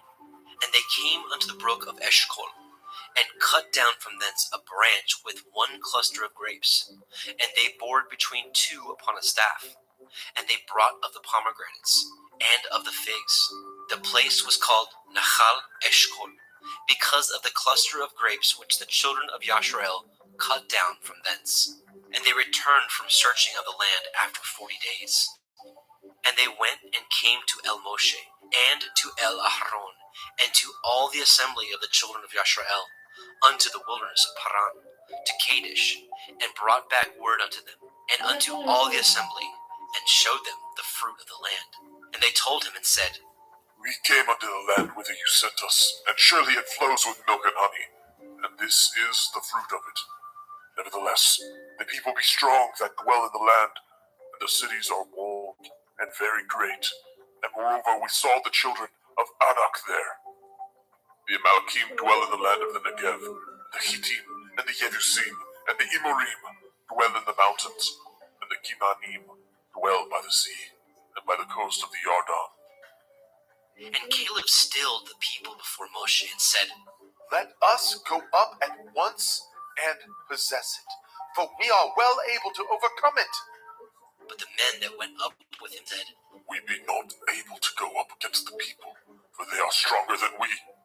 And they brought up an evil report of the land which they had searched unto the children of Yashrael, saying, The land through which we have gone to search it is a land that eats up the inhabitants thereof, and all the people that we saw in it are men of great stature.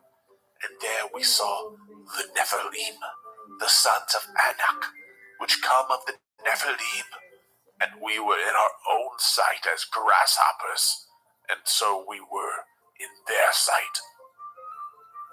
Bemidbar, Numbers chapter 14. And all the assembly lifted up their voice and cried, and the people wept that night. And all the children of Yashrael murmured against Moshe and against Aharon.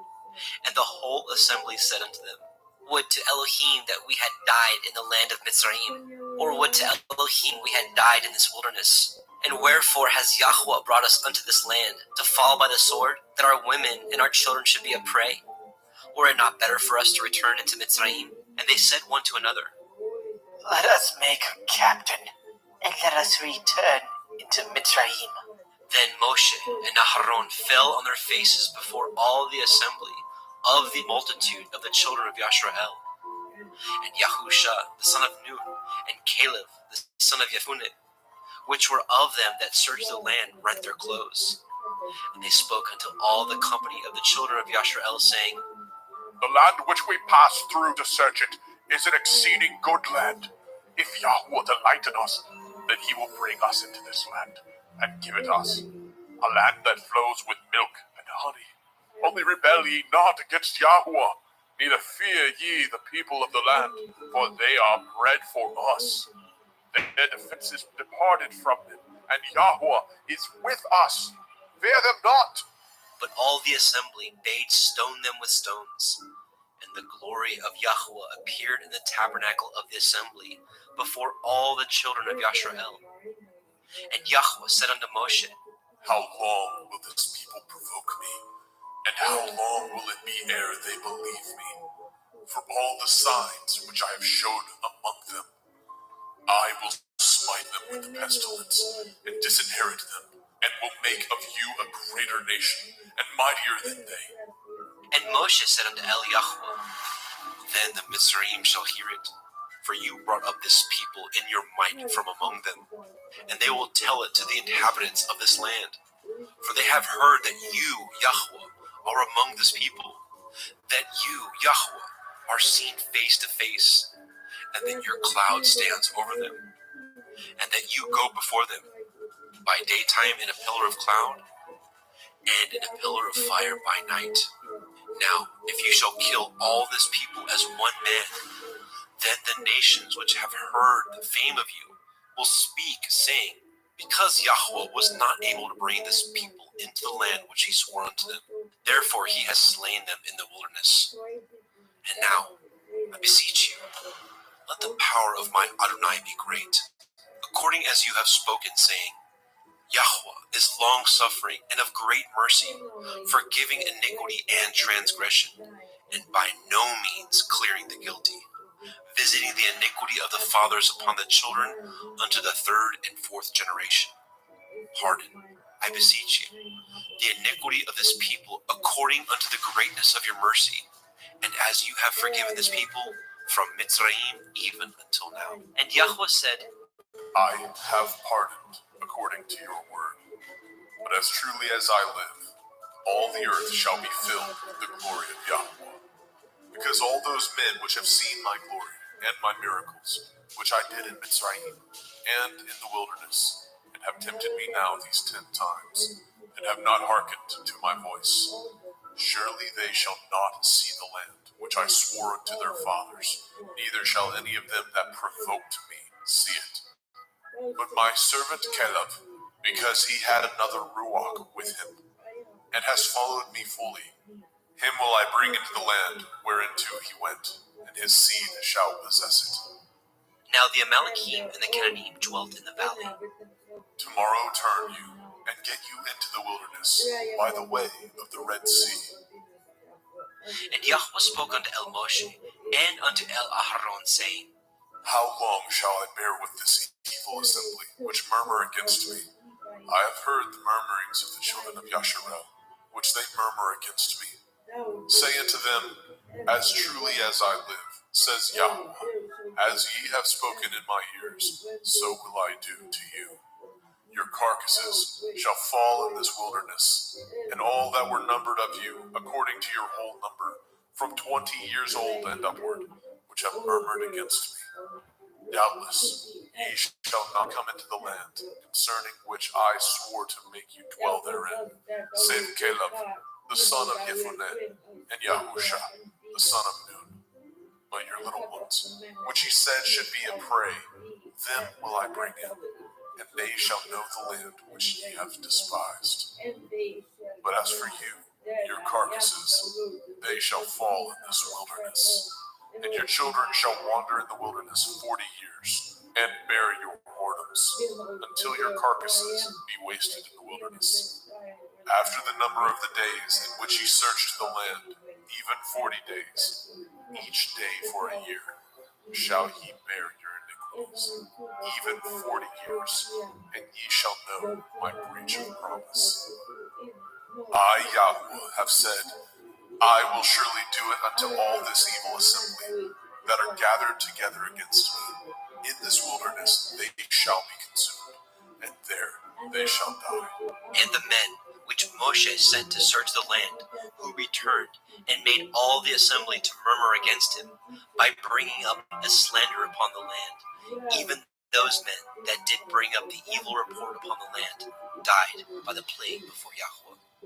But Yahusha, the son of Nun, and Caleb, the son of Jephunneh, which were of the men that went to search the land, lived still. And Moshe told these sayings unto all the children of Yasharel, and the people mourned greatly. And they rose up early in the morning, and got them up into the top of the mountain, saying, Lo, we be here, and will go up unto the place which Yahweh has promised, for we have sinned. And Moshe said, Wherefore now do ye transgress the commandment of Yahweh? But it shall not prosper.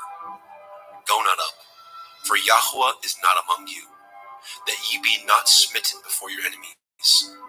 For the Amalekim and the Canaanite are there before you, and ye shall fall by the sword, because ye are turned away from Yahweh. Therefore Yahweh will not be with you. But they presumed to go up unto the top of the hill, Nevertheless, the ark of the covenant of Yahweh and Moshe departed not out of the camp. Then the Amalekim came down, and the Canaanite which dwelt in that hill, and smote them, and discomfited them, even unto Hormah. Bemidbar, Numbers chapter 15. And Yahweh spoke unto El Moshe, saying, Speak unto the children of Yasharel, and say unto them, When ye are come into the land of your habitations, which I give unto you, and will make an offering by fire unto Yahweh, a burnt offering, or a sacrifice in performing a vow, or in a freewill offering, or in your solemn feasts, to make a sweet savor unto Yahweh, of the herd or of the flock. Then shall he that offers his offering unto Yahweh bring a meat offering of a 10th deal of flour, mingled with the 4th part of a hin of oil, and the 4th part of a hin of wine. For a drink offering shall you prepare with the burnt offering or sacrifice, for 1 lamb, or for a ram you shall prepare for a meat offering 2/10 deals of flour mingled with the 3rd part of a hin of oil, and for a drink offering you shall offer the 3rd part of a hin of wine, for a sweet savor unto Yahweh. And when you prepare a bullock for a burnt offering, or for a sacrifice in performing a vow, or peace offerings unto Yahweh, then shall he bring with a bullock a meat offering of 3/10 deals of flour mingled with a half a hin of oil. And you shall bring for a drink offering half a hin of wine, for an offering made by fire, of a sweet savor unto Yahweh. Thus shall it be done for 1 bullock, or for 1 ram, or for a lamb, or a kid. According to the number that ye shall prepare, so shall ye do to every one according to their number. All that are born of the country shall do these things after this manner, in offering an offering made by fire, of a sweet savor unto Yahweh. And if a stranger sojourn with you, or whosoever be among you in your generations, and will offer an offering made by fire, of a sweet savor unto Yahweh, as ye do, so he shall do. 1 ordinance shall be both for you of the assembly, and also for the stranger that sojourns with you, an ordinance forever in your generations. As ye are, so shall the stranger be before Yahweh. 1 Torah, and 1 manner of law shall be for you, and for the stranger that sojourns with you. And Yahweh spoke unto Moshe, saying, Speak unto the children of Yasharel, and say unto them, When ye come into the land whither I bring you, then it shall be, that when ye eat the bread of the land, ye shall offer up a heave offering unto Yahweh. Ye shall offer up a cake of the first of your dough for a heave offering, as ye do the heave offering of the threshing floor, so shall ye heave it. Of the first of your dough ye shall give it unto Yahweh, a heave offering in your generations. And if ye have erred, and not observed all these commandments, which Yahweh has spoken unto Moshe, even all that Yahweh has commanded you by the hand of Moshe, from the day that Yahweh commanded Moshe, and henceforth among your generations, then it shall be, if aught be committed by ignorance, without the knowledge of the assembly, that all the assembly shall offer 1 young bullock for a burnt offering, for a sweet savor unto Yahweh, with his meat offering, and his drink offering, according to the manner, and 1 kid of the goats for a sin offering. And the priest shall make an atonement for all the assembly of the children of Yasharel, and it shall be forgiven them, for it is ignorance. And they shall bring their offering, a sacrifice made by fire unto Yahweh, and their sin offering before Yahweh, for their ignorance. And it shall be forgiven all the assembly of the children of Yasharel, and the stranger that sojourns among them, seeing all the people were in ignorance. And if any soul sin through ignorance, then he shall bring a she-goat of the first year for a sin offering, and the priest shall make an atonement for the soul that sins ignorantly, when he sins by ignorance before Yahweh, to make an atonement for him, and it shall be forgiven him. Ye shall have 1 Torah for him that sins through ignorance, both for him that is born among the children of Yasharel, and for the stranger that sojourns among them. But the soul that does aught presumptuously, whether he be born in the land or a stranger, the same reproaches Yahweh, and that soul shall be cut off from among his people.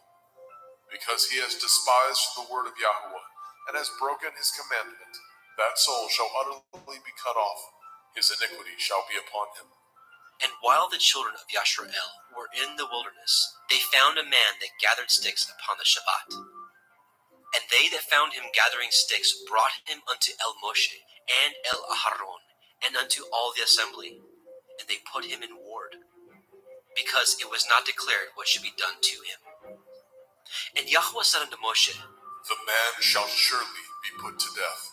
All the assembly shall stone him with stones without the camp. And all the assembly brought him without the camp, and stoned him with stones, and he died, as Yahweh commanded Moshe. And Yahweh spoke unto El Moshe, saying, Speak unto the children of Yasharel, and bid them that they make them tzitzits, a tassel or a fringe, in the borders of their garments throughout their generations, and that they put upon the tzitzit of the borders a riband of blue. And it shall be unto you a tzitzit, that ye may look upon it and remember all the commandments of Yahweh, and do them, and that ye seek not after your own heart and your own eyes, which ye use to go a-whoring, that ye may remember and do all my commandments, and be holy unto your Elohim. I am Yahweh Elohim, which brought you out of the land of Mitzrayim, to be your Elohim. I am Yahweh Elohim. Bamidbar, Numbers chapter 16. Now Korach, the son of Yitzchar, the son of Kohath, the son of Levi, and Dathan, and Abiram, the sons of Eliav, and On, the son of Peleth, sons of Reuben, took men, and they rose up before Moshe, with certain of the children of Yasharel, 250 princes of the assembly, famous in the assembly, men of renown. And they gathered themselves together against Moshe, and against Aharon, and said unto them, Ye take too much upon you, seeing all the assembly are holy, every one of them, and Yahweh is among them. Wherefore then lift ye up yourselves above the assembly of Yahweh. And when Moshe heard it, he fell upon his face. And he spoke unto Korach and unto all his company, saying, Even tomorrow Yahweh will show who are his, and who is holy, and will cause him to come near unto him. Even him whom he has chosen will he cause to come near unto him. This do. Take you censers, Korach, and all his company, and put fire therein, and put incense in them before Yahweh tomorrow. And it shall be that the man whom Yahweh chooses, he shall be holy. Ye take too much upon you, ye sons of Levi. And Moshe said unto Korach, Hear, I pray you, ye sons of Levi. Does it seem but a small thing unto you, that the Elohai of Yasharel has separated you from the assembly of Yasharel, to bring you near to himself, to do the service of the tabernacle of Yahweh, and to stand before the assembly to minister unto them? And he has brought you near to him, and all your brethren, the sons of Levi, with you. And seek ye the priesthood also? For which cause both you and all your company are gathered together against Yahweh. And what is Aharon, that ye murmur against him? And Moshe sent to call Dathan and Abiram, the sons of Eliav, which said, We will not come up.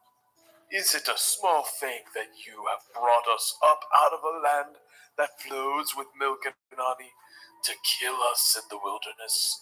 Except you make yourselves altogether a prince over us. Moreover, you have not brought us into a land that flows with milk and honey, or given us inheritance of fields and vineyards. Will you put out the eyes of these men? We will not come up. And Moshe was very wroth, and said unto Yahweh, Respect not you their offering. I have not taken one ass from them, neither have I hurt one of them. And Moshe said unto Korach, Be you and all your company before Yahweh, you and they, and Aharon tomorrow, and take every man his censer, and put incense in them, and bring ye before Yahweh every man his censer, 250 censers, you also, and Aharon, each of you his censer. And they took every man his censer, and put fire in them, and laid incense thereon, and stood in the door of the tabernacle of the assembly with Moshe and Aharon. And Korach gathered all the assembly against them unto the door of the tabernacle of the assembly. and the glory of Yahweh appeared unto all the assembly. And Yahweh spoke unto Moshe and unto Aaron, saying, Separate yourselves from among this assembly, that I may consume them in a moment. And they fell upon their faces and said, O the Elohai of the Ruachoth of all flesh, shall one man sin, and will you be wroth with all the assembly? And Yahweh spoke unto Moshe, saying, Speak unto the assembly, saying, Get you up from about the tabernacle of Korach, Dathan, and Abiram. And Moshe rose up and went unto Dathan and Abiram, and the elders of Yashrael followed him.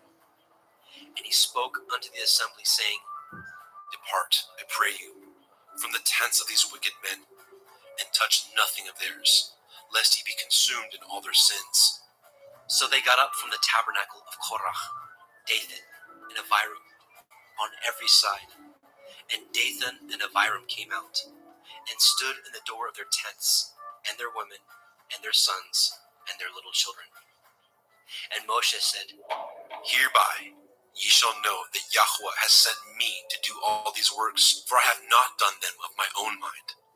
If these men die the common death of all men, or if they be visited after the visitation of all men, then Yahweh has not sent me. But if Yahweh make a new thing, and the earth open her mouth, and swallow them up, with all that appertain unto them, and they go down quick into the pit, then ye shall understand that these men have provoked Yahweh. And it came to pass, as he had made an end of speaking all these words, that the ground clave asunder that was under them, and the earth opened her mouth, and swallowed them up, their houses, and all the men that appertained to Korach, and all their goods. They, and all that appertained to them, went down alive into the pit, and the earth closed upon them, and they perished from among the assembly. And all Yashrael that were round about them fled at the cry of them, for they said, Lest the earth swallow us up also. And there came out a fire from Yahweh, and consumed the 250 men that offered incense. And Yahweh spoke unto Moshe, saying, Speak unto Eleazar, the son of Aharon the priest, that he take up the censers out of the burning, and scatter you the fire yonder, for they are hallowed. The censers of these sinners against their own souls, let them make them broad plates for a covering of the altar. For they offered them before Yahweh, therefore they are hallowed, and they shall be a sign unto the children of Yasharel. And Eleazar the priest took the brazen censers, wherewith they that were burnt had offered.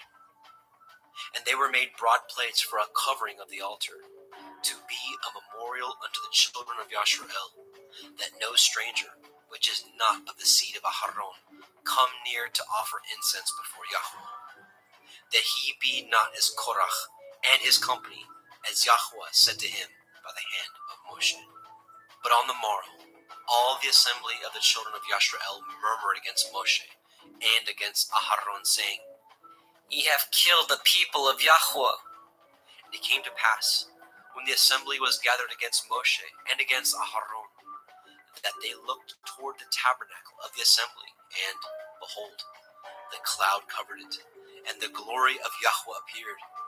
And Moshe and Aharon came before the tabernacle of the assembly. And Yahweh spoke unto Moshe, saying, Get you up from among this assembly, that I may consume them as in a moment. And they fell upon their faces. And Moshe said unto Aharon, Take a censer, and put fire therein from off the altar, and put on incense, and go quickly unto the assembly, and make an atonement for them, for there is wrath gone out from Yahweh. The plague is begun. And Aharon took as Moshe commanded, and ran into the midst of the assembly. And, behold, the plague was begun among the people. And he put on incense, and made an atonement for the people. And he stood between the dead and the living, and the plague was stayed. Now they that died in the plague were 14,700, beside them that died about the matter of Korach. And Aharon returned unto Moshe, unto the door of the tabernacle of the assembly, and the plague was stayed.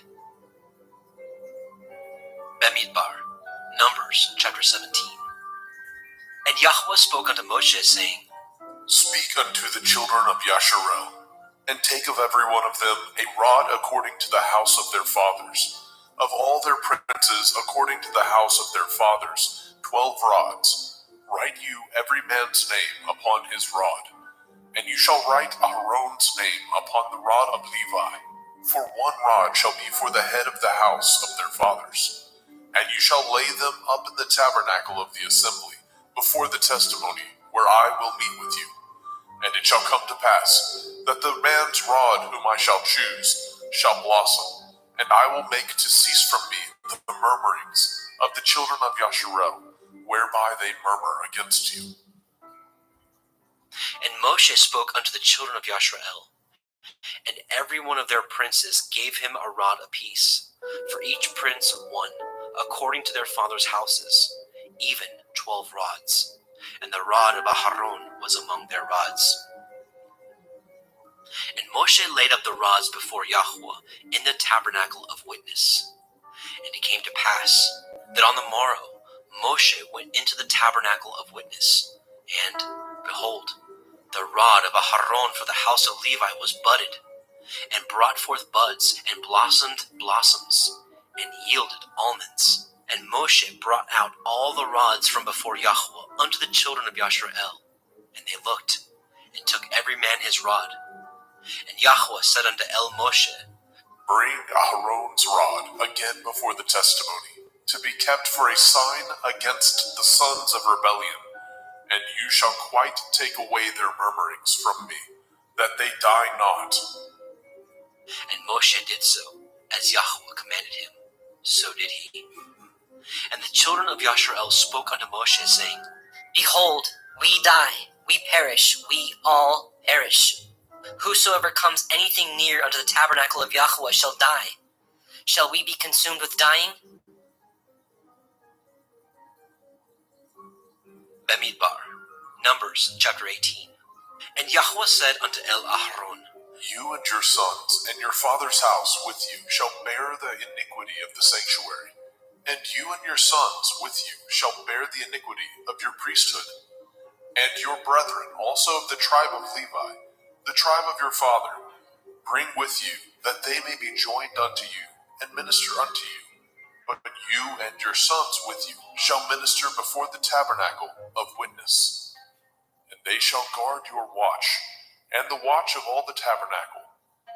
Only they shall not come nigh the vessels of the sanctuary, and the altar, that neither they nor ye also die.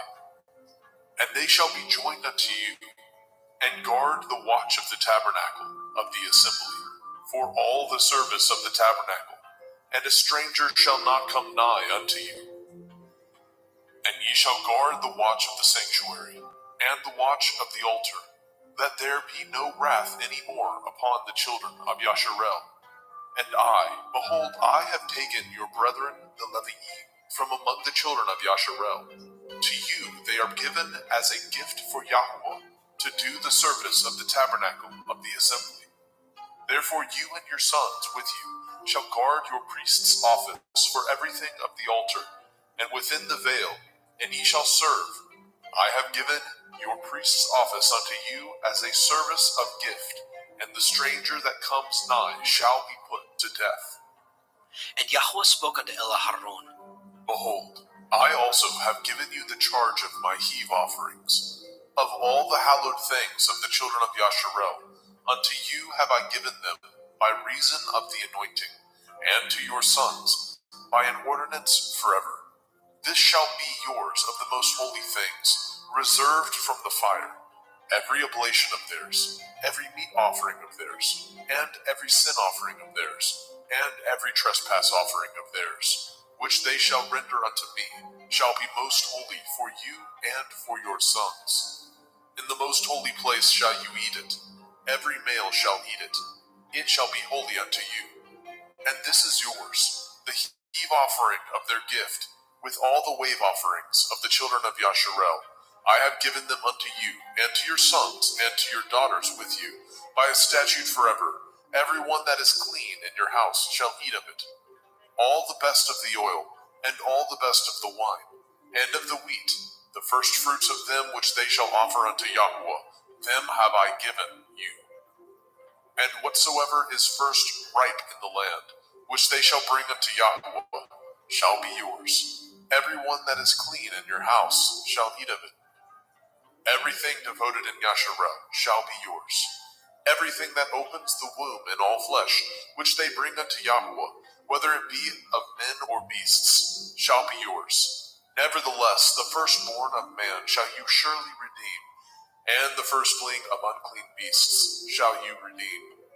And those that are to be redeemed from a month old shall you redeem according to your estimation, for the money of 5 shekels, after the shekel of the sanctuary, which is 20 gerahs.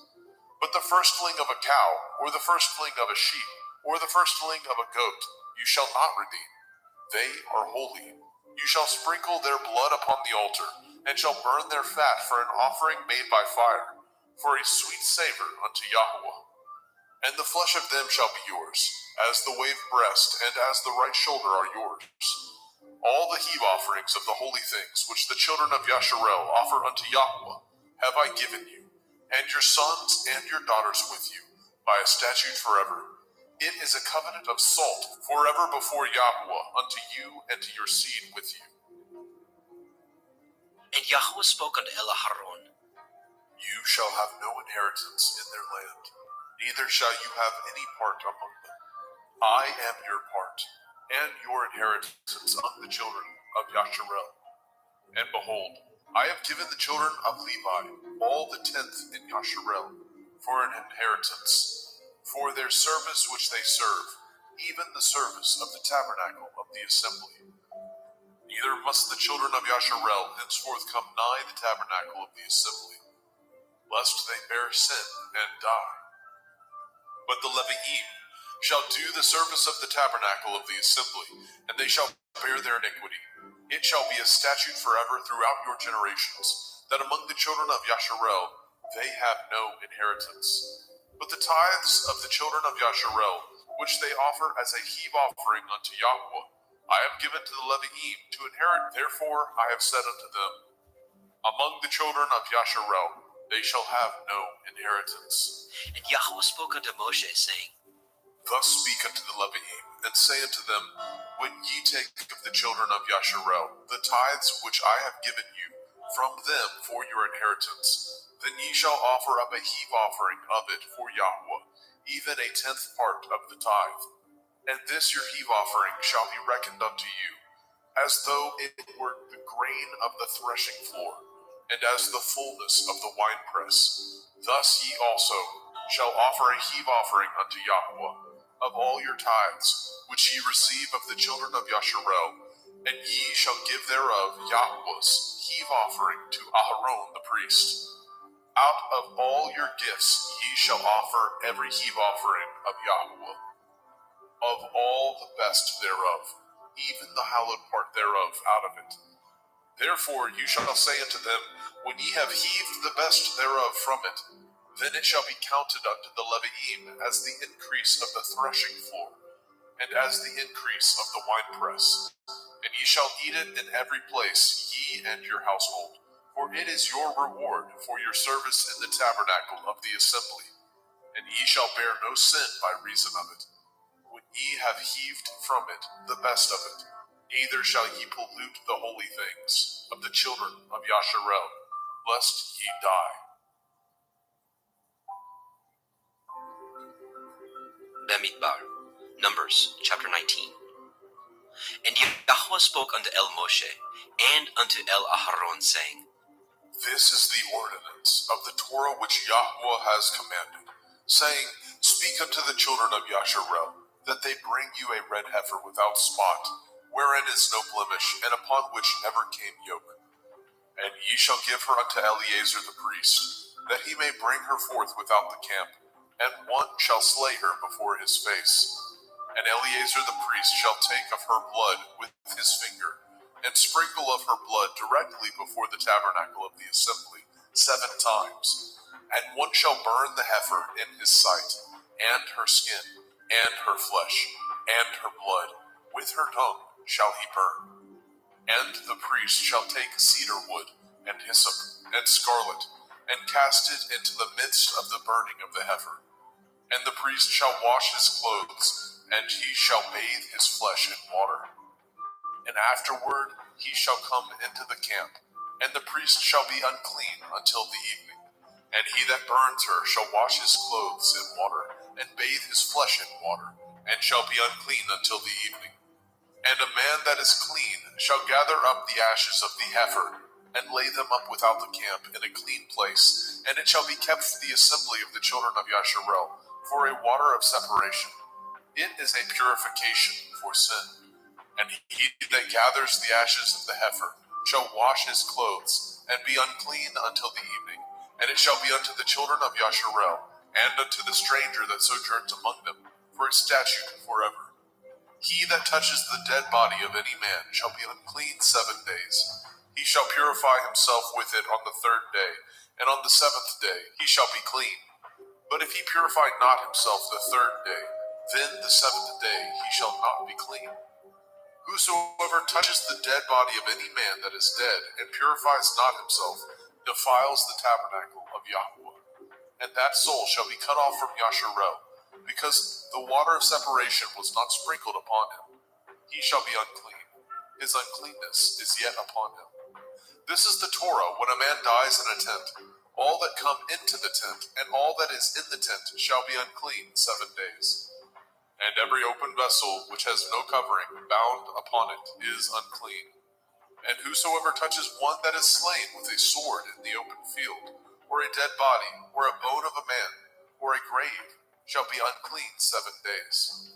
And for an unclean person they shall take the ashes of the burnt heifer, of purification for sin, and running water shall be put thereto in a vessel.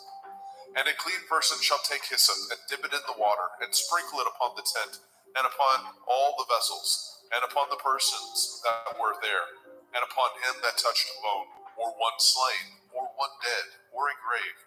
And the clean person shall sprinkle upon the unclean on the 3rd day, and on the 7th day, and on the 7th day he shall purify himself, and wash his clothes, and bathe himself in water, and shall be clean at evening. But the man that shall be unclean, and shall not purify himself, that soul shall be cut off from among the assembly, because he has defiled the sanctuary of Yahweh. The water of separation has not been sprinkled upon him. He is unclean.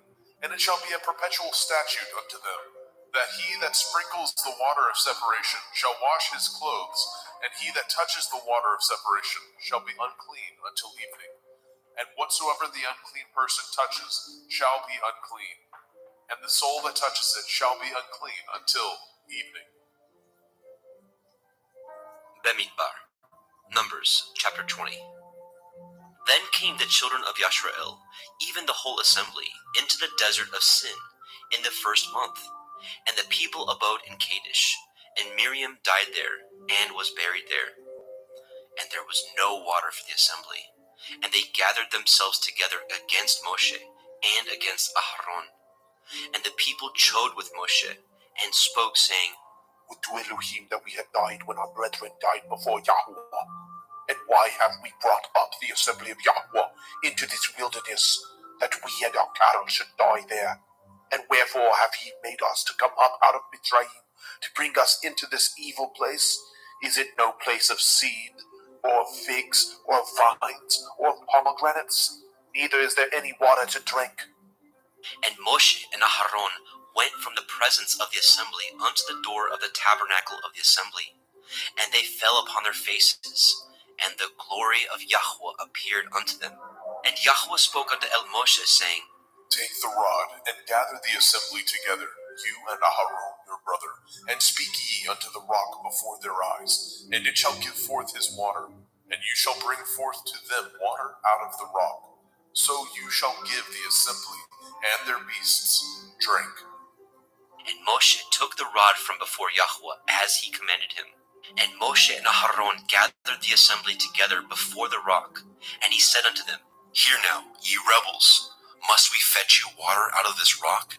And Moshe lifted up his hand, and with his rod he smote the rock twice, and water came out abundantly, and the assembly drank, and their beasts also. And Yahweh spoke unto El Moshe and El Aharon, Because ye believed me not, to sanctify me in the eyes of the children of Yasharel, therefore ye shall not bring this assembly into the land which I have given them. This is the water of Meribah, because This is the water of Meribah, because the children of Yasharel strove with Yahweh, and he was sanctified in them. And Moshe sent messengers from Kadesh unto the king of Edom. Thus says your brother Yasharel, you know all the travail that has befallen us, how our fathers went down into Mitzrayim, and we have dwelt in Mitzrayim a long time. And the Mitzrayim vexed us and our fathers. And when we cried unto El Yahweh, he heard our voice, and sent an angel, and has brought us forth out of Mitzrayim. And behold, we are in Kadesh, a city in the uttermost of your border. Let us pass, I pray you, through your country. We will not pass through the fields, or through the vineyards, neither will we drink of the water of the wells. We will go by the king's highway. We will not turn to the right hand, nor to the left, until we have passed your borders. And Edom said unto him, You shall not pass by me, lest I come out against you with the sword. And the children of Yasharel said unto him, We will go by the highway, and if I and my cattle drink of your water, then I will pay for it. I will only, without doing anything else, go through on my feet. And he said, You shall not go through. And Edom came out against him with much people, and with a strong hand. Thus Edom refused to give Yasharel passage through his border. Wherefore Yasharel turned away from him.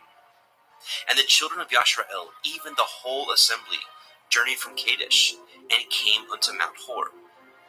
And Yahweh spoke unto El Moshe and El Aharon in Mount Hor, by the coast of the land of Edom, saying, Aharon shall be gathered unto his people, for he shall not enter into the land which I have given unto the children of Yasharel, because ye rebelled against my word at the water of Meribah. Take Aharon and Eleazar his son, and bring them up unto Mount Hor, and strip Aharon of his garments, and put them upon Eleazar his son, and Aharon shall be gathered unto his people, and shall die there. And Moshe did as Yahweh commanded, and they went up into Mount Hor in the sight of all the assembly. And Moshe stripped Aharon of his garments, and put them upon Eleazar his son, and Aharon died there in the top of the mount. And Moshe and Eleazar came down from the mount. And when all the assembly saw that Aharon was dead, they mourned for Aharon 30 days, even all the house of Yasharel.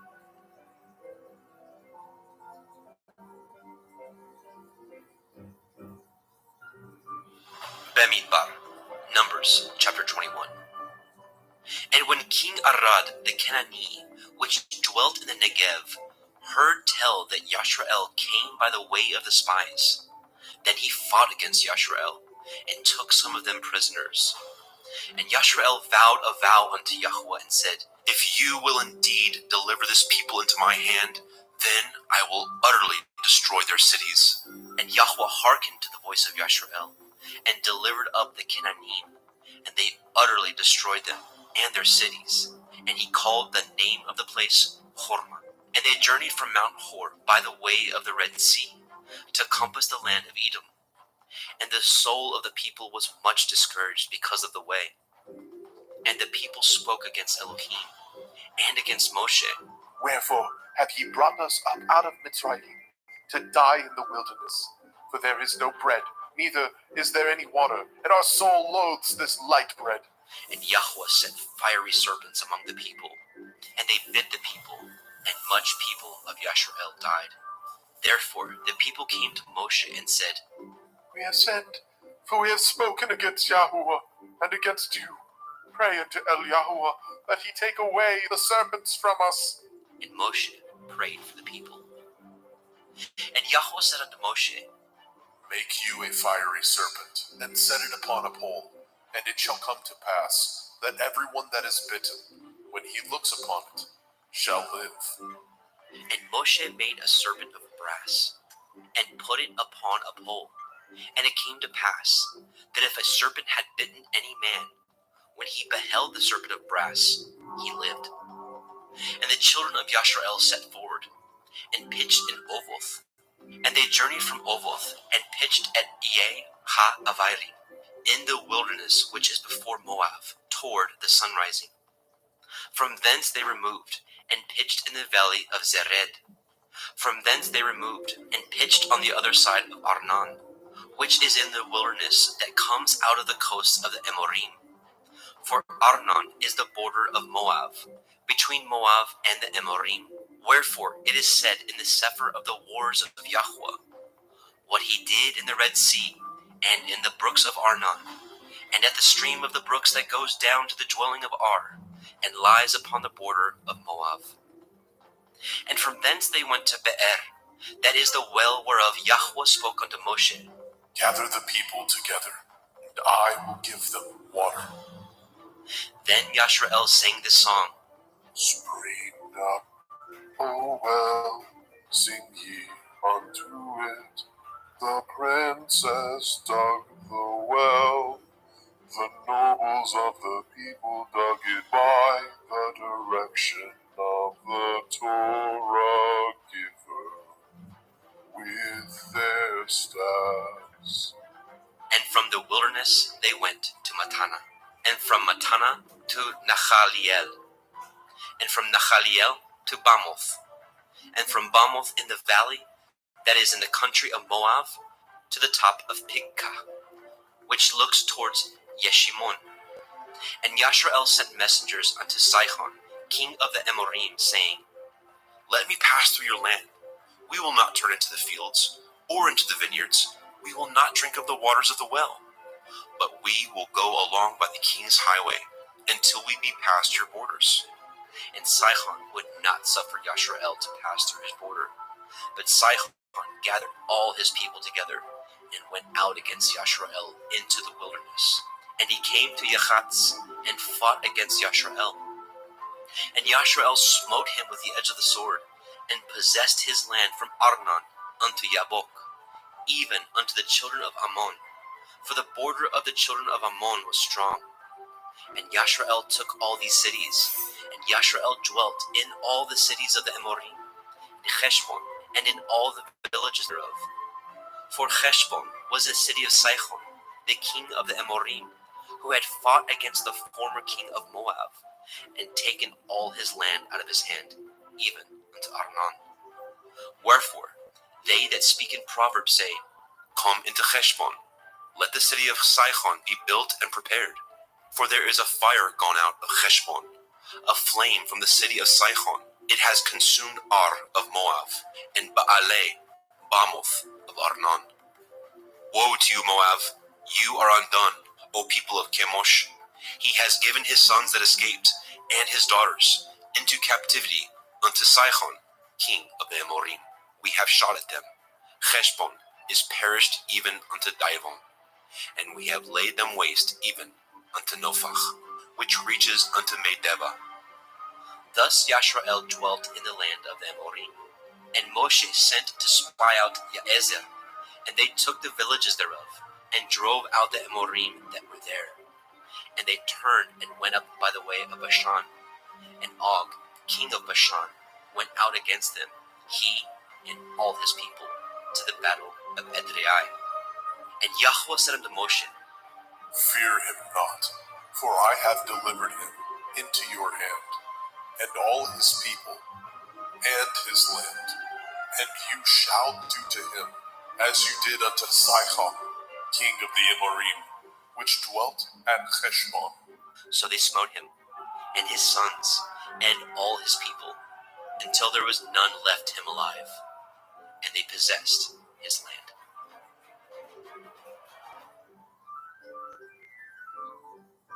Bamidbar, Numbers, chapter 22. And the children of Yashrael set forward, and pitched in the plains of Moab, on this side of the Yarden, by Jericho.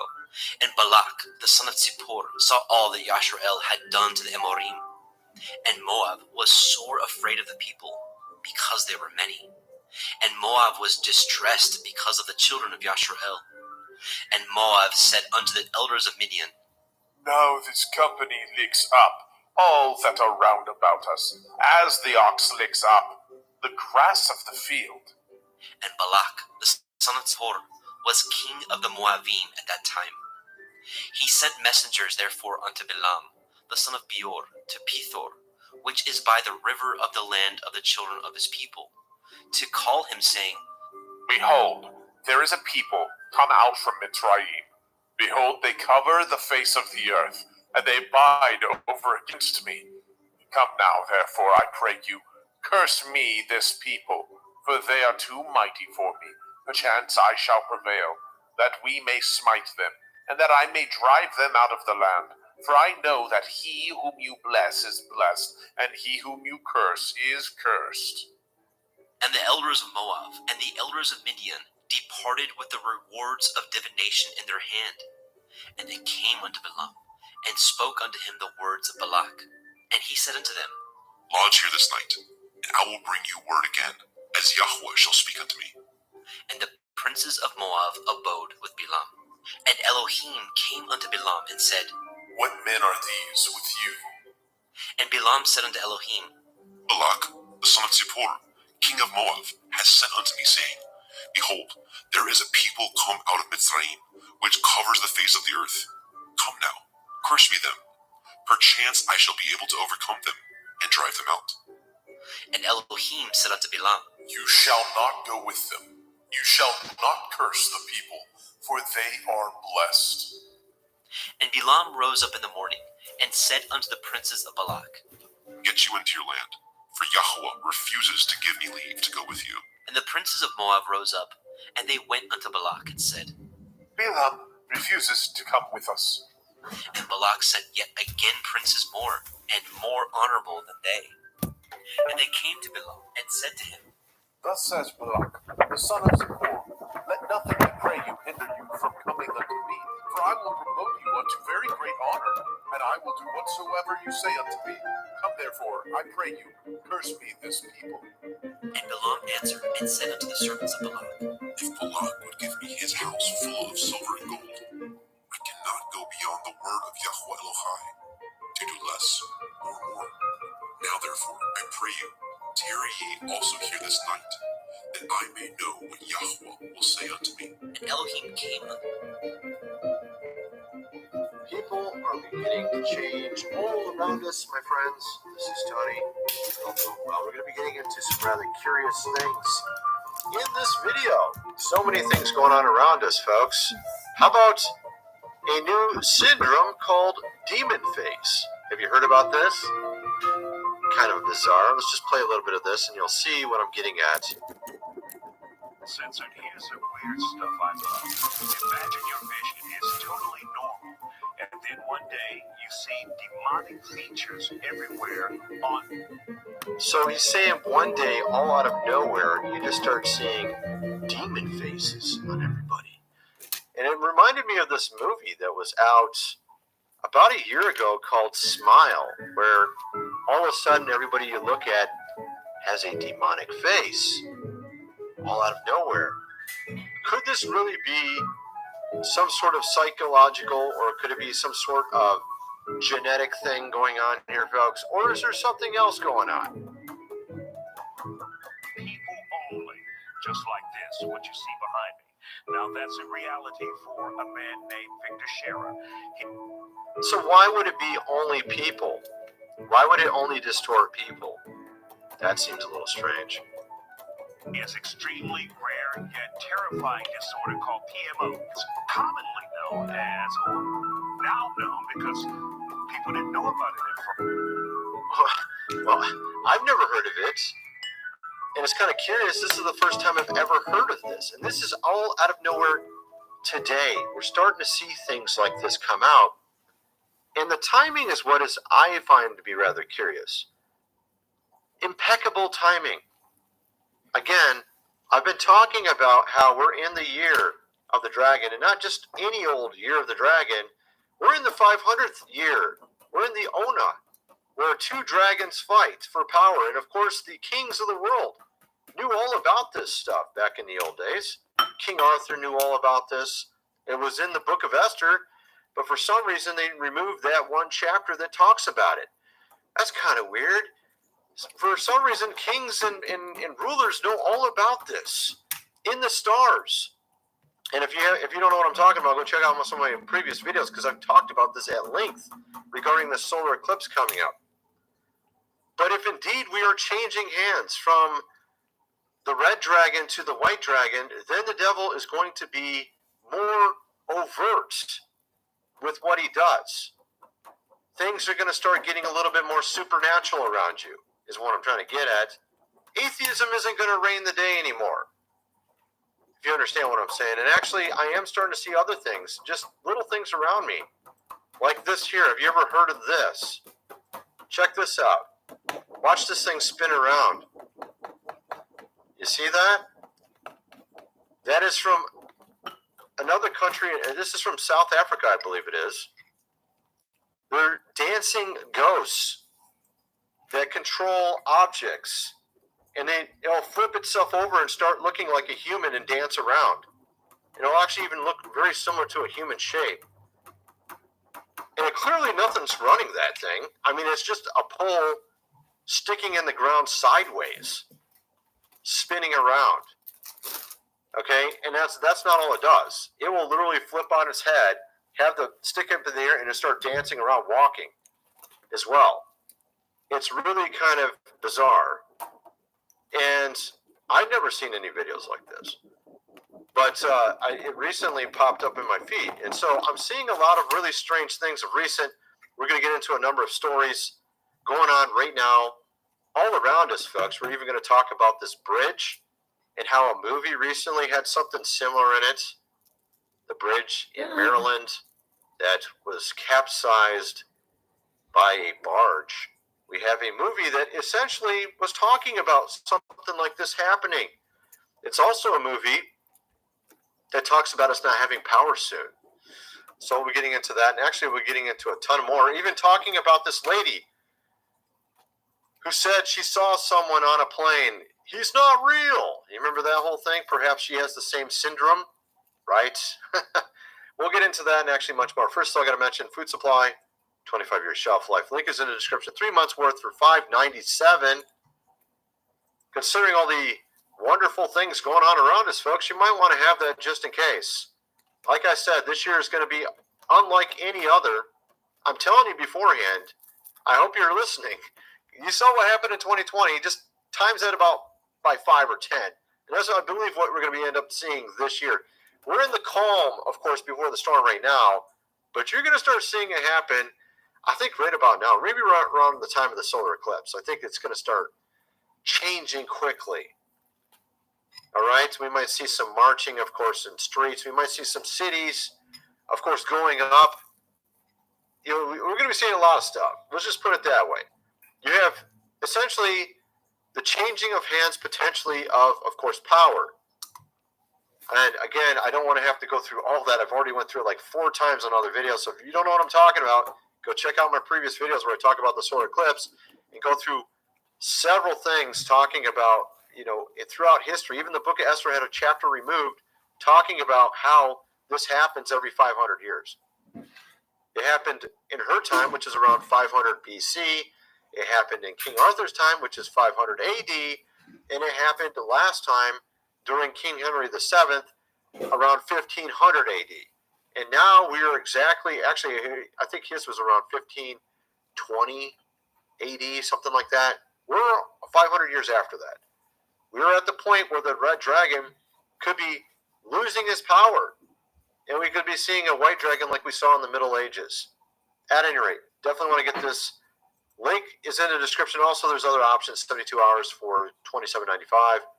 And, of course, this book here, The Lost Ways, How Your Great-Great-Grandfather Lived Without Electricity, How to Build a Cellar, a Can Stacker, How to Build a Fire, whatever you need to know how to do in the case you have no electricity. They're talking about this potentially happening. This solar eclipse also has, at the exact same time, the Devil's Comet going through the sky during the exact same time.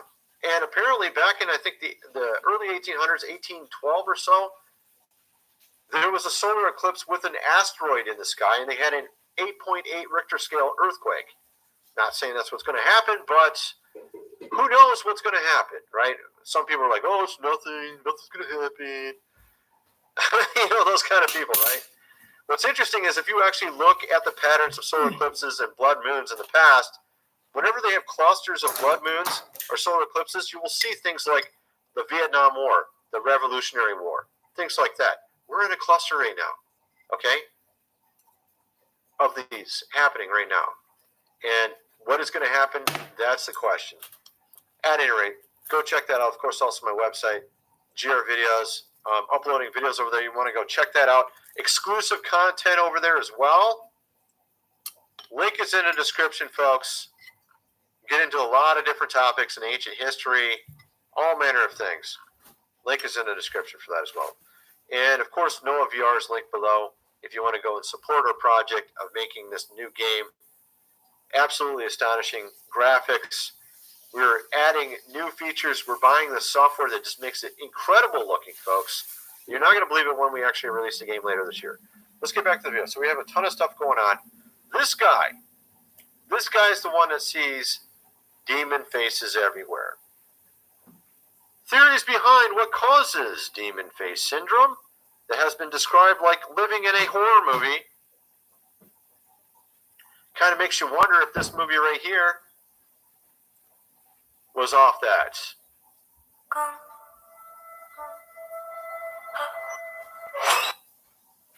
Wow, she looks so friendly and nice, folks. Love that smile there. Such a beautiful smile. Ah, look at that, folks. All right, so, I mean, honestly, he's seeing worse than that. He's seeing something like this, apparently, from what he was saying. I'm really curious what's causing this. I kind of feel like it's not genetics. I feel like there's more going on, folks. But I remember, it also reminded me of this minister, Kenneth Copeland. Did you ever see his really bizarre smile? There's a picture of him smiling. It looks kind of like that movie. And some people wonder if he also might be having some sort of ghost or something behind him. You know what I mean? The guy's a billionaire teaching, of course, false, doctrine. Let's see if I can find the interesting picture of him.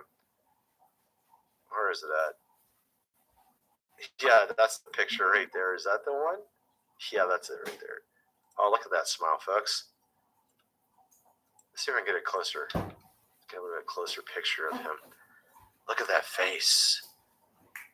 Of course, this guy back some years ago, and actually this was interesting. Penguin just put out a video a month ago on this guy.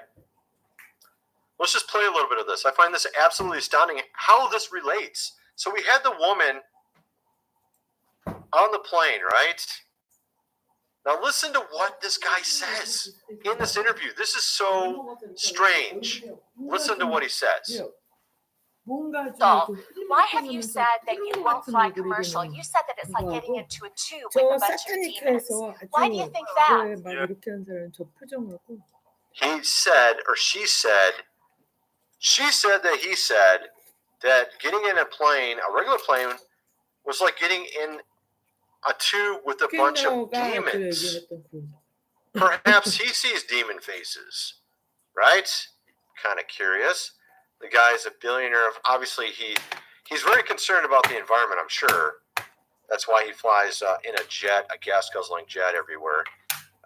Kind of like, people like Jeff Bezos and all those guys as well. A tube with a bunch of demons. You remember this lady? Remember what she said? She goes and says that he's not real. And of course, there's a lot of people with different ideas on what really occurred here. Maybe she, of course, came out and said later, he was not acting real. He was fake, a fake acting person. This is what she literally said later. Is that the guy was acting fake and not real. And that was her explanation to the whole thing. Right? Oh, that's weird. I just got a call from Maryland, and we're going to be talking about that Maryland bridge. That's really strange. I don't know anybody from Maryland. Okay. At any rate, so She says that he's not real, and then later she claims that she just meant the guy was fake. That's all she meant. He was just a fake guy. That's all. And of course, interestingly, apparently she's gotten a lot of celebrity status off this thing. I mean, this right here is claiming that she had 17,000 marriage proposals. I highly doubt that. But I mean, obviously a lot of people apparently want to marry her for some reason. Why? Why? Okay, she's pretty. I'll give you that. That's not a good reason to marry someone. Okay, I'm just letting you know that. Just letting you know.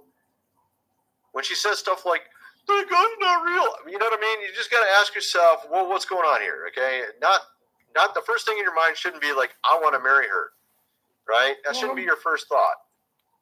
Apparently, that is for some men, though. I don't know why. At any rate, so the point is, he said he doesn't want to get any tube full of demons. It just seems so strange when I was looking into these.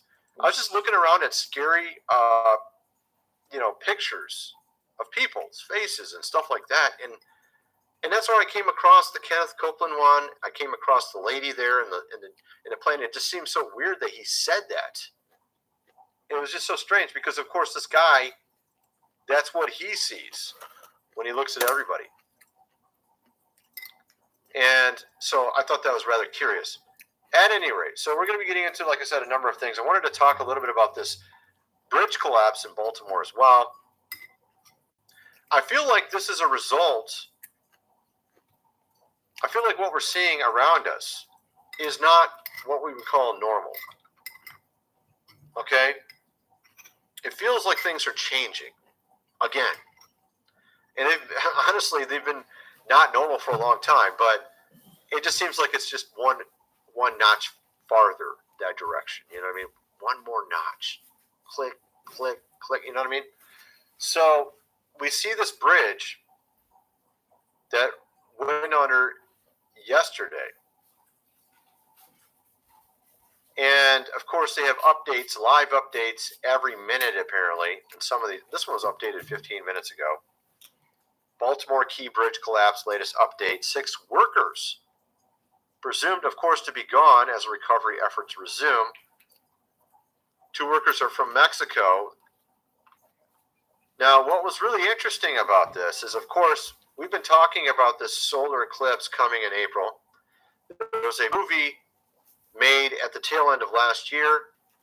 One of our previous prez even had his own notes into the movie. I think you know which one I'm referring to. But here's a scene. Look at this. This is from that movie. Leave the World You Know Behind. Notice it has a large ship that is somehow cyber hacked or something like that, probably very similar to what happened to this barge. And it runs ashore. It actually also runs into something. You can see here, this one's much larger though, I think. This is much larger. You can see it's literally going full blast towards the shoreline. And some are saying that's what happened with this, is maybe it was some sort of cyber hacking that caused this to occur. This thing ain't small either. This is pretty big. I think this one is bigger, though. I'm pretty sure this one's bigger. I could be wrong, but I think it's bigger. It looks bigger. I don't know, man. It is pretty. Both of them are pretty big. At any rate, you get the point. So you got this container ship and some sort of hacking. Again, we had that one forum tell us that they were going to be seeing stuff like this happen. And power, of course, outages and things like that. He said that in the same video. That was like about 6 months ago or maybe 8 months ago. I can't remember when he said that, but it was a while ago at this point. So you have this bridge collapse. It kind of makes you wonder if there was something going on there that I'll let you guys put in the comment section what you think about it. But we're going to be getting into some other stuff as well. So another thing that kind of makes you really wonder, makes you feel like there's another notch, just keeps going farther and farther into this sci-fi movie we've been living in of recent. Apparently now what's been trending of recent is something that, of course, Candace, Owens had said Christ, is king. She said this, and apparently now they're claiming that this is anti-JEW. That's a little strange to me. Okay. But the timing is perfect for this. Why would this be happening right now? Look, let me explain something. Her contract was running out. All they had to do was just let it run out and just say, oh, we just didn't renew the contract with her. We parted ways. How hard is that? That is the simplest thing. Let's just say you're in their shoes. You don't like what she says. First thing, the simplest way to solve this, her contract's ending, just let it end. Don't renew it. Say, oh, we just parted ways. She's going to go on to better opportunities. Instead, it turned into this massive, huge thing that everybody's talking about now. Why? Think about this. The King of Kings. They were disparaging him. Why? Let me show you something. You remember this? I showed this in a previous video. The Alpha and, of course, Omega over America. That could be happening this year. Someone doesn't want that to happen. Someone doesn't want the King of Kings over America, do they? No, they don't. This solar eclipse is telling you that the Alpha and Omega is going to be over America. And the devil is trying to do everything he can to make sure that doesn't happen. And one way to do that is to say, you can't say this. You can't say he's the King of Kings anymore. You're not allowed to say that. And he's hoping that you will just say, no, I won't say it anymore. That's why. And this even drives the point home more. Check this out. This is absolutely astounding. This is in Fairfax, in England. Choose Easter Sunday as this day instead. They are literally taking, of course, over holidays. They want to supplant the King of Kings. You see what I'm getting at? You see how that works? You're not allowed to say he's the king anymore. Because if you do say he's the king, perhaps he will be over America and change things for the better. And of course the devil doesn't want that, does he? He wants another 500 years. The Great Red Dragon wants another 500 years over the world. And he knows this time is very short at this point. And I think he's already lost. It's just straight up. I've already shown it on other videos. We had Beetlejuice. And that's another thing. I was going to make a video about that. I'll have to do that later. The movie Beetlejuice is coming out. A new Beetlejuice movie. I told you that Beetlejuice's star was eclipsed by an asteroid. Beetlejuice is the power of Orion. Orion is Nimrod. Nimrod is Gilgamesh. The power of Nimrod, or Gilgamesh, has been eclipsed on December 11th, 2023. That's God telling you his power's gone. But they're still bringing out their Beetlejuice movie. Perfect timing. That's a little weird. Why would they have a Beetlejuice movie right now? That's why. Again, I've shown this before. The crossing is at Rapture, Indiana. You have the Ark over in Kentucky is practically in totality of both. The one from 7 years ago and the one now. You have 3 Ninevehs not far from there. 4 Ninevehs, actually. You have a Jonah, Texas down here. Jonah was going to Nineveh. There was a solar eclipse during his time. This is all being done under the constellation Cetus. Cetus is what they call the whale that swallowed Jonah in Jonah, the story of him. After this solar eclipse, which happened exactly when Jonah got to Nineveh, they were given 40 days to change their ways.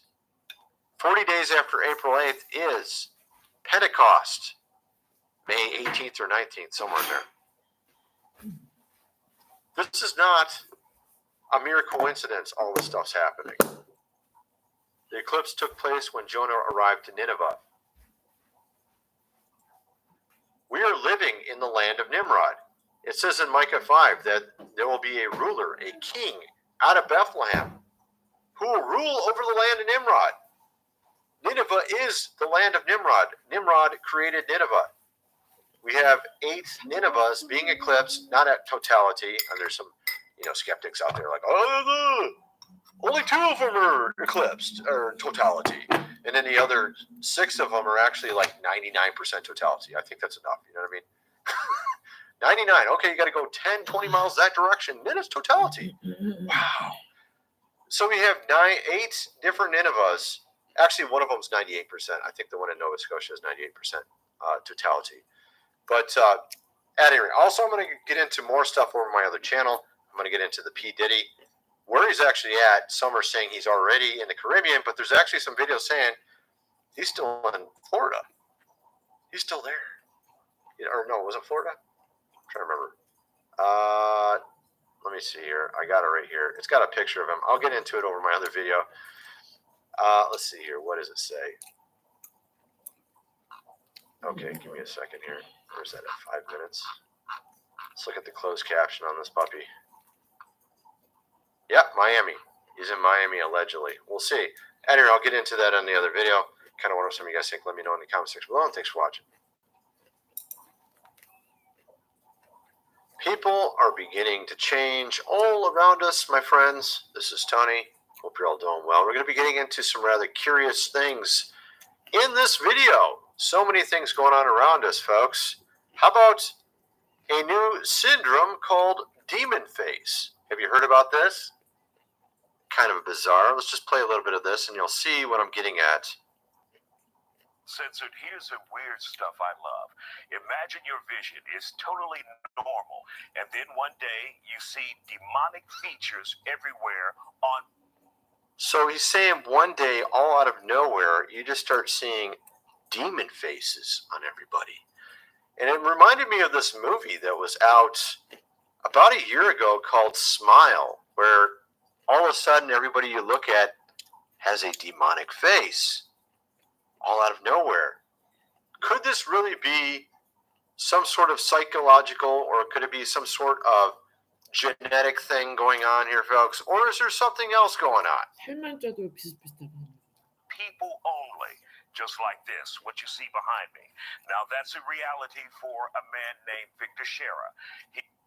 So why would it be only people? Why would it only distort people? That seems a little strange. Is extremely rare yet terrifying disorder called PMO. It's commonly known as, or now known because people didn't know about it at first. Well, I've never heard of it. And it's kind of curious. This is the first time I've ever heard of this. And this is all out of nowhere today. We're starting to see things like this come out. And the timing is what I find to be rather curious. Impeccable timing. Again, I've been talking about how we're in the year of the dragon, and not just any old year of the dragon. We're in the 500th year. We're in the Ona, where 2 dragons fight for power. And of course, the kings of the world knew all about this stuff back in the old days.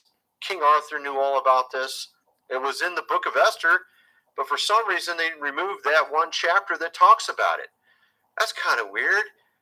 For some reason, kings and rulers know all about this in the stars.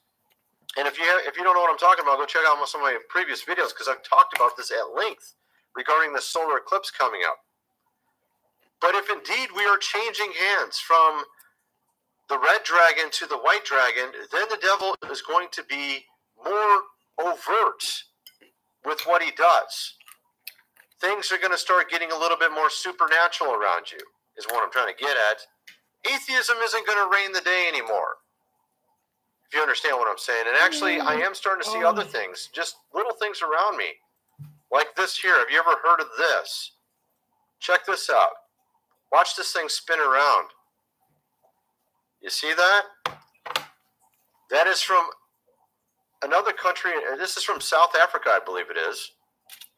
They're dancing ghosts that control objects. And it'll flip itself over and start looking like a human and dance around. It'll actually even look very similar to a human shape. And clearly nothing's running that thing. I mean, it's just a pole sticking in the ground sideways, spinning around. Okay? And that's not all it does. It will literally flip on its head, have the stick up in the air, and just start dancing around, walking. as well. It's really kind of bizarre. And I've never seen any videos like this. But it recently popped up in my feed. And so I'm seeing a lot of really strange things of recent.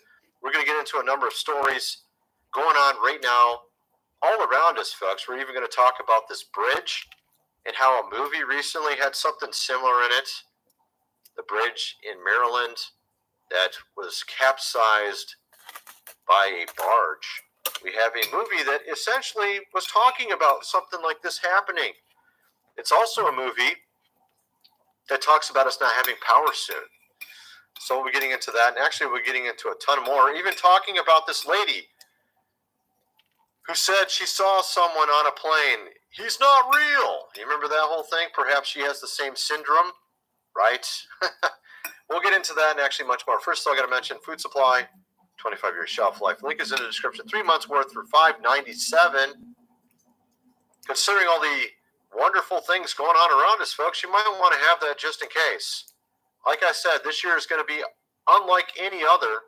I'm telling you beforehand, I hope you're listening. You saw what happened in 2020. Just times that about by 5 or 10. And that's, I believe, what we're going to end up seeing this year. We're in the calm, of course, before the storm right now, but you're going to start seeing it happen, I think, right about now, maybe right around the time of the solar eclipse. I think it's going to start changing quickly. All right, we might see some marching, of course, in streets. We might see some cities, of course, going up. You know, we're going to be seeing a lot of stuff. Let's just put it that way. You have essentially the changing of hands, potentially, of course, power. And again, I don't want to have to go through all that. I've already went through it like 4 times on other videos. So if you don't know what I'm talking about, go check out my previous videos where I talk about the solar eclipse and go through several things talking about, you know, throughout history. Even the book of Esther had a chapter removed talking about how this happens every 500 years. It happened in her time, which is around 500 BC. It happened in King Arthur's time, which is 500 AD. And it happened the last time during King Henry VII, around 1500 AD. And now we are exactly, actually, I think his was around 1520 AD, something like that. We're 500 years after that. We're at the point where the red dragon could be losing his power. And we could be seeing a white dragon like we saw in the Middle Ages. At any rate, definitely want to get this. Link is in the description. Also, there's other options, 72 hours for $27.95. And, of course, this book here, The Lost Ways, How Your Great-Great-Grandfather Lived Without Electricity, How to Build a Cellar, a Can Stacker, How to Build a Fire, whatever you need to know how to do in the case you have no electricity. They're talking about this potentially happening. This solar eclipse also has, at the exact same time, the Devil's Comet going through the sky during the exact same time. And apparently back in, I think, the early 1800s, 1812 or so, there was a solar eclipse with an asteroid in the sky, and they had an 8.8 Richter scale earthquake. Not saying that's what's going to happen, but who knows what's going to happen, right? Some people are like, oh, it's nothing, nothing's going to happen. You know, those kind of people, right? What's interesting is if you actually look at the patterns of solar eclipses and blood moons in the past, whenever they have clusters of blood moons or solar eclipses, you will see things like the Vietnam War, the Revolutionary War, things like that. We're in a cluster right now, okay, of these happening right now. And what is going to happen, that's the question.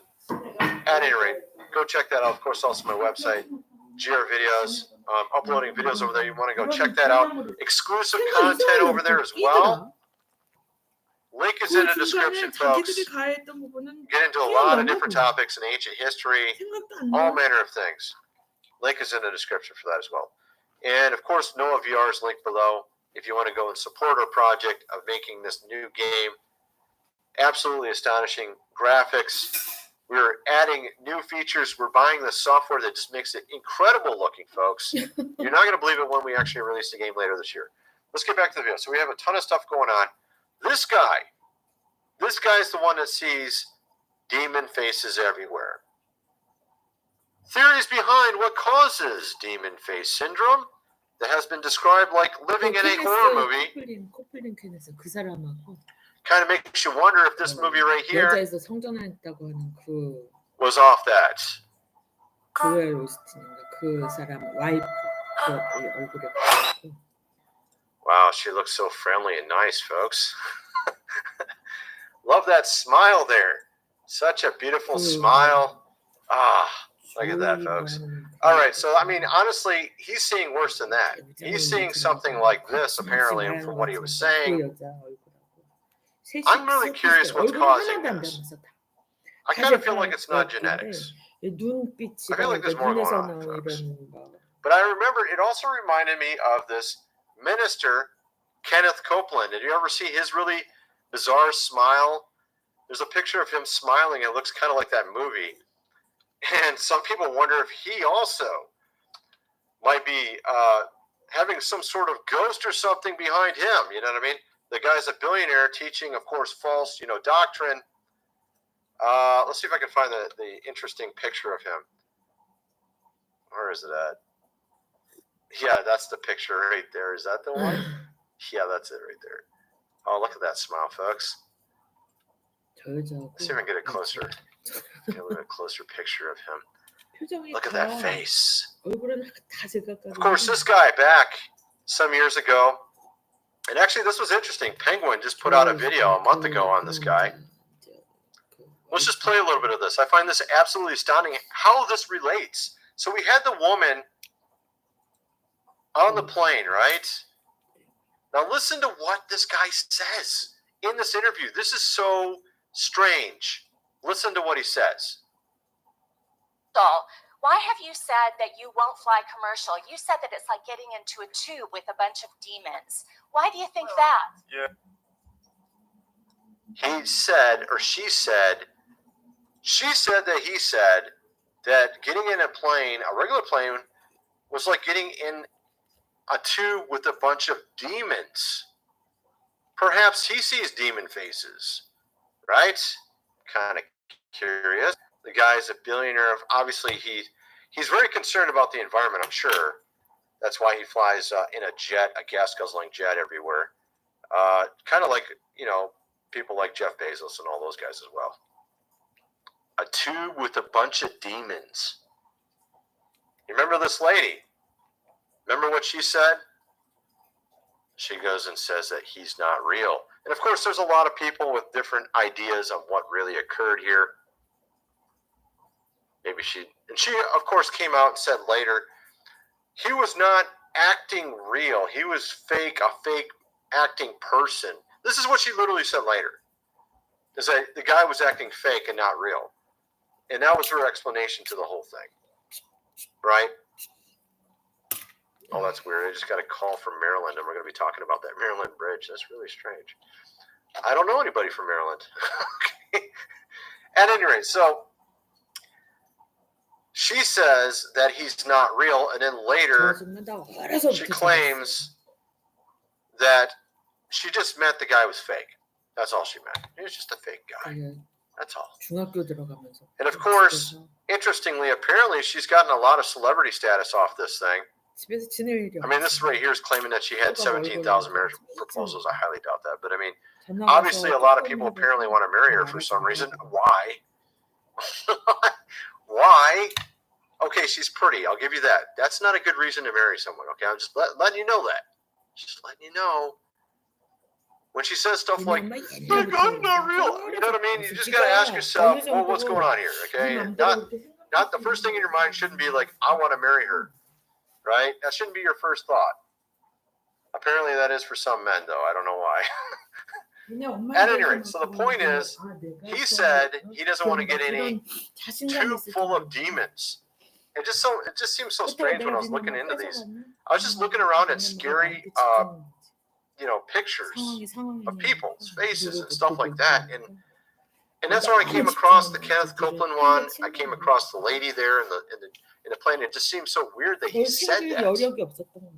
It was just so strange because, of course, this guy, that's what he sees when he looks at everybody. And so I thought that was rather curious.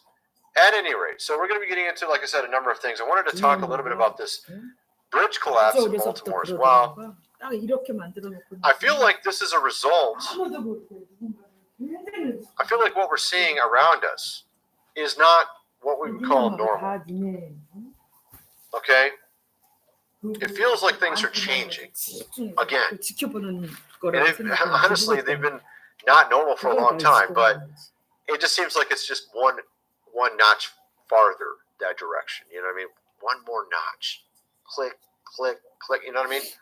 So we see this bridge that went under yesterday. And of course, they have updates, live updates every minute apparently. And some of these, this one was updated 15 minutes ago. Baltimore Key Bridge collapse, latest update. 6 workers presumed, of course, to be gone as recovery efforts resume. 2 workers are from Mexico. Now, what was really interesting about this is, of course, we've been talking about this solar eclipse coming in April. There was a movie made at the tail end of last year. One of our previous prez even had his own notes into the movie. I think you know which one I'm referring to. But here's a scene. Look at this. This is from that movie. Leave the World You Know Behind. Notice it has a large ship that is somehow cyber hacked or something like that, probably very similar to what happened to this barge. And it runs ashore. It actually also runs into something. You can see here, this one's much larger though, I think. This is much larger. You can see it's literally going full blast towards the shoreline. And some are saying that's what happened with this, is maybe it was some sort of cyber hacking that caused this to occur. This thing ain't small either. This is pretty big. I think this one is bigger though. I'm pretty sure this one's bigger. I could be wrong, but I think it's bigger. It looks bigger. I don't know, man. It is pretty. Both of them are pretty big. At any rate, you get the point. So you got this container ship and some sort of hacking. Again, we had that one forum tell us that they were going to be seeing stuff like this happen. And power, of course, outages and things like that. He said that in the same video. That was like about 6 months ago or maybe 8 months ago. I can't remember when he said that, but it was a while ago at this point. So you have this bridge collapse. It kind of makes you wonder if there was something going on there that I'll let you guys put in the comment section what you think about it. But we're going to be getting into some other stuff as well. So another thing that kind of makes you really wonder, makes you feel like there's another notch, just keeps going farther and farther into this sci-fi movie we've been living in of recent. Apparently now what's been trending of recent is something that, of course, Candace, Owens had said, Christ, is king. She said this, and apparently now they're claiming that this is anti-JEW. That's a little strange to me. Okay. But the timing is perfect for this. Why would this be happening right now? Look, let me explain something. Her contract was running out. All they had to do was just let it run out. And just say, we just didn't renew the contract with her. We parted ways. How hard is that? That is the simplest thing. Let's just say you're in their shoes. You don't like what she says. First thing, simplest way to solve this. Her contract's ending. Just let it end. Don't renew it. Say, we just parted ways. She's going to go on to better opportunities. Instead, it turned into this massive, huge thing that everybody's talking about now. Why? Think about this. The King of Kings. They were disparaging him. Why? Let me show you something. You remember this? I showed this in a previous video. The Alpha and, of course, Omega over America. That could be happening this year. Someone doesn't want that to happen. Someone doesn't want the King of Kings over America, do they? No, they don't. This solar eclipse is telling you that the Alpha and Omega is going to be over America. And the devil is trying to do everything he can to make sure that doesn't happen. And one way to do that is to say, you can't say this. You can't say he's the king of kings anymore. You're not allowed to say that. And he's hoping that you will just say, no, I won't say it anymore. That's why. And this even drives the point home more. Check this out. This is absolutely astounding. This is in Fairfax, in England. 구체적으로 내가 뭔지 어떻게 알아 그거를. Choose Easter Sunday as this day instead. They are literally taking, of course, over holidays. They want to supplant the King of Kings. You see what I'm getting at? You see how that works? You're not allowed to say he's the king anymore. Because if you do say he's the king, perhaps he will be over America and change things for the better. And of course the devil doesn't want that, does he? He wants another 500 years. The great red dragon wants another 500 years over the world. And he knows this time is very short at this point. And I think he's already lost. It's just straight up. I've already shown it on other videos. We had Beetlejuice. That's another thing. I was going to make a video about that. I'll have to do that later. The movie Beetlejuice is coming out. A new Beetlejuice movie. I told you that Beetlejuice star was eclipsed by an asteroid. Beetlejuice is the power of Orion. Orion is Nimrod. Nimrod is Gilgamesh. The power of Nimrod, or Gilgamesh, has been eclipsed on December 11th, 2023. That's God telling you his power's gone. But they're still bringing out their Beetlejuice movie. Perfect timing. That's a little weird. Why would they have a Beetlejuice movie right now? That's why. Again, I've shown this before. The crossing is at Rapture, Indiana.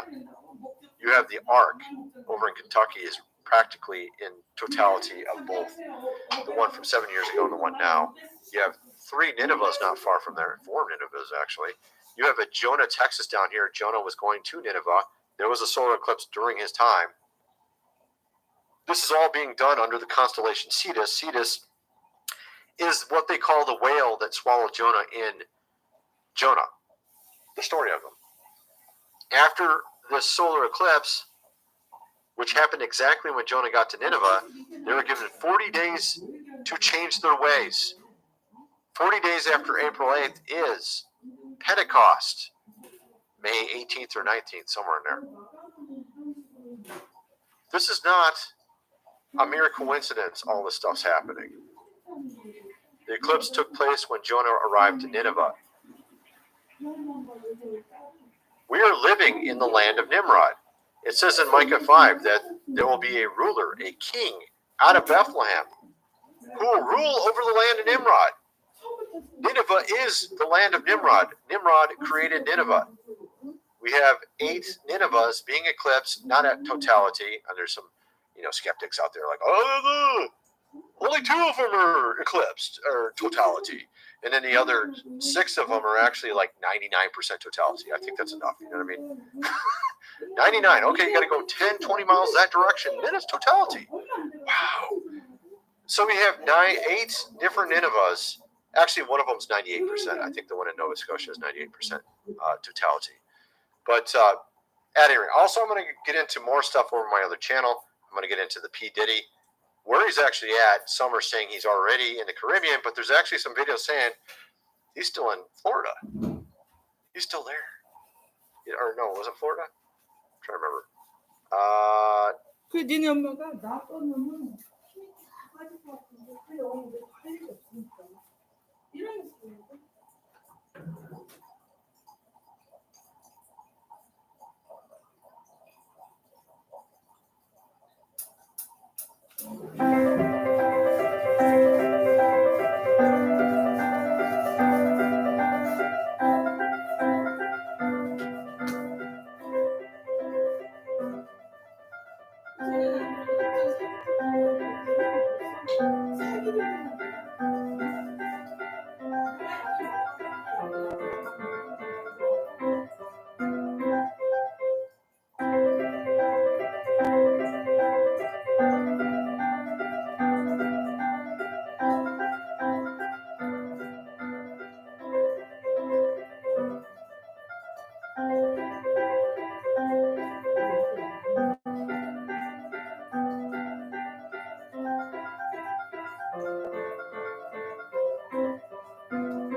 남한테는 정신을 다 보여주면 씌워놓고 신에 미쳐 날뛰는 꼴 좀 봐요.